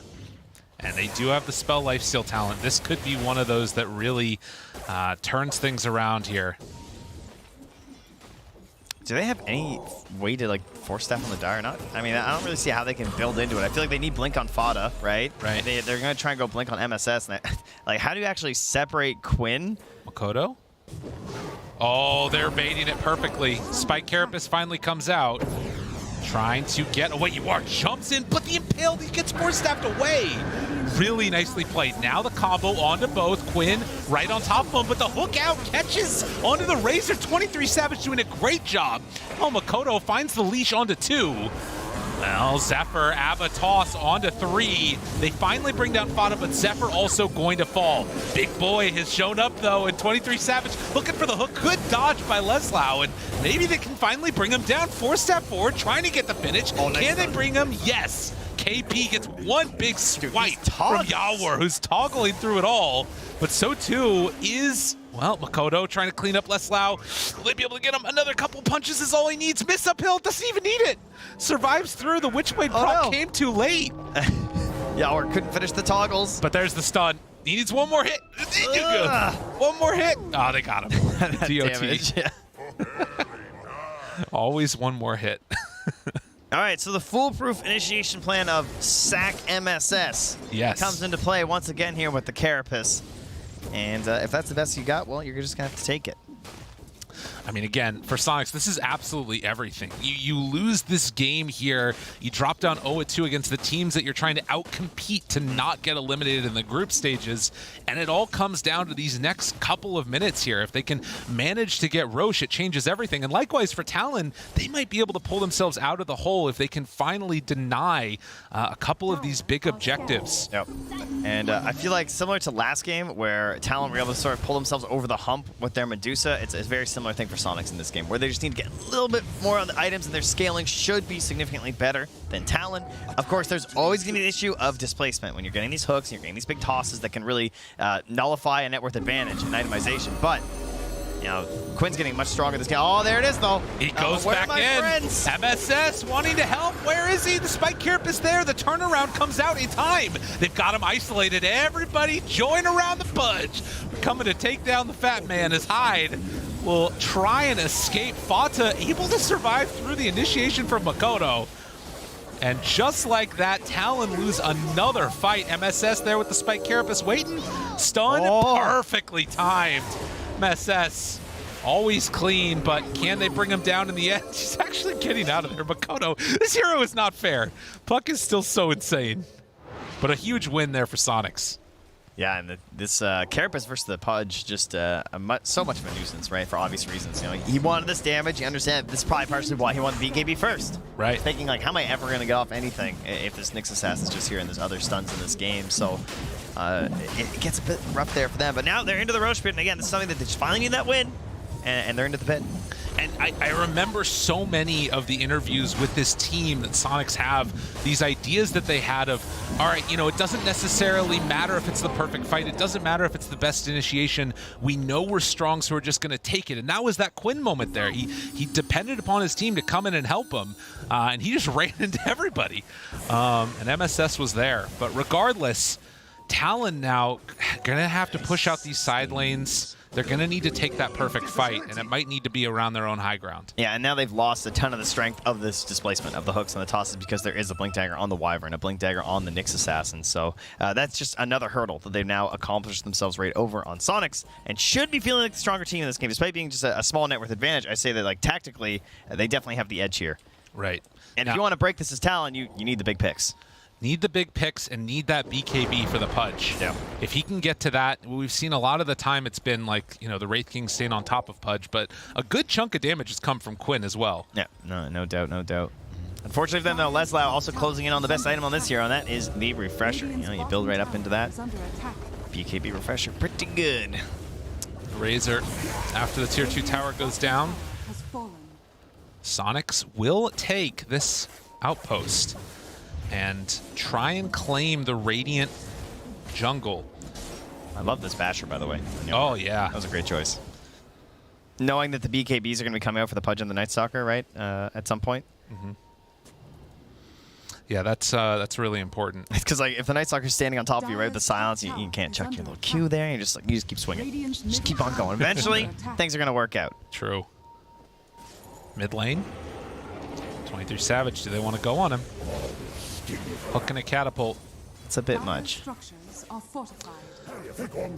I mean, that is also the other scary thing, right? Like, where did Yawor just TP to? What the? That's a hilarious TP. This guy's got the max farming patterns. He's making sure that he can escort the wave. TP's back to that tier 1 on the off lane and then just runs back to them. Just in case. I mean, I guess if Puck is still there, you can maybe blow him up. But yeah. This is one of those moments, though, where for Soniqs, if you lose one fight in a bad way, you can very quickly lose a lot of the map. And these displacements type strats, they get really painful. Winner's Curse? I mean, I'm down. So you're thinking about it. KP wants to TP, blinks away, and does not have it. Yeah, 70-second on cooldown still. Does have a cool taunt, though. Yeah, he's big braining, though. They're ready. Yeah, not quite. Ooh, all right, jumps into the wave. Spike Carapace sets it up on the tiny Zephyr. Force Staff, want to get out. Hyde was there for the help. And have they gone too far? Quinn, he doesn't have much mana. Oh, Nightstalker ulti. Have they gone too far? Have they chased too much? They find the stun onto one. Ava toss back onto both, but the Spike Carapace to stop the Pudge. He didn't have that BKB ready. Hyde slowed down as they want to chase the rest of Talon, but Makoto comes in for the assassination. Not bad, not bad. Wyvern is back, though. So Bash gets it on the second hit. That is what they needed on a 23 Savage. Hook comes out afterwards. Dismember, trying to survive through it. Force Staff off to the side, has the stun, and they do take down the Wraith King one time. But the Pudge, he doesn't come back. Makoto. He's on a ward. I think he gets out of here. It's just too hard to chase that puck. Yeah, Quinn's like, I'm just going to kill the creeps instead. I can't handle this puck. Trying to find the creep wave. Makoto gets it, gets out, and now they can't push. Dude, Makoto this series, he has been everything that they needed on Talon. Yeah, they're still just like losing these fights, losing ground, but he's finding ways to sort of soften the damage every time here, so they can't just run right down that middle lane and start knocking on that tower. And it is still another minute on the Aegis, so probably not much time here. As Fada's going to run into Hyde. Doesn't have any help, though, so... Ooh, puck coming through, though. Makoto was thinking about a boots travel play onto the tomato. Deciding against it. Instead, going to just be running, actually. Yeah. Doubles back again. I mean, this is the thing that's just so nuts, right? Like, if you can play this hero, dodge away from the fight, slow down the pressure... I mean, you can maybe delay out the game till a point where things get super weird, and this lineup is very good for the pickoffs. You know, Puck's been amazing at finding that back line. There's a pickoff, though. That's a nice one for Soniqs. As Zephyr taking the DOT from the Wraithfire Blast, MSS is the one that gets him in the end. It feels like at a certain point, though, you don't have any sustainable damage. True. On the side of Talon. As it just keeps getting stronger and stronger on the side of Soniqs. Infinite scaling. Infinite scaling. You're right. My mistake. Unfortunately, Flesh Heap requires kills. That's true. And that has proven to be more difficult, perhaps, than anticipated here with a lot of help from MSS on that Carapace. Yeah. He's been having a really good one. All right, Spider Legs out, though, now. You know, throw that on that Pudge. Get him running. But he wants the armor. Hanging on to that Dragon Scale for now. I mean, to be fair, that's much needed. I do think that's coming out now. He's got the legs. These are some really, I think, important things. Like, this Pudge has been so good against, like, a couple of the, you know, DOT-type heroes that come out that are sort of, you know, plinking away at him. But you get the big hits coming out from the Wraith King. Who does he hook here where that's good? I mean, like, he only had an edge there. Could have been bad. Yeah, I think maybe it's probably only the Winter Wyvern. What's this? Curse mid lane, by the way. Going for a solo pick. He hooks his teammate. That's how you do it. Get us both cursed. Exactly. Yeah. All right, slightly wasted curse there from Fada. Chase. There's no way. Double Force Staff and he's out. The Force Staffs are really good against the Wraith King. That's been probably one of the most clutch pickups for Talon that's allowed them to stay in this game. Yeah, also just like general spacing from Razor and Leshrac. Super solid game to go for it. Yeah. Eternal Shroud after the BKB for Savage. Smoke up as 4 behind the Pudge. Get behind Big Boy. Let him do the work. I think Quinn is such a good target still without this BKB. And not going to be opting one for any time as, you know, those players. Wow, what an Ob Sentry combo he's just sitting on, by the way. A little unfortunate there for Fada. Hold Embrace. Zephyr, Avatos onto him. SS gets the stun afterwards. KP finding more. No Carapace. In trouble. Leslau needs to get out, but y'all were right on top. Do they have enough damage? It doesn't look like it. They're losing heroes left, right, and center. He doesn't have enough to deal with this. He's going to go down once, maybe twice. I don't know if this is going to be good enough. Quinn trying to salvage the day. Zephyr turned upon. They've got the DOT for him. Talon still want to fight. They find the hook. They catch him. Yours in trouble. They got to salvage this. 23 Savage turned upon, and they might have just done it. Tries to get out, dodges away. Where's the save? There's no vision. There's no nothing for him. They don't have dust. Y'all weren't getting the DOT. Goes back yet again. Armlet toggling, trying to escape. Quinn is playing Queen up. Oh, the toggle. Everything that they needed, whether the toggle or the save. Soniqs, they cover each other. I thought he was dead for sure to Witchblade. I actually can't believe he survived there. That toggle was crazy. Jeez. That should have been so much worse. They actually just pulled off a 2v5 and got out. To be fair, maybe it shouldn't have started as the 2v5, but very impressive that they were able to do it. I mean, that fight could not have started much better for Talon, right? They had all the vision in the world with an observer-centric combo on one of the absolute most important heroes and easiest ones to pick off first. Yeah, they were both located right there. Thank you very much. And they pick off the Wyvern, start the fight in a good way, but not able to fully close it out. It definitely shows some promise, though, because I'm already impressed with the damage output. You know, that Pudge, if you can get in there, the Carapace got burned early as well on the Avatos combo, so 23 Savage had a little bit more space. That forces Yawar to come in instead. Then he's locked in the middle of the engagement while Makoto was still there as well to help out. So with that rot damage and the lack of lifesteal, they get quite a bit of damage onto him. And Quinn scouting ahead. 23 Savage, again the one that is in front of everybody else. They both have spider legs. They smoke break. High arachnids. Glimmer and then walks out. You know, lobsters are arachnids. They are. That's right. So are spiders. Are lobsters really arachnids? I don't know. I think they're crustaceans. You just said it so confidently that I was. You said it. You don't want to No, you said you're right. They are. Okay. I was up on the high ground, getting their lobster on. They jump right away onto the Pudge, but the double force staff out of there. Y'all, we're gonna be fine. And so too will the Pudge. I think they're arthropods. They're just like ocean insects. Okay. You know? I like that. Who is a lobster set? Slark? Ah, I need Slark. All right. That's what's up. Save that for later. 21-21. And both teams playing this back and forth around the Roche pit. The big smoke. Can they do it? Who's up front? MSS. Smoke breaks. Where's the vision? They don't have it. Yo, look at Quinn. He's right up there. Hex, that's the reveal. Where's Quinn Yawar? with the force staff again. Wait, they jumped in with KP. He pulls up one. That's Fada. And he's no Winner's alive. Curse. Makoto finds the back line. Quinn in some trouble. The hook completely off the mark. He went in deep for that one, and he is going to get punished one by one. But the Glimmer Cape, 23 Savage, no, he will go down. Meanwhile, the jump in comes out again from KP, hoping to salvage the spite, but it's not quite going to happen. Roche about to respawn. They buy back on the edge. Zephyr Avatos. Oh, he's out. Good snipe. Oh, Zephyr salvaging this. And now backs out again. Makoto just keeps on playing them. Quinn has bought back. Forth like a potential fiddle. lose potential, right? If they die back on the Lesh, this starts to look very grim. There's still a lot of heroes living here, only missing that Pudge. Of course, a key element, no doubt. A huge amount of their damage is allowing them to get through these fights. He does have buyback. Combination with Makoto, who is still just absolutely playing out of his mind, and has an unlocked, or rather a locked Aeon disc ready to be unlocked. So any bad situation, that's going to be the prep, as well as 3,000 gold now. Yeah, he is mega rich.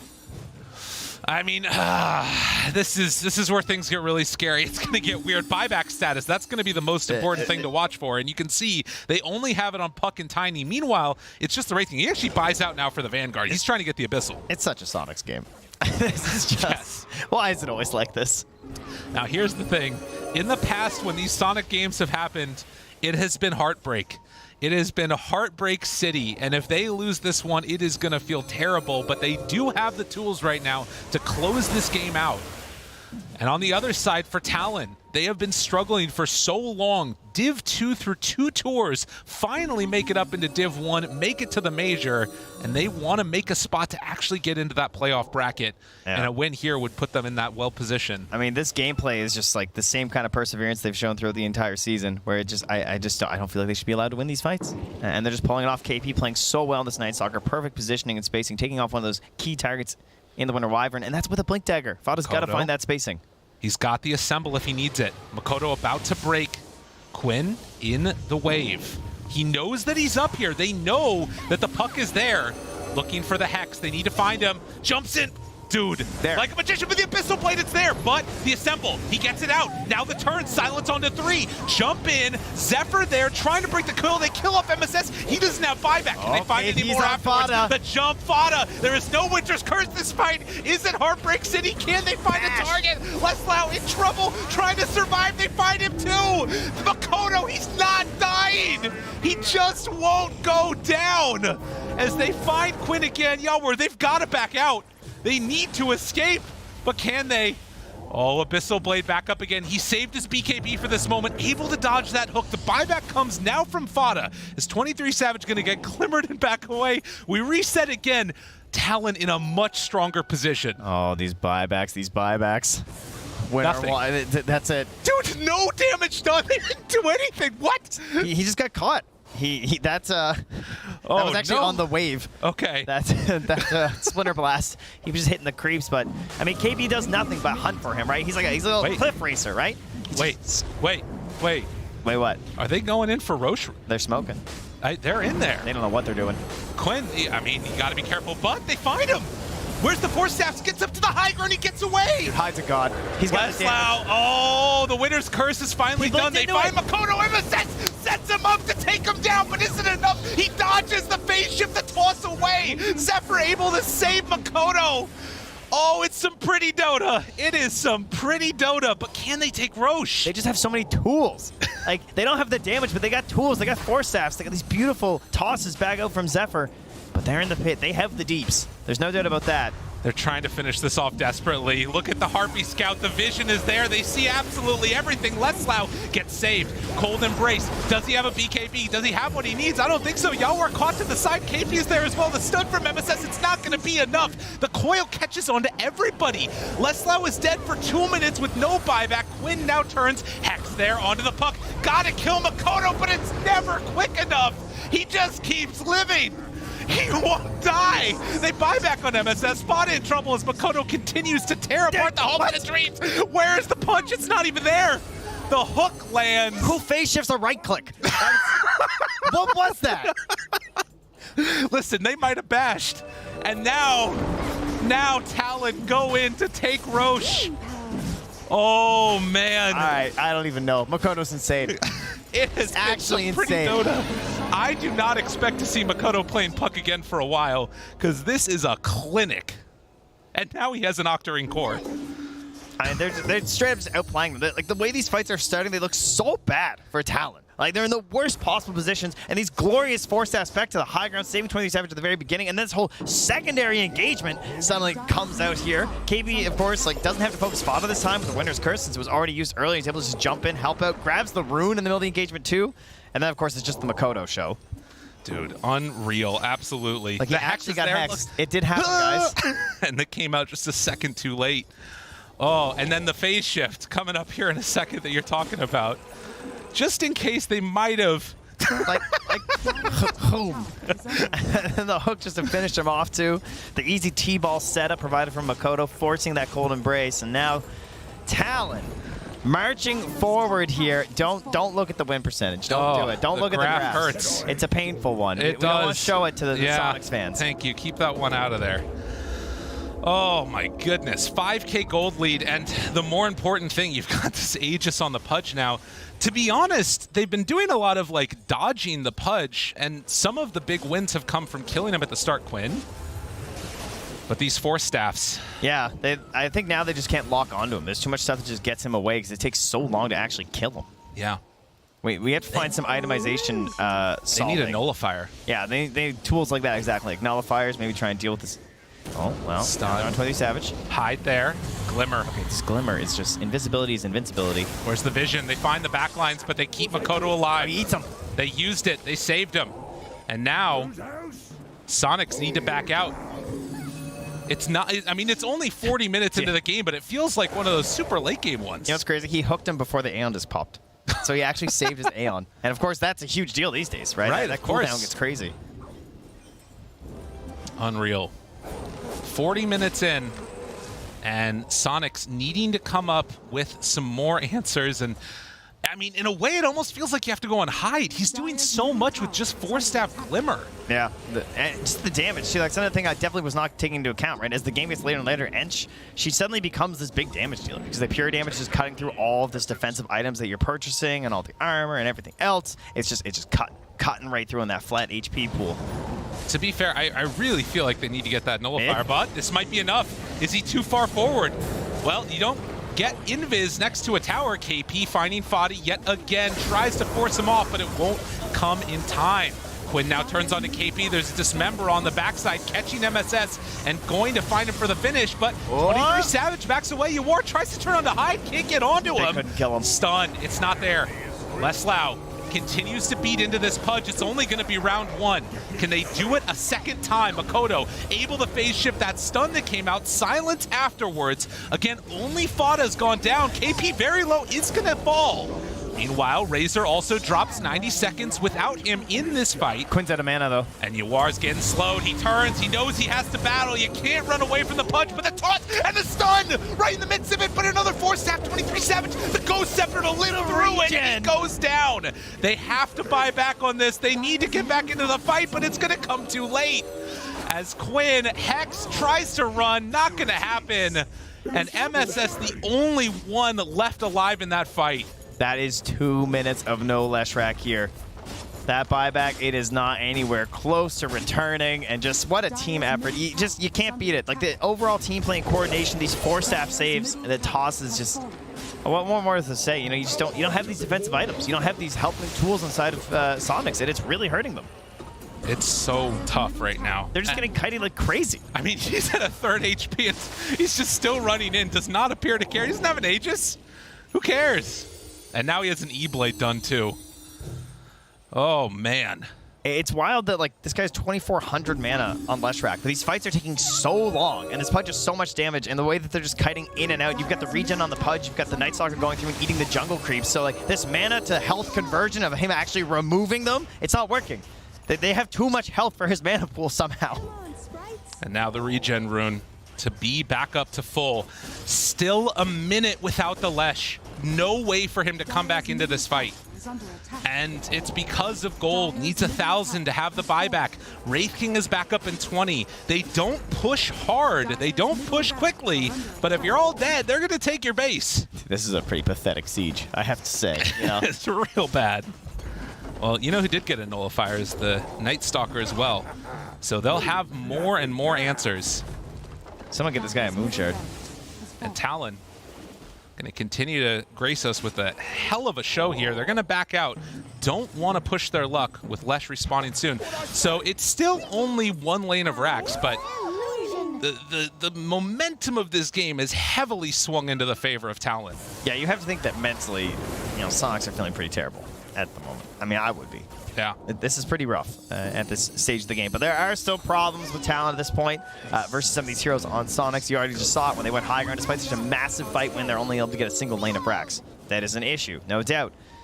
So Soniqs, they still have quite a bit of damage as well. Great potential for taking structures as well as Roche. So something to watch for when that comes back up. And that's why Talon want to keep this pressure up. They're staying on this side of the map. They're just grabbing these creep waves and saying, okay, 1 bad hook and you're done. 23 Savage. They have this ward over to the side on Fada. Oh. Looking, hoping, wanting to find it. Spike Carapace. Yeah, he's trying to get in the middle of the waves of the Carapace, trying to catch him when he does the Waning Rift. Jumps into everybody, but Makoto, again, he's just too clean. Okay, all right, 20 Savage. Hey, I mean, if he hit it. Exactly, you know. You miss 100% of the Pudge hooks that you don't throw. That's Wayne Gretzky. That's my guy. That's you. Mr. Canada. Unreal. 17k gold lead, and Talon. Another one. He's thinking about it. They're scanning. They're still there. They know they're in the area. He pulls the wave over towards him. Oh, what a standoff. And Makoto jumps, finds Quinn, turn, Hex. Where's the follow-up? KP again kills Fada. He's got buyback. Doesn't have an answer to that one. Now the 4-staff backs away, eaten up for the moment. Zephyr and 23 Savage together. The coil already used. Makoto jumps in again, trying to find an angle. The hook able to connect on that one. MSS, good dodge. Afterwards has the stun. Is it going to be enough though? KP, he gets forced out again. MSS is dead for 90 seconds with no follow-up. Yawar tries to turn on to hide, cannot even punch him. And the areas where you can go for this fight. They finally take down Hyde, but it is not big enough. Although Zephyr is still within vision. Oh, they're not going to go for him. They can't get there in time. It's too dangerous. Wow. Man, Fada waited so long on that buyback, trying to bait them, I guess, into thinking that he didn't have the buyback. But in the end, man, he wasn't actually there for any sort of a punish, right? To try and get like a blink curse or something off. Is there still no Lincolns, by the way, on Radiant? I don't think there is, right? So he's actually still free with these curses. I mean, it shows why they're requiring to punish him so hard. I mean, they have a Lotus, so that could be an issue, but I really feel like Fada's got to hit one of these. Like, he has the potential to win these fights, and he's just...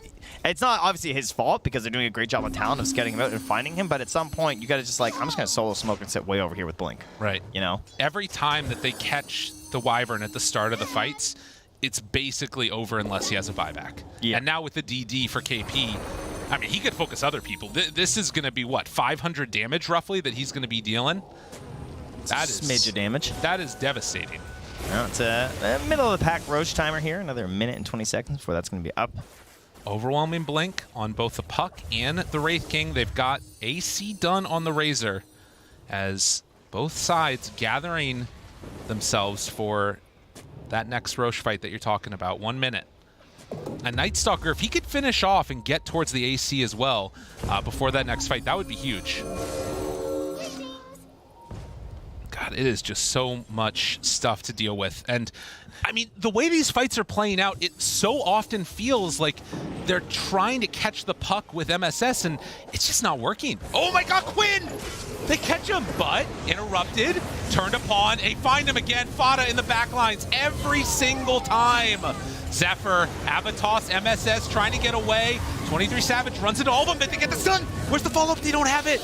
There's nothing there. 23 Savage turned upon yet again. Aegis is not there. The stun comes out, and is there any extra follow-up? Tossing him away!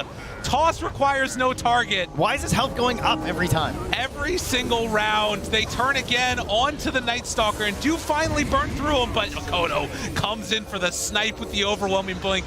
Quinn tries to get out of there, tosses back onto the Pudge. They find him, they kill him. He does have a buyback, but not so lucky on the Wyvern nor the Razor. Lift up onto MSS Talon. They are so strong. They do get away with that Nyx Assassin, but will it be enough for them to hold their base? Again, this rather poor pushing will have to come into play here. You can see who the damage dealers are and who the supporting casts are, that's for sure. Oh, dude. all right. Don't do him like that. Don't do him like that. Poor fuck. Just get a right click in. When you're right, you're right. But it is tough. I mean, it's why it's a great matchup. It's why people pick the Night Stalker against Wyvern. But, I mean, man, KP, he has found his target, and he does not miss. Dire's structures are fortified. Jeez, this pushing is abysmal. Oh, it's so bad. It's truly awful. Buy a meteor hammer, my guys. Yeah, it's time to go rogue. So that's the victory you can take. There's still 40 seconds left where you might have a chance to force a buyback out of Quinn. And, you know, I'm pretty sure even at this point you guys can... Oh, it's the refresher shard, eh? Okay. Very, very good. And they will take... I mean, this also goes pretty slowly. Was there any good Ags left? Can they get there in time? I guess like puck Ags can be kind of okay. Yeah. I feel like this game is a little bit clowny, a little pinball-y. Not terrible, not terrible. I mean, tiny Ags, man. Listen, the Sprite, that's Sprite, right. You know, that would have been great, but we're refreshing. So I mean, I'm sure that plenty of people who would love that. I mean, KP could go for it. I think would be pretty great definitely. for him, honestly. Yeah, so much value there. For now, at least, the Pudge is holding on to it, getting rid of his boots, 305 movement speed. And where can they find an avenue to fight? Another DD rune going to be taken. Makoto's got it, and it looks like the target is up top. Oh, well, I see them. They've got a smoke. They're grouped up as 5, and they're going to do it. Soniqs. All right, Soniqs. There's an Aegis on the Pudge. Let's see how they can do it. How do you solve a problem like Makoto? That's the problem. You ban Puck. Jumps for the backlines here, maybe. KB waiting for his target. Fada is off to the side, hiding. Invis, Shadow Amulet. My other favorite movie is something, you know, there's something about Makoto. That's right. A lot of great movies from that era about this guy. There you go. E-Blade jump in. Makoto brings him down to half HP. They find it onto both. Fada There's the nullifier. BKB popped afterwards. They haven't found Fnatic. Good winner's curse, but no, is it good enough? I'm not sure if they have enough to kill him. The stun afterwards. Good silence from KP, interrupting the follow-up that was going to be there. Yawor trying to take down one. Can they kill off the edge? They will. Hyde dies. Now the turn. Looking for him, but they managed to find that hook. They got to salvage this. And it is going to be Quinn dead, has the buyback, uses it now, toss back onto one, 23 Savage caught, the stun is out, but the reincarnation is there. MSS could go for another follow-up, but the hook, it lands onto him. BKB stun in the midst of it, turns with the dismember, they can't break that one. Nothing doing. Buyback? Wraith King dead, has the buyback, they've got to hold on, but I don't think they've got the damage to deal with this. Yawor jumps in, finds it, he needs some more punch, but again, he eats him up. Gets away, and GG is called. Talon, take it, 2-0. At a certain point, the heroes don't matter. You just get outskilled. And that's just what happened here. Talon were just on fire. They played so well. The communication, absolutely amazing. I would love to hear the comments from this game. I'm so impressed right now by Talon. I think that is the type of game that you play, and then it can reset the entire way that the tournament goes for this team. Again, a team that needs a really big result if they want to get that direct invite to TI. They need to get something crazy in terms of the points, and that's a good way to start it. Man, what a series. Just keep playing like that, right? I mean, hey, that reminds me of some other teams that have done similar things, of deep runs, maybe unexpectedly, through superior team play and coordination, and just incredible saves with the squad. So I'm just so impressed right now, honestly. KP was, again, just a complete monster, right? He had one job, and he did it every time. He kept and Fada had one job, and he's fired. All right, that performance review, not good. Before we get fired ourselves, we're going to head on back to the panel, let them break down the action. Performance review is coming in here now. Talon, absolutely phenomenal. I have one thing on my notes, though, and it just says Mikoto. Like, my God. There's so many beasts on this team. You can't even say Mikoto. It's Mikoto. It's KP. It's like the whole team. We can start, 1, 2, 3, 4, 5. Break it down. Good. Break it down. 23 Savage Pudge. I feel like every single time I see this hero, someone manages to impress me, and I'd say that's not very easy being a Pudge spammer myself. But some of these hooks, they were really on point. Like, even though he's playing against the Nyx assassin, one thing I particularly like about Pudge overall was that he was waiting with that BKB. He was waiting for a very long time. Sometimes too long. Sometimes a little bit too long, but in the end, they got that W. One of the better overall team performances in how everyone is taking care of each other. Double 4-staff on 2 supports plus a Glimmer Cape. I'm getting Tundra Awaken vibes from the last Stockholm Major, where they took care of each other. How many times we've seen Tiny going in, Zephyr tossing someone back, or using a 4-staff. It's not about also using the 4-staff on someone who's getting initiated on. It's also about that particular hero facing the direction to get out of the trouble. Yeah, their casting in general was like so on point. Like you basically covered most of it, but it was really impressive. Like halfway through this game, I was like, Talon just deserved to win. Like their spell casting is just so superior. I was so impressed. It was beautiful. I think this, for me, of course, didn't watch every single game because that's a bit too difficult, because we have 4 streams running at the same time. But this was the best performance I've seen from team in this tournament so far, from the games that I covered. Yeah, they were just absolutely looking out for each other. All of the saves, the the Pudge hook and the tiny toss, as you said, even the Enchantress with the heals coming in. It just makes it so difficult to really take down one of the players from Talon. It's like you see Soniqs, they had to invest so much, so many times just to try and kill one hero, just to try and catch one hero, because Mikoto's puck has been absolutely impossible. Bought so much time. A puck with the talents, with this new Bell Doctorine, Kai Assange, Overwhelming Blink, you become a nuisance. It's almost impossible. You need some kind of instant lockdown, instant stun. Then there's an Eon disc. Then there's Pudge. I want to highlight that to top lane. that play where he disassembled his Eon Disc, insane. Like, it bought every amount of time possible. Like, the whole team on Soniqs was set up to catch him. And he just assembles his Eon Disc. It pops. His team gets in position. Like, KP already on the back line. It's just a perfect fight for him. Like, every fight was so well because the hard part of the game where Pudge couldn't quite scale into this Wraith team. Like, he didn't. He was just getting, like, stunned, and dying. Like, when they got past that, they got the 4-staffs and they were just repositioning people. They just managed to get through the hard hurdle just through superior, like, team fight and spellcasting. Casters were talking about KP having number from Fada throughout the whole game. Every single time. BKB at the later stages of the game, Nullifier. You can't do anything. Like, not even his number. He's outside his house, like, banging on the windows, like, wake up! It's 4 a.m. Wake up. Yeah. Absolutely. Now, on the side of Soniqs, I mean, it kind of was similar to their last game where they started off okay. The lanes wasn't so bad, and this is something that we addressed. Like, a lot of the NA teams, they like to prioritize their lane and whatnot. But then, again, when the timings on the side of Talon hit, they just looked so disjointed. And I'm curious, like, if there was something perhaps that we could pinpoint that could maybe have been adjusted. But I mean, it's a little hard to like look at the hindsight 2020. But if they're doing the VOD review tonight, what can they do to bring it tomorrow to salvage like their games so far the last 2 days?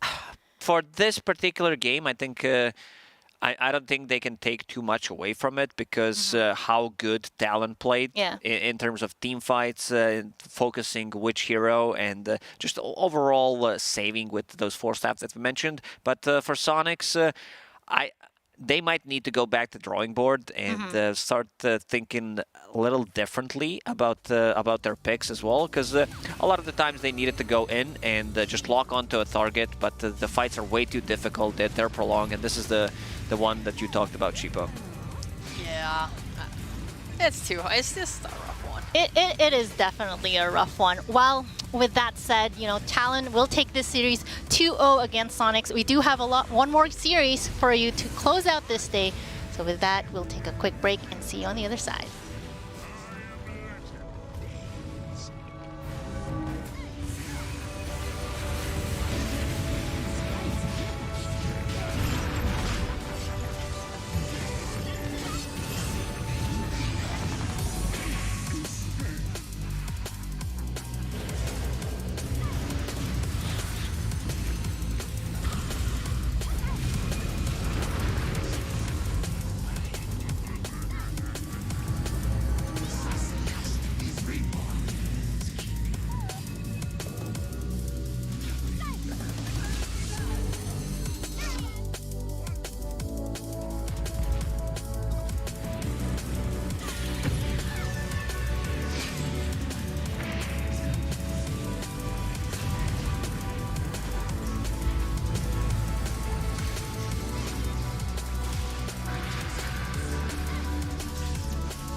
Coming up next, Tundra Esports versus NAVI. I've got no one from NAVI joining me now as they end the day with 2 wins, 2 losses. And I'm going to start on the entity game that you guys had there. What did you make of that overall? Did you feel like you should have had a better performance to start things off with? Yes, of course. I mean, we kind of make some terrible mistakes at the draft. First of all, at the second game it was unplayable from the start with our draft, and the first game we just didn't play like we get a draft that we didn't play much, so we just made some mistakes and it was hard. But I would give them the credit because they're playing like an 3-3 right now in the game because they have Saberlight, and it's kind of good because it's new. It's not new, but it's unusual stuff on the major, and this is good actually. I believe they can show some strong Dota at this tournament because of this. They're overall strong team, but this is like really good for them right now. And now just against Beast Coast, right? You get the 2-0. It looks quite convincing for you guys. Did you feel like you just had more confidence? You kind of knew what you were going to go into this one with? Yes, of course. We had our drafts, we had our ideas, and everything worked out. And it was, I wouldn't say it was easy the first game, of course. Second was totally on our plan, and we just make it happen, right? And after just looking at it today and how you guys have played, what do you take away from it? How do you feel? I feel a bit tired because I don't actually wake up at 6 morning. Yeah, it's not a jet lag, but it's right now it's good for this tournament because it's early games and this. What we're gonna take from those games for the next games? I would just change our drafts and play style a bit, and we're gonna be good. And how's the confidence level? It's really high. Really high. Okay, so that nice 2-0 set you high ready for tomorrow. We'll have to see how it goes. No one. Thank you very much, man. Good luck.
Power can be found in any number of places. Scientists will tell you that it comes in newtons. Gamers will say that it can be found in silky skills. We will say that the power lies in real thrills. In the play with perfect ping. In the runes and crystals. In every frag and gank. In your personal winnings. Lock and load for PGL Arlington.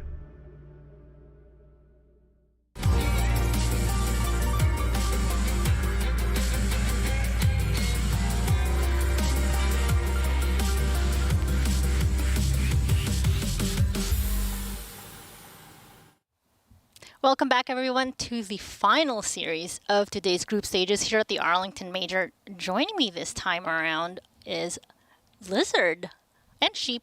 Obviously, she's riding along with me from the panel over. Here we are, and we do have. Are we doing that? Okay. Spirit hands, spirit fingers. So we are going to be bringing in today a nice, good matchup to close things out. It's NAVI versus Tundra. Now, we do have quite a bit to talk about here as far as we have a lot to say when it comes to a team such as Tundra first, if we want to kind of focus on them here. They are some of them representing NA. Why not? I'm going to claim them. I'll claim them here. But they are a Western Europe team facing off against NAVI, a very, very popular Eastern European, legend as far as like the weight that the name of the org carries. So let's break things down first with Tundra and Sheep. I know you kind of talked to me about this.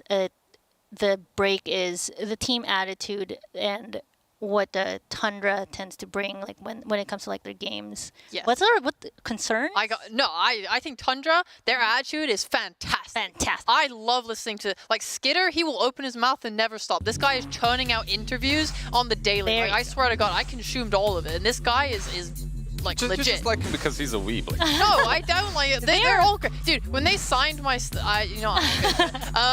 but I think their attitude is really, really good. They just work really hard. They're very proud of it. Skitter talks a lot. He says, we think that we are the hardest working team at an event. When asked why, he says because they play more pubs. They don't stop playing. They take like a 2-day break at absolute most. They boot camp for the entire DPC season for multiple seasons. They put hours and hours into the game and they talk about it constantly within the team. They are a very passionate team and I think this is reflected in just their game style. They are a very unique team. Their drafts are crazy. They try new ideas, they come together, they talk about it and they make it work. And with all that, they still have time to do content. That was a great content piece, like leading up to the major. It's an insane team, and they go way, way back. Like most of them, I remember ever since I was starting, they were as well. Like Nine and Skitter, I believe they were in Penta. I remember Skitter actually watching anime under a blanket in a cottage next to a lake with like 5 other guys. It was interesting. But the way they played Nine and Skitter and the way they play now, there's a huge difference. They've improved. Like it's an interesting storyline between those two. Well, as we slide into the draft here, I do want to talk about Navi a little bit, and I mean we did see No One do a little bit of a content piece interview with Banks. Something that I love as far as like his response goes is how are you preparing for this? We feel comfortable adjusting with whatever we need to coming into this, and I mean they did take a game off of Aster. The chemistry between this team in Navi, I think right now is at its maximum. I feel that it's the best synergy as well between these old school players such as Solo and No One, and then you have these new upcoming stars to give you that fresh blood that you always need, fresh ideas. You have Sweden Strong, you have Lyse, right? Vition a little bit in the middle there.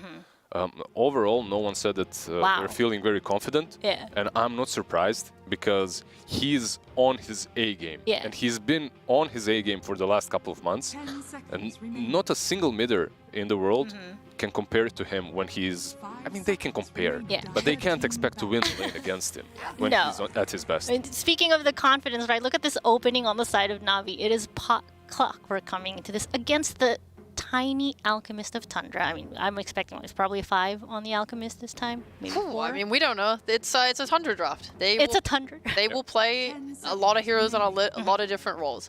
When it comes to Navi, having covered them in the DPC region, our general opinion as a panel came to they are one of the best early game teams in the world. They're so good at it. The problem was mostly lacking in the mid game where they start to fall off and make a few mistakes, and that's how they kind of lose out.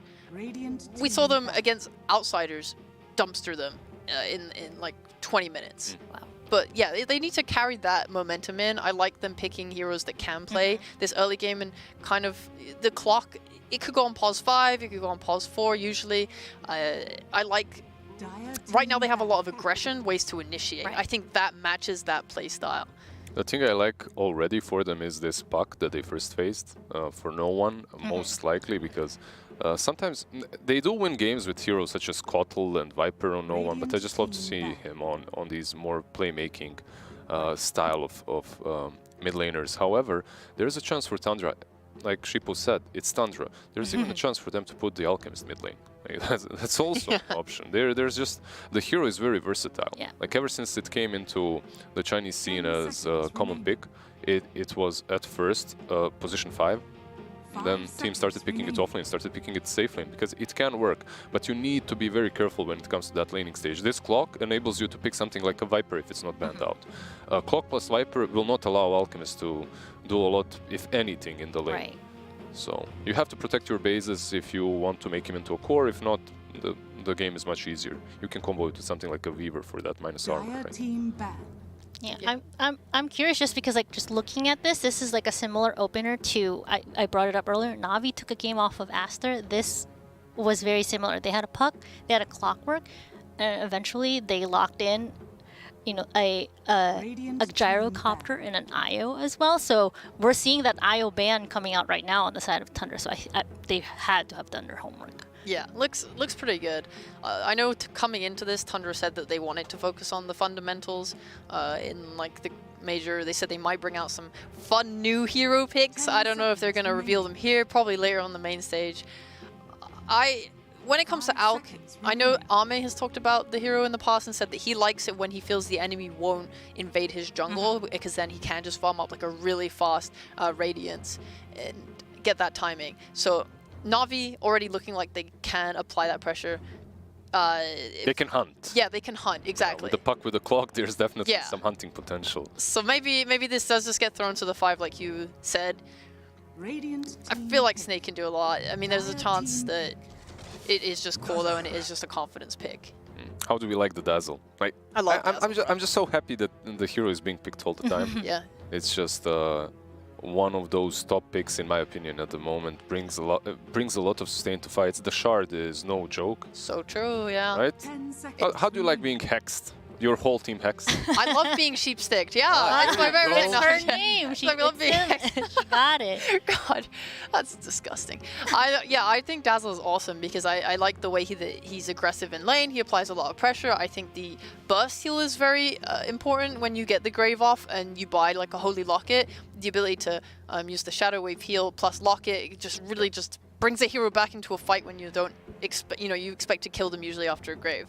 So this makes me think that at the end of this phase, with the way that second pick works, they're going to be able to pick a really strong core here that's going to utilize that in fights. Do you like the Rubik? Wow. Like this is...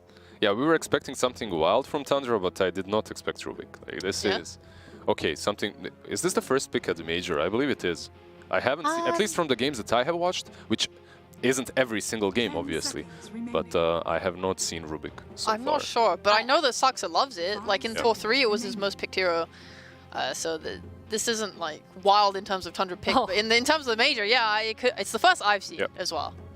But Well, that's fun. It looks like to answer that question 9 times with a 33% win Wait, rate. at the major? Yeah, I guess it's in every other stream. There's that's so not many ours, streams now. right? It's just so I don't many know. matches happening. How So there How did I miss so many Rubik the games? 33% win rate's kind of sus though, right? So Yeah, it's pretty bad. Possibly the games were very short. Right. Oh my god, what a Timbersaw pick. Oh my god. I mean, okay. Let's think about this. They have a lot of burst damage from CK still, with the acid spray, maybe some nukes from the Rubik. He can steal Timbersaw's spells if you get the Whirling Death off on Timber. That can help kill him. So they have an answer. But you're playing a 3-strength heroes. Oh my god. Ooh. Now this is pretty much a dream game for Timber.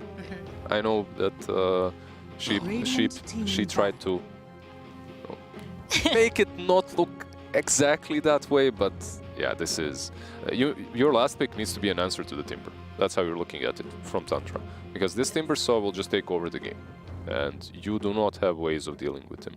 Yeah, with Rubik you can steal some spells, and that's always nice against him, but I don't believe that that's enough.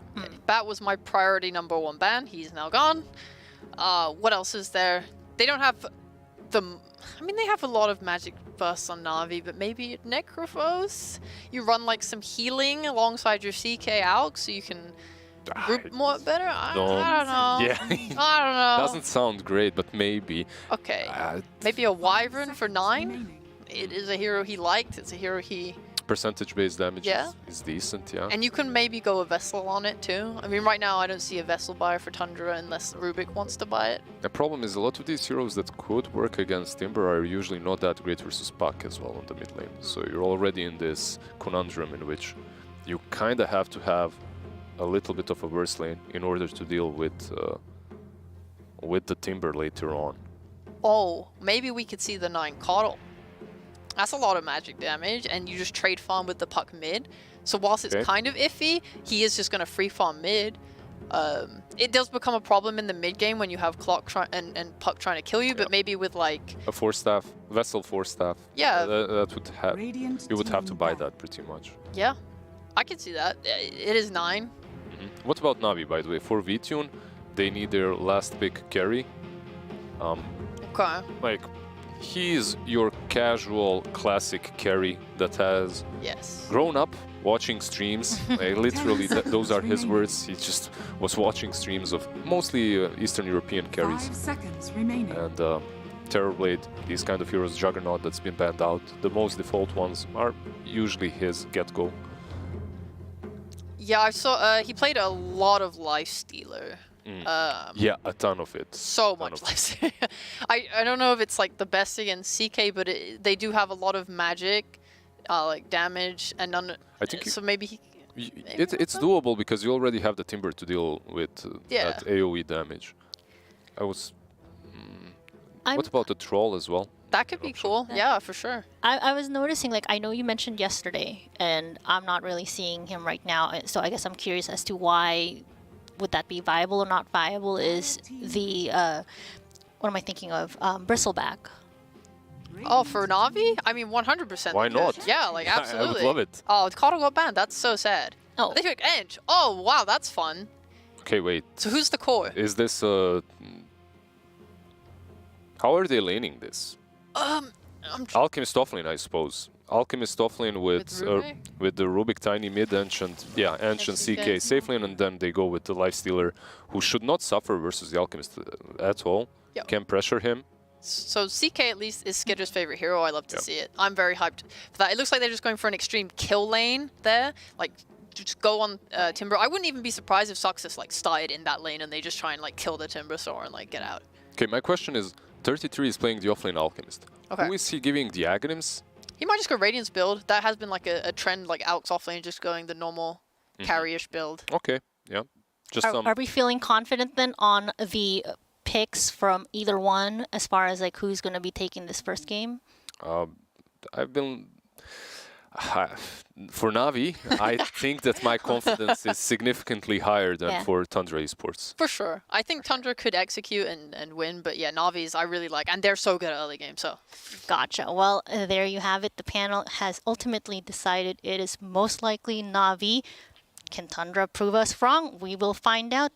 We got Lyrical and Trent.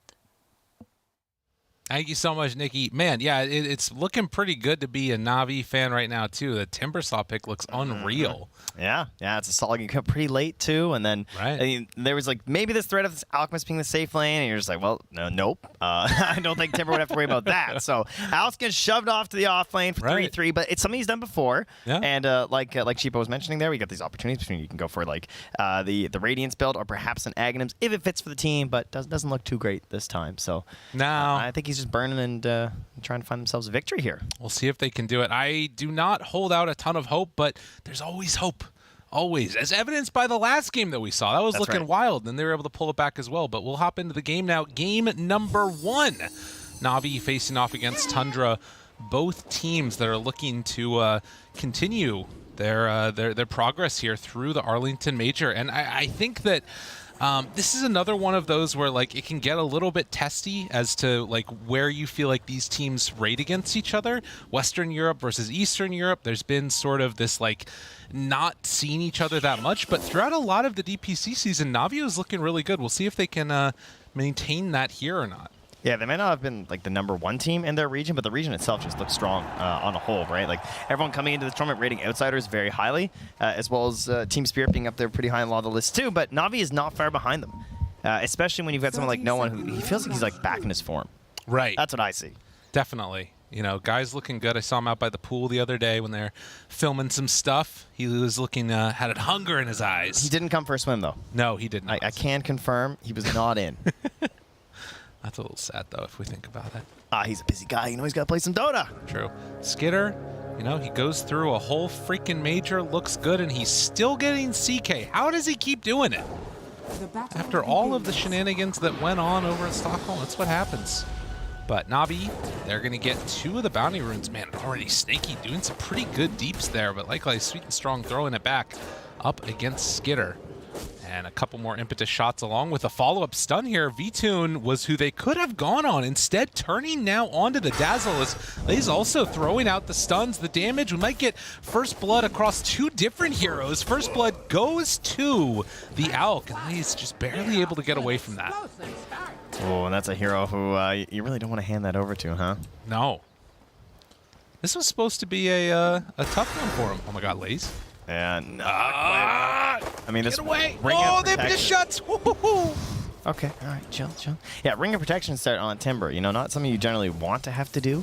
Yeah. But it just knows that there's going to be a lot of right clicks from an end. She's going to keep on punching you. Sure, she got some pure damage, but also just like the straight up a lot of physical. So protect yourself versus that, as well as the CK trying to trade with you. You're in that minus armor that CK builds into as well. So a little concoction chuck there on the Life Stealer. It's so much damage. I like how he's abusing it at level 1 when he knows he is just a feast. Yeah. Yeah, it makes a lot of sense. If you can sort of bully back this this Life Stealer to the best of your abilities, it's super nice. Oh, and there he is. Gets level 2. Won't have to worry too much more about it. But yeah, that's something else. He brought out 4 mangoes on 3-3, so that way, or 3 mangoes rather. He's already used one of them to make sure that he can keep this harassment on to V-Tune. I'll tell you one thing that we bore witness to in the old EU DPC, and that was no one playing Puck and playing it versus Tiny. Of course, the #1 counter pick to this hero, and we saw him win this lane more than once, which is pretty insane. Uh-oh. That's not the way it's supposed to go. Yeah, that was something that really stood out, and we'll see if he can sort of maintain that type of presence. Not Wait a minute. 9, you know. Oh my god, V-Tune? V-Tune's dead? Oh, big play. Soxa gets the punish. Yeah, and so this is the other thing about Alchemist and why we like this hero. Why they played as 5 as well on Tundra is because at level 1, the cooldown is the same for Concoction, right? There's no scaling on that. It's always 13 seconds, whereas Lifestealer, you gotta work at that rage, and frankly, it doesn't even get that much better. It's 20 seconds all the time, so V-Tune just not respecting it straight up. Like, that was a free kill. I think that was just a knowledge check that he failed versus the offlane Alchemist. Oh my god. I get him against solo. It's the most annoying thing in the world. You just hear that sound and know that pain is coming your way, although he is out of mana now. So we're going to have to see what 3-3's solution to this. Oh, never mind. They've got more mangoes. Yeah, he's bringing out more mangoes too, so don't worry. There's one more there on Soniqs as well, so. This makes a lot of sense now. Just keep on munching. It's good to get your fruits in. It's mostly peaches here in Arlington. That's true. Not a lot of mango groves, I don't think. No. Mango groves? Mangroves? Wait, is that where? That's a tree. Yeah, but what if I had a mango tree and a mangrove? Then you would have 2 different trees. Would I have a mango mangrove? You would have nothing. Was that what the mango tree was? You get nothing, sir. Bring back mango tree. I like it. 3 mangoes also purchased now for Snaking. Did he buy more? What? Yeah, Snaking's got more mangoes in the stash. Dude, this is wild. All right, this is the next level play here. You know, you can't share salves, share the mangoes. Well, Tundra were all about the sticks at first, right? Now they're just all about the mangoes. That's their new meta. Avatos, Puck, going in. You talked about it. He was used to win in mid as this Puck getting denies in the face of 9. And this poor old Tiny struggling to find a place for himself here. This is illegal. You're not supposed to do well in this lane. By just pressuring, and he constantly controls the water runes, right? He does the whole, like, I'm going to run to the right, and I'm going to orb to the left, and bring my supports in, too. They're there to help out. And Sweet and Strong and Snaking, well, Snaking just straight up snags it, but no one has the positioning, so he's going to grab that bottom water rune. That's going to leave none for 9 there with his empty bottle. So, teammates, you know the job. Go die. Go die. Yeah, they need to get a bottle refill mid. And he's running home. He's doing it the old-fashioned way. Okay. Well, in the meantime, you saw there the battle that was going on over the wave as well. There's some good chasing coming from V-Tune, but in the end, they were able to pull this double wave on over. 3-3 now trying to last hit underneath the tower. Things getting a little bit funky here. Oh, look at this. The wave pushed into the tower mid too while he's farming a double stack on the small camp. Oh, that's very nice. Oh, it hurts. Yeah, it looks like he's only going to end up missing 1 creep, thankfully, for 9. But yeah, no one having a very good time here mid. 32-3. Facing off against the 23-4. And 9 just gonna grab his tree and try and stack his small camp and hope that no one doesn't go over and take it, because that's another move he loves to do. Right. Yeah, stealing that one away from his opponent. And we'll have another orb here in a second. I don't know if he's going to try and go for it. It looks like he's saving it now. Never mind. But regardless, immediately into the Witchblade. And we'll see what Tundra's answer is going to be, because so far it's been looking, well, actually pretty good up top. That's the one lane where things have been going pretty solid for Tundra, as Laze has not really been able to get that many last hits. Yeah, he's made his way into the second point of the reactive armor, so feels rather safe in the lane at least, but hard to contest the actual right clicks. You know, it's not easy for Swedenstrong to really do a whole lot. He's been forced to rotate some as well. Ooh. Seed shot, but pops the stick, gets away. And with that raindrops as well, it's pretty tough to get a kill onto that. I feel like I never get value at a seed shot. It's like my least favorite of the new creeps. Really? It makes me sad. I'd rather give me the ice ball. The ice ball too strong. Isn't that from an ancient though? Yeah, it's that big ogre guy. I mean, that's an ancient. I'm saying the new creeps, you know? Okay, I got you. The newer ones, but you know, the ice ball's not very convincing either, honestly. But he does have it queued up, the Radiance already, so they are going to be going that route. Stun. Coil, thinking about snapping it, toss back, but the cogs are there. He actually snaps the coil right at the end, but they might still be able to bring him down. A lot of damage out He's now, alive. But he lives. 9 turned upon, couple more punches, Solo gets that finish. Oh man. Just raindrops everywhere, you know, everywhere. Jeez. We're just on every hero, huh? Yeah. No one, the only one not working with them, though. So tough loss there for Tundra. Obviously, you know, you got yourselves an off-lane Alchemist. You got a safe lane CK. You really need 9 to make some moves in this early game. He's going to be a pretty important character in these first proceedings. Well, and you can also see there's a very clear movement towards some greed in this game. That's a big old stack there. How much greed? Oh, man. Well, Greevil's greed on the out, going for the Radiance, and then on top of that, you see that old Lifestealer there. He's also going for a Midas. Almost has it completed. You know, VTune loves his Midas. Yeah, it's a Lifestealer. Obviously feels pretty good, you know. How good are they invading for stacks this game on the side of Navi? Not amazing. I mean, Timber can, but Laze isn't having a good enough game for that, right? He's still level 4. So not going to be an issue. That is one thing that 3-3 can be happy about. He's still significantly ahead of Blaze, who does not get pulled into that Timber chain, thankfully. Yeah, level 4 versus 6, and keeps on spamming the mana burn creep at the Timber Saw. What a nuisance. Yeah, it's very annoying. But still getting some levels along the way. But this is not the start that Timber Saw wanted. And while it is like a free Timber game, if you can get to the point that they, you know, obviously love to get to it, might not actually be able to come online. Oh man, another round of double stacks for 33. He just dug up a mango too. Dude, this guy's good. He's got a fruit stand. Yeah. Between the shopping and the shovel. This guy can't get enough. Wants. Armlet. Yeah, Laze is also playing it pretty tight up here to the tower. So some worry of a rotation maybe, but most heroes are showing right now, and you obviously get a good farm at some point on this Timber side. You can't play passive forever. Right. 3-3 does the walk around, does not want to get scouted by that illusion. And Swedenstrong coming on in. This looks really good for 3-3. I mean, look at him, top of the board. I mean, he's not like far and away, but considering, you know, he's starting this off lane, it wasn't like necessarily the best setup. And look at that, no one. He comes up to contest, but they're not quite able to actually make the move into the jungle. And one orb too. That whole round of stacks is just, it's going their direction. This is so much gold. Skitter.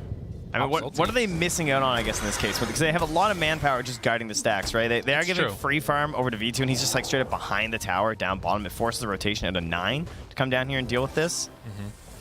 Swedenstrong somehow gets in here for the bounty rune in the midst of all of this. Snaking.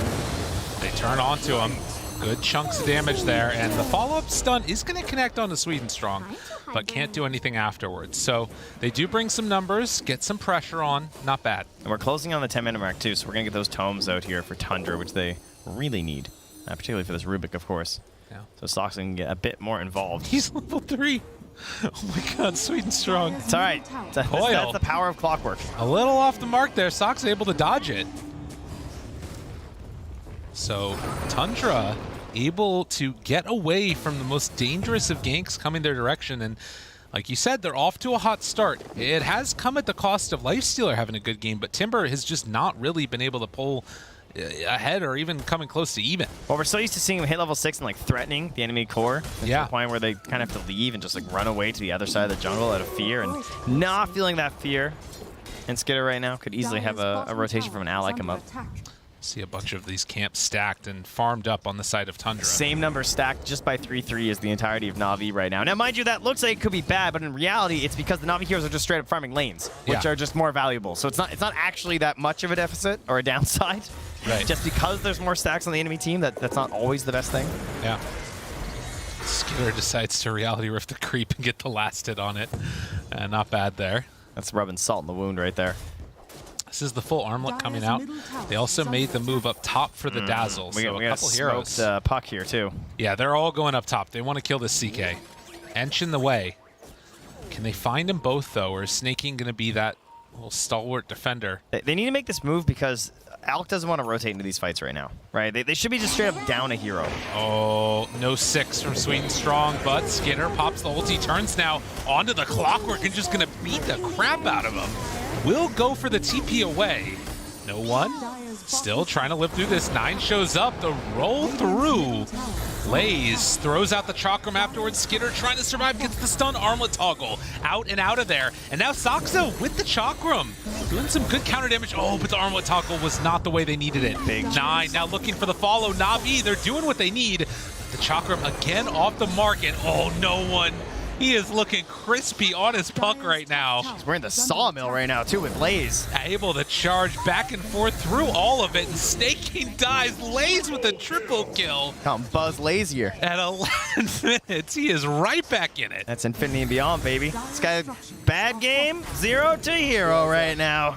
Looking really strong. Excellent use of a team movement to try and get a game out of your Timbers. Had a really rough start, get his tower, and the whole time V-Tune's down here farming. Now, mind you, 3-2 doing the same thing. I recognize that. He's almost got a Radiance.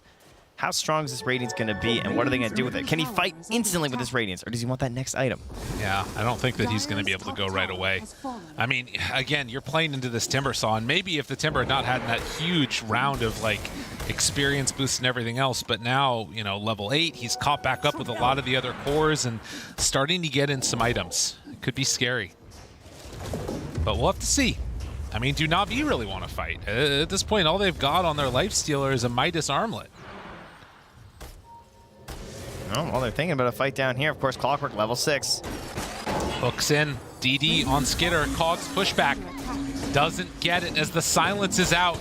Really, really clean play coming from NAVI. All right, don't mind me while I hop on my soapbox here. There is no other position 5 that can do that. I know he's playing 4, technically, but you know, I see the farms going. That's the thing about Clockwork. It doesn't matter how poor you are, right? You can always be the initiator, and it feels so good no matter how poor you are. You just need level 6, you know? And with the Cogs, you can always space yourself, so like, you don't even have to interact with them after the hook shot if you don't want to, if it's super scary.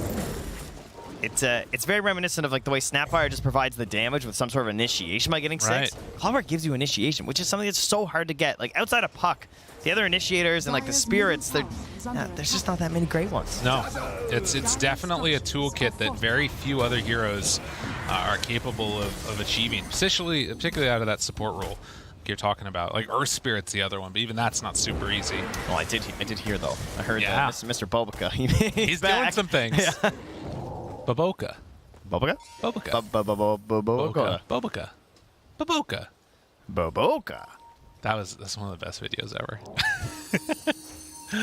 We get the top tier memers. That's the best part about Dota. 14 minutes. Smoke up 3-3 gets hit with a flare as he is smoked. I like how he pinged too. He's like, wait, what? Do you think they know? They actually might not. Now they know. They know. 9's out of there. Thinking about going for the Blink Dagger or maybe the Echo Saber, but the hook shot in, able to find themselves one. Soxa has the lift out, actually goes for the Waning Rift after the Rage. That keeps him alive. Now 3-3 runs on in. Can they find more? Sweet and Strong Grave. Chase out as 9 goes for the Ava toss, and B-Tune wanting to chase, wanting to find a target, but 3-3's got a big stun.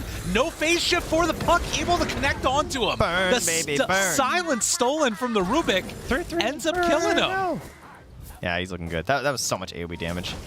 You just run around in circles, burning people. Like, we just ignore the giant right clicks from CK. Thank you very much. We're looking at the yes. Clearly, it was all Alchemist. I mean, the other thing there too. Well, that's fine. Don't worry about that.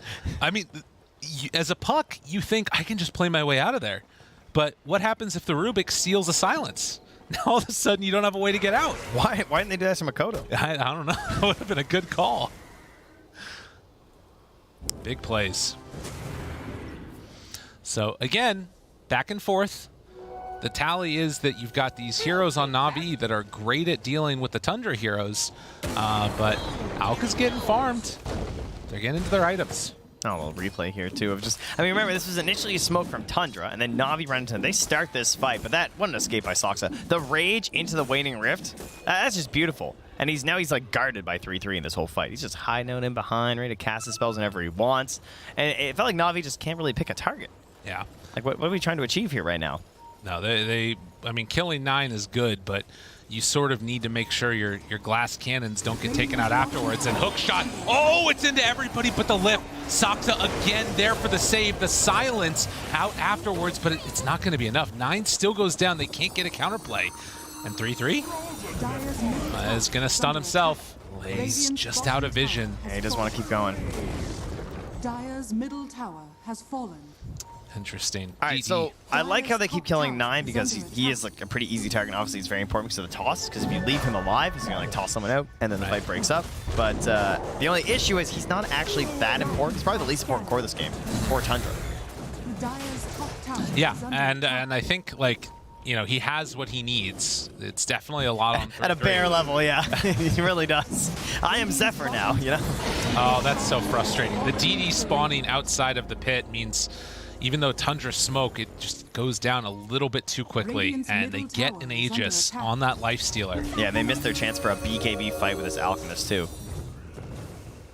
Would have been huge. Oh, maybe they'll still get that fight. Soniqs is running out of time on this Waning Rift. Strong chase. Stun is there, and 3-3 looking for a target. Meanwhile, Solo chased down by Skitter, and Sweden Strong. Tumblr story? No! Just burn him. He knew he was dead. Buy some time though, right? Well, there goes the Waning Rift. It expires on Soniqs. Unfortunately, that would have been great to try and find another fight with, but see if you can find another spell there. And we have a Kaya and Sanj now done for Lays. So a little bit tankier, a bit beefier getting these fights, but not too much pressure, I think, for them to fight necessarily with this Aegis right now. Feels like they still need a little bit more before they're capable there. Radiant's bottom yeah, tower is under attack. And you don't want to take a fight prematurely against this lineup that if Tundra wins one, the game will really tilt on its head quickly. I mean, I guess that's something that it feels like to me at least is that if, either of these teams can kind of snowball out of control pretty quickly. Oh, he stole it again. Another Waning Rift. Okay. It's a really good spell to steal. What's the range with the bonus? Yeah, it's big. Radiant's middle wow, it's huge! No, it's not. No. Can't even see it. Oh my god. Miss coil. And they got him. Avatos done. Ooh, maybe not. No one gets away afterwards. Got hook shot. Trying to chase. Stole hook shot. He gets out, but 9. Yeah, there are a lot of heroes on 9. Does have a toss to try and get away. Avalanche in a second. Buys himself some time, but not enough. 9 drops again. Yeah, the rest of the team were out on that one, huh? Soniqs are just bailing, and now the Deso coming out here for Vincere. So Hez his Aegis, Deso, Midas, Armlet. Ooh, he is peaking right now. And you see, sure, Alchemist has a bit more gold, but if they went toe-to-toe, I don't know if it would go so well for the Alchemist, especially when he's missing his Tiny. Yeah, there is. It's a pretty tough one for them to take. He's going for a Blink Dagger next on 3-3 and then queuing up the Orchid. Always a player known for his sort of unique item builds and the way that he wants to play these games. And you can see much more net worth on Netta, but Vtoon has gotten by far a lot of that damage out there. Lays. The Orchid's really interesting. I love the Blink. I mean, most people would go for it after DKB on the Alchemist, but... Lift, stun, they're on top, and I think they might go for more. No, not gonna opt for it. Mid lane is where the battle's going. 9 somehow has picked a fight with 3 heroes. He is in trouble again. TP's coming in a bit too late. Hook shot afterwards. Lift now, onto 1, phase shift there. 3-3. Can they get him? Oh no! Now they turn. Now they want to hunt. They want to fight. 3-3 pops the BKB, turns to the fight. Now Vtoon wanting to focus, but not able to get him. Soniqs dodging, but no way out. So another one fight from Navi. Things are really starting to roll their way. Yeah, and you look back at the timings when they chose to come and fight versus them. It didn't go well the first time, but they forced that Roche, and now they're forcing these beneficial engagements for themselves. It's a scary thing to do. Yeah. When you're up against an Optus who had this much farm to start, but they're just finding these great engagements. And Vtoon just looking so good on this this Lifestealer. He reminds me of like a Juggernaut where he's playing at those same timings where typically Lifestealers can kind of struggle to get involved this much early. But I mean, look at that damage. Like, what more can you say, right? They're getting the control that allows them to do this. I think that's more damage. It's not quite, but almost as much damage as Alk has done all game. If I read those numbers correctly a little bit earlier. Hey, come on. There's some AoE burn damage, all right? You know, he's got the... I looked at the numbers. The numbers. Now there they are. This is close. Yeah, all right. You got something. Snaking. Will he manage to escape? The Ghoul Frenzy. It is so slowing. And the Ench will get eaten up. Infest inside? No. Oh, yes. He did get in there. Who needs TP? Skipping a hop away across the map there. And they are just continuing to run in. They still have vision on this cliff. They want to catch Soniqs going for a D ward. Jumps. Coils. Out. Chase. Coil stolen. Not going to be good enough, though, but maybe it is here. Reality Rift breaks it. Great turnaround. But 3-3 is still getting just eaten alive by Vtoon. Trying to buy a little bit of extra space. They toss him back into the cogs. And that allows 9 to get a little bit of separation. Dodges the Chakram and then the blink away. Man, they are just struggling to get damage out of their cores. It's like they have the initial burst and the way they're able to help like take down the puck, but then outside of that, the sustained damage after is just not there yet. They need so many more items to enable this Tiny, the CK, and this Alchemist. Yeah, they got a Midas on the CK, which means that, you know, you're not really going to be having that damage for a while. Need to get into the BKB, and that's only when it begins, almost. Yeah, and Navi, of course, like taking that tier 2, they could just go take the outpost right now, maybe connect up with Blaze, but instead they're playing it a bit safer, moving back into their own side, probably because they're missing no one, and they also don't have that hook shot to perhaps punish. They don't want to give anything up. A pretty safe way to play after this fight. And again, like you said, the Aegis being gone, maybe there's a window here with like the next item or something. I think that the Orchid had still queued up for the Alk. He for a second there had the AC queued up, but I mean, it's going to be good. Obviously, the silence onto the Lifestealer is snaking, just face checks high ground. Sweden Strong finds the backlines. Oh, the catch onto both of them. Meanwhile, Reality Rift, will he be able to get out of there? Skinner pops the BKB, turns onto the Dazzle. It is not enough. Navi still way too strong. This is just a Lifestealer on another level because of this clockwork. Like, this combination is allowing him to play so much more on top of these heroes than you expect from a Lifestealer, and it just takes away all the struggles the hero traditionally has. Every single fight looks like this, where he is like over half the team's damage. He's like 60% of the team's damage. He's just bursting out, guts flying everywhere. Slapping people with his big old claws. I mean, Vtoon is one of those players that he's been around for a while trying to sort of find success. And, you know, on this Navi team, he's been able to show up and be at various points in times the best player on the team, it's felt like. I thought he had Coil. He didn't have Coil. No Coil. Oh, no Coil. We got excited for nothing. But yeah, I am very, very impressed with what we've been seeing from him so far this game. On Vtoon, 6-1-4, and it's just a good Lifestealer game. Yeah, the question is, what are Tundra going to try and work towards right now? I mean, the point where the Alchemist is just so ridiculous, I guess. Yeah. Right, where, I mean, 9 is thinking about going for this building towards the Aghanims and then the crits. That would be good. Have a little bit of damage at a distance, especially when the cogs are in the way. It can be hard to contribute in some of these circumstances, so maybe that's really going to help. I think Soniqs is just going to have to make some crazy good plays. Right, help with the control on no one. No one's still sitting with no defensive item outside of the status resistance, right? So if they get this Orchid on top of him, then he's in big trouble. Snaking. Tumbler's Toy into the burst out, and they do kill the deer. But not a huge loss. It's still relatively even in terms of net worth. You can see that Alk's still very far ahead. I almost wonder if they're going to need to like sort of hold off on the Aghanims and build some other damage for the Tiny and just let him get Ags from the Alk, but I don't know if that's going to come in time. Yeah. I think he needs other items, though. I like this idea of going for the Bloodthorn instead. Yeah. Yeah, Tiny will figure it out. Let him buy his own eggs. Pull him out, buy him his bootstraps. You know, this is the Arlington major, okay? I gotcha. This isn't some European major where they're going to hand you an Agnes. All right? That's fair You're enough. You're going to work for it. Good point, Trent. How dare I? Yeah, you're 0-6-2. That's no excuse. It's good that we're reminded of these things. 17-7 and 9. As Roche is going to respond relatively quickly here. Gets the blink away. And will they come to defend this? Are Navi going to just try and push for it? I mean, they would probably take it super quick with that Lifestealer. Yeah, I think they're controlling the outpost right now. Yeah. Sort of just like chill a little bit. They could even hit that top tower if they really wanted to. I'm thinking, like, how do you start this fight well? I mean, we got 8-second BKB still left on the CK. I guess it's about the tiny blink, right? We haven't really seen these classic plays, and it feels harder to do on the core tiny than it is the support tiny, where you make this like wild blink toss back, right? Because when you're the support, you're tossing it back to 3 heroes who have a pretty overwhelming amount of damage traditionally. Yeah. Whereas being the core yourself, you're putting it in a bit of a precarious position. I think they saw that smoke. Well, we'll see. Yeah, I think they did, because they spotted the illusions, and then smoke effect came outside of it. They are so ready for this on Navi. Have a toss, but they've already got the Lotus Orb over to the side. Soxa pushback. Ench is dead, as Lays will kill him off, but the buyback comes immediately. In the back? Well, stun, 3-3, in some trouble. Oh, the bash is there. He has the BKB, gonna have to pop it here and try and run away. No one's still able to escape away from all of this, as he does not have to worry. Skitter, stun, 4-second, pretty good, the damage coming through, but Solo able to escape for the moment, does eventually go down and stun himself. Can they go on him? I don't think so. But a good win, Tundra needed that one. Couldn't get anything there.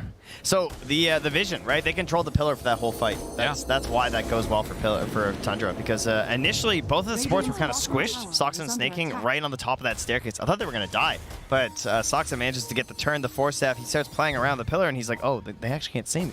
Yeah. Right, he's able to get off some good stuns. He holds back. No one tries to get in the back and sort of get a stab with that ward that they have way in behind, but unable to clean anyone up. And now they're going to press back in towards that Roche. They got to be careful. Yeah. I mean, speaking of vision, Navi have that ward right up there on the high ground, which is scouting all of this movement, and you can see that they're reacting to it. They see absolutely everything. And oh my God, are they going to go in for it? No. They're back in. They're going in. Round 2 hook. They got a surprise inside, but the force staff gets 3-3 out, pops the ulti, runs away. They will lose the Rubik. Meanwhile, 9 tosses out 1. B-Tune still fine through it. Meanwhile, the drums get popped, looking for the jump. Do they find him? No! It's not going to be enough. 3-3 trying to run, but the call-ups ends up interrupting and catching, which means Alk is not going to get ran down. Instead, Snaking, he's going to escape. Skitter still looking for another turn. They don't have 9, but also no Dazzle is around. This is just getting ridiculous at this point. True. Everyone's just all the way out. All right, so that was a crazy fight thanks to Spider Legs. They're just hopping all over the place, unable to catch 3-3. I mean, he still just does not do the damage that they need him to. Well, he just can't stand and fight. Yeah. You know, it just doesn't feel like it's possible for him at the moment. That's really what's causing the problem, whereas that's how every fight starts for Navi. So they just hook shot in, V-Tune just starts swinging. All right, he's got the cleave talent. This could be their moment, though. Roche down, about a quarter HP. They're looking for an opening. The scan is going to come out, jumps in, wants to get it, but the rage is there. Oh, and V-Tune, he gets the Aegis. His fingers were quick enough. They already popped the BKB.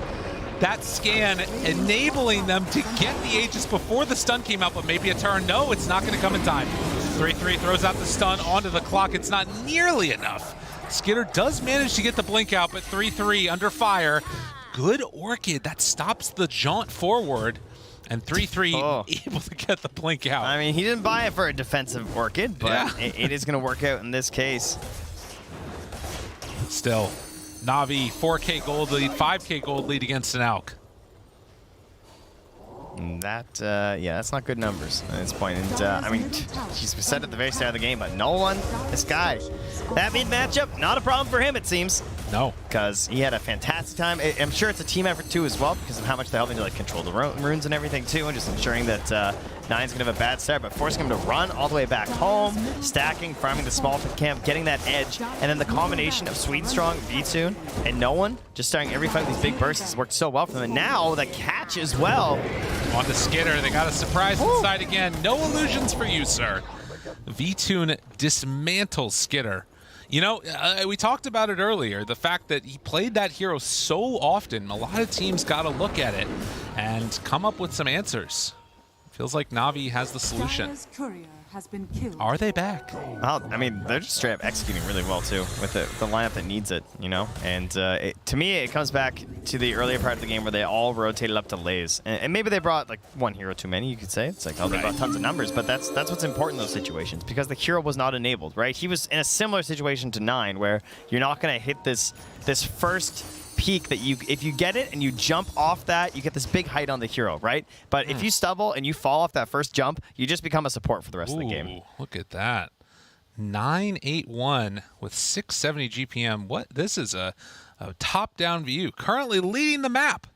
He's this is how, wait, this isn't what it looks like when you play? Yeah, that's how I play. Yeah, okay, cool. Just want to make sure. This is my game too. Like this? This game's so hard. I mean, the spectator mode makes it look so much easier to play. He's scary.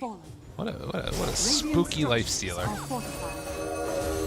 To the high ground we go. And V-Tune beating away at the tower. The attempted defense is very difficult. The best they can do right now is Fade Bolt to try and reduce some damage, but it is not enough. Tier 3 down, Rax down, and Tundra, no answers. The only thing that they got going is a Tier 2 tower up on the top side. The last bastion of hope, it would seem here. For Tundra, 8K down, 7K now with an Alchemist, yeah. Whew. I mean, what? Do they have any... Smoke. They want to end it now. They've had a long day of Dota. They're ready to hook shot in. Good force. They find Skitter, but does have that BKB. Have they gone too far? Maybe a chance, or maybe they just gobble up 3-3.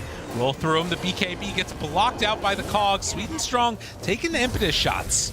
But Navi, after a pretty far jump in, 9 has the toss back, but Lays, he's got the BKB, and there's the bash. The initiation they thought they wanted did not help. Yeah, it just takes so many like tools and so many mistakes from Navi to win these fights. The 4 staffs were a great start, but after that, it is still a lot of jumps for Navi. Waning Rift out, the stun is there, hits onto the Dazzle, not doing anything at all, and Skitter, no armlet toggles will save you there. GG is potentially ready to come on out as they're dead for a minute. Navi ready to hit buildings, but Tundra not willing to give in. Silence again, stun, but the grave. It was already there. They had it ready. V-Tune will not be punished here, it seems, as the gold lead continues to grow, and V-Tune's lifestealer is just looking so solid. Jumps inside, able to phase shift that one. Does trade over the stun, but in the end, as no one jumps in, Navi, they're going to finish off the Ancient, and GG called taking the first game in the series. Yeah, back to winning another game here is Navi, and in style with the V-Tune lifestealer. No surprises in terms of what they picked, but the surprise was always hopping right out of that clockwork, and what just a beautiful performance from those two. It's a tale as old as time. That's right. Infest bombs, right? Topol, very, very simple thing that we see all the time from lifestealers. Oh, yeah. I mean, he's sort of up there with the carries right now, but with a puck and a clockwork, that mobility was there, and just, I mean, 3 heroes that he could just absolutely chew through with how much of a lead he had. I mean, that's really one of the big things that stands out to me is that you're playing this hero into like 3 big strength heroes. There's Timbersaw on your team. You're getting everything that you want. You just get to like paw at people's faces. That's what it looks like. Yep. Yeah. Yep. Just the paw at their faces. Yep. Back to the panel. See y'all in a bit.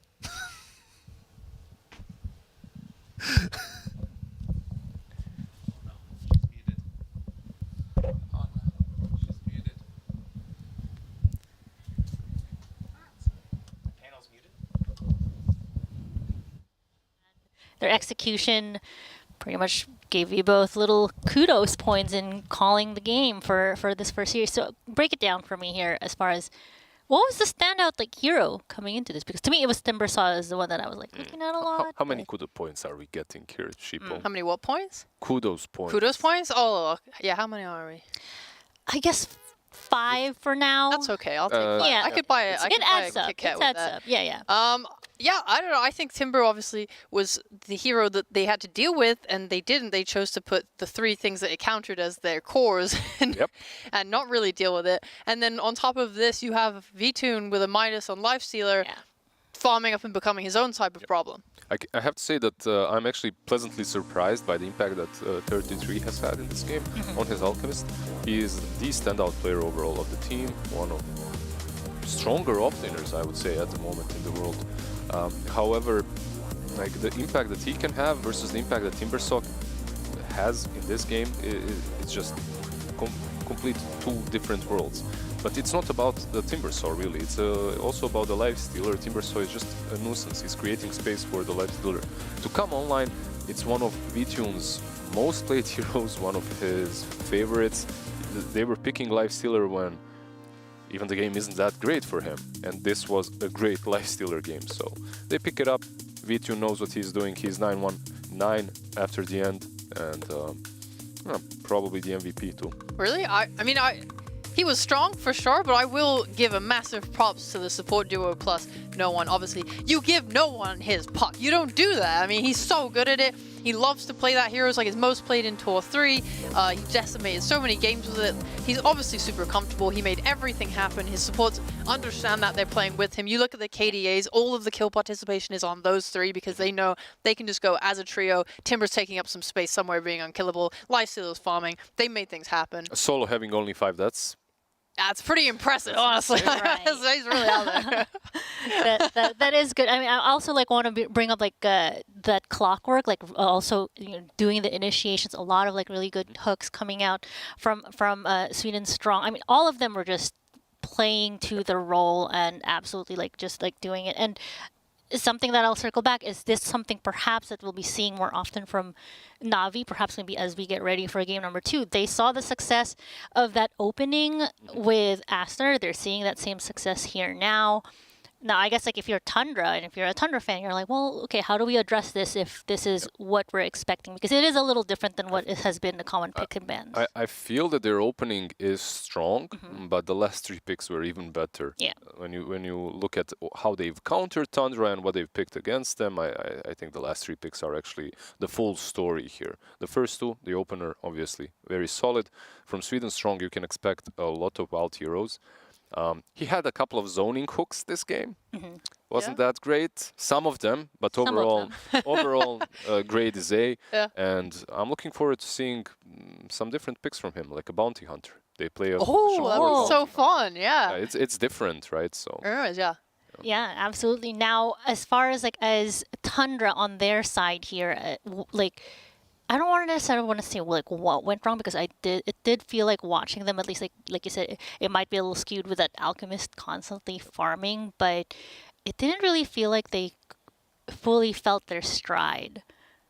Like you have a tiny mid versus a puck, like a lane in which you should do well. Your tiny is ending the game 0-9. You have an Alchemist on your team with that tiny, and the tiny is buying himself an axe. And it's an offlane Alchemist. Right. There's something wrong here. Yeah. Well, with that, let's see if Tundra can shake that game 1 off and see if they can take NAVI down after this break.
is under attack.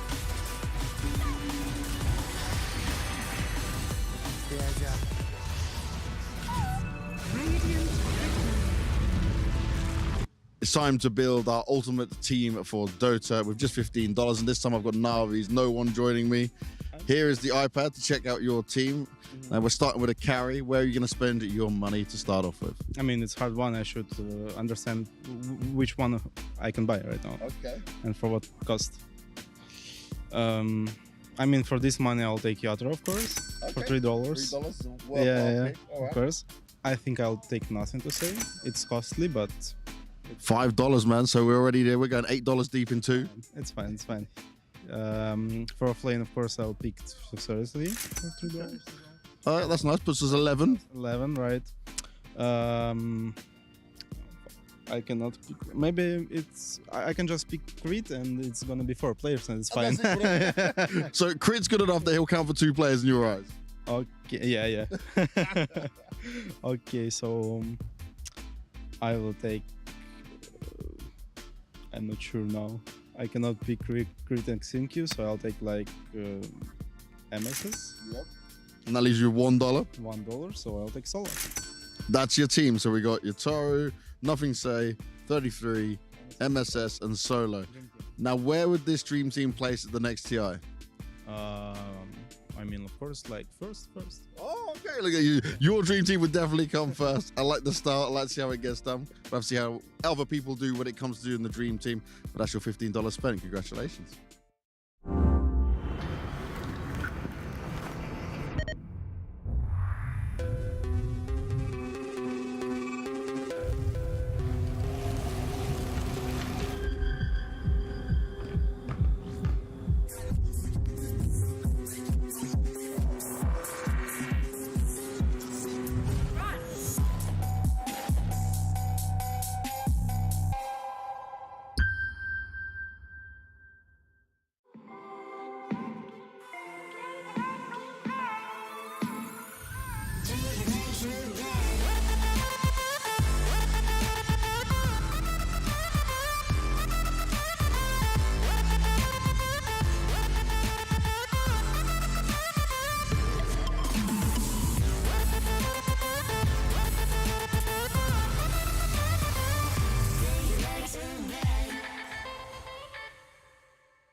Power can be found in any number of places. Scientists will tell you that it comes in newtons. Gamers will say that it can be found in silky skills. We will say that the power lies in real thrills. In the play with perfect ping. In the runes and crystals. In every frag and gank. In your personal winnings. Lock and load for PGL Arlington.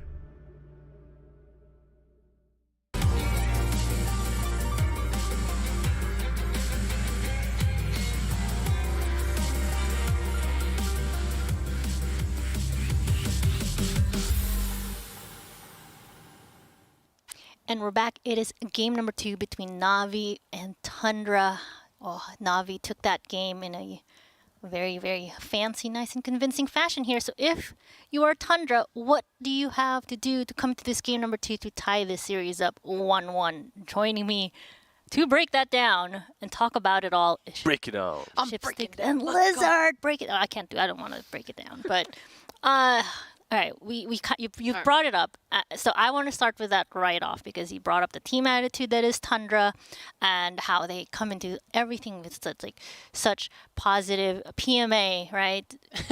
No, I said they think that they work the hardest. I didn't say they were PMA. Not PMA. Whoa. They have that mental buff of, hey, we're freaking great. We got this. I mean, they definitely are aware of like how hard they work, but the problem is they have other issues.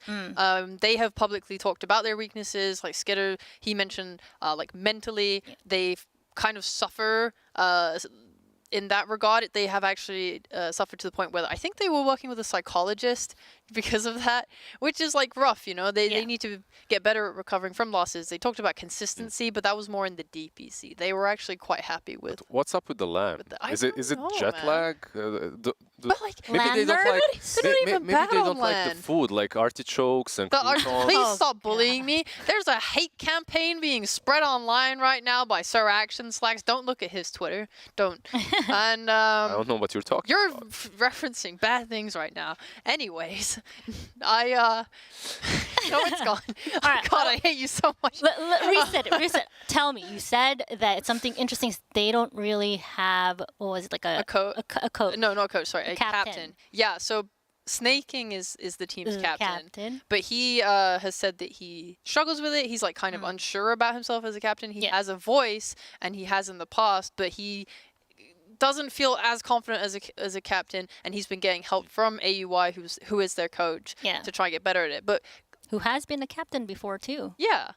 So it's not as confident as, say, I know Soniqs aren't doing too great right now, but Fada seems to be very confident in himself as a captain, and yeah, he used to be on Tundra. They lost I think that's probably one of the most important traits for a captain to have. That's to be confident. Yes. Right? It makes everything easier. It makes your game plans easier. It makes it easier for your teammates as well to follow you. But as long as they have that one voice within the team that can lead the way, that can show them the light, that's all that matters. I believe that they are a bunch of very experienced players overall. Yeah. Even 33, when you think about it, he can be that one. He always has a bunch of very interesting ideas in pubs.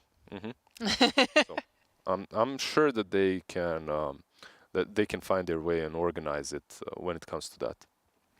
Yeah, I'm very interested in all that. Like, it's actually very fascinating to hear, like, you know, when you say like, oh, Snaking, he feels like he's half the captain, but I have like AOI. It's funny because like when I've known like Curtis like from before, he kind of had similar issues when I said, yeah, he has that captain experience, but kind of the same thing, because that's, I feel like, such a hard role to find and to fill. And hey, half and half, maybe that's the whole that they're looking for, but I'm not sure. We'll see, right? It's going to be a tough one. It's very interesting because that role was for a really long time the one that was changed the most. Like whenever a team was failing, you swap prior to 2015, let's say, you just swap out the position 5.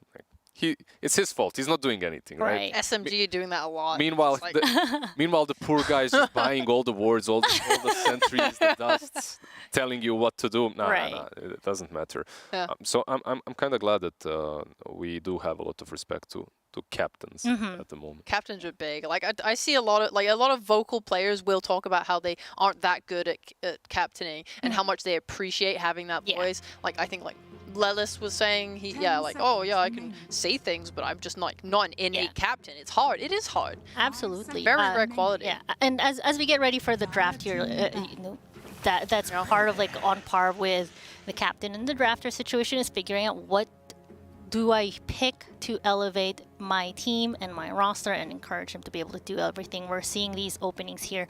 So Tundra picked the second pick here, so it was the opening from Navi, and it's a Marcy coming into play. A couple of different bans led to a couple of different picks, right? Well, like we have the Dawnbreaker banned out together with the Puck. Meanwhile, on the other hand, Doom has been banned out in that first stage. Like Tundra has been picking a bit of Doom.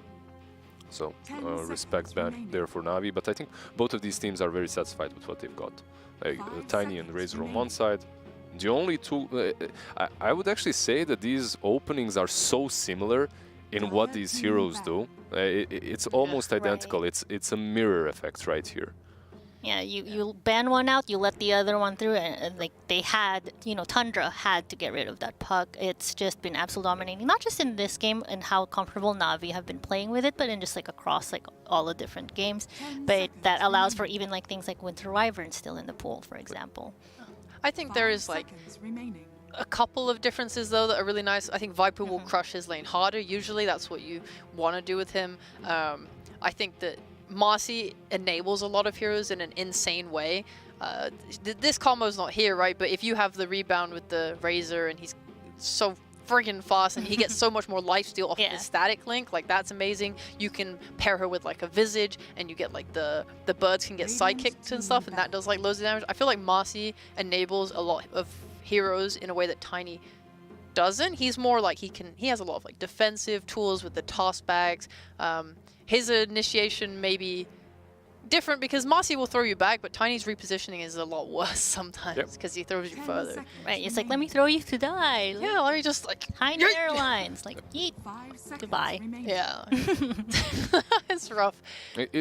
Both of these, both of these pairs can be offlane, right? They can.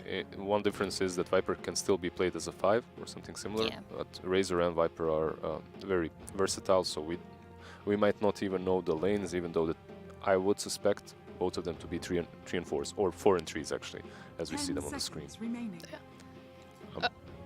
I really like seeing creative heroes coming from 9, so I would like to see that this game, maybe something fun. The Razor can go anywhere. I know like the hero pool of 33 is getting hardcore targeted. Tundra have said in the past that they really appreciate that he tanks that because he's still a good player, he's still versatile, he has a lot more in the tank, but it will open up Skitter and 33's heroes to do whatever they want. So if this Razor does go off lane, they're looking pretty peachy on their other picks. Who has a second pick too? Tundra have second pick. Wonderful. So they get 2 counter picks too. So these 2 cores might have a wonderful time because 33 is just tanking it, and this Razor might just be his. If you're Tundra, that would be the easiest approach, right? Just put the Razor on 33. All these bans that were aimed at him were pretty much just wasted. And you have all the time and all the picks that you can choose from in this second stage. But the second stage will truly show us their hands here. Like, you don't really see a lot from Tundra or from Navi in this opening stage. Yeah.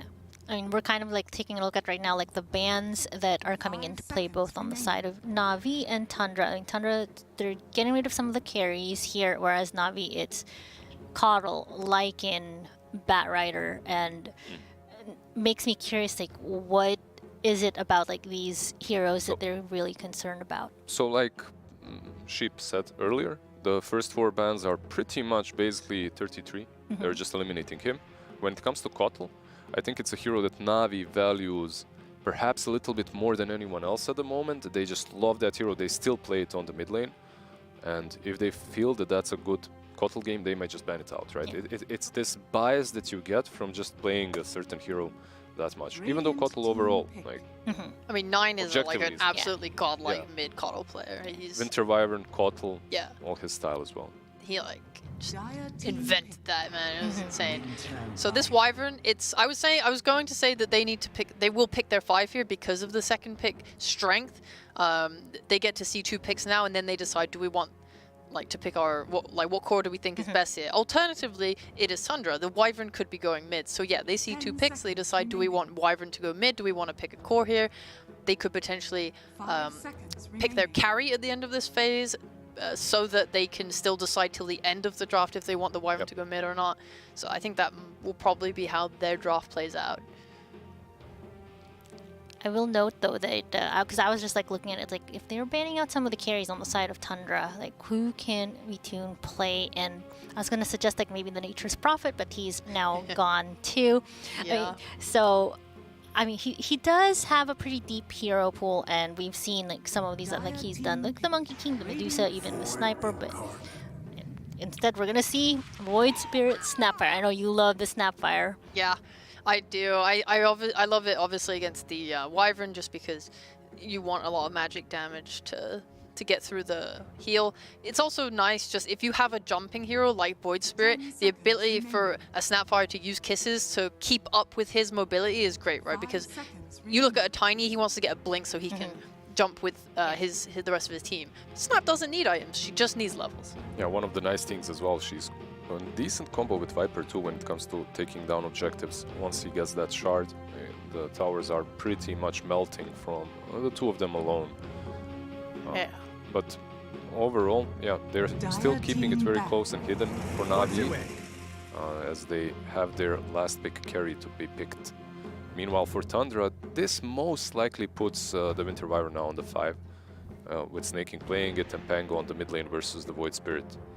as the hand from Navi when it comes to the mid lane has been shown. They know what's going there. It's most likely going to be the Void Spirit. Look at those Pango stats, though.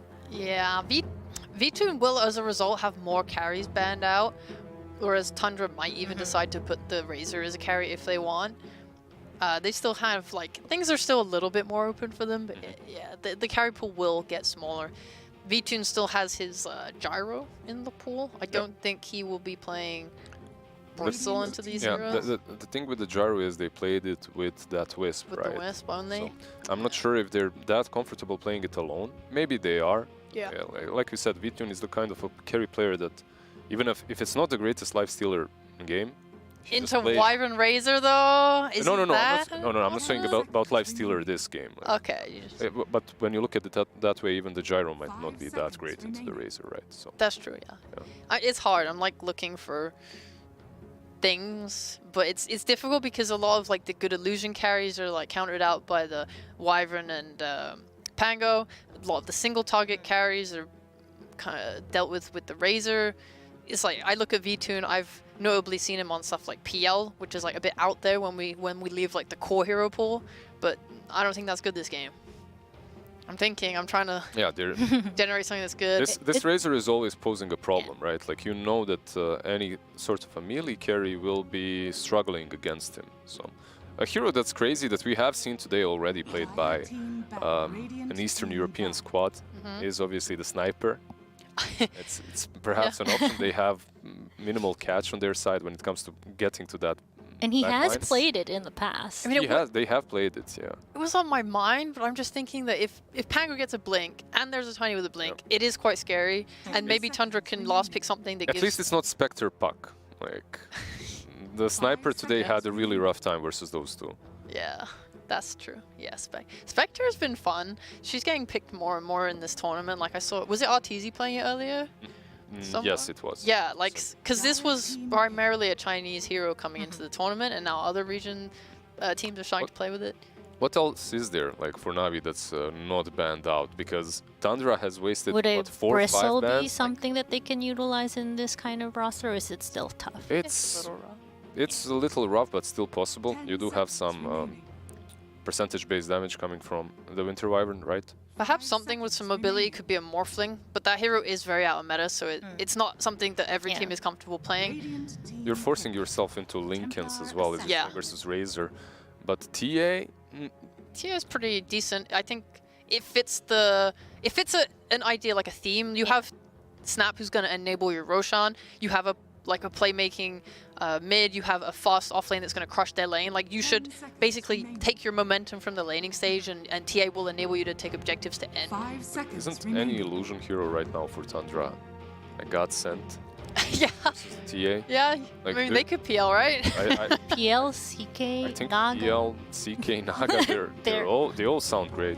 I like the... PL is a little bit more evasive. Like, the kisses from Snapfire could deal with a CK. We saw last game when Skitter played it, the amount of burst that came out on Navi's side kind of cleared his illusions instantly, and that could happen again. Also, like, CK relies on his crit, which you don't get against a Viper because of the acid. Yeah, there are definitely some issues there, but if you are able to win that one-on-one matchup versus the enemy carry... Oh, damn, we'll get the... Never mind, they snatch it. Yeah. There you go. Well, that is a surprise lifesteal. So just again, once looking at this, I'm a little bit concerned. Is Navi going to be able to take this late against the lineup that is Tundra right now? Do they want to take it late? Do they want to? Right. Well? The timings, right? Yeah, that's another question. Overall, I think that this isn't nearly as good of a lifestealer game as it was that last matchup. I think I'm leaning towards Tundra anyway, though, as I do like the Razor and the Pango picks here. Yeah, I like Navi's early game, and I like Navi as an early game team. Therefore, I am favoring them in that regard. But later, yeah, you're dealing with a lot of BKB piercing stuff on Tundra, which is very hard to deal with. Well, it looks like we will find out soon enough if Navi can take this quick and fast, or if Tundra is gonna, go for the money here and tie this series up. We will find out with our casters, Lyrical and Trent. Thank you so much. Wonderful panel. You guys just brought that to life so much in my brain. That's right here. wasn't much up there before. No, they're filling it up with all these great ideas, great That's facts. what needs to happen. Great odds. You know what else is interesting, Trent? What? As we take a look at this game 2, Tundra facing off against NAVI, I'm reminded of the old days. The old Skitter. He used to play Lifesteal a lot, but he had a very particular build. And when you first met him, he was doing it all the time. Yeah, he just bought Radiance. Before it was even like a little bit cool. Yeah. Just always. In fact, he was known in pubs as the guy who just bought Radiance on all the heroes. Again, like before there was really a Wraith King Radiance. You know, he was doing that. And then sometimes he'd buy Radiance and then he'd buy Shivas. So he was the fire and ice carry. That's dangerous. Didn't win a lot of friends. Didn't win a lot of games, I think.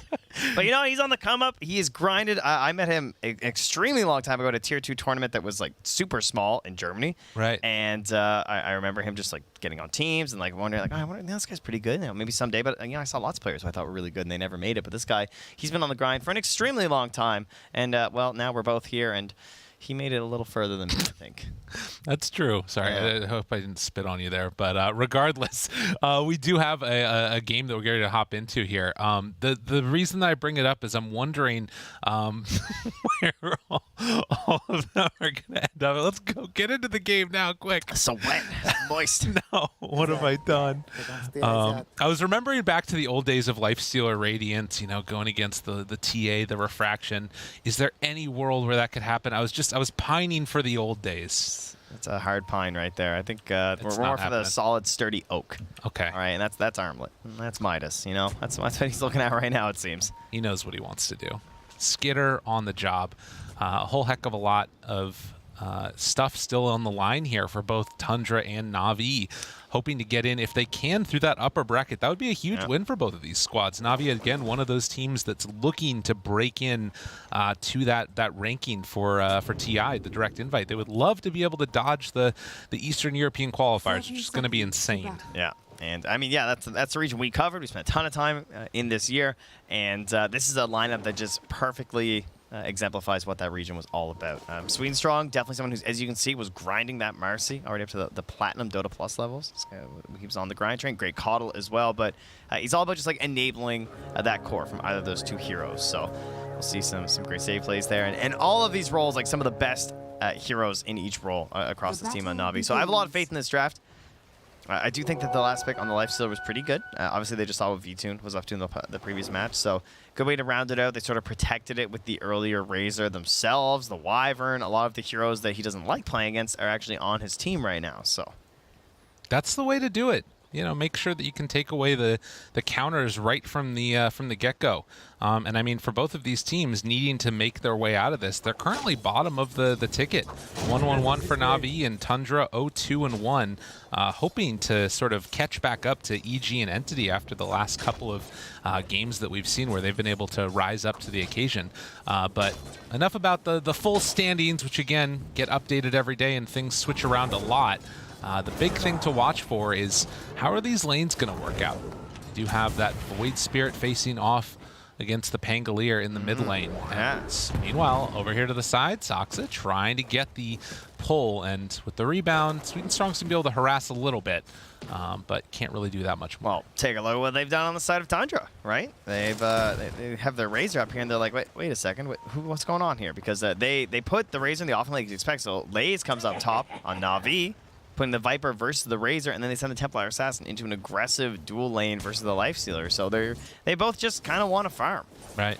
He's got Solo with him to try and help. They're going to fight over these camps, try and make sure they can get some control, pushing the creep waves back towards their own tower. And already you can see V-Tune taking a lot of harassment here. Solo's going to come in finally, and we will manage to get a nice little deny there on the range creep. But this one could definitely be a little bit tough. 3-3 did the nifty little play where he let one of the creeps go through, and that means that he's set up to go for another round of denies here, at least maybe a couple of them, although Sweden Strong will just rebound out. Yeah, just straight up forcing that there. Yeah, they just don't want to lane up top, dodging whenever they can. Meanwhile, in the middle lane here, we have a 9 Classic. You know, before he went really crazy with some of his hero picks and started just grabbing supports, he was one of the first players who really wanted to try out this Pango in the mid lane. And very much a hit or miss hero. Sometimes it looks like the Pango players need to head back to driver's ed. I know a lot of Dota players can't actually drive, and it really shows when they get behind the wheel of the Rolling Thunder sometimes. Yeah, those things go all over the freaking place.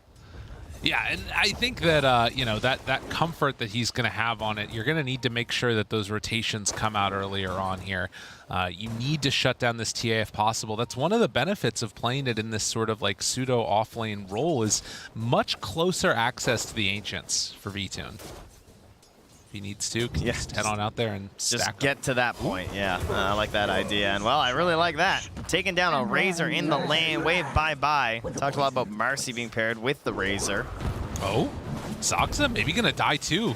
Dude, Lays, he has been so solid on this hero throughout the DPC, but now also doing it at the Major and setting up for a double kill. This is very dangerous. Yeah, you don't want this to keep stacking up right now, like level 3 and the rebound. Oh, no. Up top. He got him. Pulls him back in. 3-3 in so trouble. bad. Even if Sweet and Strong dies here, this is like so bad for Tundra. Triple kill. That's 2-on-1. He's 2 of the kills in the triple Dude, kill. Soniqs, don't come back. Get out of there. Run away. You're going to go down also. I mean, honestly. Holy moly. And that is a, you know, that's a walk of shame, and he has no Storm Surge. So it's a really slow walk of shame. Jeez. Can he even go back there? No, clearly not. This looked like Yawer earlier on the Razor, right?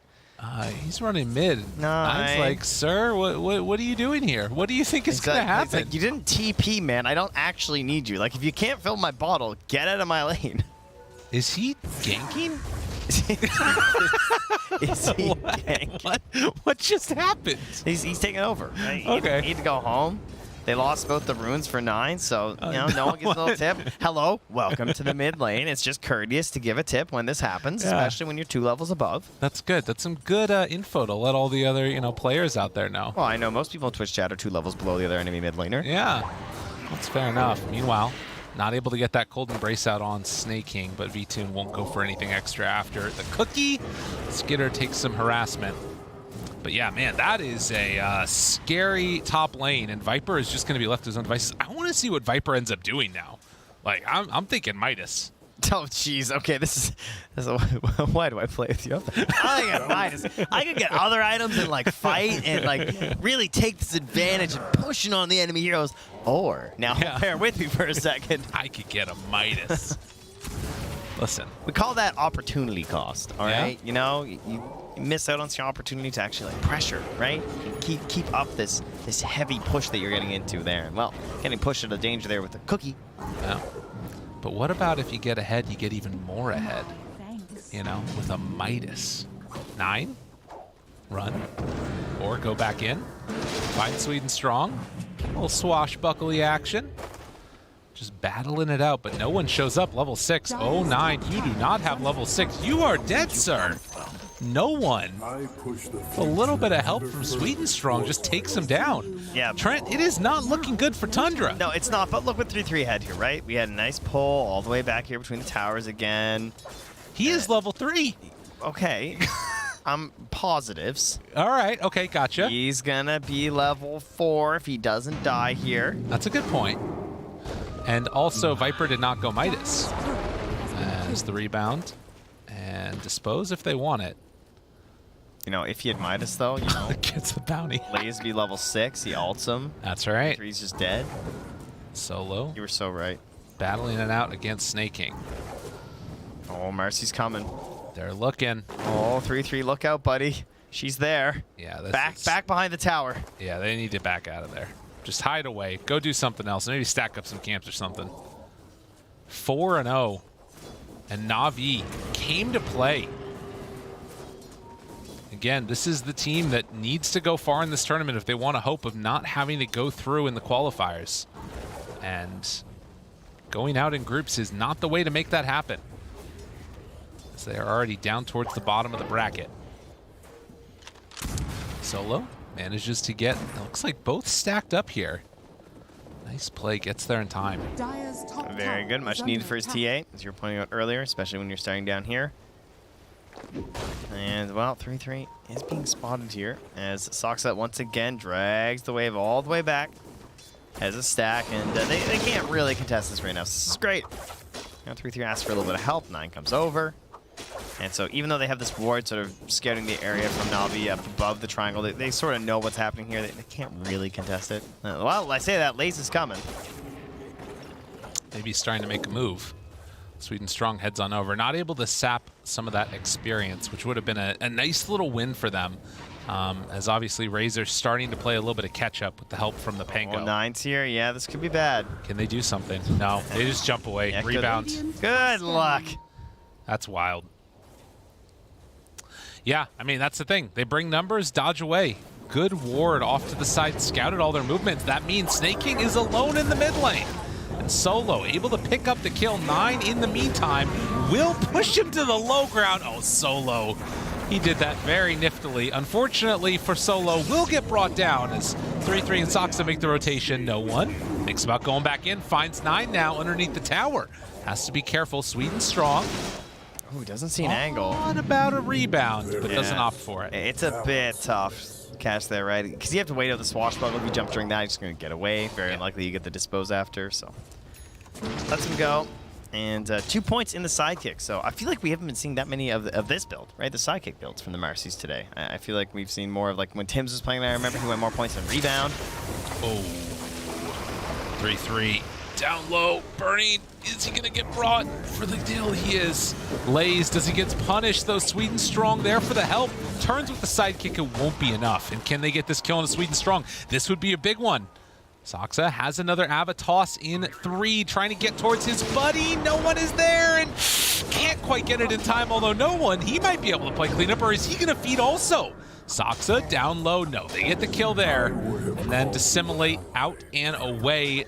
TP, and obviously Snaking, not level 6. Yeah, too tough of a catch to get here onto the Void Sphere. But hey, they shut down that safe lane that was doing so well for Navi right now. And the gold lead, it hasn't snowballed anywhere crazy out of control, partially because like V2's still able to hang out a little bit here with that Lifestealer. V2, you know, not as happy as his performance on the Lifestealer, but Skater looking like he was last game. Now on top, just barely. He's jostling for that #1 position versus the Viper and the Void Spirit. And now TA back towards those Ancients that were already stacked up. Goes now on the Snaking. Avalanche on the Laze. Tosses to 9.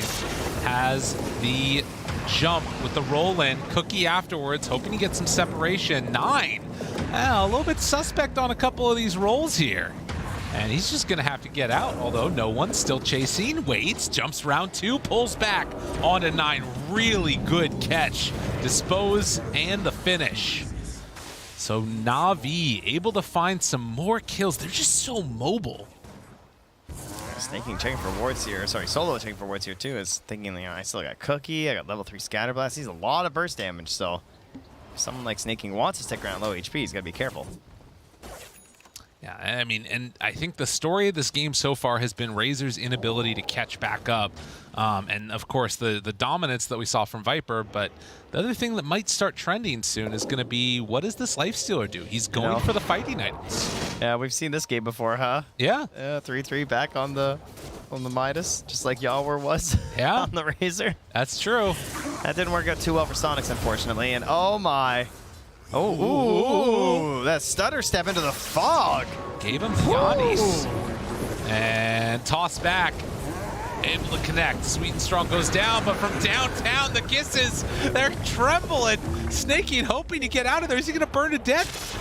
Oh, doesn't quite look like it. Yeah. He does. He actually goes down. Corrosive skin, baby. The skin. It's too tough. 3 points in it. He's a toxic fellow. Yeah, they're on Laze, you know. No one offered him the high 5 as he goes up the hill, and 9 does have the double astral step to get away.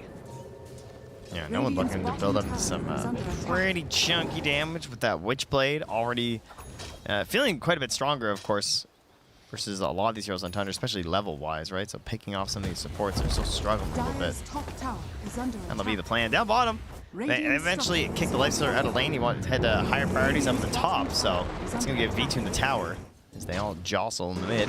Okay. So V2 can kill this tower and then farm up through the triangle. There's stacked Ancients there for him, so nice minute and a half coming up here with V2. Should see him shoot up even further on the chart, whereas Skinner, you know, how do you turn this Lifestealer into the Lifestealer we had last game without the clockwork? Right. It needs to be off the back of a Pango initiation or a Blink Dagger, ideally done on the Tiny. But that's going to be a little while for Soxa. So this is why I praise Clock. Yeah, just absolutely. level 6, you know. But hey, all right, yeah, should be free. 9. Oh, is he in trouble now? Has to ulti for that. Oh, he's like, wait a second. Viper Strike. He might be dead. 9 dropping down. No, he's gonna get away. God, that was a good chunk of damage though on the 9.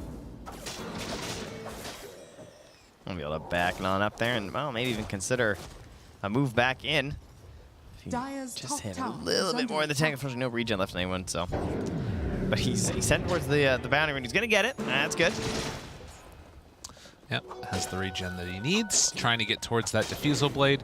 Will be done soon. And at 13 minutes, it's much more close than I thought it was going to be, considering how disastrous the lanes went for Tundra at the start.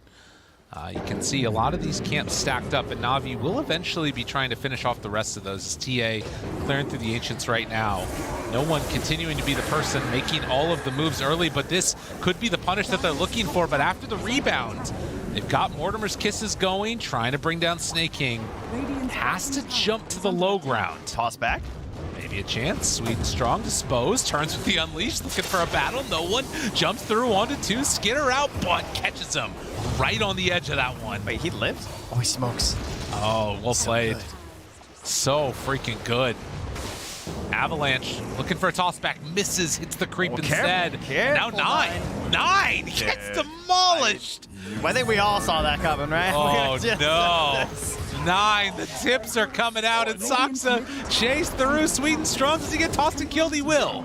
But Soxa might end up going down afterwards, or Navi just let him go. Sometimes you get that play where you kind of feel like you need to make it because you got to take a risk, but it's dangerous versus TA and a Void Spirit. Like, he's got that damage. And this all comes back to the lanes and how, like, sure, the gap isn't that big, but on the heroes that need to make plays, they're pretty bad. You know, like how do you actually get 9 moving? Like, he has Diffusal Blade, but the Blink is so far away. And on the other side, you have Navi with a Spirit hero. Like something that we've always been seeing a lot of pucks. We haven't been seeing that much of the Spirits. We've had some great Yopaj games on the Ember, but this Void Spirit hero, you really see why they've just been so good alongside that puck throughout this entire season. Because it just lets you fight when you want to early.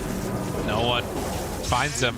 Gets the kill onto 3-3. He is just food right now. Even when you get that full link off, basically, it just doesn't matter. No. And I think the thing you talked about there, right? Like, the toss back from the Tiny was almost enough, but then they missed it, right? And if he hits that, maybe at that point you have some shield crash stacks. Maybe at that point you get the kill on target before it comes out. But wait, what there up? it is. The Blink is there. Tiny's got it. All right, this is it. Soxa has unlocked a possibility. He's going to smoke up, run back to his courier, go for the Blink, and let's see what their vision looks like. That's not great. Although, that's not who you target want. acquired. No. Target acquired. That's not a smoke kill. No. Oh, TA's a smoke kill. Oh, target acquired. Oh, yeah, that's a target. No one? Oh, no. Oh! No one.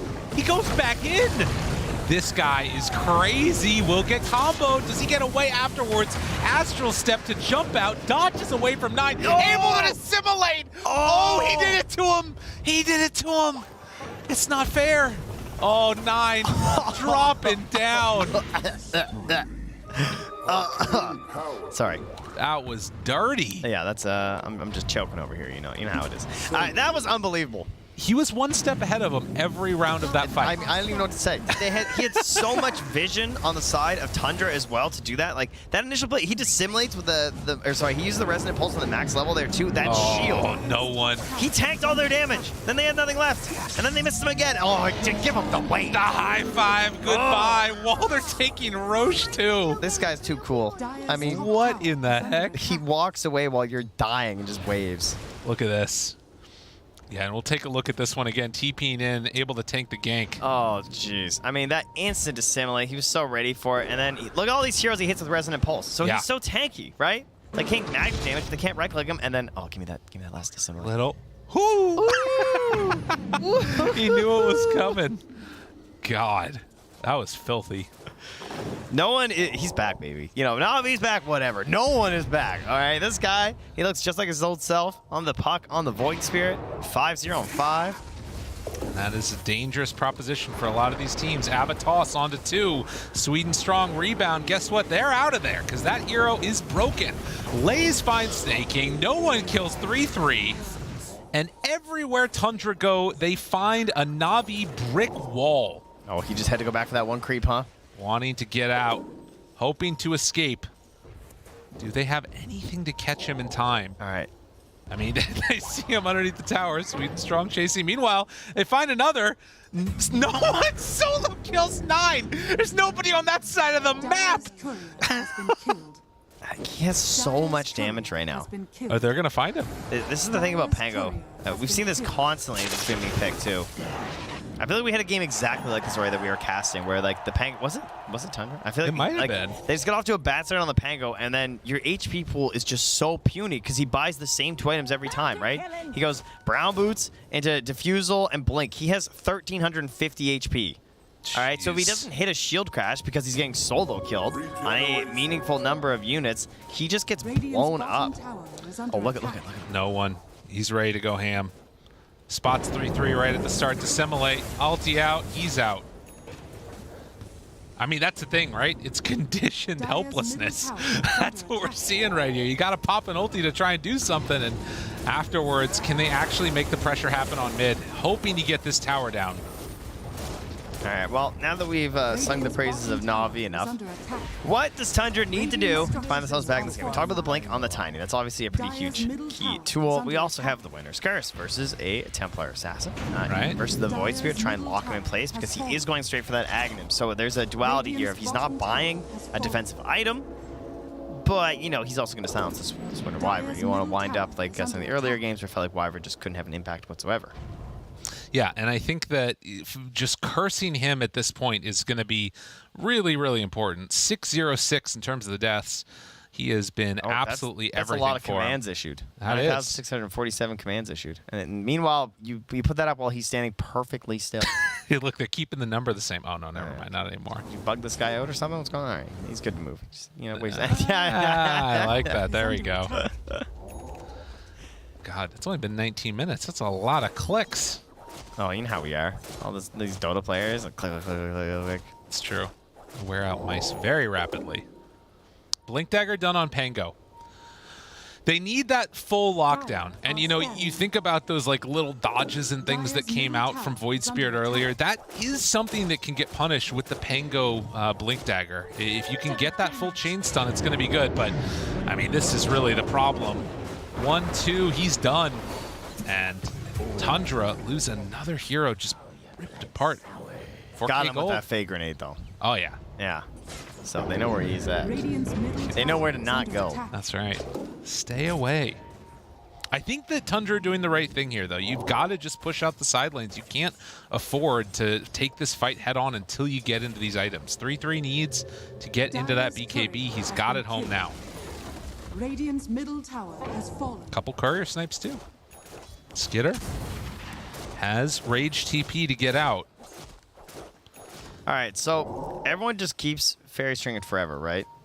Because it's really good. Right. Got the spell damage, got the mana cost reduction. I think that we should have a cat spell attachment to it. So, like, you know how, like, you put a bell on a cat so like it can't get the birds? Okay. I think this item's so broken, and it's always on these, like, spirit heroes and int heroes that we should just put a bell on it, and it makes a noise like the techies' minds whenever they're nearby. I like this. Yeah. That sounds good. I feel like it's a good way to balance it rather than just adjusting the numbers. Ding, ding, ding, ding. As ding. I say that, he swaps it out for the Vambrace. So no one, his mind, you know, he's thinking smart. He says, you know what? I don't want this. Oh, and this, all right, so smoke up from Tundra. They've got those Blink Daggers, but also it's 3-3 with the Aghanim Scepter. If Tundra get caught here, it could be devastating. They jump at the start. BKB out. V-Tune runs away with the rebound. He's going to be okay for now. 3-3. They turn on him and unleash just a multitude of deeps. No one will get caught for the moment, but 9 not going to be in too much trouble. They find Skitter. The disarm is there, but from downtown, they got a couple caught. Oh, no, he's disarmed still. It's not enough with the Winner's Curse. Skitter will escape. But 2 go down and might be a third if no one can manage to chase him out. No, not going to go for it. Yeah, no additional allies to help out there. So a good play from Tundra, but unfortunately a better defense from NAVI, sitting there smoked up, hiding around, knowing, or at least predicting correct. I don't know if it was the ward that was over there by the Ancient that scheduled all that movements and everything, but they knew exactly what Tundra were up to. Get caught as they bait out their TA to great success. It is weird to think about Marcy as like a defensive hero just because of rebound. Just smoked up here. Oh, he killed 9. Shocking. Oh my goodness. What a new scenario. Dude, how many times has he gotten him? It's been at least like 2 or 3. Well, he's died 6 times. Okay. So I'm going to go 6. All right. So I know a couple of those were tiny. Oh, yeah. It looks like V-Tune got him before, too, you know. V-Tune got him twice. Just rolling through that thing. Unreal. Yeah, yeah. I'm just scrolling here, you know. Skitter, I mean, he's just hiding off in the trees. Unfortunately, they've all died so many times I can't scroll very far. I mean, that is a problem. That's an issue. As you can see right now, no one been an absolute monster. And the rest of Navi grouping together. Dude, they have a ward over here. They spot him. They see him right now on the ward. That's a nice ward. He's bouncing back and forth through it. Oh, God. Soniqs gets silenced. He can't come to help. He's just rolling around to the side, and that might end up being his undoing. Can they find him? No, he went top. And they don't even, like, make their wards blue. Wait. Change their names. But they found Snaking. He's dead. Jeez. Yeah, they were ready. Yeah. These sneaky wards that don't get dewarded. Sure, there's like low value sometimes on a couple of them, but not so shabby this time. Grabbing that kill. That silence just so good versus the Lifestealer, especially when Lifestealer's having a bad start to the game. Right. But Halberd, it's a good game for Halberd, but needs to find himself a Dispel. And like now, what do you do? We've seen some Manta Lifestealers lately, but he's not having a good game. He can't go for a Manta, a little luxury item for Dispel. No, I mean, it's just that's the thing. They need so much more. I mean, it's what happens when you have a 9K gold lead, but even if they're even at this point, it'd be pretty tough. Avatos, that could be a freebie. Can they bring them down? 4 staff, and then the dispose, and then the rebound. Running away solo. Are you really going to get out? And no, he will find him. 3-3, pops the BKB. Meanwhile, 9 bouncing back and forth. Maybe a chance here. Tundra getting scrappy with it. Avalanche on delays, turns with the Viper Strike, rebound afterwards. Sweet and Strong is just all over the place, but they keep the chase going. This is actually working for them, and they in fact buy back on the Snapfire. Tundra chase? finding kill after kill, and things working for them. No one needs a humongous cleanup. The smoke, they're trying to get out. Oh, no one, he's going in, and from downtown they find the Snapfire. Air support arrives indeed. As 3-3, it's going to get dropped by no one. Godlike on the Void Spirit. So they do find a couple kills on Tundra, but even with a couple of them dying, ends up being into their favor. It just goes all right back to Navi, you know? And all of the knowing, hey, he's a little bit of a pinata right now, at the very least, right? 9-0. Yeah, if they could find a way to burst him. Toxa. Now, I mean, Lifestealer inside. They have an opportunity here. Yeah, Snaking's got Blink too. Oh, he just blinked though. Can they get here? Vision in the area. Ava, toss, and then the jump. The try and turn.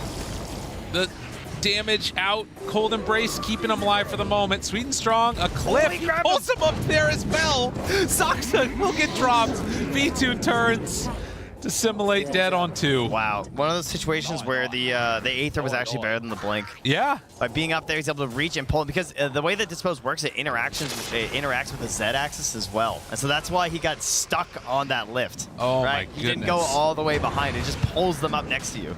9, trying to bounce back and forth, hoping for an Aegis steal, but Roche was not low enough, and now V-Tune should be able to play cleanup. Dude, no one's chasing him. He wants another one. He's looking. He's hunting. Yeah, it's just to simulate. But Aegis Shard for TA. And 12K gold lead. Navi looking solid. Another silence, really? Why not? I mean, they have no way to deal with them, right? We have BKB on Razor, and that's it. It's going for AC on Lifestealer. I mean, if they get the silence, Skitter's just dead. There's no way out. And everywhere that Navi wanted, like solo zoning him out from the bounty rune there, has no teammates nearby at all. Just no fear. It's just the threat of the high mobility from no one. Yeah. Just be there in an instant. Also him staying off the map. I mean, we did see already the power of the halberd, and it looks like they're going for another one. As Razor getting close to his being completed. Top of Lifestealers. That is going to be a good answer for the TA, but, I mean, really, Void Spirit is a serious problem regardless.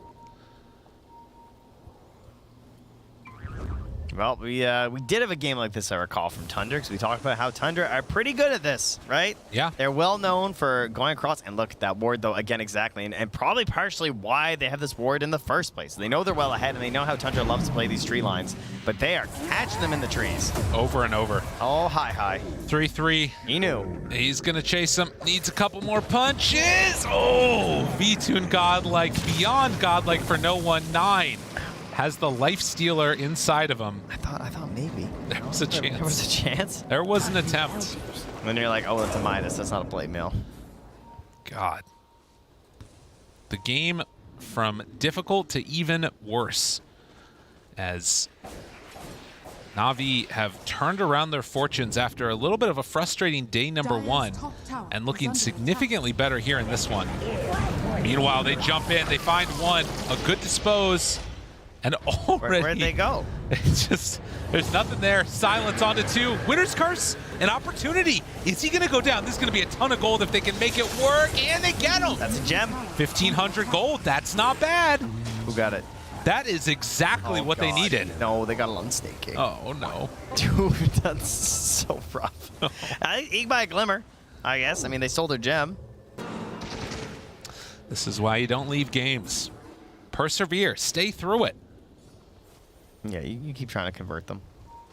They won't shout at this time. Oh, Lyrical told me I could win. Listen, if we can change one person's mind in a pub, it's worth it. That's true. It's a fair point. Fair point.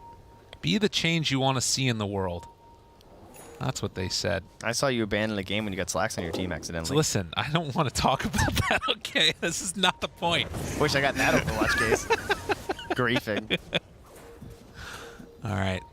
Jason looking high ground. Tundra. They smell blood in the water. Double halberd done.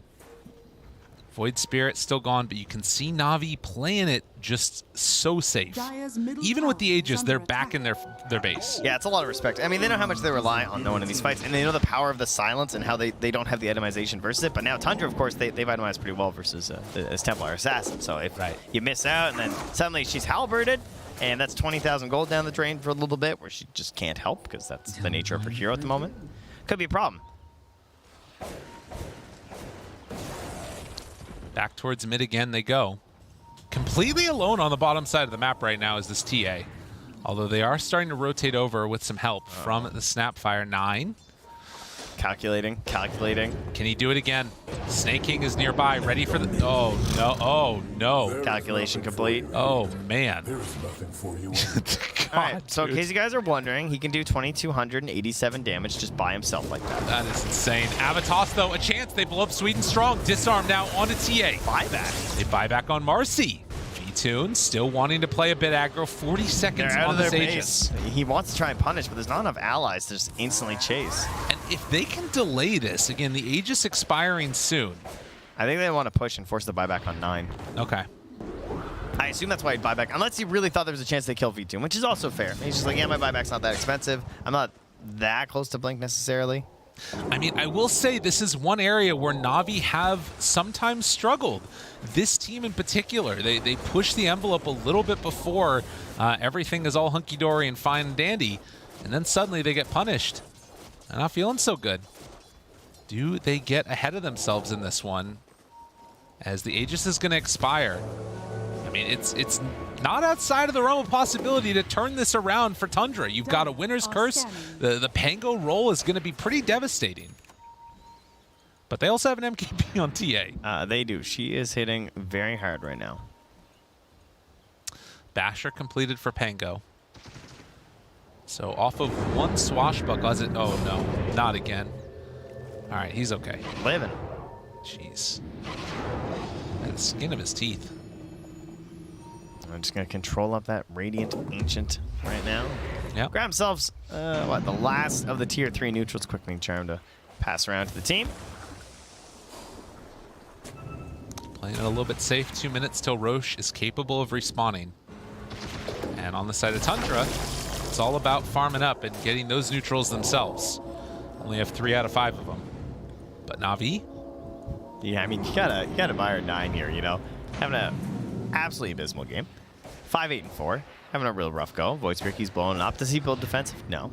He's going to go for an Orchid next. I'm going to fight fire with fire here because guess what? This guy doesn't have any Dispels either. Ooh. So if I can Orchid this Void Spirit, maybe we get him. 4 staff, not enough. 9 rolls in. Winner's Curse on top of it. That's not the way that's supposed to go. And they're starting to blow him up a little bit. No one. Drop down somewhat lows. Lays, pops the BKB, and they got the runaway. You can see the armor is starting to stack up for Tundra. Vtune is no longer hitting like an absolute truck into them, at least if they don't get the melt hits. Glyph, no radiant, or sorry, no dire creeps available. That wave mid though, it's gonna be close. It doesn't take much in that mid lane to break it. Oh my god. Buyback from Tiny. There was a hero there. Not for long. Yeah, that one ended up being a little bit strange. No one. Silence, Soxa, Ava, toss, up in the air, looking for more. Gets the bash, almost enough to toss back Dispose. Whoops. It was a little bit strange. No one hoping to get out of there. Skidder keeping eyes on Lays, out of mana. And just like that, Tundra finding an opportunity. They do lose the Tiny. The lead is not real if you can't go high ground. Yeah, I mean, it is a dieback on Tiny, so that's a pretty big problem, but it opens things up for him a little bit here. Yeah, back, it's fine. We got Roche in 30 seconds and America's favorite game show here in Arlington, Lyrical. Yes. I'd like to hear your respawn time. I think it's going to be 2.5 minutes. 2.5? 2.5. Like on the nose. Yeah. 2:30. You want to add like a 1 or 2 on that? No. 2:33, 2:32. No. Listen, I read the patch notes. All right, you ready? You ready for this one? Tell me. This is it. This is my time right now. Clip it and ship it. Listen, you got 10 seconds. 16 seconds. Oh. That's what it's going to be. You ready? All right, I'm ready. Ready? 16 seconds. Countdown. Countdown. Who's closer? Not even close. No, you were very close. You should have added a number. I told you. That's what you get. I don't want to hear it. Yeah, 2:30. Look, see, it's at 2:30 right now. Yeah, exactly. Smoke up. Navi. They're looking to 2:30 their way to the victory here. Oh, that's my dentist appointment time. It's 2:30. Unbelievable. 3-3? Did you get it? No. 2:30. Oh my god. How did you miss that? Oh no. What have I done? Sorry, I've been hanging out with Lacoste. It's not my fault, guys. All right, you have breakfast with Lacoste. He's 2:30. all tired. Oh, it's so good. I love that. Snaking. The joke's even better when you have to explain it. That's Is for he sure. gonna look it for it? Love it. Solo. Look at that. As soon as they see each other, everybody just blinks away. Just run. Get out. They do get the D ward. They're looking a little skittish on Navi, huh? Yeah. Where'd all this waving go there, no one? I know, it's true. He's running away all of a sudden. He dies one time. He's like, I didn't buy it. Guys.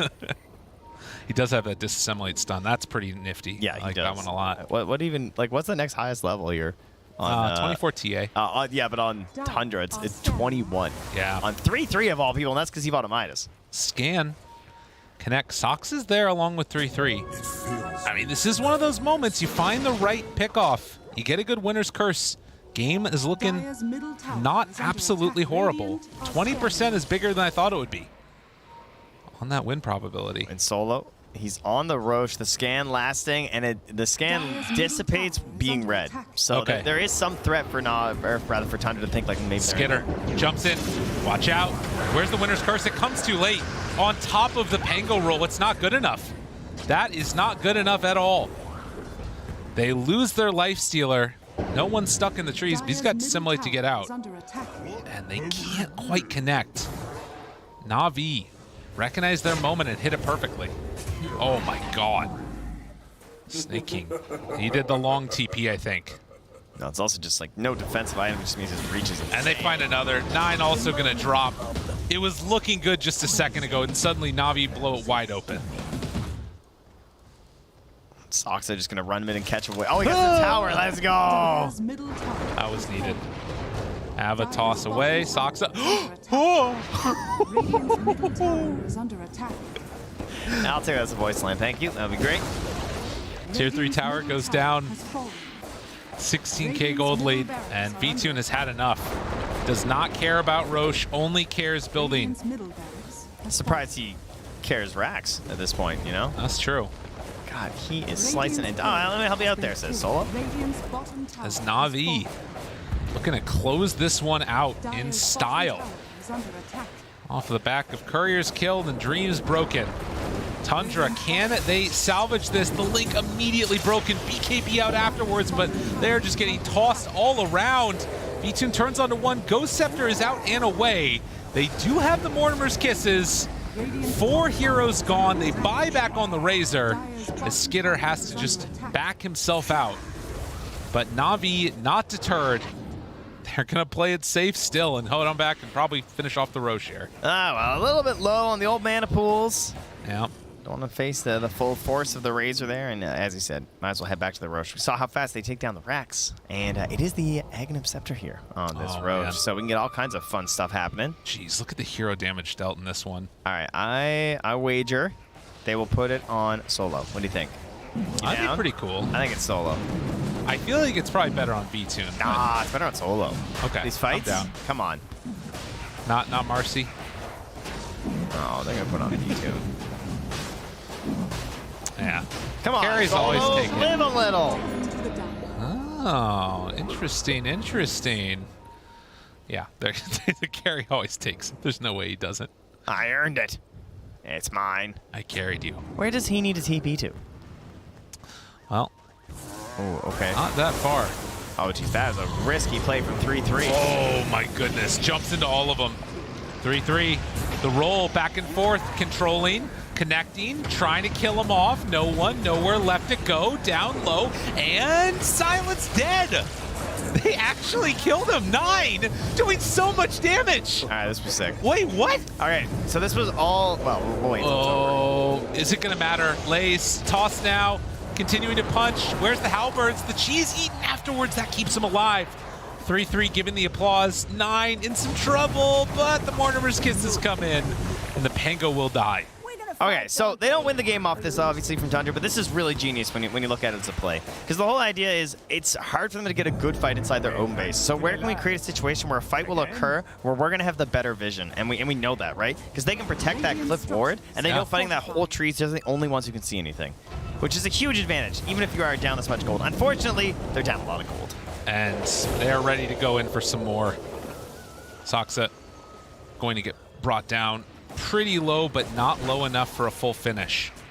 And gone for a little bit is going to be this Razor. Still a minute left with him off of the map. But again, Navi, they don't want to throw away this potential victory without having no one there. They're going to play this one extra safe. I mean, what did you say earlier, right? It is something that they have struggled with a little bit in the past. Yeah. They've been known to, I mean, they dropped some games to some of the teams that would have been considered a little bit below them, I would say, in the standings in their region for this exact reason, right? Yeah.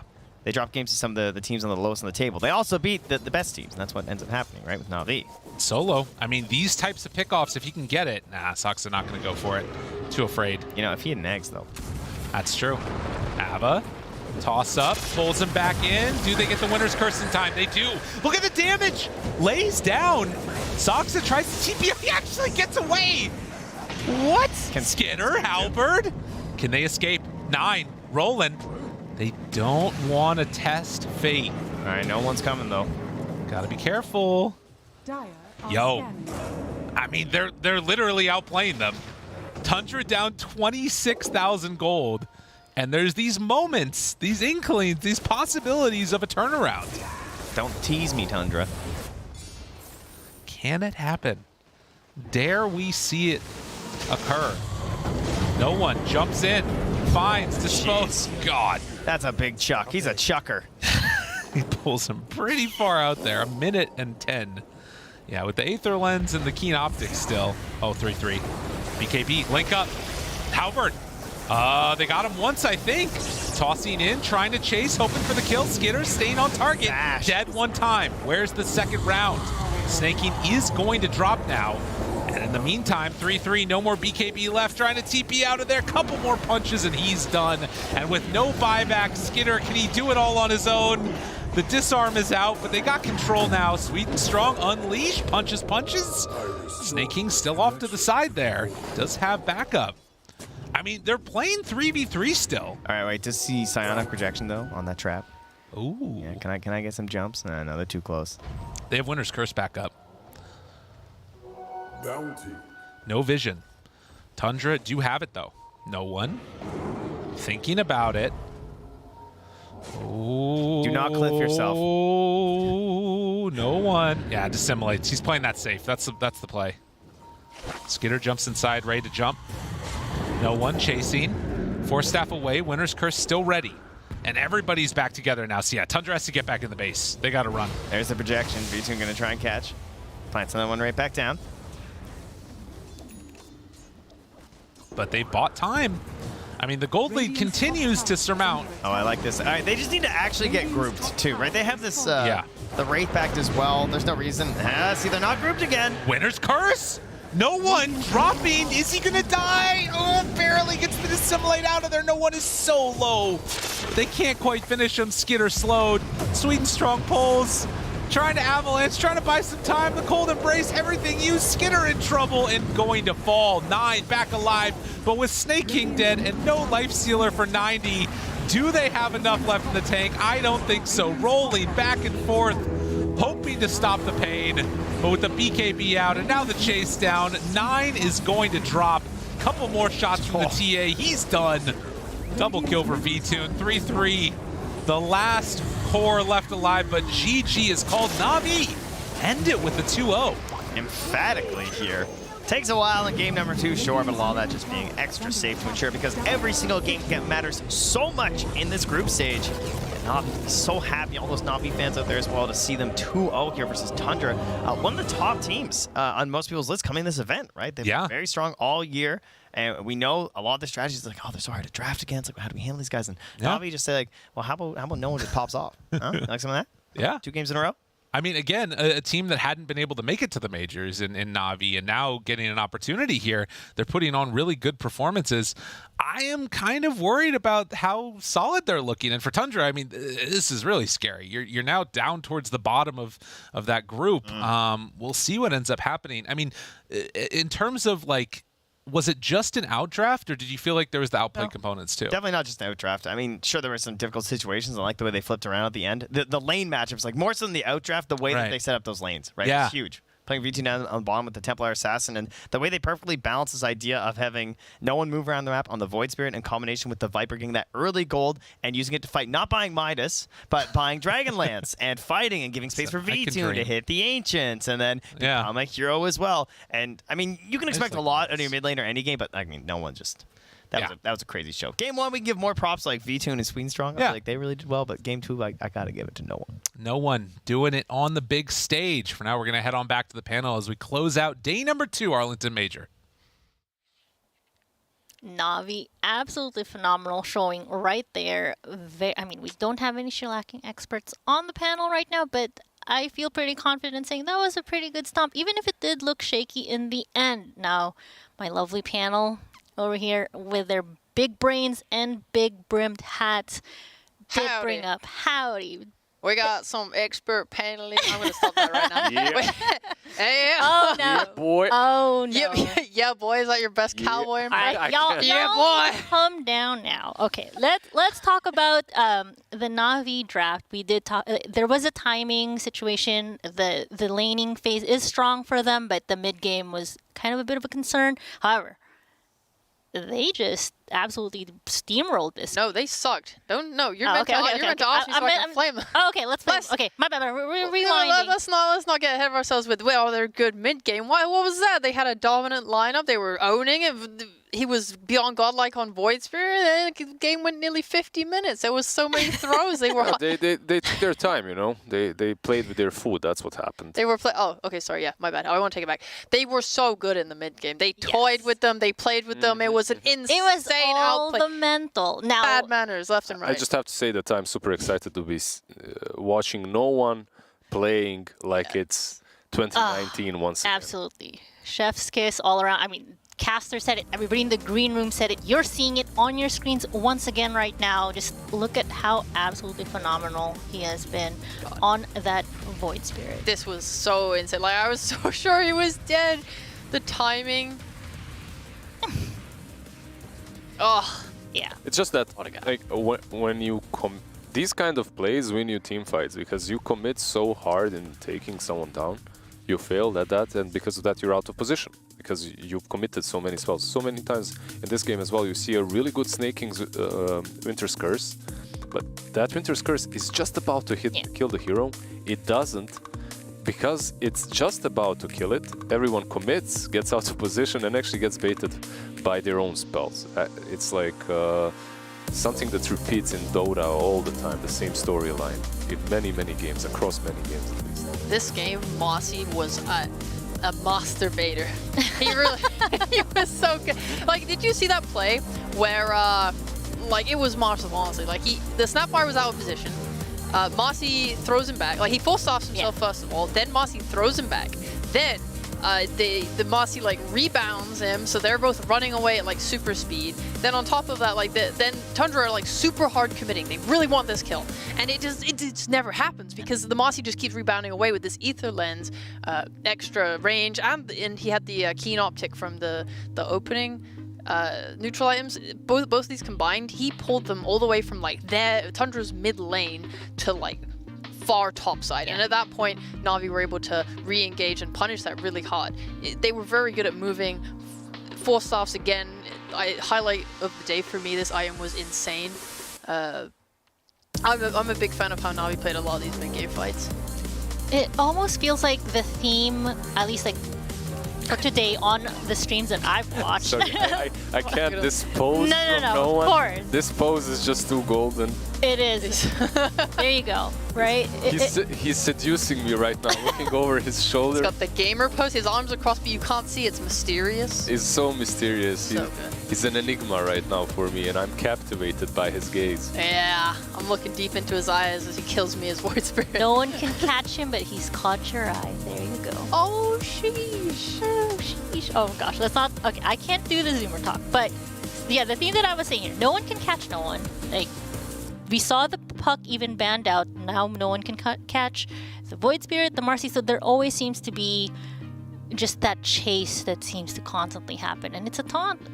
Like teams can't seem to let go of the idea of, hey, we need to catch these heroes. And yeah, my daddy taught me not to pick Lifestealer into the Viper on the lane as well. They did do it, and it was Lysa as well that had a really good laning stage, right? Like with the Viper. We're talking a lot about the No One. He's MVP for sure, but I see the same thing actually repeating itself. Yeah. Viper's uncontested. It's kind of difficult to win a lane against him if you even can do that, but you need to find ways of addressing him in the game. I'm not seeing it for a couple of matches now. Yeah, for sure. And with that, we can take a quick peek right now at the current standings and results of today's matches. Well, some matches might still be going on. This one just finished. It has been pretty nuts. Like here on our stream, it's 2-0s across the board. Everybody has just been absolutely dominating on either side. Honestly, like Navi, just with this domination, like we'll get to the group standings later. It's pretty nuts, like how today's performance has just bumped them up. But anything surprising there that you noticed, like EG 2-0? That's probably the most surprising one, right? Yeah. Especially after EG's first game versus Spirit. It did not look very convincing, but the second game's draft was on point, winning against Spirit, coming back a little bit, crawling back into the major. And then the I don't even know how to describe. We've been seeing that stream, the Suns fans Jenkins stream, and 1-1s across the board. It's great, and that's, I think, the beauty of Dota as well. Is like, you know, all of these teams, like, yeah, we have some 2-0s on this side, but on the other side, it's a lot of close matches, each one taking points, really rocking things out. Oh, damn it. Entity Boom, ruining everything. Oh, no. Why are y'all still playing? What? Come on. Oh, wait, they're still playing. It's they're fine. still playing, yeah. You're right. They're still in chat. Ruining everything by not finishing their games in time. I mean, if Entity 2-0s, it still ruins the side. I would literally cry if Entity 2-0. My favorite team, Boom, they're having a rough one today. Getting 2-0 by Beast Coast was very surprising to me. I'm not sure what happened there because they had a pretty decent start yesterday. Yeah. Today they obviously woke up on the wrong foot. Yeah, Beast Coast get like a power up when they're on the ropes. Like if they've lost a bunch of games, like, oh guys, you know, we're gonna get like knocked out of this tournament soon. They're like, oh okay, we'll stop playing now. And they just like destroy everyone. That's just the Beast Coast thing. It really is. I mean, we pointed out even like how the draft like that we were watching. It's like it's just such a Beast Coast draft. Was a great draft. Yeah, they just like, you know what, meta, whatever. One big surprise as well, sort of a surprise, is NAVI and Aster. NAVI taking one game off of Aster. Obviously, they did quite well here versus Tundra, but the game versus Aster was even more convincing. Let's put it that way. And to continue on with Aster, Aster looked so strong yesterday, and they went 1-1 in their matches today against Spirit as well. So it like the strong start yesterday, a little bit of a struggle today. Can you really expect it from them to take Spirit that easily, right? Like 1-1 perhaps, Spirit and Aster to be expected? Yeah, I want to say that they would be the ones like sitting like on top of like their groups, at least like feel pretty comfortable that they're not going to be eliminated. And then, you know, when we do pull up the standings, you will get to take a look at that. Group A right now, first is, well, not a surprise. Oh damn, LGD, oh baby. 0 there. I can't believe it really, like LGD doing this well. I think so. No one could have predicted this. Unbelievable. They look a step above everyone. They're so clean. Their drops are really good. Their execution's really good. I haven't seen them sweating yet, I don't think. It's just beautiful. And sitting on the opposite side of that is Thunder, OG, Soniqs. I mean, part of me feels like OG may be a little bit of a surprise, even with Seb as a stand-in, just because of how they performed in the last major. Yeah, in comparison to the last major, we're seeing a little bit of a different OG. We're seeing other teams that are perhaps a little bit better prepared against them. So at that last major, they had that effect of surprise. Seb, he's retired. Like, what's this grandpa doing here? He can't play, and then he hits you with the Wind Ranger. This time around, teams are actually banning out heroes. You can even see Io that he practiced banned out in a couple of those matches. It's really good. Also, like his Amaz, like Huskar as well, has been addressed. Like LGD dismantled it. Exactly. And I mean, looking at Group B, I talked about the importance of games today for NAVI. They were sitting on the bottom 2 earlier prior to this matchup, and now they're feeling pretty comfortable up in like what could potentially be their upper bracket run. And Jesus, Tundra, I didn't know it was that bad. Yeah, Tundra. Oh my god. The other matchup definitely is kind of a concern, but I mean, it's not the end of the day. There's still opportunities here. I think that's what we were talking about earlier in the green room. No team is actually still eliminated yet, mathematically. It's like what Cost said about Tundra. Tundra on LAN versus Tundra online. Peppa laugh right there. Yeah, there's a lot of memes coming, like EG, their terrible first day into, oh look, 3 wins today, baby, let's go. We're getting back. Good thing for EG, at least they're in NA. No airport memes anyway, right? Something like that. I mean, who was it that said, like, we are in NA airports, it's like barely a ride. You probably can drive to wherever you need to be anyway. So I don't know, maybe take the Greyhound. Is that still a thing? No clue. But it's going to be good, and it's going to be exciting because while we're still wrapping up some of the last games, the one last series for the day here, for us here, we're done, but there's going to be so much more Dota coming at you tomorrow. Like I said, it's not over, mathematically speaking, and even game speaking, because look at these matches coming at you here on Stream A. Anything exciting in particular? Because for me, I think I'm just kind of keeping an eye on EG. EG, Tundra, they're both on the cusp, right? So I think this is absolutely important matchup for them. And for me, the highest quality I'm expecting from Liquid PSG.LGD, just from what I've seen so far. But the most interesting matches are probably the OG Navi and OG RG. Okay. The ones that I really don't know which way they're gonna go. Yeah. Yeah, I feel like LGD will just 2-0 Liquid. As much as I love Liquid, one of my favorite teams, but LGD are just on absolute completely fire. Different level. Yeah, it's insane. And then I agree with you. The others are kind of, who knows? Yeah. What do you think about EG Tundra?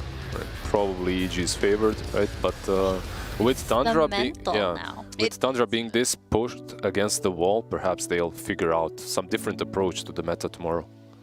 Absolutely. And I mean, looking at Stream B here, we do have... We haven't really had a chance to talk about them too much today, but Fnatic, TSM, Fnatic has been middle of the pack, kind of just cruising along, which honestly, with the 3 stand-ins that they have, not the worst thing. If they've had, what, 1 scrim, came over here, other teams who've been together longer are performing much worse. Yeah, it's nice that they're keeping their lanes. No one's mixing and matching lanes and with lane partners, because then it gets a bit horrible. It's nice as well for teams like oh my god, who is alone playing for? Tundra Awaken. Yeah, like he's playing mid. He's not having to play with someone new on a side lane, which is nice.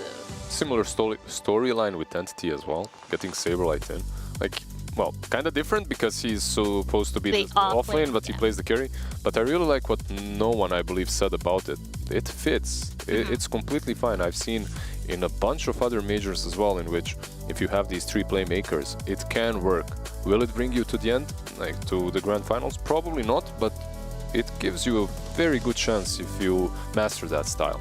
Yeah, and still so much matches going on. We still have our 3rd stream here, and I mean, I'm a little curious to see how Soniqs are gonna fare. I mean, okay, maybe not. Like, it's against LG. You think this could be one of those? You know what? I don't know how we're gonna match up against them. They've been absolutely dominating. Do they just throw everything out, throw the playbook out, and kind of just go with something crazy this time? Yeah, maybe you treat it like a pub, and you just say, guys, like, let's just like give some good vibes going. Let's pick our favorite heroes and let's run at them like crazy animals, and then get crushed.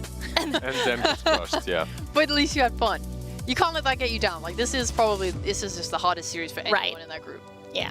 So, I mean, talking about LGD then with being so dominant, do we think, like, just watching the group stages right now, is there any standout team that you could think can take them head on? Right now, I haven't seen anyone that is truly on the same level. Perhaps Aster comes the closest, really. Yeah, I mean, Aster was absolutely phenomenal yesterday, a little bit rocky today, but we did talk about the presence of the Chinese teams at a LAN since forever ago, and we're gonna see Aster beastcoast. I mean, that's kind of a similar story probably for Soniqs, but yeah, I can't remember exactly what Chinese team it was. It wasn't LGD.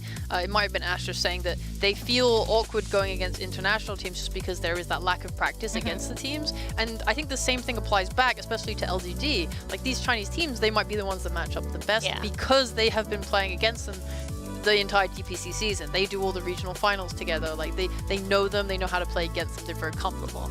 Not only did they play against them, they've defeated them multiple times. Recently, as PSG.LGD didn't even top their group, top their region, right? Like, they came as the last position that can get to the major coming out of the Chinese DPC. Yeah, I mean, this is going to be a time will tell, but I would say that while mathematically today is still just everybody trying to find their placements, tomorrow it's going to be a bit of a do or die for a lot of these other teams. So I'm really hoping that whatever mojo juice prayer to Gaben you need to pull out at this point, right? Yeah. It has to come out tonight. It has to. Oh! Yep. Sorry, I don't know if the camera's ever coming back to us, so we just gotta throw it. Oh, yeah. No. For sure. For sure. I mean, I think with that, we should be pretty set here. I do want to take some time, though, to thank our sponsors, the partners here. Without them, none of this would be possible. Obviously, PGL, we have BitGet, InZone, GGBet, and Secret Labs as well. So big shout out, and obviously to everybody out there tuning in, supporting, and watching the big brains with the big hats that got rid of it. Where's my hat? It's gone. Oh, See, no. This would have been the moment. This would have been the moment. Give me the flag. Thank you, America! Woo! There you go. This would have been the EG comeback. EG. We're just like channeling it all. So there we go. But with that, I think we're good to go for the day here. So we want to give you all a big thank you, and stay tuned for day number 3 of the Arlington Major. For us here, we are done. Have a good night.